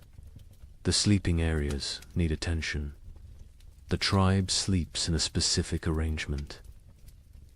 This is not random. This is survival strategy. The weakest sleep closest to the fire. Infants and small children. The very old. Those who are sick. Adults sleep in the middle ring. They provide a barrier. Their bodies block drafts. They generate warmth. They protect the vulnerable. The strongest hunters sleep near the entrance. They endure the coldest positions. They wake first if danger approaches. They are the first defense. This hierarchy never changes. Women spread fresh pine boughs on the ground. These create mattresses. They provide insulation from the cold stone floor. They replace old bows that have compressed and lost their cushioning. Furs are distributed. Each family gets a share. Thick bear hides for the children, wolf pelts for the adults, rabbit skins sewn together for extra layers. Everyone must stay warm through the night. The fire pit requires work. It sits in the center of the cave. Stones ring it. These stones were carefully chosen. They hold heat. They radiate warmth long after flames die down. But some stones have cracked. The extreme heat damages them over time. Cracked stones can explode, send sharp fragments flying, cause injuries. The men remove the damaged ones. They bring new stones from the river, smooth and solid. The warning comes at dawn. The air feels wrong, too still, too heavy. The pressure changes. Animals sense it first. Birds that remained through autumn flee. They rise in frantic groups. Their calls sound panicked. Even the crows abandon there. Perches, got KRAW, stands outside the cave. He tastes the air, metal on his tongue, the taste of coming snow. His joints ache. Old injuries throb. His body predicts weather better than his eyes. A massive storm approaches, perhaps the worst of the season. He returns to the cave quickly. He finds the chief. They speak in low tones. The chief's face hardens. He knows what this means. He has survived 40 winters. He recognizes the signs. This storm will trap them inside. For days, maybe a week. The chief raises his voice. Everyone stops. Everyone listens. The blizzard comes. They must secure everything. Now, immediately. No delays. The tribe erupts into controlled chaos. Everyone knows their emergency roles. They have practiced this, prepared for this moment. Speed matters now. Organization matters. Men rush to bring in final wood loads. They grab everything nearby. Dead branches, split logs, even greenwood. Anything that burns. They pile it inside until the cave floor disappears beneath fuel. Women grab the drying meat. Some pieces are not ready, still moist, still vulnerable to spoilage. But leaving them outside means losing them. Animals will steal them. Snow will ruin them. Everything comes inside. Children are sent to fill water containers. They run to the stream. They use hollowed gourds, clay pots, animal bladders, anything that holds liquid. Once the storm hits, leaving the cave becomes impossible. They need water for days. The wind begins gentle at first, a whisper through the trees. Then stronger, a moan, a howl. It builds like a living thing, like a predator circling. Temperature plummets. The drop is sudden, shocking. Breath becomes visible fog. Exposed skin stings. Fingers go numb within minutes. The cold announces the storm's arrival. The first snowflakes fall, large and soft. They drift lazily, almost peaceful, but more follow than more. Within minutes the air fills with white. Visibility shrinks. The forest disappears. The world becomes a swirling void. The tribe retreats inside. The hunters enter last. They pull the leather hides tight. They secure every fastening. They add the extra layer. The interior darkness deepens. Only firelight remains. The storm intensifies. Wind screams past the cave mouth. It sounds almost human. Anguished wails and shrieks. The leather hide strains against its bindings. It flaps and snaps. The noise is constant, overwhelming. Snow drives. Horizontally, it finds every tiny gap. Fine powder forces through the leather weaving. It dusts the cave floor near the entrance, creates small drifts. The tribe watches with concern. They cannot stop this invasion. The fire becomes their universe. They feed it constantly. Wood disappears at an alarming rate. The cold outside is so intense it steals heat from the cave. The flames must fight harder, burn hotter, consume more fuel. Smoke becomes a problem. The usual draw through the ceiling hole weakens. The storm disrupts normal airflow. Smoke gathers in the cave's upper reaches. Eyes water. Throats burn. They cough. But they cannot reduce the fire. Cold is more dangerous than smoke. The first, they pass us slowly. Time becomes strange. Without sun, without normal rhythms, hours blend together. The tribe sits in their designated areas. They wait. Patience is a survival skill. Children grow restless first. They are used to running, playing, exploring. Now they must sit still, stay quiet, conserve energy. This is torture for young bodies. They squirm and fidget. A little girl begins to cry. She wants to go outside. She does not understand. Her mother holds her, rocks her, sings softly, old songs, wordless melodies.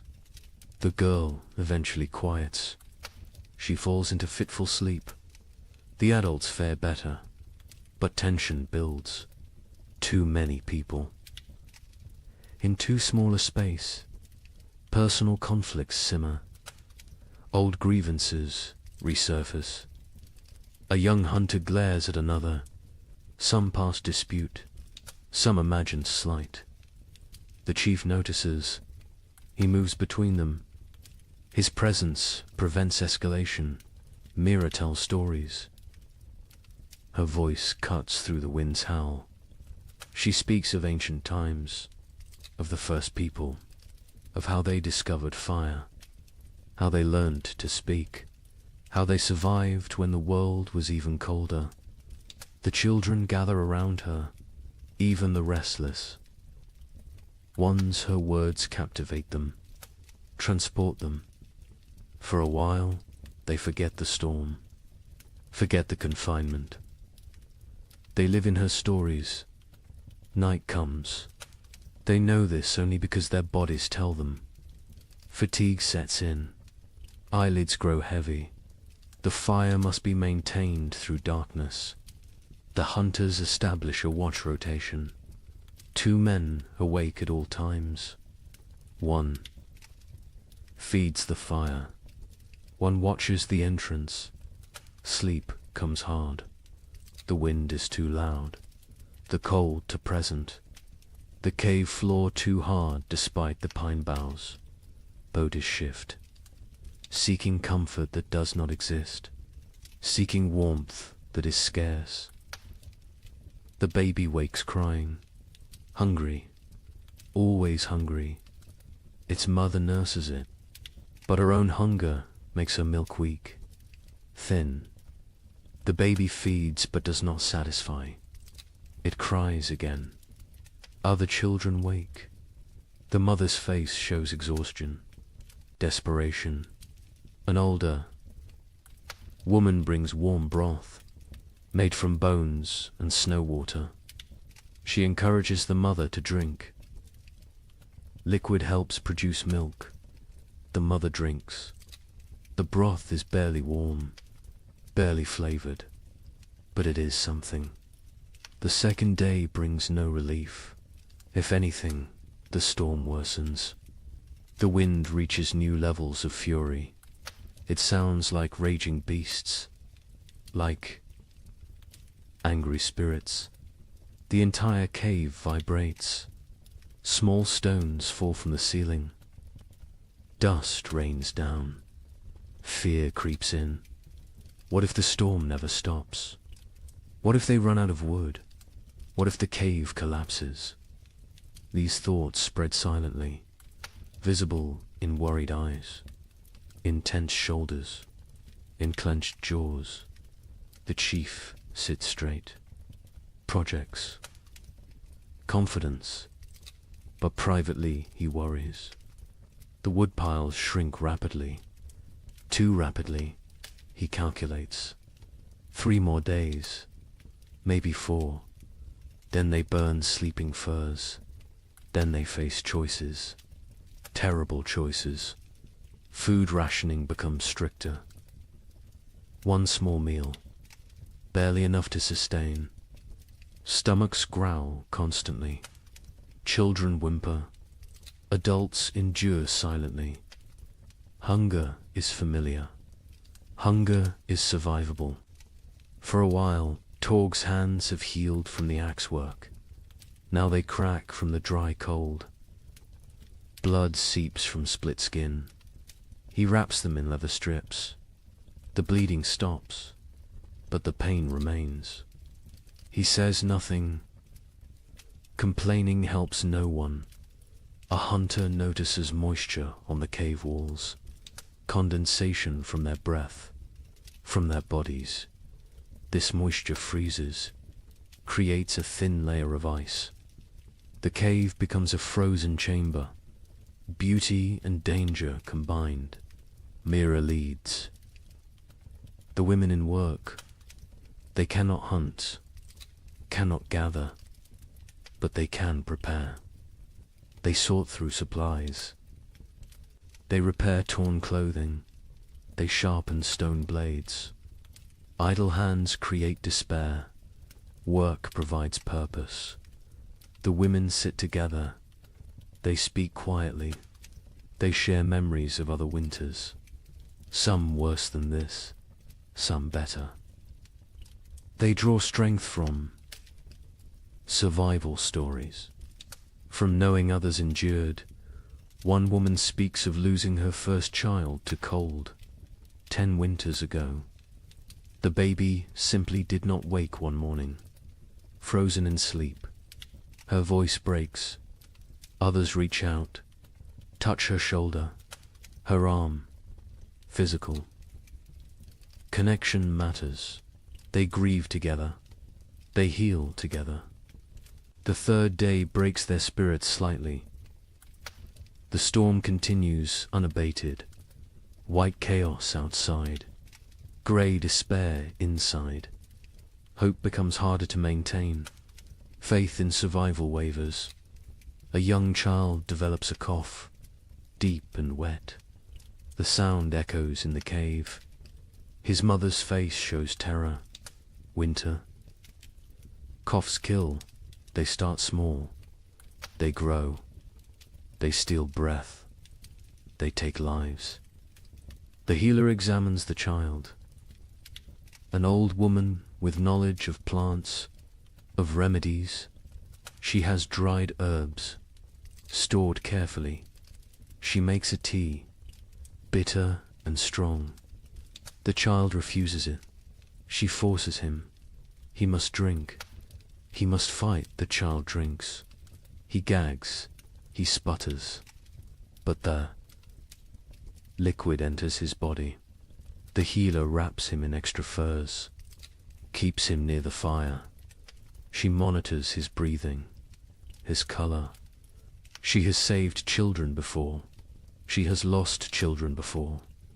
She does what she can. The fire burns lower. Fuel supplies deplete. The chief makes a decision.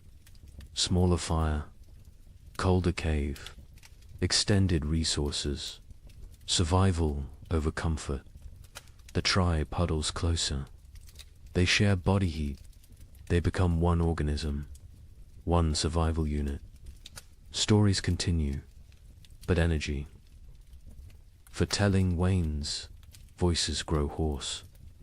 Throats hurt from smoke and dryness. Still they persist. Stories are medicine. Stories are hope. Stories are memory. Kraw dreams fitfully. He dreams of the hunt, of running through snow, of warm blood on cold ground, of meat and plenty. He wakes to cold and hunger. Reality disappoints.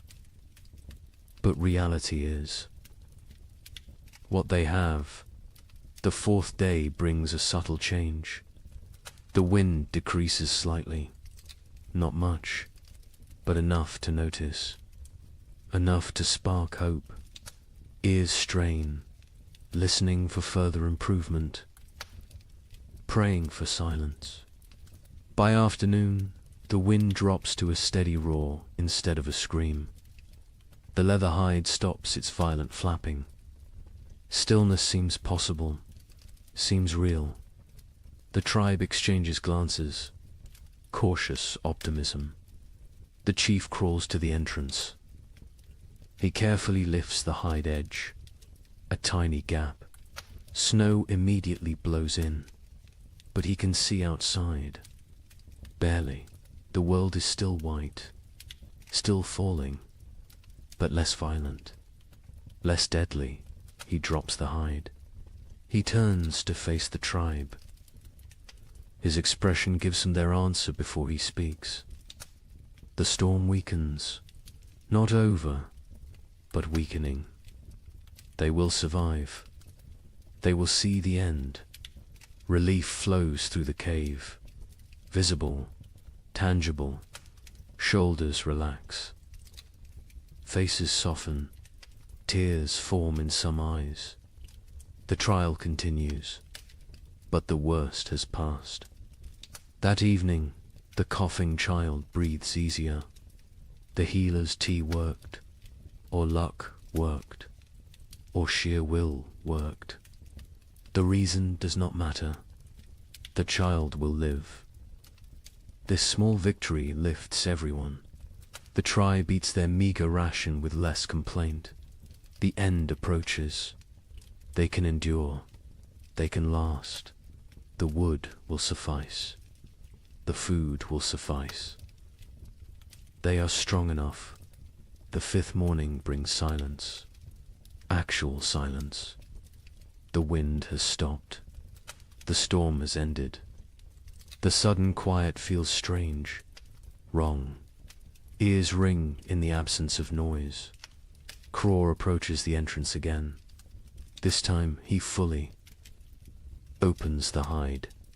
Daylight floods in, blinding and beautiful. The tribe shields their eyes, adjusts slowly. The world outside has transformed. Snow everywhere. Drifts higher than a man. The landscape is unrecognizable. Every familiar feature buried, erased. They look upon an alien world, white and pristine and deadly. But the sky shows blue, clear blue. The storm has truly passed. The tribe survived. Every member, every child, every elder. They made it through together. They do not celebrate loudly. They have no energy for celebration. But quiet satisfaction fills the cave. They endured. They protected each other. They remained human in inhuman conditions. The first blizzard has ended. Many more will come, but this one is done, and they are alive. Cold, hungry, exhausted, but alive. That is enough. That is everything. The days after the blizzard bring cruel clarity. The tribe emerges to assess their world. Snow covers everything in impossible depths. Walking is exhausting. Each step sinks to the knee, sometimes to the waist. Movement becomes a brutal task. The hunters try to venture out. They search for game, for any sign of life. But the animals have vanished, gone deep into dens, hibernating, or dead, or fled to distant warmer lands. The forest stands empty, silent as a grave. They check their trap. Lines, the snares they set before winter. Snow has buried them all. Invisible, useless. Days of work erased by one storm. They dig frantically. They find 3 traps, all empty. All sprung by falling snow. The tribe returns to the cave. Their faces tell the story. No food, no prospects, only what they stored. Only what hangs from the ceiling. Only what sits in clay pots. They must make it last. They must ration carefully. The chief counts the supplies again. He uses his stones. He moves them slowly. His count confirms his fears. Not enough. Even with strict rationing, even with 1 meal per day, they will run out before spring arrives. Weeks before, he does not share this calculation. Not yet. Fear helps no one. Panic kills faster than hunger. He will wait. He will hope. Perhaps another opportunity will come. Perhaps luck will shift. The moon rises full and bright. It illuminates the frozen landscape. Everything glows silver, beautiful and deadly. This moon marks the deepest part of winter, the coldest nights, the longest darkness. The tribe calls it the moon of hunger. Every winter it appears. Every winter it tests them. Food becomes an obsession. Stomachs growl constantly. Sleep brings dreams of feasting, of plenty, of meat dripping fat. People wake disappointed, wake to cold reality, wake to emptiness. The single daily meal shrinks. Further, what filled a palm now fits in fingers, barely enough to taste, never enough to satisfy. Children cry after eating, still hungry, always hungry. Mothers have nothing more to give. The baby suffers most. Its mother's milk dries up. Her body has nothing left to convert. She tries to nurse. The infant sucks desperately, gets nothing. Its cries become weaker, more pitiful, more heartbreaking. The women try to help. They chew dried meat until soft. They feed this paste to the baby, tiny amounts. The baby takes it, swallows. But infant bodies need milk, need fat, need nutrients this paste cannot provide. Mira grows weaker. Her old body has few reserves. Age makes winter harder. She sleeps more, moves less. Her skin seems to hang on her bones. Her eyes sink into her skull. She knows what is happening. She accepts it.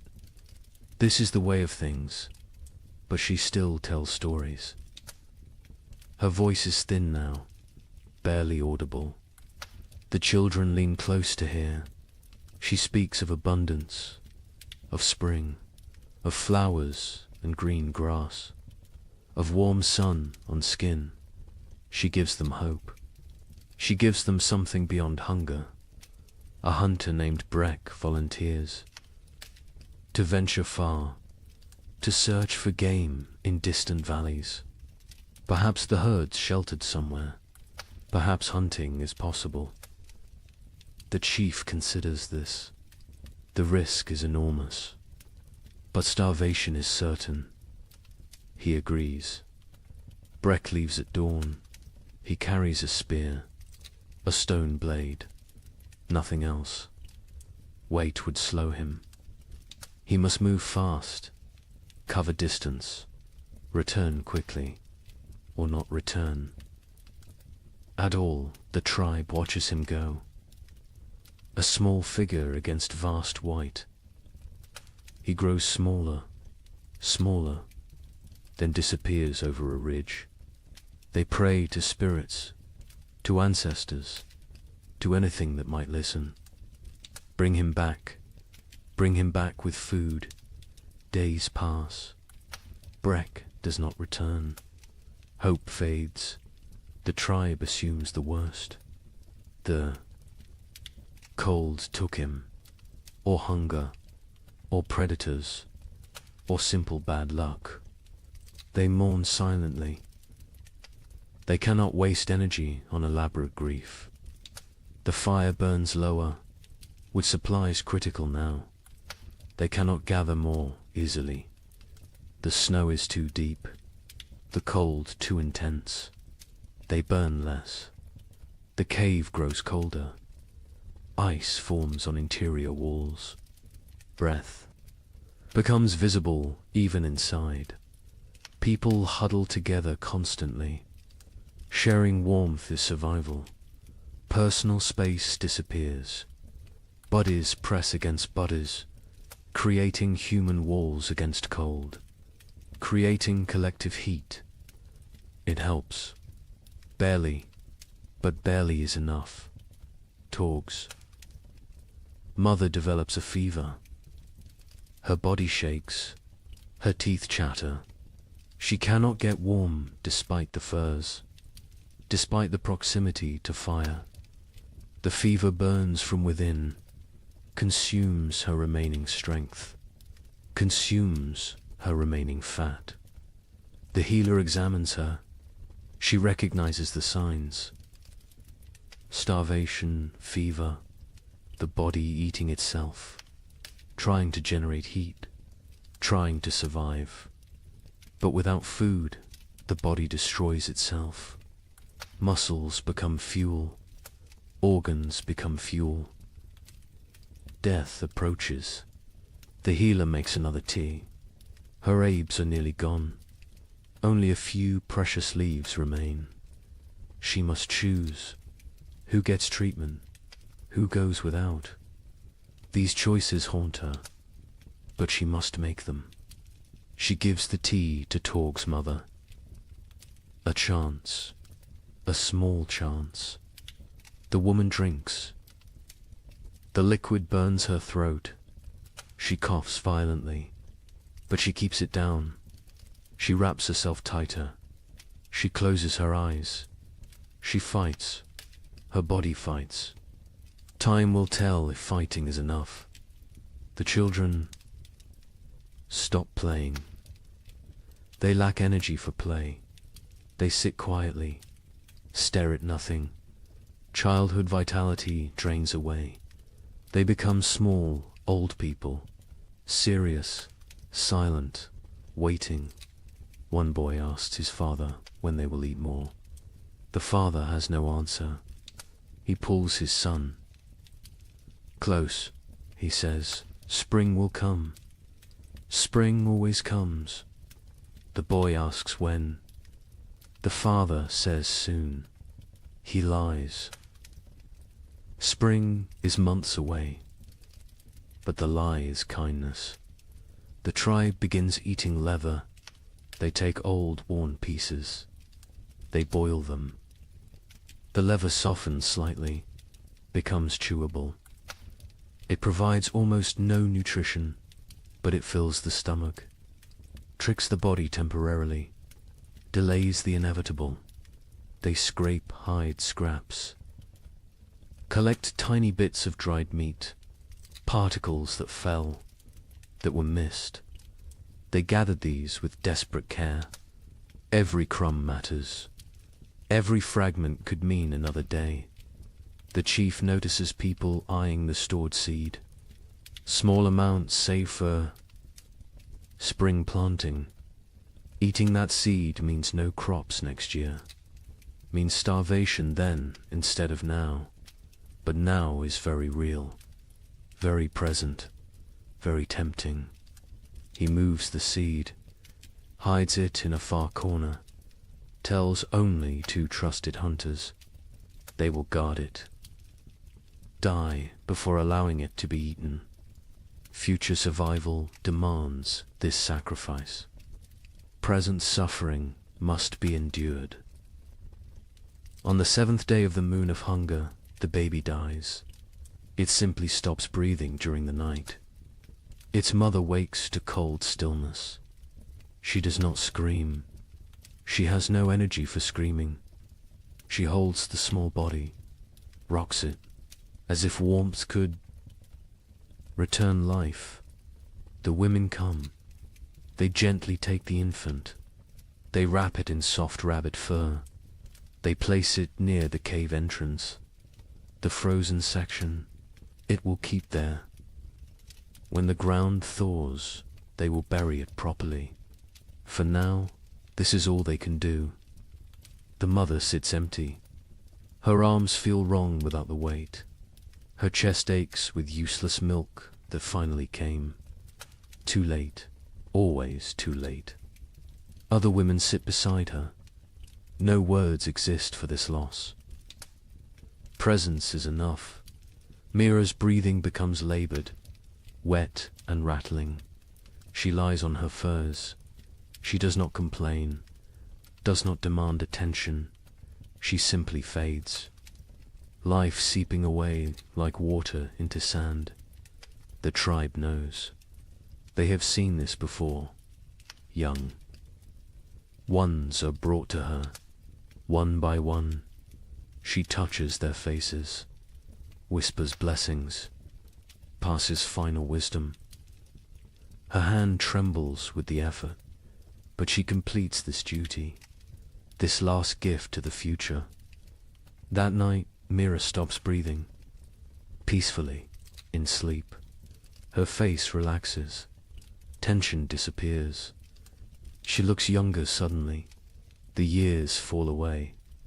She returns to some earlier self. The tribe covers her with respect, with gratitude. She gave them everything, even her final breath. 2 deaths in one day. The tribe feels the weight. They are fewer now, weaker now, more vulnerable now. But they must continue, must endure, must survive for those who did not. The 8th day brings a miracle.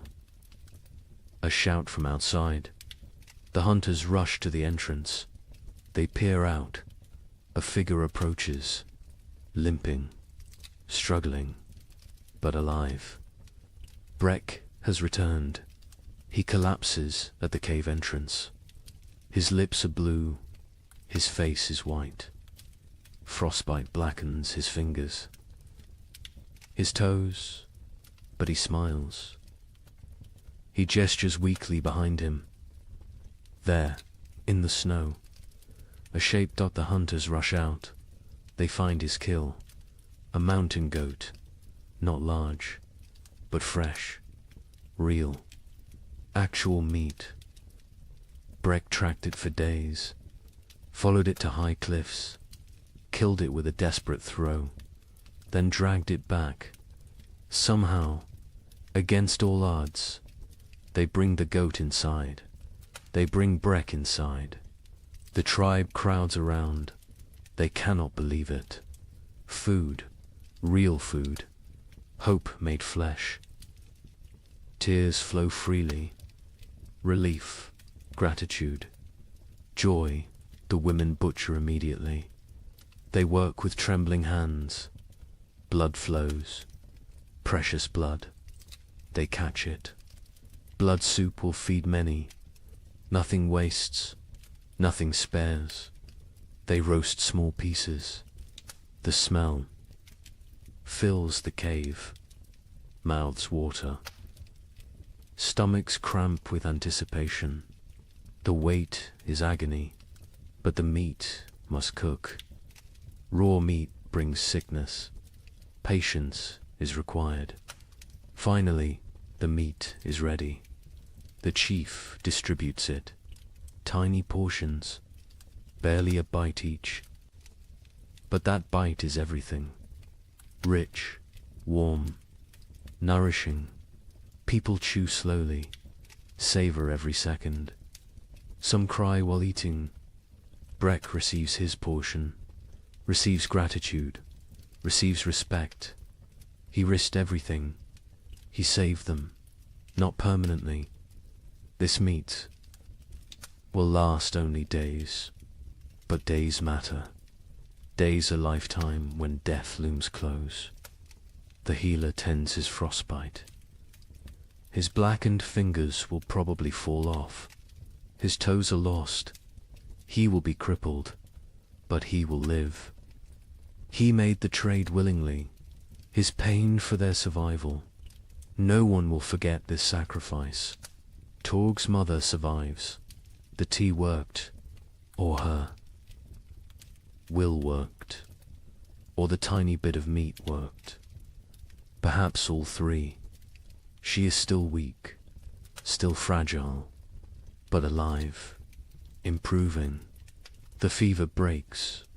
She sleeps naturally. Healing sleep. The tribe settles that night with fuller bellies. Not full, but fuller. The difference is profound. Mood lifts. Energy returns slightly. Conversation resumes. Small jokes are made. Laughter sounds strange, foreign, but welcome. The moon of hunger continues. It will continue for weeks more. They are not saved, but they are not finished. They endure. They adapt. They survive. More storms will come. More hunger will come. More death might come. But tonight, they have meat. They have hope. They have each other. The fire burns a bit brighter. Wood is still rationed. But they allow a slightly larger flame.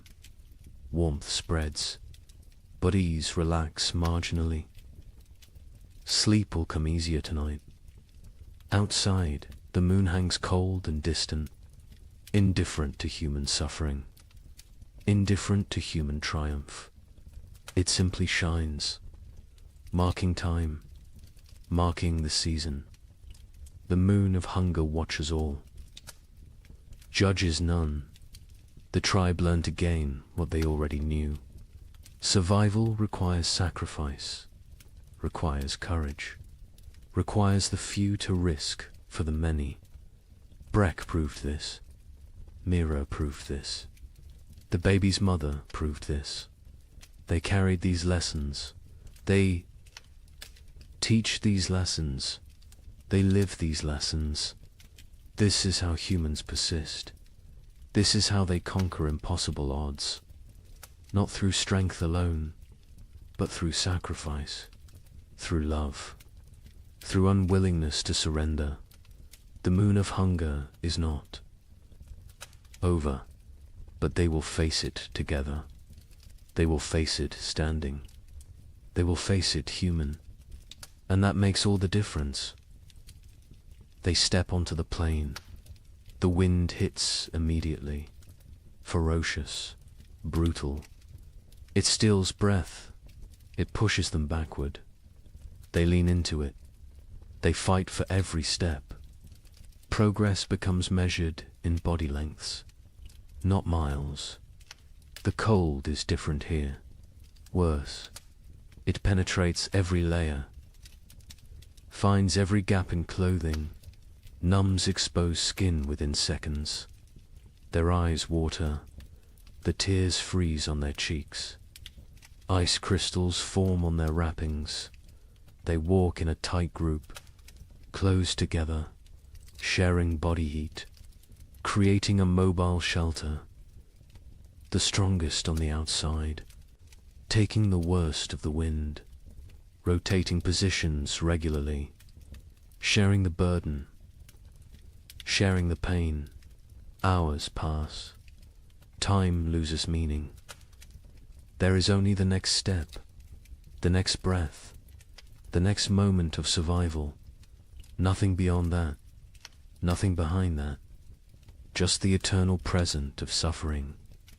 Sira stumbles. She catches herself. But barely. Her legs shake. Exhaustion shows. Others are the same. Everyone reaches their limits, but limits must be exceeded, must be pushed beyond reason. Survival demands the impossible. They come to a frozen river. Ice covers it completely. Thick.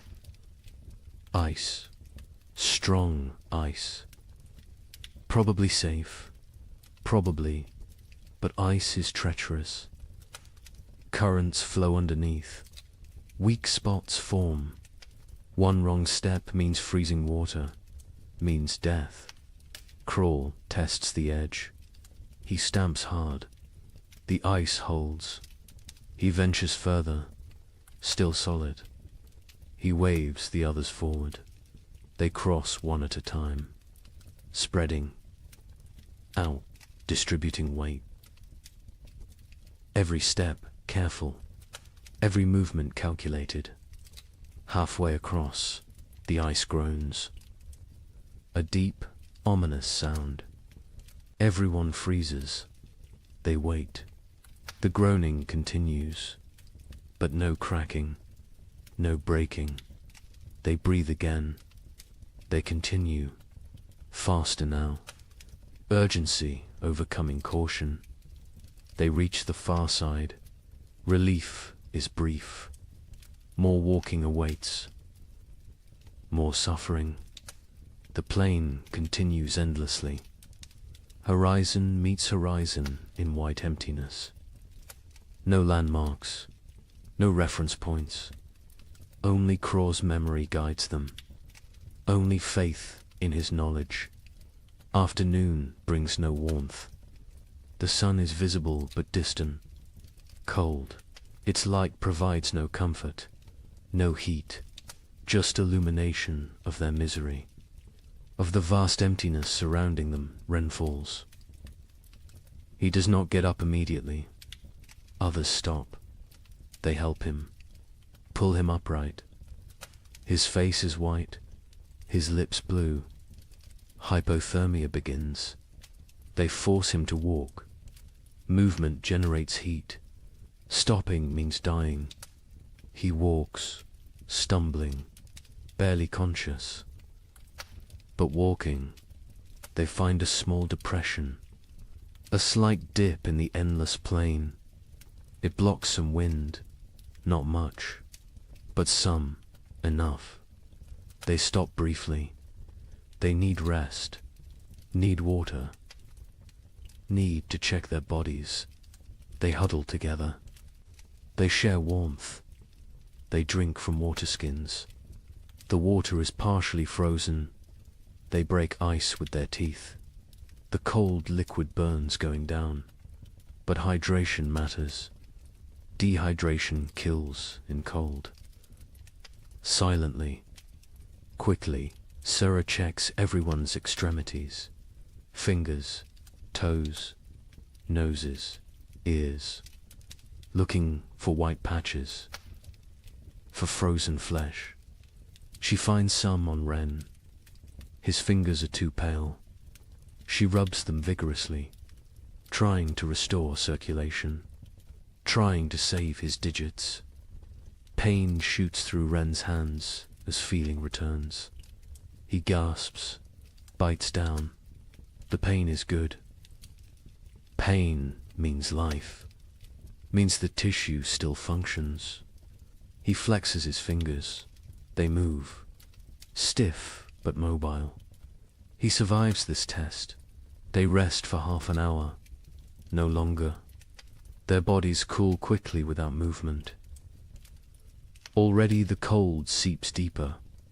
They must continue. Must reach the valley before nightfall. Darkness on the plain means death.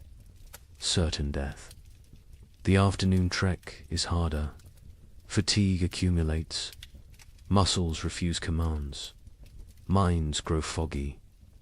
This is dangerous. Clear thinking preserves life. Confusion kills. They focus on simple goals. Next 100 steps. Then next 100. Then next, they see shapes ahead. Dark forms against white. Rocks. Trees. Hope. Surges, but distance deceives. The shapes are far. So far. What looked like minutes away takes hours to reach. The plane plays tricks, tests sanity. Finally, they arrive. Not trees, just large boulders. But boulders provide shelter. Wind breaks around them, creates calm pockets. They can rest here. They can survive the night here. Relief is overwhelming. They collapse against the rocks. Their bodies give out. They have nothing left. They walked for 14 hours, maybe 15, through impossible conditions. They should be proud, but they are too tired for pride, too exhausted for emotion. They must make fire, must create warmth, but they have no wood. The plain offers nothing, just snow and rock and ice. Craw searches desperately. He finds dried grass, small amounts poking through snow. He gathers every strand, every piece. They pile the grass. They work their firestones, striking, sparking, again and again. Their frozen fingers fumble, drop the stones, retrieve them, try again. Finally, a spark catches. Tiny flame, fragile, growing dot, they feed it carefully. Grass burns fast, too fast. The flame provides momentary warmth, psychological comfort more than physical heat, but it helps. It reminds them they are human. They can create. They can fight nature. The fire dies within minutes. No fuel remains. Darkness settles completely. Cold intensifies. Night on the plain is brutal beyond measure. They huddle together, all 10 bodies pressed close, creating a human ball. Preserving core warmth, sleep comes in fragments, minutes at a time. Someone must stay awake, must watch, must ensure everyone breathes, must prevent the final sleep that never wakes. They rotate this duty, share this burden. The night lasts forever. Time becomes meaningless. There is only cold, only suffering, only the desperate clinging to life. Some pray to spirits, some think of family, some think nothing, just exist, just breathe, just survive. Dawn arrives, grey and grudging. They survived, all 10, frozen, hurting, but alive. They check each other. Frostbite has spread. Fingers are white. Faces are damaged. But they can walk. They can continue. They eat tiny portions of dried meat. The food is frozen solid. They soften it in their mouths. It provides minimal energy, but enough. Enough for another day. Enough for more walking. The valley must be close. Croft feels it. He cannot explain how, but he knows. A few more hours, maybe half a day, they can make it. They must make it. They walk again, Bodhi's screaming protest. Every joint aches, every muscle tears. They walk anyway. They walk because stopping is death, because the tribe needs them, because they are human and humans endure. The terrain begins to change, subtle at first, a slight slope, a gentle descent, then more pronounced. Hills appear, the valley approaches, energy returns, hope fuels them. They increase pace. By midday, they see it. The valley spreads below, protected, sheltered. Trees grow there, dense forest. The sight is beautiful, salvation made visible. They almost run, almost forget their exhaustion. They enter the valley, wind stops, silence surrounds them. The temperature feels warmer immediately, still cold, still winter, but survivable, bearable. They made it. Against impossible odds, against nature's fury, they made it. Now they must find food, must justify the journey, must save the tribe. The trek was only half the battle. The real test begins now. The valley delivers on its promise. The hunters find game within hours, deer sheltering in thick forest. A small herd, 5 animals, healthy and fat. They have survived winter well, protected by the valley's embrace. The hunt is successful. 2 deer fall, 2 coordinated spears. The hunters work efficiently. They butcher, they preserve, they prepare for the return journey. Success tastes sweet, sweeter than the meat itself. They saved the tribe. They accomplished the impossible. The journey back takes 4 days. They carry heavy loads, meat wrapped in hide, dragging it through snow. The weight slows them, but spirits are high, high enough to overcome exhaustion, high enough to push through pain. The tribe spots them from a distance, 10 figures approaching, all walking, all alive, and carrying something, carrying hope. The cave erupts in celebration, crying, shouting, relief pours out. They feast that night, controlled feasting, rationed celebration, but feast nonetheless. Meat fills bellies, strength returns to limbs, color returns to faces. The tribe steps back from death's edge, not far, but enough days pass into weeks. The meat lasts longer than expected. Careful rationing, careful preservation. The tribe survives, continues, endures. Then something changes, subtle at first, easy to miss, but Craw notices. He always notices. The air feels different, less sharp, less cutting. The quality of cold has shifted. He mentions it to the chief. The chief feels it too. Something is coming, something changing. They watch, they wait, they observe. The days grow longer, minutes at a time, barely noticeable, but cumulative. Dawn arrives earlier. Dusk comes later. Light increases, darkness retreats. The balance shifts. The sun rises higher in the sky. Its arc changes. It climbs further before descending. Its light hits at different angles, penetrates deeper into the cave. These are signs.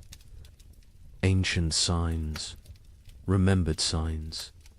One morning, water drips. A single drop from the cave roof, then another. Ice is melting, slightly, temporarily, but melting.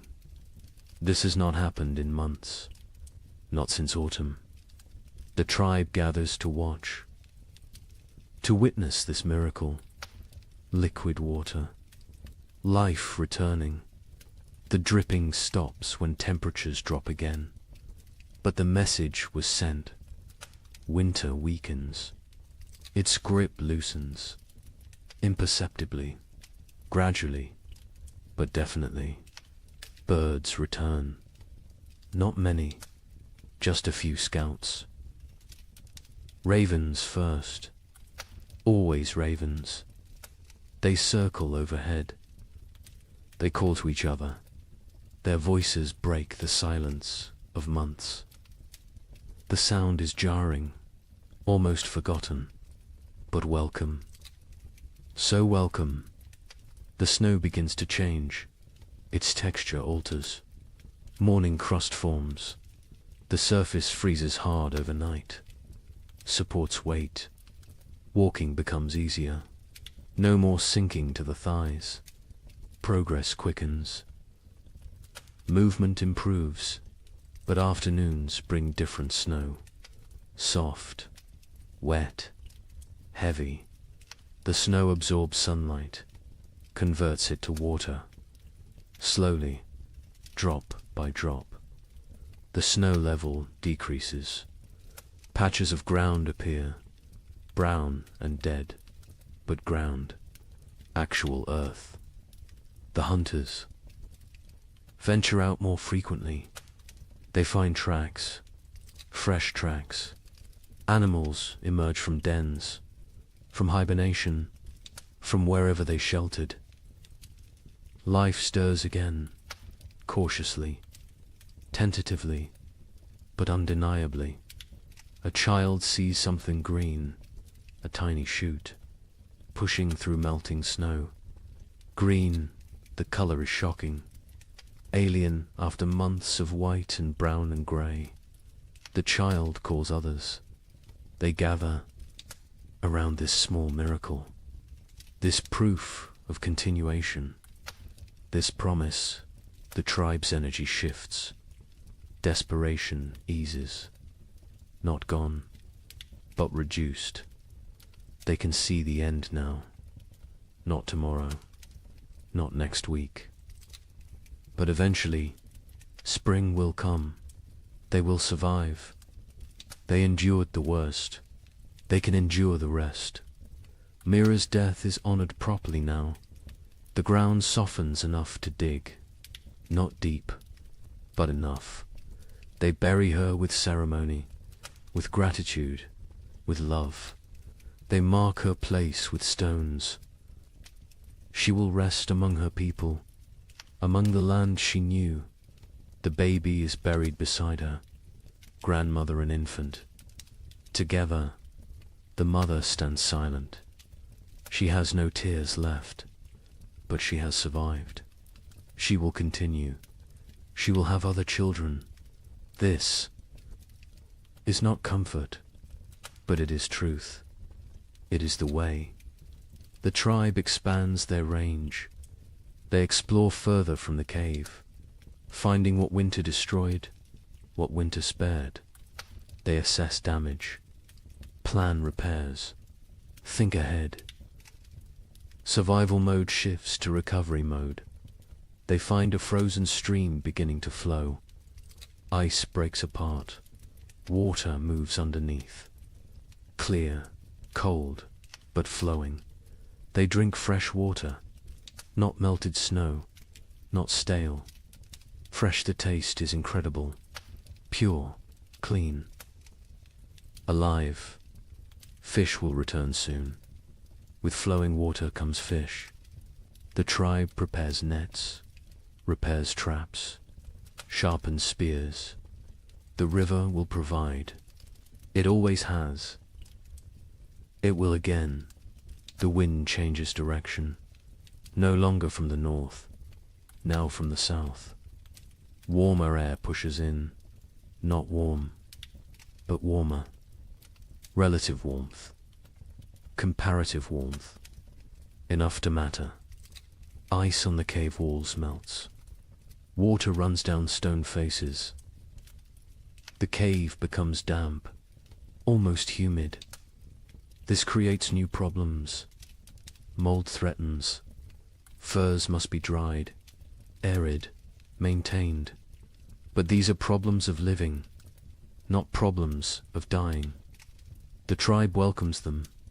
Sero spots deer tracks. Many tracks.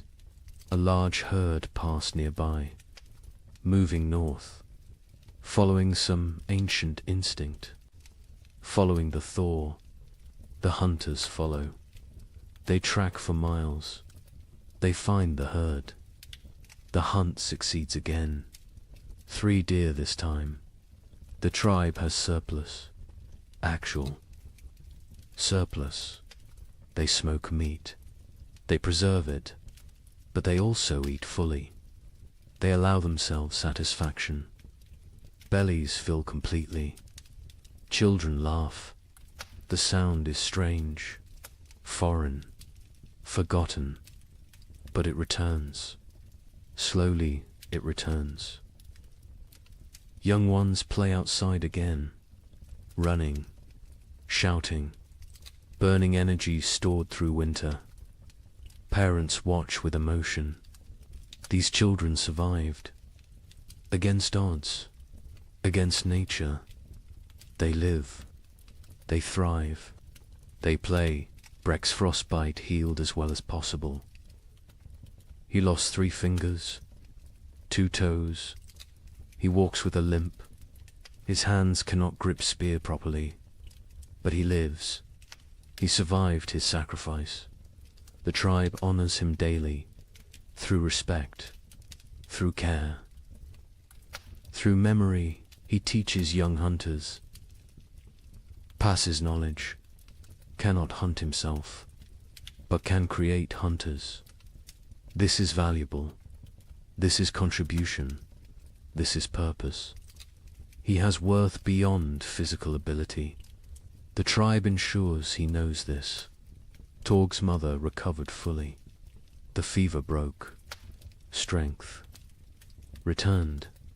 She works alongside other women. She processes new hides. She gathers early plants. She lives. Her son watches her with gratitude, with relief, with love. The nights grow shorter. Darkness retreats further. The tribe sleeps less, needs less sleep. Energy returns with light, with warmth, with hope. They begin projects, repairs, improvements, planning for next winter. Learning from this one, they discuss what worked, what failed, how to improve. Knowledge is survival. Experience is wisdom. They will not forget this winter, will not forget its lessons, will not forget its cost. 2 died, Mira and the baby. 2 out of many. This is success. Grim success. But success nonetheless. Other winters killed more, much more. This winter was survived. This winter was conquered. The chief ageth visibly. The stress wore him. Carved lines deeper. Grayed his hair further. But he stands straight. He led well. He made hard choices. He saved the tribe. Leadership exacted its price. He paid willingly. Cross joins ache more. The track damaged him. Pushed. His aging body beyond limits. He knows his hunting days near their end. Soon he will teach only. Lead only. hunt vicariously through younger men. This is natural. This is right. This is the cycle, but not yet. This spring he will hunt. This summer he will provide. He has a few good seasons left. He will use them fully, will extract every last contribution. This is his way. This has always been his way. The tribe ventures to high ground. They look north, the direction of the killing cold, the direction of death. Snow still covers distant mountains. Ice still gleams on peaks. Winter remains there, will remain for months. But here, in the valley, in their home, spring approaches, green spreads, slowly, gradually, but visibly. Grass emerges, leaves bud, flowers prepare to bloom. Color returns to the world. The monochrome existence ends. Life reasserts itself. Birds return in waves, small ones first, then larger. They sing, they call, they mate, they build nests. They choose to live here, choose to raise young here. The tribe takes this as blessing, as approval, as sin. Children collect eggs, carefully, leaving some, taking some. The birds can spare them. The birds will lay more. This is balance. This is sustainable. This is how it works. A bear emerges, thin, hungry, dangerous. It approaches the cave. The hunters drive it away. They cannot kill it. Too dangerous, too large. But they make their presence known, establish dominance, protect their territory. The bear leaves, seeks easier prey. The tribe remains vigilant. More bears will come, more predators. Spring brings life, but also competition, also danger, different danger than winter, but real. They prepare defenses, reinforce barriers, sharpen weapons. Spring is not safety. Spring is different challenge. Different tests, but they survived winter. They can handle spring. The elderly who remained in the cave through the trek are recovering. They endured. They kept fire burning. They maintained hope. They held the center. Their contribution was essential, unrecognized during the crisis, acknowledged now. The tribe holds council. All adults attend. They discuss summer plans. Where to hunt, where to gather, what to store, how to prepare for next winter. Always next winter. Winter always comes again. But between now and then, between this moment and that future threat, there is spring. There is summer. There is abundance. There is life. They will live fully, live completely, live gratefully. The thaw continues, accelerates, snow vanishes, rivers swell, the land transforms. The frozen death world becomes living green world. The change is profound, almost unbelievably, but real. Witnessed, experienced, the tribe survived. All but two. They endured when winter meant death. They outlasted the brutal cold. They conquered the primitive darkness. They proved again what humans are, what humans do, what humans will always do. They survive. They adapt. They continue. Spring has begun. The tribe gathers in evening light, not inside the cave, outside, under open sky. This gathering is ritual, sacred. It happens after every winter, after every survival. The time has come to speak, to remember, to learn. The chief sits at the center. Elders form a circle around him, hunters behind them, women next, children at the outer ring. Everyone has place, everyone has voice. This is how knowledge passes. This is how wisdom survives. The fire burns. Between them, not for warmth now, for ceremony, for focus, for connection. Flames dance, sparks rise. The tribe watches, reflects, prepares to speak their truths. The chief begins. His voice carries weight, authority earned through survival, through sacrifice, through leadership in darkness. He speaks of the winter, its harshness, its cruelty, its lessons. He names those lost. Mira, the infant, their names spoken aloud. Remembered, honored, he speaks of choices made, rationing food, sending the trek, hiding the seed. Hard choices, choices that saved them, choices that cost them. Leadership is burden. This winter proved it again. He carries these decisions, will carry them forever. Cross speaks next. He describes the hunt before the storm, the desperate race, the near miss with the bison's horn. He shows his torn fur, his scar, physical proof of survival, of risk, of success. He speaks slowly, choosing words carefully. Each word teaches. He talks about the trek, the frozen plain, the endless walking, the night without shelter, the valley discovered, the game found.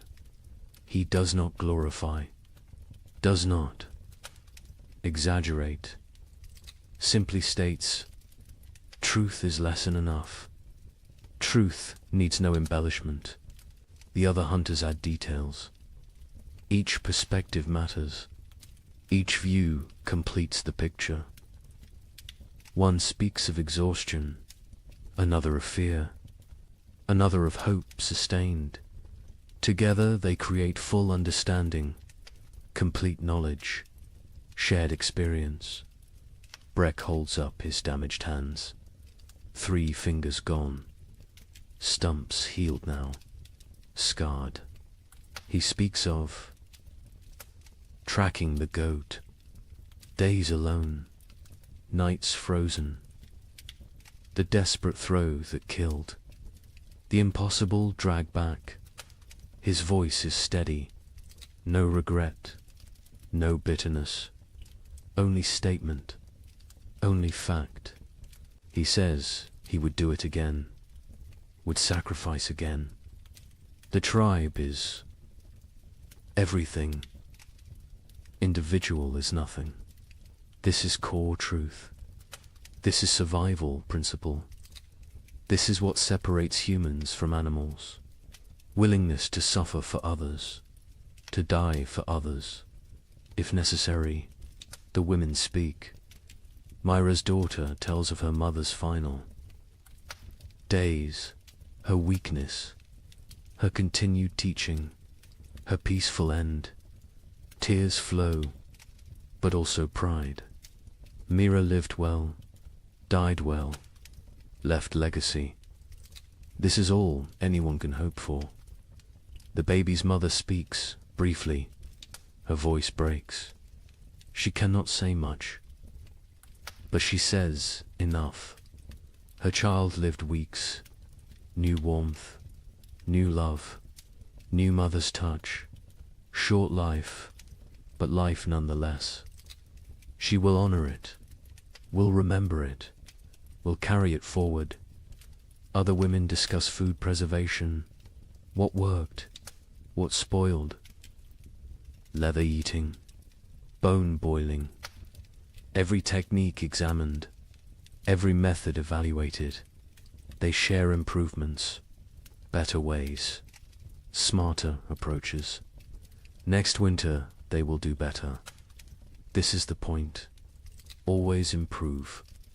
Always learn.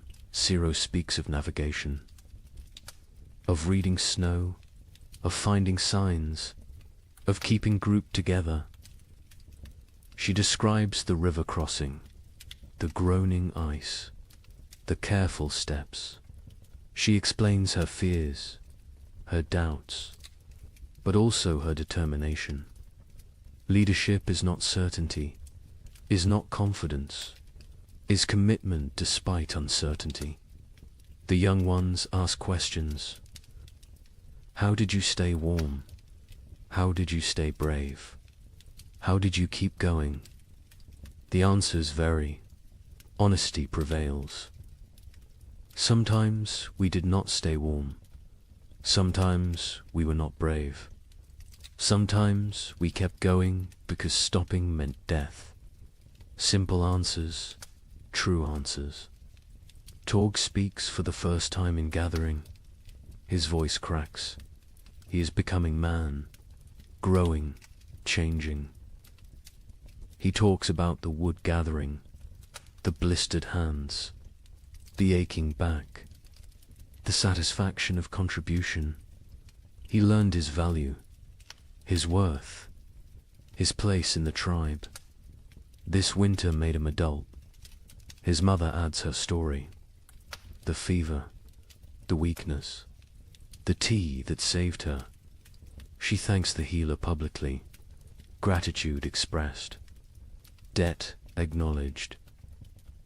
The healer nods, accepts thanks, but says she only did what she knew, what others taught her, what Myra taught her years ago. Knowledge circles, returns, perpetuates. The healer discusses her herbs, what she used, what she saved, what she needs to gather. She lists plants, describes locations, teaches identification. Several women listen intently. They want to learn, want to help, want to preserve this knowledge. The healer accepts students, welcomes them. Knowledge must spread, cannot die with one person. Talk turns to preparations. What they should have done, what they will do next time. More wood, always more wood. Better storage, improved insulation, stronger entrance barriers, backup supplies, hidden caches, distributed resources. They brainstorm, they plan, they commit. Someone suggests splitting the tribe, half in one cave, half in another. If one location fails, the other survives. Discussion follows, arguments for, arguments against. The chief listens, considers, makes no decision tonight. This needs thought, needs time. Will be decided before next winter. The feast day arrives with warmth, actual warmth. The sun climbs higher. It stays longer.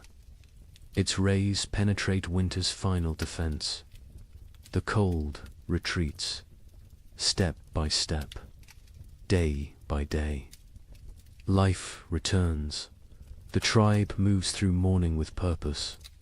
Women prepare food, all the food, reserves brought out, smoked meat, dried fish, roots saved, seeds roasted. Nothing held back today. Today's abundance. Today is celebration. Today is life affirmed. Children run wild, energy unleashed, months of confinement explode into motion. They chase, they climb, they shout. Their laughter echoes off rocks, off trees, off the sky itself. Parents watch with full hearts. This sound, this joy, this is why they fought, why they suffered, why they survived. The hunters bring fresh game, killed this morning, deer and rabbits. Prepared quickly, cooking now. The smell fills the valley, rich, savory, irresistible. Mouths water, anticipation builds. The feast approaches. By midday, everything is ready. Food covers flat rocks, arranged, displayed.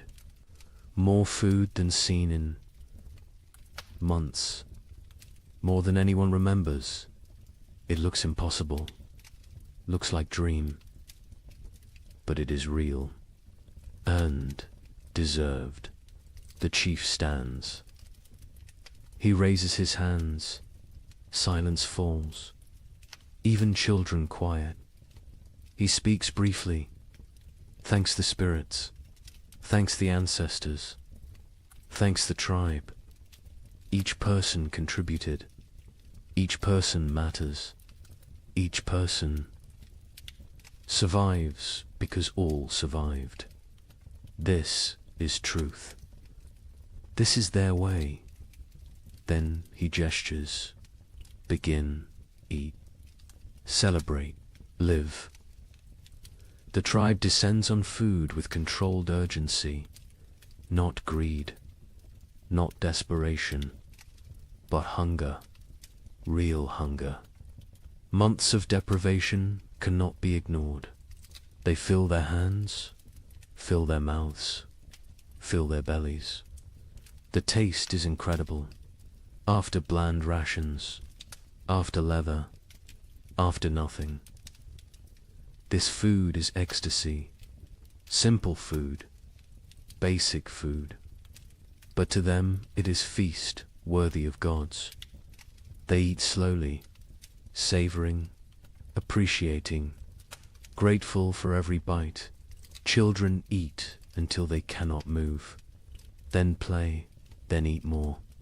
Their bodies demand fuel, demand rebuilding, demand growth delayed by winter. Parents smile, let them eat, let them grow, let them live. Adults pace themselves. Years teach moderation, but they eat fully, satisfied fully, for the first time in forever.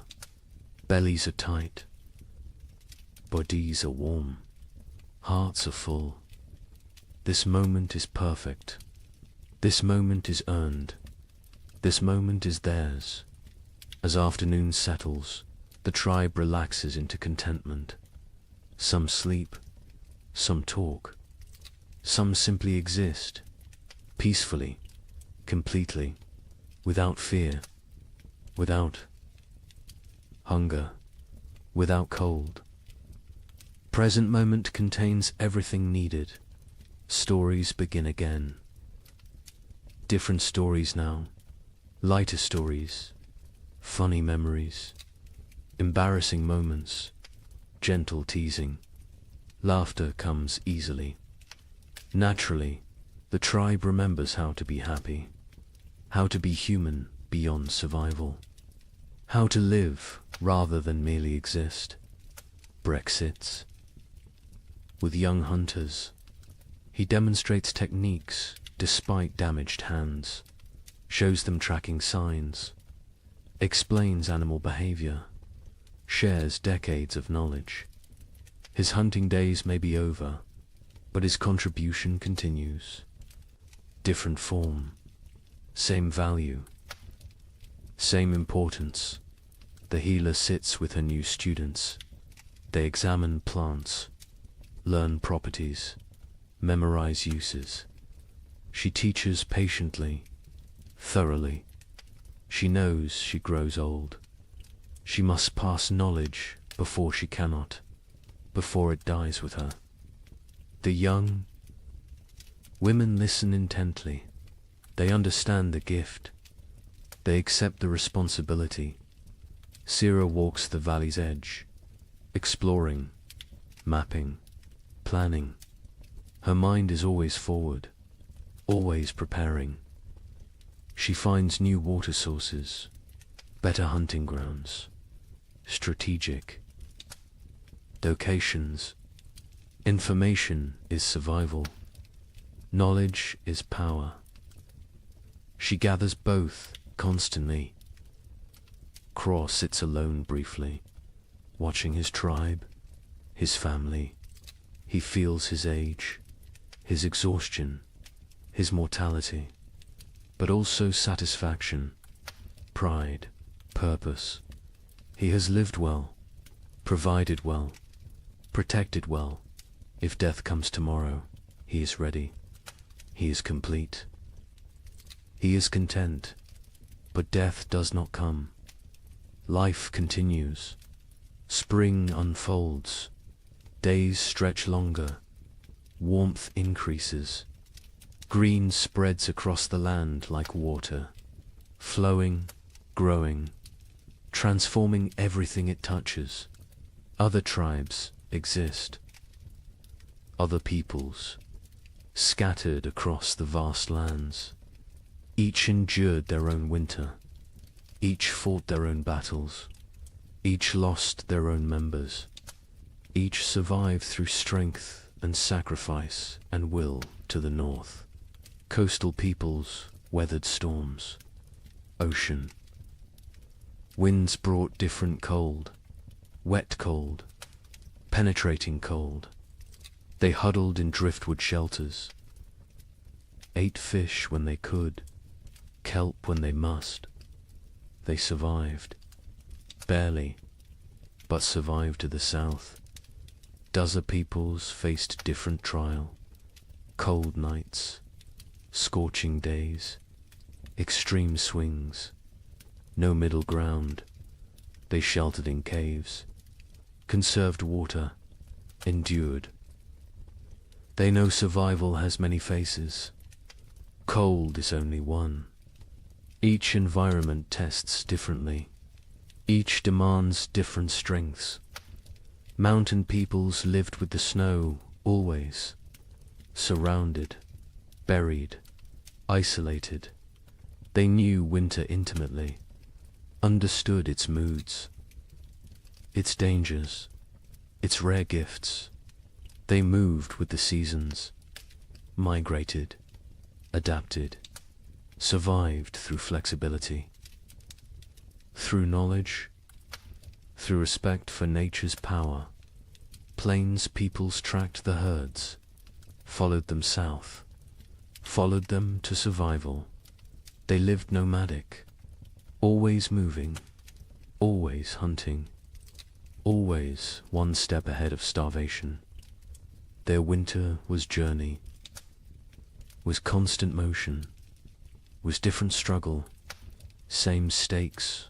All these peoples, all these tribes, all these humans, connected by nothing except species, except determination, except refusal to surrender. They do not know each other, will never meet, will never share stories, but they share experience, share struggle, share humanity. Winter tested all, cold respected none. It killed without preference, without mercy, without meaning. It simply was nature being nature, indifferent, eternal, unstoppable, but humans stopped it anyway. Not the winter itself, but its victory, its completeness, its total dominion. Humans survived through intelligence, through cooperation, through sheer, stubborn will, They survive because they are human, because that is what humans do. The sun sets slowly, painting the sky orange, pink, purple, gold, colors absent all winter, colors forgotten, colors that seem unreal. The tribe watches silent, appreciative. Beauty matters, even to primitive peoples, especially to them. Beauty is life beyond survival. Beauty is hope made visible. The fire is lit, not necessity now. Tradition, comfort, connection. They gather around it. Not for warmth, for ritual, for togetherness, for continuation. Fire was life in winter. Fire is still center, still heart, still home. The night is gentle, soft, a caress rather than assault. Stars emerge, countless, brilliant, the same stars that watched their suffering, that witnessed their triumph, that will observe their continuation. Forever stars, eternal witnesses, silent companions. Children sleep quickly, exhausted from play, from food, from life fully lived. They sleep peacefully, deeply, no crying, no fear, no cold. Just rest, just dreams, just childhood reclaimed. Adults linger, quiet conversation, comfortable silence. They need no entertainment, no stimulation. Simply being together is enough. Simply surviving is enough. Simply existing in this moment is everything. One by one they drift to sleep, bodies relaxed, minds peaceful. The tribe sleeps well, under stars, under sky, under the protection of their own strength, their own unity, their own humanity. The night deepens, the fire burns low, embers glow, red, orange, fading. The valley is silent, peaceful, safe. Life sleeps, life rests. Life prepares for tomorrow, somewhere. In the darkness, a wolf howls, distant, lonely, calling to pack, calling to family, calling for connection. The sound carries, echoes, fades. The tribe does not wake, does not fear. Wolves are neighbors, not enemies. All creatures struggle. All creatures survive. All creatures seek pack, seek family, seek belonging. The echo continues. Not just wolf, but all sounds, all voices, all stories. They echo through time, through generations, through eternity. This tribe will fade. These people will die. But their echo continues. Their legacy persists. Their survival matters. Because they are not the end. They are the beginning, the foundation, the root. From them come others, many others, countless others.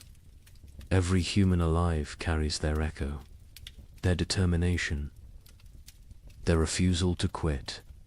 These primitive peoples, these ancient survivors, these frozen warriors, they are ancestors to everyone, to all of humanity. Their winter is our winter. Their struggle is our struggle. Their survival is why we exist. The night holds all of this, all of history, all of future. all of possibility. It holds the sleeping tribe, the dying fire, the silent stars. It holds everything that was, everything that is, everything that will be. And in the morning, they will wake, they will continue, they will live another day, then another, until winter comes again. And they will face it, and they will endure, because that is what they do, what they have always done, what they will always do. They are human. They survive. The night knows this. The stars know this. The earth knows this. And now you know this. To rest now. Sleep now. Dream of warm fires. Of full bellies. Of tribes that endure. Of humans who refuse to quit. Of ancestors who gave us everything, including survival itself. The echoes continue, forever, always, in the night.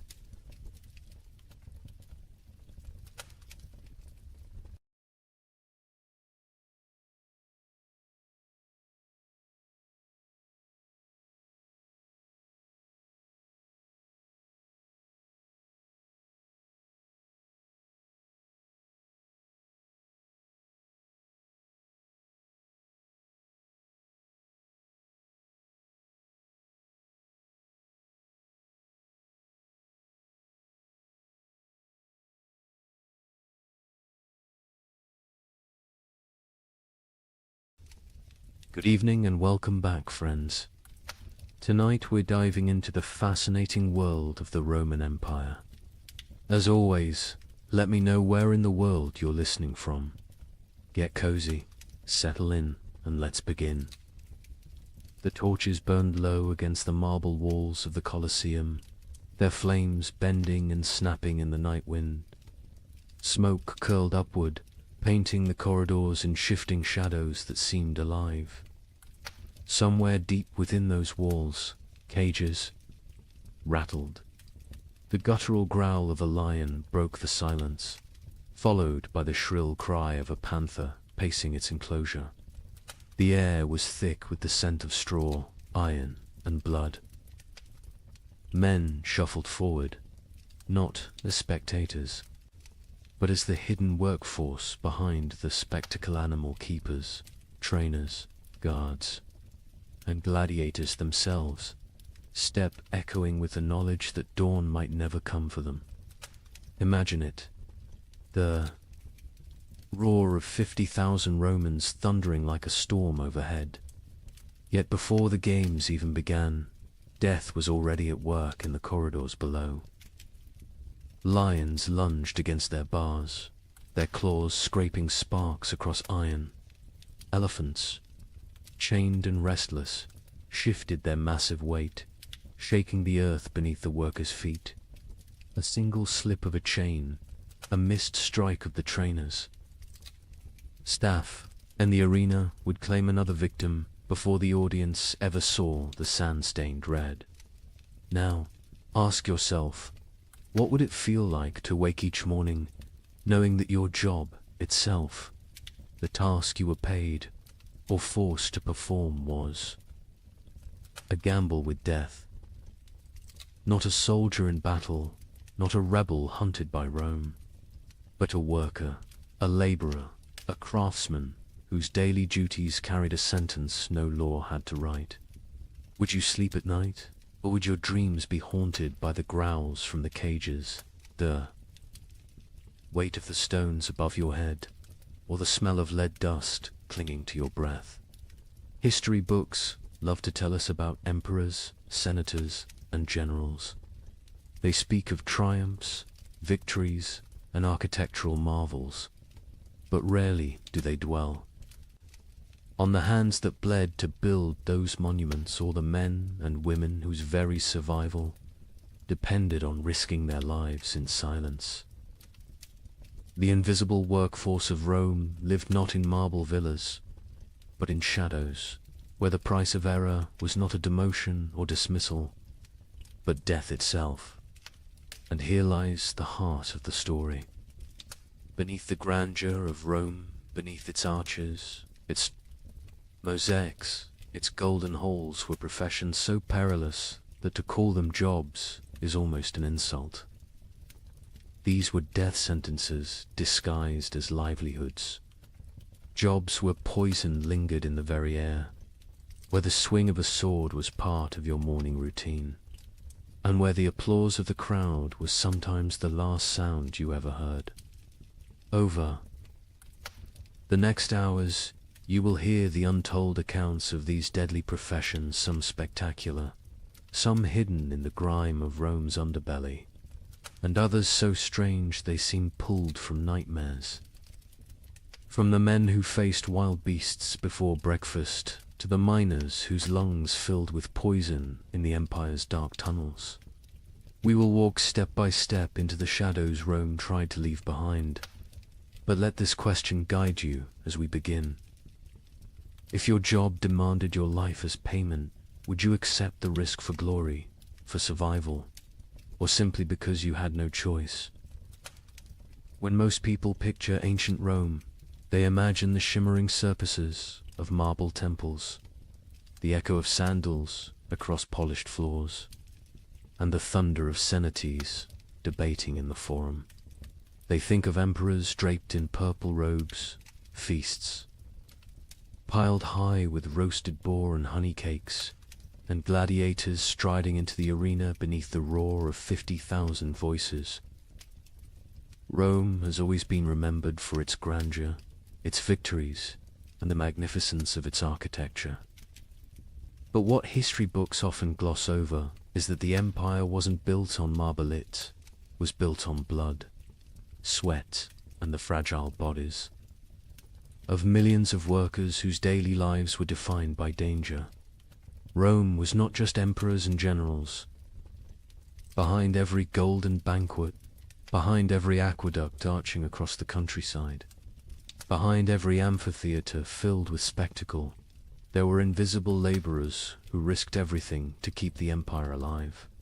For every senator reclining in luxury, there were hundreds of slaves and freedmen hauling water, shaping stone, smelting iron, cleaning streets, or fighting beasts. Their names were rarely recorded. Their stories were rarely told. Yet without them, Rome's glittering facade would have crumbled into dust. Imagine the contrast. On one side, wealthy Romans lounged on couches, sipping wine sweetened with lead. Syrup, their servants, fanning them with peacock feathers while musicians played. On the other side, just beyond the villa walls, workers baked under the Mediterranean sun on dangerous scaffolds, hauling blocks of stone that could crush them in an instant. Inside, the laughter of banquets rang against walls lined with mosaics. Outside, miners descended into narrow shafts where air was poised with dust and metal fumes. Knowing they might not resurface alive, luxury was visible, risk was hidden. Rome was a stage, and the spotlight shone only on the powerful, while those who risked everything remained in shadow. Work in ancient Rome was more than a duty, was a matter of survival. For the enslaved, there was no choice at all. They labored until their bodies broke.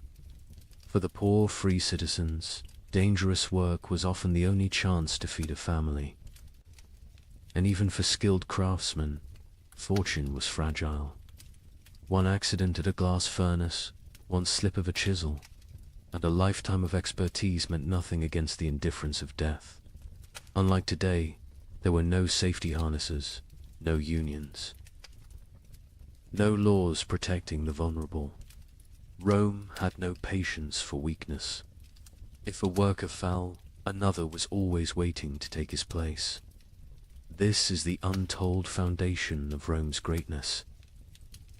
The empire stretched across continents, commanded legions, and shaped the destiny of the Western world.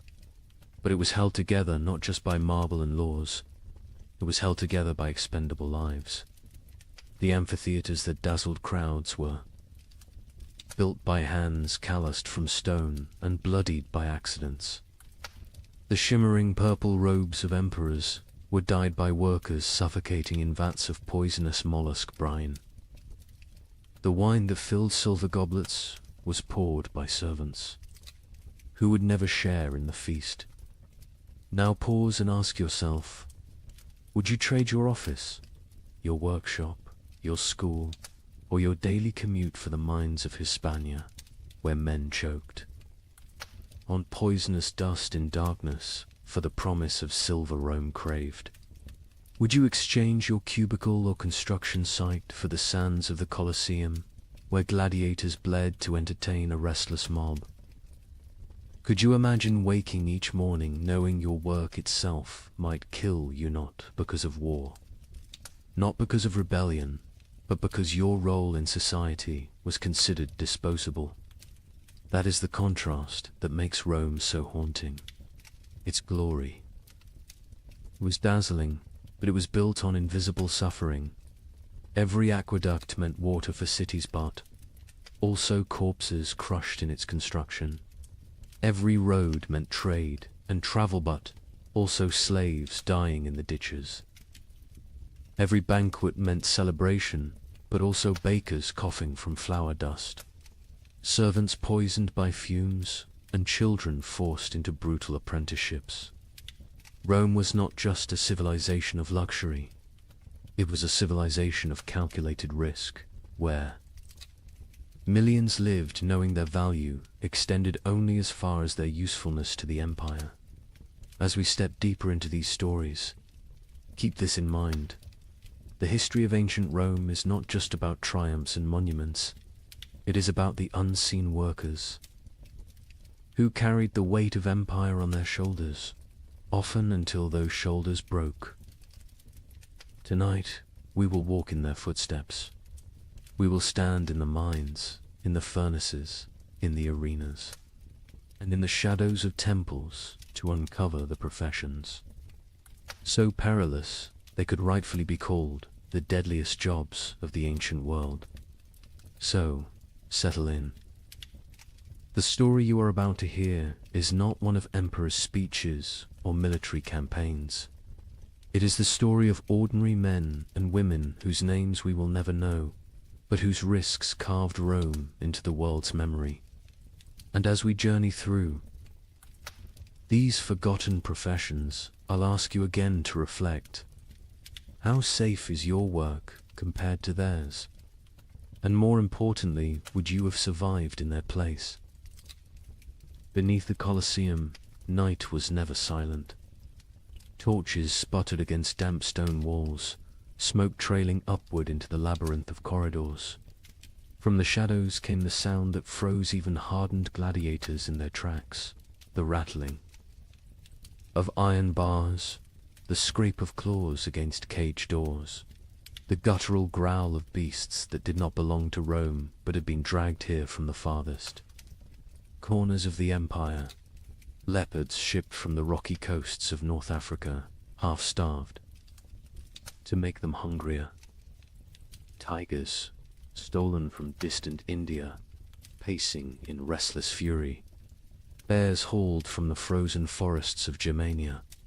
Even elephants, towering and furious after months of brutal marshes, swayed on their chains, slamming tusks into wooden barriers that cracked under the strain. The ground itself trembled when these creatures roared, and the men tasked with keeping them under control knew the truth. They were one mistake away from being torn to pieces. These men were the Venator shadows, the animal trainers. History rarely records their names, but their presence haunted every spectacle. Before the crowd even took their seats, before a single gladiator raised a sword, these workers had already stared death in the eye. Their jobs were simple in description, yet terrifying in practice. Feed the beasts, transport them, prepare them for combat, and release them into the arena at just the right moment. But simplicity on paper did not translate to safety in reality. Feeding a lion wasn't a matter of tossing meat over a wall. Trainers stepped into cages, armed with nothing but a staff, a whip, and their nerve. One slip of the boot on blood-slick straw, one moment of hesitation while securing a gate, and the outcome was certain. The animal lunged, claws raked, jaws snapped shut, and no one risked entering the cage to drag the trainer's body back. The suspense of those moments was unbearable. Imagine holding a slab of raw meat in your hand, the smell driving the lion to frenzy, its amber eyes locked onto yours as though you yourself were the meal. Imagine the tremor of the bars as the beast hurled itself against them, the iron shrieking like thunder in the confined corridors. Every feeding was a gamble. Every day survived was a small victory. The Empire did nothing to soften the danger. In fact, it often heightened it. Trainers were ordered to starve animals before games, ensuring they would be more violent, more dramatic for the crowd. They baited the beasts with wooden dummies soaked in blood, conditioning them to attack on sight. They lit torches in the faces of elephants to keep them agitated, lashing their trunks until the massive creatures charged blindly into the sand. To the Romans above, these were thrilling displays of power. To the men below, they were acts of survival. The fallout of this profession was as bloody as the games themselves. There are accounts of trainers being dragged into cages, shredded within seconds by the very animals they sought to control. Some were mauled in the holding chambers before the beasts ever saw the light of the arena. Ships carrying exotic predators sometimes became floating prisons of chaos, with handlers torn apart mid-voyage. And when things went wrong during the games, it was often the trainers who were sacrificed first, thrown into the sand alongside the beasts to buy time while soldiers rallied. Picture this. The gates rise, and a tiger bursts into the sunlight, its muscles coiled with hunger. The crowd roars with excitement, but backstage, panic has already erupted. A handler failed to secure the second chain. The tiger lashes back toward the holding corridor, tearing into the men behind the scenes. For the audience, the spectacle remains seamless. They see only the drama in the arena. But behind the curtain, death is quiet, fast, and unacknowledged. Ask yourself, would you take that job? Would you trade your office, your tools, or your classroom for a torch and a whip, walking daily into the jaws of lions? These trainers did not choose their fate freely. Many were enslaved, others condemned prisoners. Some were criminals whose punishment was not execution but servitude in the cages. Yet a handful were free men spatialists who took on the role for pay, prestige, or the faint hope of avoiding poverty. Their skill with animals might buy them survival, but it also chained them to constant peril. And here lies the chilling truth. Rome didn't care if they lived or died. The empire had endless replacements, slaves, captives, debtors. If a trainer was mauled, his death wasn't a tragedy, it was a footnote. The games continued, the crowd cheered, and the emperor smiled. The expendable lives of these men fueled the endless appetite of spectacle. So the next time you picture the Colosseum filled with roaring beasts and clashing swords, remember the hidden figures in the shadows, the ones who coaxed half-starved. Predators from their cages, who held their breath each time an iron gate groaned open. Who knew that at any moment the sand might drink their blood instead of the gladiators. Their work was not honored.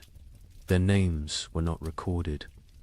Yet without them, Rome's greatest spectacles would never have existed. They lived every day, with death brushing at their heels, and more often than not, death caught up. And as terrible as this sounds, these animal trainers were only the first link in the Colosseum's deadly chain of professions.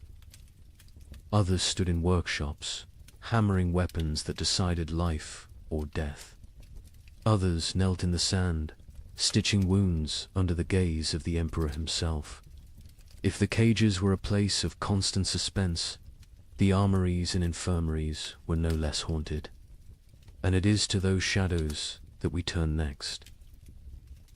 Step away from the roaring cages of the beasts and follow the sound of hammer against iron. Deep within the Colosseum's hidden chambers lay another world entirely, one that smelled not of blood and straw, but of smoke, oil, and molten metal. This was the domain of the weapons masters, the unseen craftsmen whose work shaped the fate of every gladiator who walked onto the sand.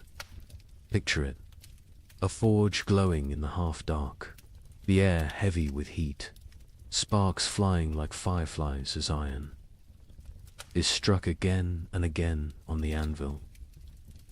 Grindstones hiss as edges are sharpened, the rhythm of stone against blade echoing like a heartbeat through the chamber.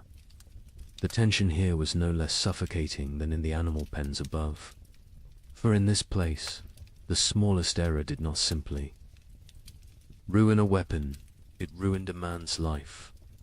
Every sword, every dagger, every spear carried into combat bore the silent touch of these craftsmen. Their responsibility was immense. A blade had to be balanced to the hand, sharp enough to slice in an instant, strong enough to withstand the crushing force of an opponent's strike. A dull edge could mean a wound that failed to stop an enemy. A brittle spine could snap on impact, leaving its wielder defenseless in front of 50,000 roaring spectators. For the gladiator, trust in his weapon was trust in his survival, and that trust lay entirely in the hands of someone working in the shadows. This was not artistry for beauty's sake. This was artistry for survival, and the stakes were cruel. If a blade bent or shattered in the arena, it was not only the gladiator who suffered. The weapons master's reputation, and often his life, stood trial alongside the man who wielded the steel. A mistake could mean flogging, imprisonment, or worse, condemnation to the sands themselves, forced to fight with the very weapons they had once forged. Imagine that reversal. One day you are sharpening a gladius, the next day you are thrust into the arena, clutching it desperately as the crowd demands your blood. The drama of their work was constant. Fire licked at their hands, sparks scarred their faces, blades slipped and cut through flesh with the same ease they were designed to cut through armor. The grindstone could seize a weapon, spinning it from their grip and into bone. Their lungs, filled with smoke and ash, slowly poisoning them over years of labor. Many weapons masters bore the permanent marks of their craft, missing fingers, burned arms, eyes clouded by accidents at the forge. But the danger was not only physical, it was psychological. Consider the weight of knowing that your grindstone may determine whether a man returns to his cell alive or is carried out on a stretcher. Consider the burden of every edge you failed to hone, every weapon that may falter when it matters most. These men lived with the knowledge that steel, once it left their hands, could carry another's soul with it. And here's the chilling thought. Gladiators had no choice but to place their lives in this trust. They picked up their weapons and fought, never knowing if the craftsman behind the forge had been skilled, rushed, careless, or distracted. Now ask yourself, would you trust your life to a stranger's grindstone? Would you walk into combat knowing that one unseen error could turn your fight into a death sentence? Weapons masters also carried the impossible responsibility of balance. Too sharp, and a blade snapped after one vicious strike. Too heavy, and a gladiator's arm grew slow and clumsy. Too light, and it lacked the force to kill. They worked with mathematical precision before mathematics had been codified, sculpting steel by instinct and experience, often under the watchful eyes of overseers demanding speed and perfection in equal measure. The irony was bitter. If they succeeded, no one noticed. The crowd cheered the gladiator's skill. The emperor judged the fight, and the craftsman remained invisible. If they failed, however, the consequences were immediate and catastrophic. The Colosseum was merciless, not only to fighters, but to those who supported them. And yet, despite the danger, some sought this path willingly. Freedmen and poor citizens took apprenticeships, learning to hammer steel in hopes of steady work. Others inherited the trade through family lines, fathers teaching sons to temper blades in the same fires that scarred their own hands. For them, the forge was not just survival, it was a way to carve meaning into their anonymity. Even if history forgot their names, still, every clang of the hammer carried tension. Every hiss of the grindstone was a reminder that death hovered close. These were not glamorous artisans. They were men whose craft was measured in heartbeats on the sand above. So as you imagine the gladiators locked in battle, their swords flashing in the sun, remember the unseen masters in the forge. Their sweat coated the blades. Their mistakes bled into the sand. Their unseen hands carried just as much responsibility for life and death as the fighters themselves. And this was only one profession in the Colosseum's deadly ecosystem. If weapons masters held life in their fire and steel, the next group, the arena's medics, held it in their bloodied hands. But were they healers, or accomplices to cruelty? That question waits just beyond the gates. The crowd roared like a storm, its thunder rolling through the Colosseum as steel clashed and blood spattered the sand.